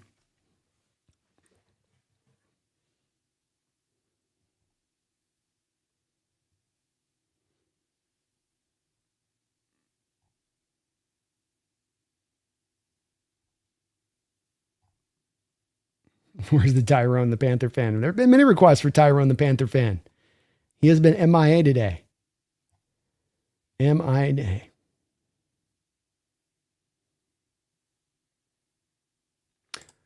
Coca and Popcorn. Not sure if anyone mentioned this, but I heard that the Mike Jackson interception was his shin was down just before his toe hit the white. Glad we got the win and potentially getting the first round bye. I have heard that that's the case. I didn't see it live, but very well could have been the case on that one. Dan, would be what's your assessment of Cross this year? What's the max contract extension you would give him? I would do about 15 to 17.5 million per year for Cross at this point. I can't go to $20 million a year, and even the 15 to 17.5 is going to have to be one where the contract just makes a lot of sense. But I think he has settled in over his 4-year career into being kind of a top 16 tackle in the sport. So you're going to be paid at kind of that rate. I think that there are some points of him as a run blocker, which are not necessarily great for a team that wants to lead with running the ball. This could be a guy that's maybe better suited potentially to being in a system that's more of a air raid system, that he'd be better with a team like the Commanders than he would be for a team that's going to be run first and a lot of under center kind of stuff. So there's a little bit of an open-endedness on this, where Seattle might look at it as the same way of trying to find more of a schematic fit, but he's been a good player. He's been solid. I think the team just kind of hoped he could more round into kind of a top 6 tackle more than more of a top 16 tackle. Mix, is that what I love about JSN is you don't see him crying about stuff like all these other top hour receivers are. The only other one is Justin Jefferson. The rest of these receivers are always causing drama. It's true. Diva is a real thing with those guys. A real thing. Megan says, Hawks Nest was going to give this game a miss. Wasn't feeling it. Glad I got up in time. Let's go, Megan. Let's go, Megan. John Santiago says, Seahawks are like the Rick Grimes and Niners are Shane. Just constantly rubbing their head, John. Just rubbing their head looking confused. Yes, sir. Yes, sir.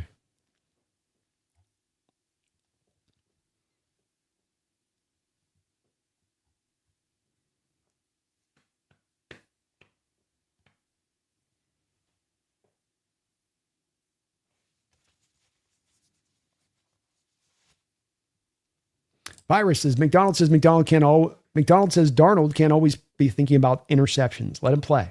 It's not like he's stacked with weapons. Indeed, man. Got to take a bit of the good for the bad. And I can understand the frustration in the interceptions and how some of the bad ones can be bad, like Sanchez talked about. When they go bad, they go really bad. But you also get some good on the other side of this too with him. And let's not forget that part of it as well. And to your point, let's see what happens in year 2 as you're able to stack up more talent around him. Nicholas says, Darnold's a damn trooper. I don't give an F what the haters say. He stood in there and took some big hits while still delivering dimes. Boy, did he ever. He got smacked in the chops a couple times in this game, and he had to deliver those balls. And those were catches, those were throws, those were completions you needed. Lord's Disciple, Hawks Nest, do you see us moving on from Walker and is Sharps our starter next year? And do we move on from Sam after the contract is up? What would he have to do to re-sign? I think Sam Darnold is part of your future now and moving into the future beyond the 3 years of this contract. I don't think that he has to do more to be resigned. I think that he's going to continue to play well for us. I think that he's going to play even better when you get more talent around him, when you're not sitting on $60 million of dead money to the offense alone. Walker's a little harder to pin down. I think it's kind of a 50-50 flip a coin there, Lord's Disciple. I think that there's a lot of things potentially in play. Maybe a contract extension. Maybe you put a franchise tag on him. Maybe you let him walk. And if you let him walk, then Charbonnet would probably be likely your number one back moving into next year. But you'd have, I think it's less about the bell cow back, Lord's Disciple. I think this is a little bit of a 1988 thinking where people get caught up on who's our number one back, who's the one back, who's the guy getting all. Nobody's getting all the carries in this day and age. Mainly, it's usually going to be a stable of guys that'll get you through, or at least a 1-2 punch. So you're going to still need to get a second punch on that. And that's part of what maybe this has them hold on to Walkers. It's one less thing that they then have to address out there, be it in free agency or via the draft. But hard to say on Walker. But Sam, I feel pretty confident that's going to be our quarterback moving into the future. Baba says, if Burrow's available, do you think John would try to imagine him with Macdonald? Would you want him? I know John regrets not getting Allen. I'd probably be pretty hesitant at this point. I think the cost is going to be exorbitant. And I think that there's been some injuries there with Burrow where I'm very worried about his future long-term health. He's had a variety of things, a variety of lower leg injuries. That gets me concerned. Sam's been pretty healthy and able to take the shots and able to keep going. So I think it costs anywhere up to an equivalency of almost 4 first-round picks to go get a guy like Burrow. That's a high price to pay for a guy that's going to have physical questions about him at that point. Keon Stafford was like 33.3 winning percentage as a quarterback with Megatron. Darnold has the talent of a top 5 pick. What was Stafford doing in years 21 through 28? Darnold's is leap years ahead. I'm excited to see his next 10. Let's go, man. Let's go. Yeah, I don't know which year is tougher for the NFC West, 2013 or this year. Literally all 3 teams have a shot at the Super Bowl for this year. Hard to say. I mean, at least you just had to deal with the Niners back in 13, right? You got the Niners and the Rams this year. You got the double deuce. The other part that Jordan brings up that's important here with Burrow is that the cost also goes up pretty high going and getting him in addition to those first-round picks. Doing if another team pays Woolen, will he fall off like Geno and screw up like TK? I don't know. I mean, he's been all right this year. He's had some games where he's been really good. He's had games where he's been bad. There's just inconsistency with Woolen. So predicting his future and what he'll do in the future, I don't know, man. He's one of those guys. I don't know what you're going to get with him. The pocket, if we could get a fast, strong center that would cap it up someone who could move those gaps. I'd love to see a 2D pocket. Linderbaum from Baltimore would be my number one target to go after. If the Baltimore Ravens let him go, because he would be exactly that kind of guy you're talking about. Nicholas, I don't care they don't have much intelligence. If they're hating on Sammy Dimes. I get it, man. There's just some of that's out there, like just some of what exists out there is just folks just can't get. Those folks who can't get sold on Sam just can't get sold on Sam. And people kind of play favorites with quarterbacks where they have their guys that they develop an opinion on, and you cannot sway that opinion. It exists in NFL fandoms. I've dealt with it for years. Just once people kind of hard line in on guys, they will not move off. And quarterbacks develop. Quarterbacks get better. Quarterbacks change. Give quarterbacks more time in the sport, they usually will improve with it. But some guys also just do stay the same to those people's points too. You can get a bit of both. Martin Lawrence, thank you for another $5 donation. Martin, I appreciate you for that. The main question I ask is, are we getting value for money at quarterback? And I think we certainly are. Plus, he can deliver game-winning final drives. Yeah, you're getting the bang for the buck. You're getting where all these other teams have to overpay. A Niner team has to overpay for Brock Purdy and pay him $53 million per year. Every other team in the book bout has to go overpay to get that performance that they're getting. Dak Prescott, the highest paid quarterback in the sport, and you're getting to almost half that cost with Sam Darnold, but you're not getting half of the play. And on some of these guys, he's outperforming some of what they're getting on their contract. That is the bang for buck. That's an important part of this puzzle with Darnold to kind of take into account. Because if you're getting bang for buck, if he's not charging you 50, 55 million a year for what you're getting from the position and he's giving you good play, now you have more money to build up a super team around him. It's kind of the whole point of that top 10 quarterback is also finding the top 10 quarterback at the right value so you can build up the rest of the team in a strong enough fashion to utilize that model for Super Bowl success in recent history in NFL history here going back 10, 20, 30 years. But you've got to find the value on the quarterback in addition to getting the top 10 play. If you're getting top 10 play, but you're paying the $60 million, that's probably going to end up hurting you a little bit, making you restricted on being able to build up your team in the way you want to build them up. Very good point there, Martin. Can't forget that spot of it. Nicholas Newton, thank you for another $5 donation. And thank you to all of you guys, man. 118 donations and member messages today. Unbelievable. B, imagine getting just a decent right guard and keeping K9 and Zach Diesel. Watch out. That'd be the NFL best rushing team in the league? Question mark. Yes, I do believe this would be the case. It's the part where this has been proven true, and it's a little bit of what I don't understand sometimes when it's so much about the Charbonnet or Walker or Charbonnet. Charbonnet is better than Walker. Walker's better than Charbonnet. And like, I think Walker's better than Charbonnet. I don't think there's some significant difference between the two. I think they're both really good backs. I think what's been proven true about this, and Seattle literally put a science project out on display over the last 4 years with Zach Charbonnet and Kenneth Walker. Because they went out there and they drafted 2 running backs in the second round, back-to-back years, and they said, let's try out this science experiment nobody else was doing in the NFL. Let's see if we can prove the fact that running backs are actually the determining factor on a good running attack. I can have a crap offensive line. I can have a crap offensive coordinator. I can have maybe a little bit better than average quarterback play, but that those running backs are going to cook it up because they're just so damn talented. They're just so good, right? So that's what John Schneider was thinking. He's thinking, it don't matter. I'm old school, baby. You give me the running back, and that's going to be the driver of this force. That's going to make this thing go, okay? You did that, didn't work. You come to find that, you need offensive line that can actually pass protect. You came to find, I need an offensive play caller that actually is going to be dedicated to run the ball. I need an offensive coordinator with modern rushing attack, with modern designs of a rushing attack that can utilize a variety of different rushing elements to find success. I need a defense that actually is not going to give up points constantly across the board so that I can be in a position to run the ball. Because I'm not behind in games. I'm not having to be pass happy. I'm not having to score in every possession. These are the factors that then determine and drive towards the rushing success more far beyond by light years than the pure unadulterated talent of the individual running back for the position. Yes, I know it looks so cool and awesome when they can hit the spin move and they can hit the truck stick and they can do the juke move. And man, look, you can really see how much of a difference maker he really is and how dynamic he really is. It don't matter. Analytic people were trying to teach us this lesson coming into us making these 2 picks in the second round in back-to-back years. They were hammering this point home. And since making those 2 first-round picks, not only have you proven the rule to be ultimately true, but you've seen the rule proven true in other places. Yes, you can get a difference-making running back with really a lot of talent, but you're not going to maximize that running back if you don't have those other factors in point. You're going to waste them away. Much better to get by with a jag at that point if you have mitigating factors in front of him. Because there's not going to be any difference between them. The star guy versus the jag guy is going to have about the same yard per carry average because there's so much of that stuff holding them back. And so, to your point on this, we come back to if that rule of thumb's been proven true, then to the rule of thumb, build the offensive line that consistently can open up holes in the run game because you want to be committed to running the ball. So you got to have the line that can get the job done.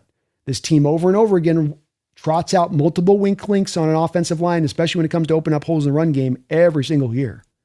That is the factor here that fans really should be getting caught up on, not really this back or that back, but get these other factors on point. That's the part that's been holding back this running game, and not just this year at times, but throughout the last few years.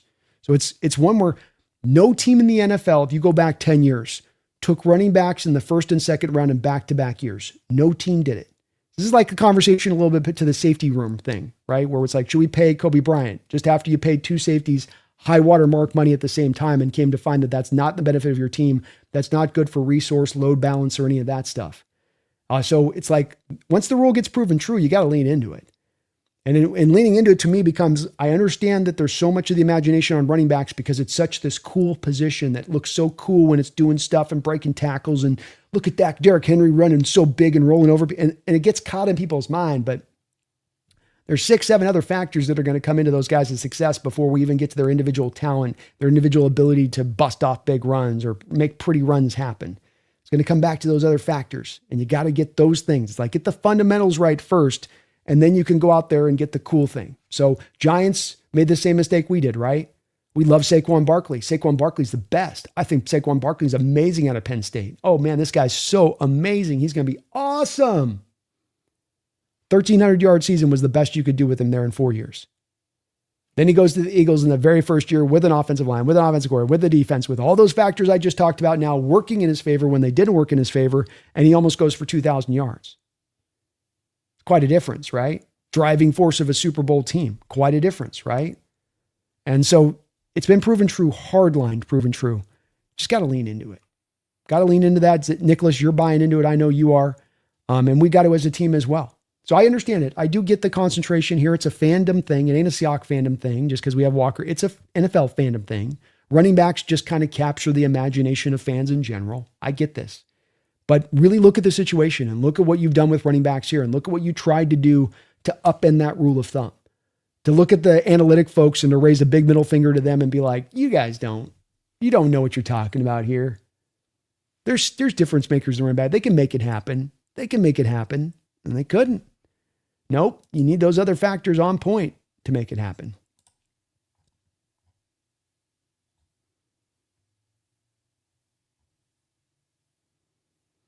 Have a good one, Donnie.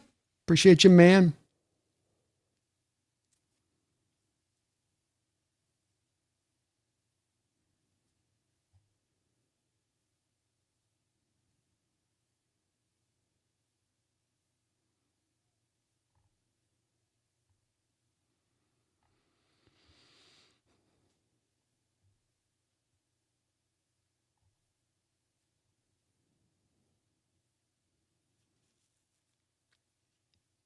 Vin Rosso, PFF is ridiculous. Actual ex-NFL players love Zabel and Sundell.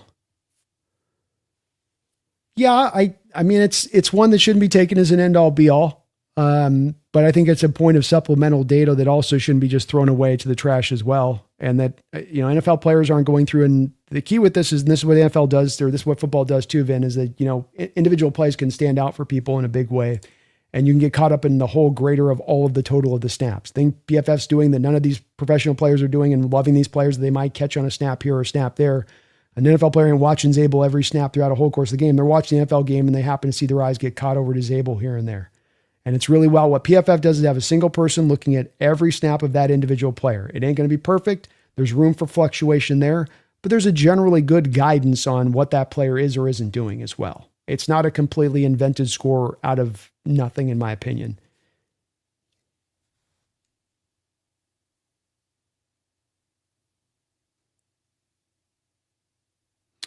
Koken, Sundell, top 32 center, doesn't make him the worst in the league. I wouldn't call that top 32. Well, there are more than 32 centers that have started. I think he's actually better than 32, by the way. I think he's been all over the place a little bit, but no, I was actually pretty close. 30th. He's currently ranked 30th, just behind Blake Brendel and ahead of Sean Ryan. Kokamov has wondered what it would have been if Max was never traded. Could have been a bit of a better return for us. The trade didn't work out great for us, and bringing in Graham as a return wasn't the best. But Max was probably also better suited to go to more of a passing type team like he did with the Saints versus the run blocking team he had here.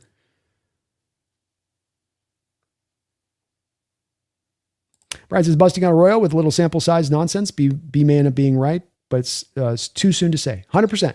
And that's not me. That's why I was trying to hopefully find a nuance in talking about Arroyo there. It's not saying that it is confirmation, like I say, confirmation bias, and that it does fit to what I saw, but I'm still completely open to him developing with time, and that you can't write the story of a rookie in just his first year. That is, to your point, completely unfair. Addicted Brandon, did I just hear you speak the idea of Hawks signing a free agent center in 2026? Does that mean John Schneider retired? Just joking. 2026 free agency and draft is must-see TV. They were trying to get Drew Dahlman last year in free agency, the biggest, best center that was out there in free agency last year. They made a run at him. Bears made a better offer, or he wanted to go Chicago, but you did try to go get Drew last year. Lord Disciple Hawk says, how much stock are we putting into PFF grades these days? Are they getting better at grades, you think? I think it's improved from where it was 5 years ago. I think it's still a thing that's behind baseball and basketball in the analytical front. But I also think that it's one where I see a lot of draw from fans to just throw it all into the trash. And I think that that's kind of ridiculous considering the fact that NFL teams, 32 of them use this information. And if you think that they're not taking into account grades, it's not that the grades come into account. I think what happens here again is everything gets overstated. It's like they're just trash or they're the holy grail, right? They're the holy grail of stats or they're trash. Like, can we find that middle ground here where we can like say, hey, they're a piece of supplemental data that you put with the rest of the data that you're looking at. You put it with the film. Like I always say with PFF on this Lord Disciple, you should be taking PFF and marrying it to the film. I'm going to go back and watch the all 22 of this game on Monday. And I'm pairing that back to a little bit of what I see on the grades and oftentimes trying to see where that ground is at a bit. But it is a point of data that should not be just tossed away. Football is about having so much depth to it. And then when you're starting to throw data points away because you're arbitrarily deciding you don't like those, then you're not getting the whole story. And you're limiting your view of how you're seeing your team and the sport in general. Pocket, I don't care what anyone says. Jake looked killer in that effing beanie. He did look good in that beanie. He did indeed. And he did wear the beanie on the round table, that's for sure. Chris says, I get the Milrow pick over the Arroyo one as it was a BPA at that point, but they're both here, so got to root for their success. Yeah, I'm not rooting against them. Not at all. Not at all. I want to be wrong on both of my draft day evaluations of both of those guys, Chris. 100%. 100%. I'd love to be wrong on those. Eat a ton of crow.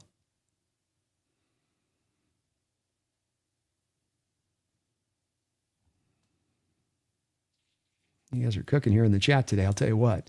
Lord Zybox, I know you're not a big Riley guy, Leonard guy, but I do think the Colts organization likes the kid. What's his path forward in the league? Do you think he starts next year to start the season? No. He doesn't have an NFL arm, unfortunately, Lord Disciples. I could be proven wrong on this one, but that's why he wasn't a highly drafted guy. He's got accuracy and arm strength limitations.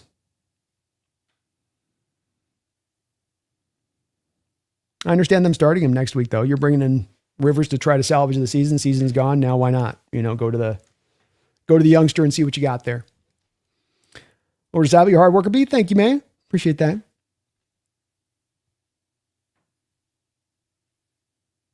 JL says we drafted Milrow for a chance to win the lotto. He's right where he needs to be, on the bench learning. One day the drawing will be held, and we'll see if we hit the jackpot. Amen. Panthers held 130 yards, 10 points, MOP. Let's go.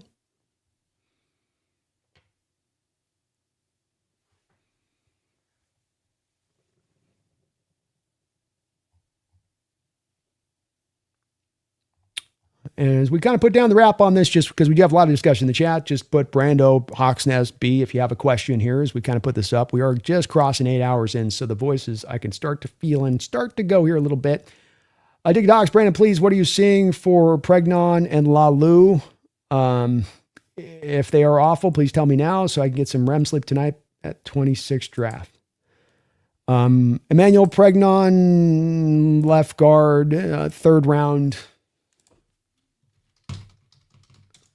You guys are in draft. You're in running back. You got me all over the place. He's a Damian Lewis to me. So is he going to work in a system where, he's got to be mobile and outside zone, or should he be in more of a man-on-man blocking system, gap-based system? Probably needs to go to more of a gap-based system when it's Emmanuel. He's fine. He's a good prospect, but like Damian Lewis in the third round out of LSU, almost kind of the same situation with him. Squatty body with Lapani. Kind of another guy that I'm not really sure on the mobility stuff with him. I don't see him doing very well in the second level blocks. I mean, he's the Oregon Ducks kind of have a type when it comes to the center position here, addicted to Hawks. So yeah, Jackson Powers Johnson, immobile, big center guy, right? He's going to beat up guys at the point of attack. Nose tackles can take those on at the point. Can't get much out there as far as mobility wise. So in both of these two guys' cases, and quite frankly, with a lot of the offensive line in this draft, good players, guys that can be solid pros, but probably need to go to more gap-based systems, or with some guys like Jaden Roberts, need to go to more of a pass-happy system where they're in pass pro more often than not. These guys are not bad, but I just don't see them as schematic fits from an athletic profile standpoint. Yaga, if we were to go after a corner and couldn't get backs, who would it be? Would it be McDuffie? You could make maybe a run at McDuffie out there. Yeah, it's possible. To be honest with you, Bubba, I haven't done a lot of advanced outlook on the free agents in cornerbacks or who's going to be available in trades. Just kind of caught up still in the season. And then when it comes to kind of getting into off-season content, I got to start the process up on doing the draft prospect breakdowns. And it's just kind of, there's only so much time in the day sort of thing. So I'll definitely, as we get into the offseason, be looking at more of those potential guys. McDuffie's a guy that's been talked about as maybe a guy the Chiefs will look to move on from because of where they're at cap-wise and turning over the team. It's a good outside corner. He'd be an interesting player. Might cost you a little bit to do it, but maybe you're going to maybe need a replacement there with both Job and Woolen as free agents looking to move on.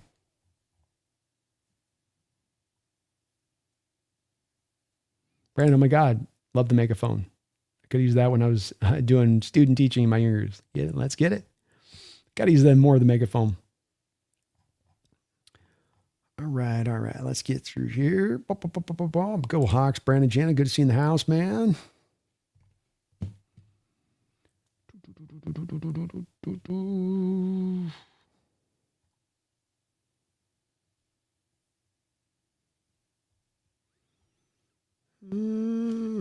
Inner discussion.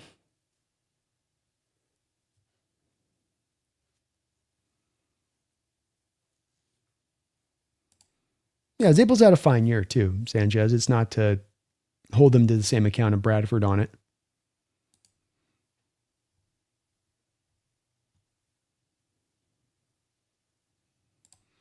Vin Rousseau, teams did not figure out Kubiak last year. This would be an inaccurate way of looking at the last season with the Saints.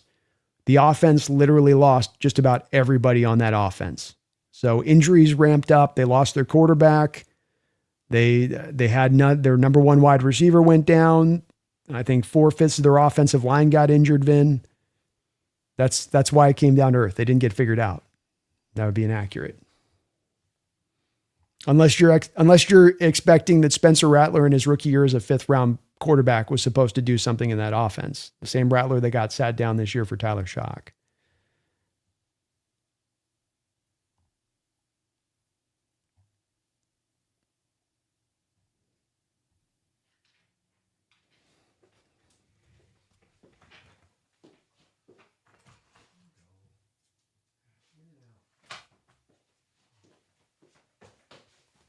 Man, this chat is cooking today. You guys are stoked. Okay.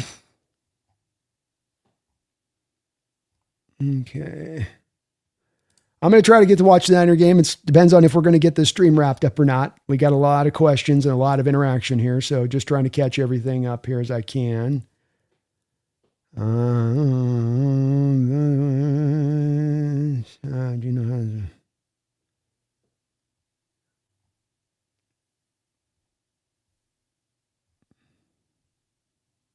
I think it's just inner discussion here. No questions for this. Whew, you guys are having some talks. Maybe I should let you guys go live and I just go out and you guys just have your chat and discussion here. Brian B, thanks for the stream and all you do. Got to go cook some food. See y'all later. Sounds good. Jesus Christ, then come on. Golly.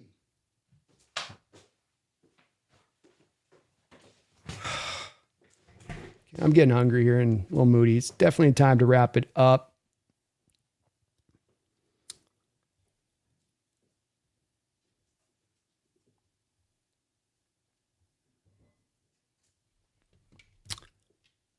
Hey, Brando, love the defense today. Great win. Also was wondering if you could comment on the Niners-Bears game. Love a comment. I'd love to do so, Game and Taco. I know it's a high request. I wish I could do it with you guys on this, but 8 hours of streaming. If you guys notice, there's nobody out there that goes 8 hours streaming. So it's a really long day. If I stream through this game, it's going to be 11 hours in, and I got to do the post-game wrap-up video, and I'm not in bed till about 6 in the morning. it's just a long day. So I appreciate you guys wanting me to do it. I wish I could. I wish I had that stamina to do it. A younger Brandon probably could pull it off. But it's been a long season of streaming, a lot of hours streaming. I got a long left still to do for this week. And it's kind of, as I said earlier on this one, Gaming Taco, you guys can kind of have we could do an hour post-game wrap-up, and then I can come back and do a video. We can do a live play-by-play on the game later in the day at that point. But if we go all the way into the night from 10 a.m., you guys got to be kind of understanding at that point that I got to kind of put a wrap on that and save the voice and get some food and have a bit of a break on that. So I really appreciate it. I do, but it's just a bit, when I do go 11, 12 hours, it ends up just completely tapping me out for like 2 or 3 days. The brain's done. It's very hard to just talk for 12 hours straight. It's a lot. Appreciate the request on that, guys. Sorry I can't kind of deliver on that. My bad.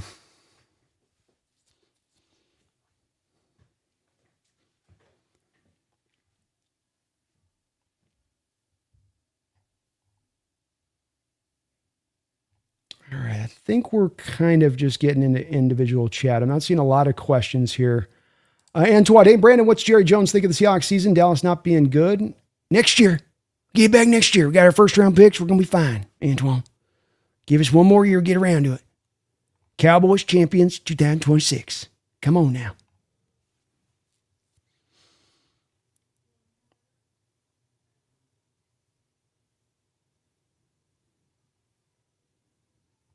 Mm-hmm. He says during Tetaroa McMillan's interview after the game, he said they were caught off surprise by the Seahawks playing so much man in this game. That's going to be interesting. Seattle doesn't do a lot of man. Would love to see more man-based concepts from this defense, though. Barter did his stomp, Marty. I don't know if he did when he got in the end zone, but I know he did on a couple plays.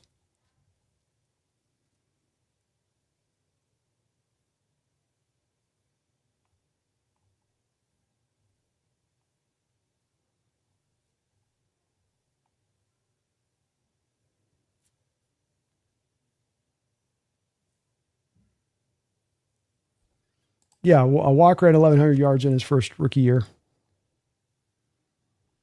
It's true.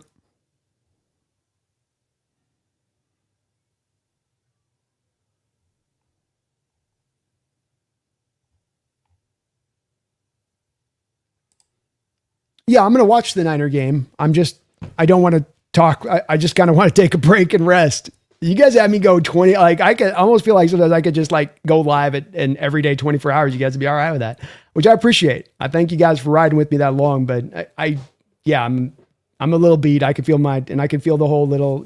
After I get like 8 hours in, man, as much as I can go the 10 or 11 hours, like I start getting unduly moody. Feed me, and you start getting hungry and you start getting a little tired, and you just kind of get like I don't think I'm necessarily being very entertaining either. When I get to the point where my brain's just kind of toasted out.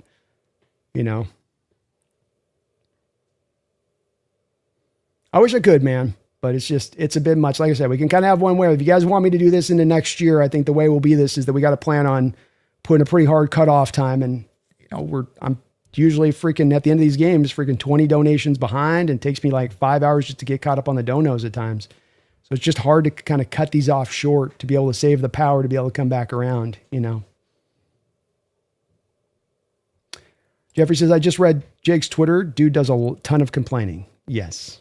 He's definitely willing to bitch and moan. That's for sure.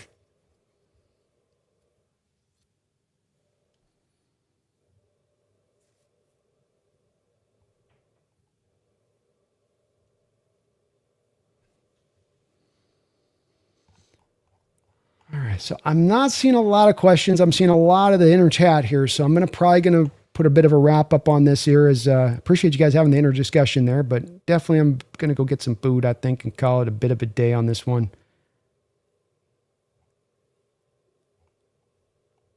All right.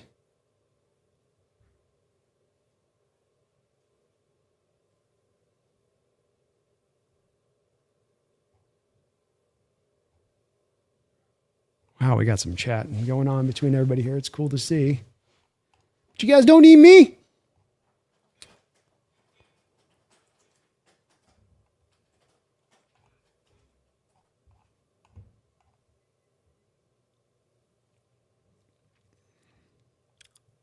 Appreciate you, Deep Pocket.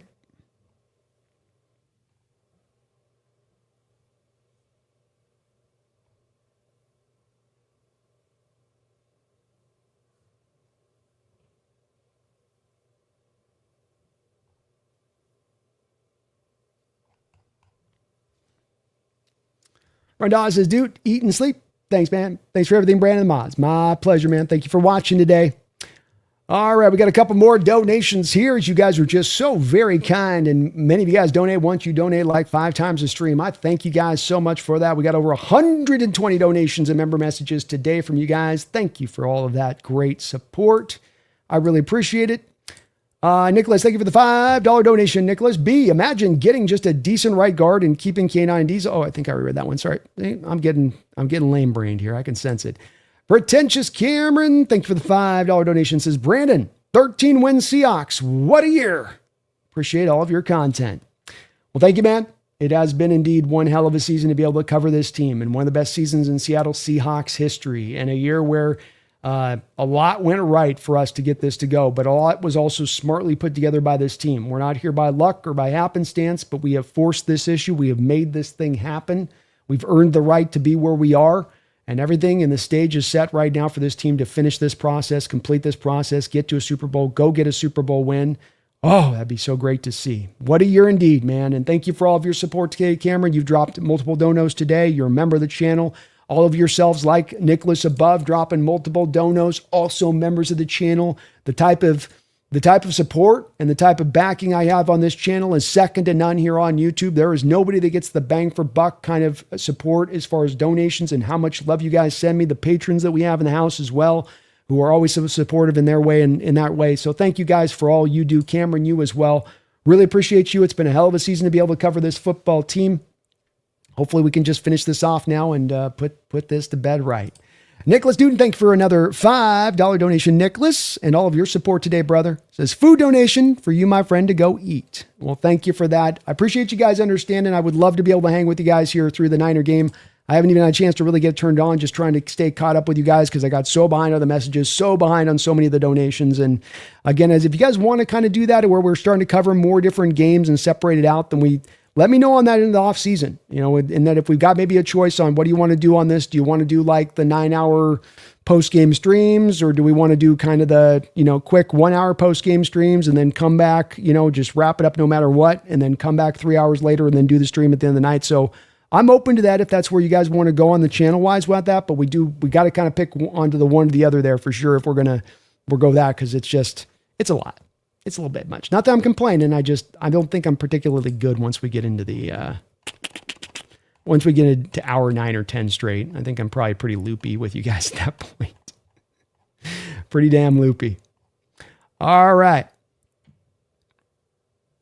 TJ Wilbur, 50 passing yards. That has to be close to record. It is kind of close to record. I guess back in 1979, and looking up the stats on this, TJ, you had a negative 7 yards of passing offense cumulatively back in 1979. But absent that, not very much. What time does Brandon get off work tonight? He's working double. I am working a double. We're 8 hours and 20 minutes deep on this sucker. J.O. says, you did great, B. Thanks. Go Hawks, go Bears. Whiners, suck it. Thanks for understanding, J.O. And I'm, again, too sorry. I know there's a lot of interest in watching the Bears tonight. I wish Bears-Niners, the gas tank's a little empty right now. Brandon needs a Snickers. I need a Snickers. See, that's the problem. Is I can sense it myself, and it ain't you guys. It's just that what happens is you get deep into a stream and you haven't had any food in some time. You get a little bit of the hangry. You get a little bit of that shortness. You just need some food. Just need some good stuff. Yeah, got to take a break, Joseph. That's right. Got to take a break. All right. Well, I thank you guys for watching today. I want to put a thank you, if I can, just to finish the show up today with a big shout out to the sponsor of the show. The sponsor of this show, of course, is going to be Sleeper. Sleeper has been sponsoring us throughout the course of the season. So kind to do so. So good of them to do so, as it's been very much appreciated. And right now, when you use my code NEST, they will match you up to 100% of your first deposit up to $100. So $100 from me to you through the Sleeper app. It's the #1 sports app running right now. Get into basketball, get into football at the end of the season, pair them together, get into fantasy in the playoffs, work that action. You think you know sports, put that knowledge to the test and go earn yourself some money. So they'll do a 100% match of $100 your first deposit from me to you when you do get onto that site and use that code NEST. And there is more, because just creating a login, no deposit needed, just create a login. They'll put a free $20 into your account just like that. Picks today didn't do great. I ain't going to lie to you there. Cooper Kupp, if he had not gotten the dropsies, might have made that one look pretty good. Bryce Young, I do not believe was able to get the 14 and a half passing yards today. So I missed on that one. Walker, I missed on the 55 yards. So I missed all the way around, and Rashid Shaheed got injured.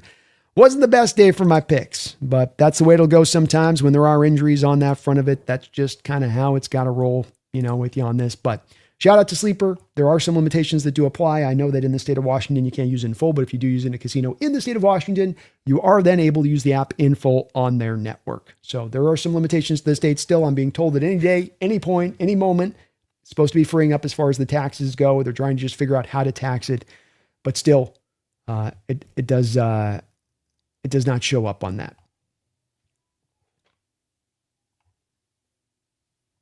And Gio's going to finish us up off right here. He says, let's go to Santa Clara and collect some more scalps. Let's keep scalping.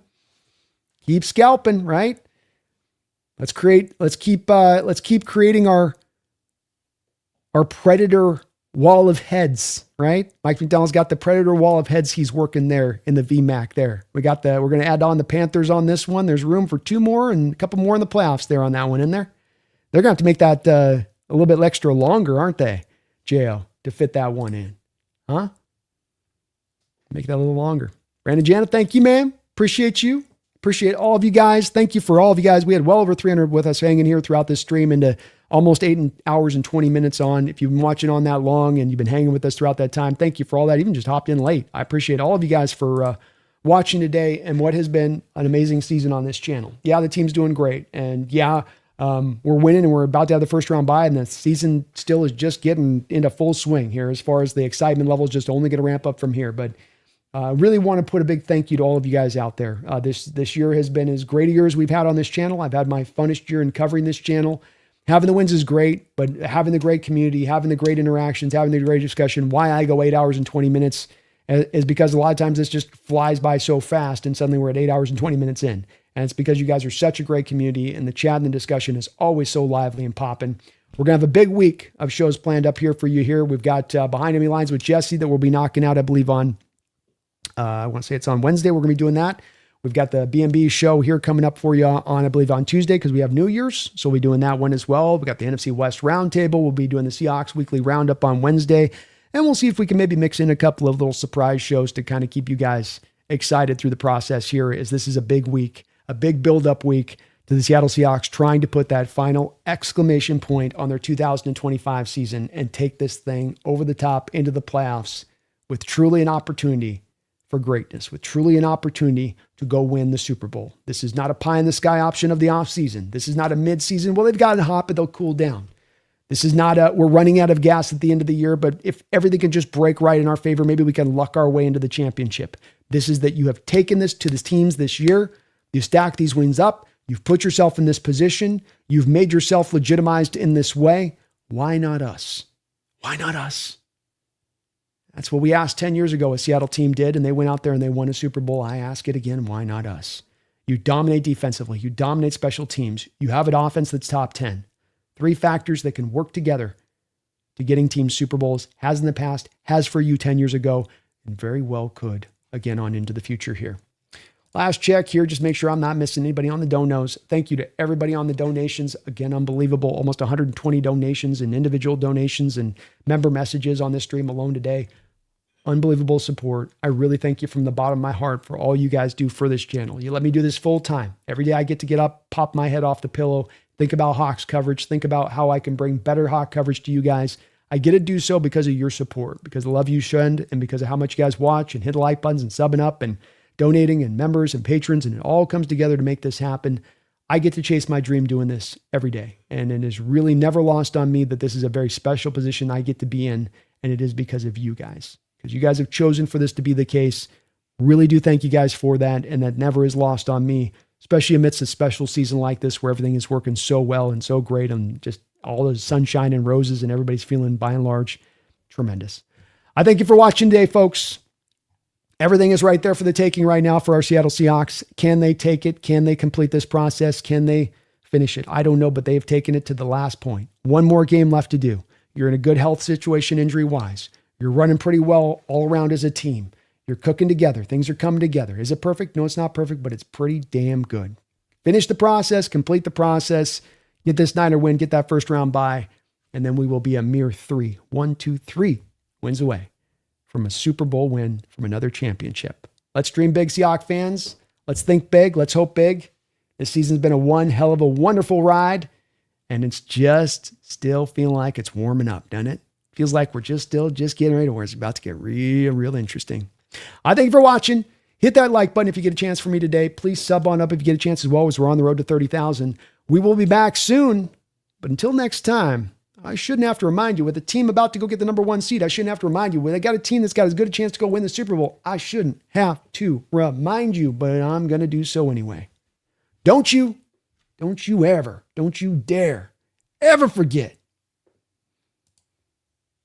Go Hawks.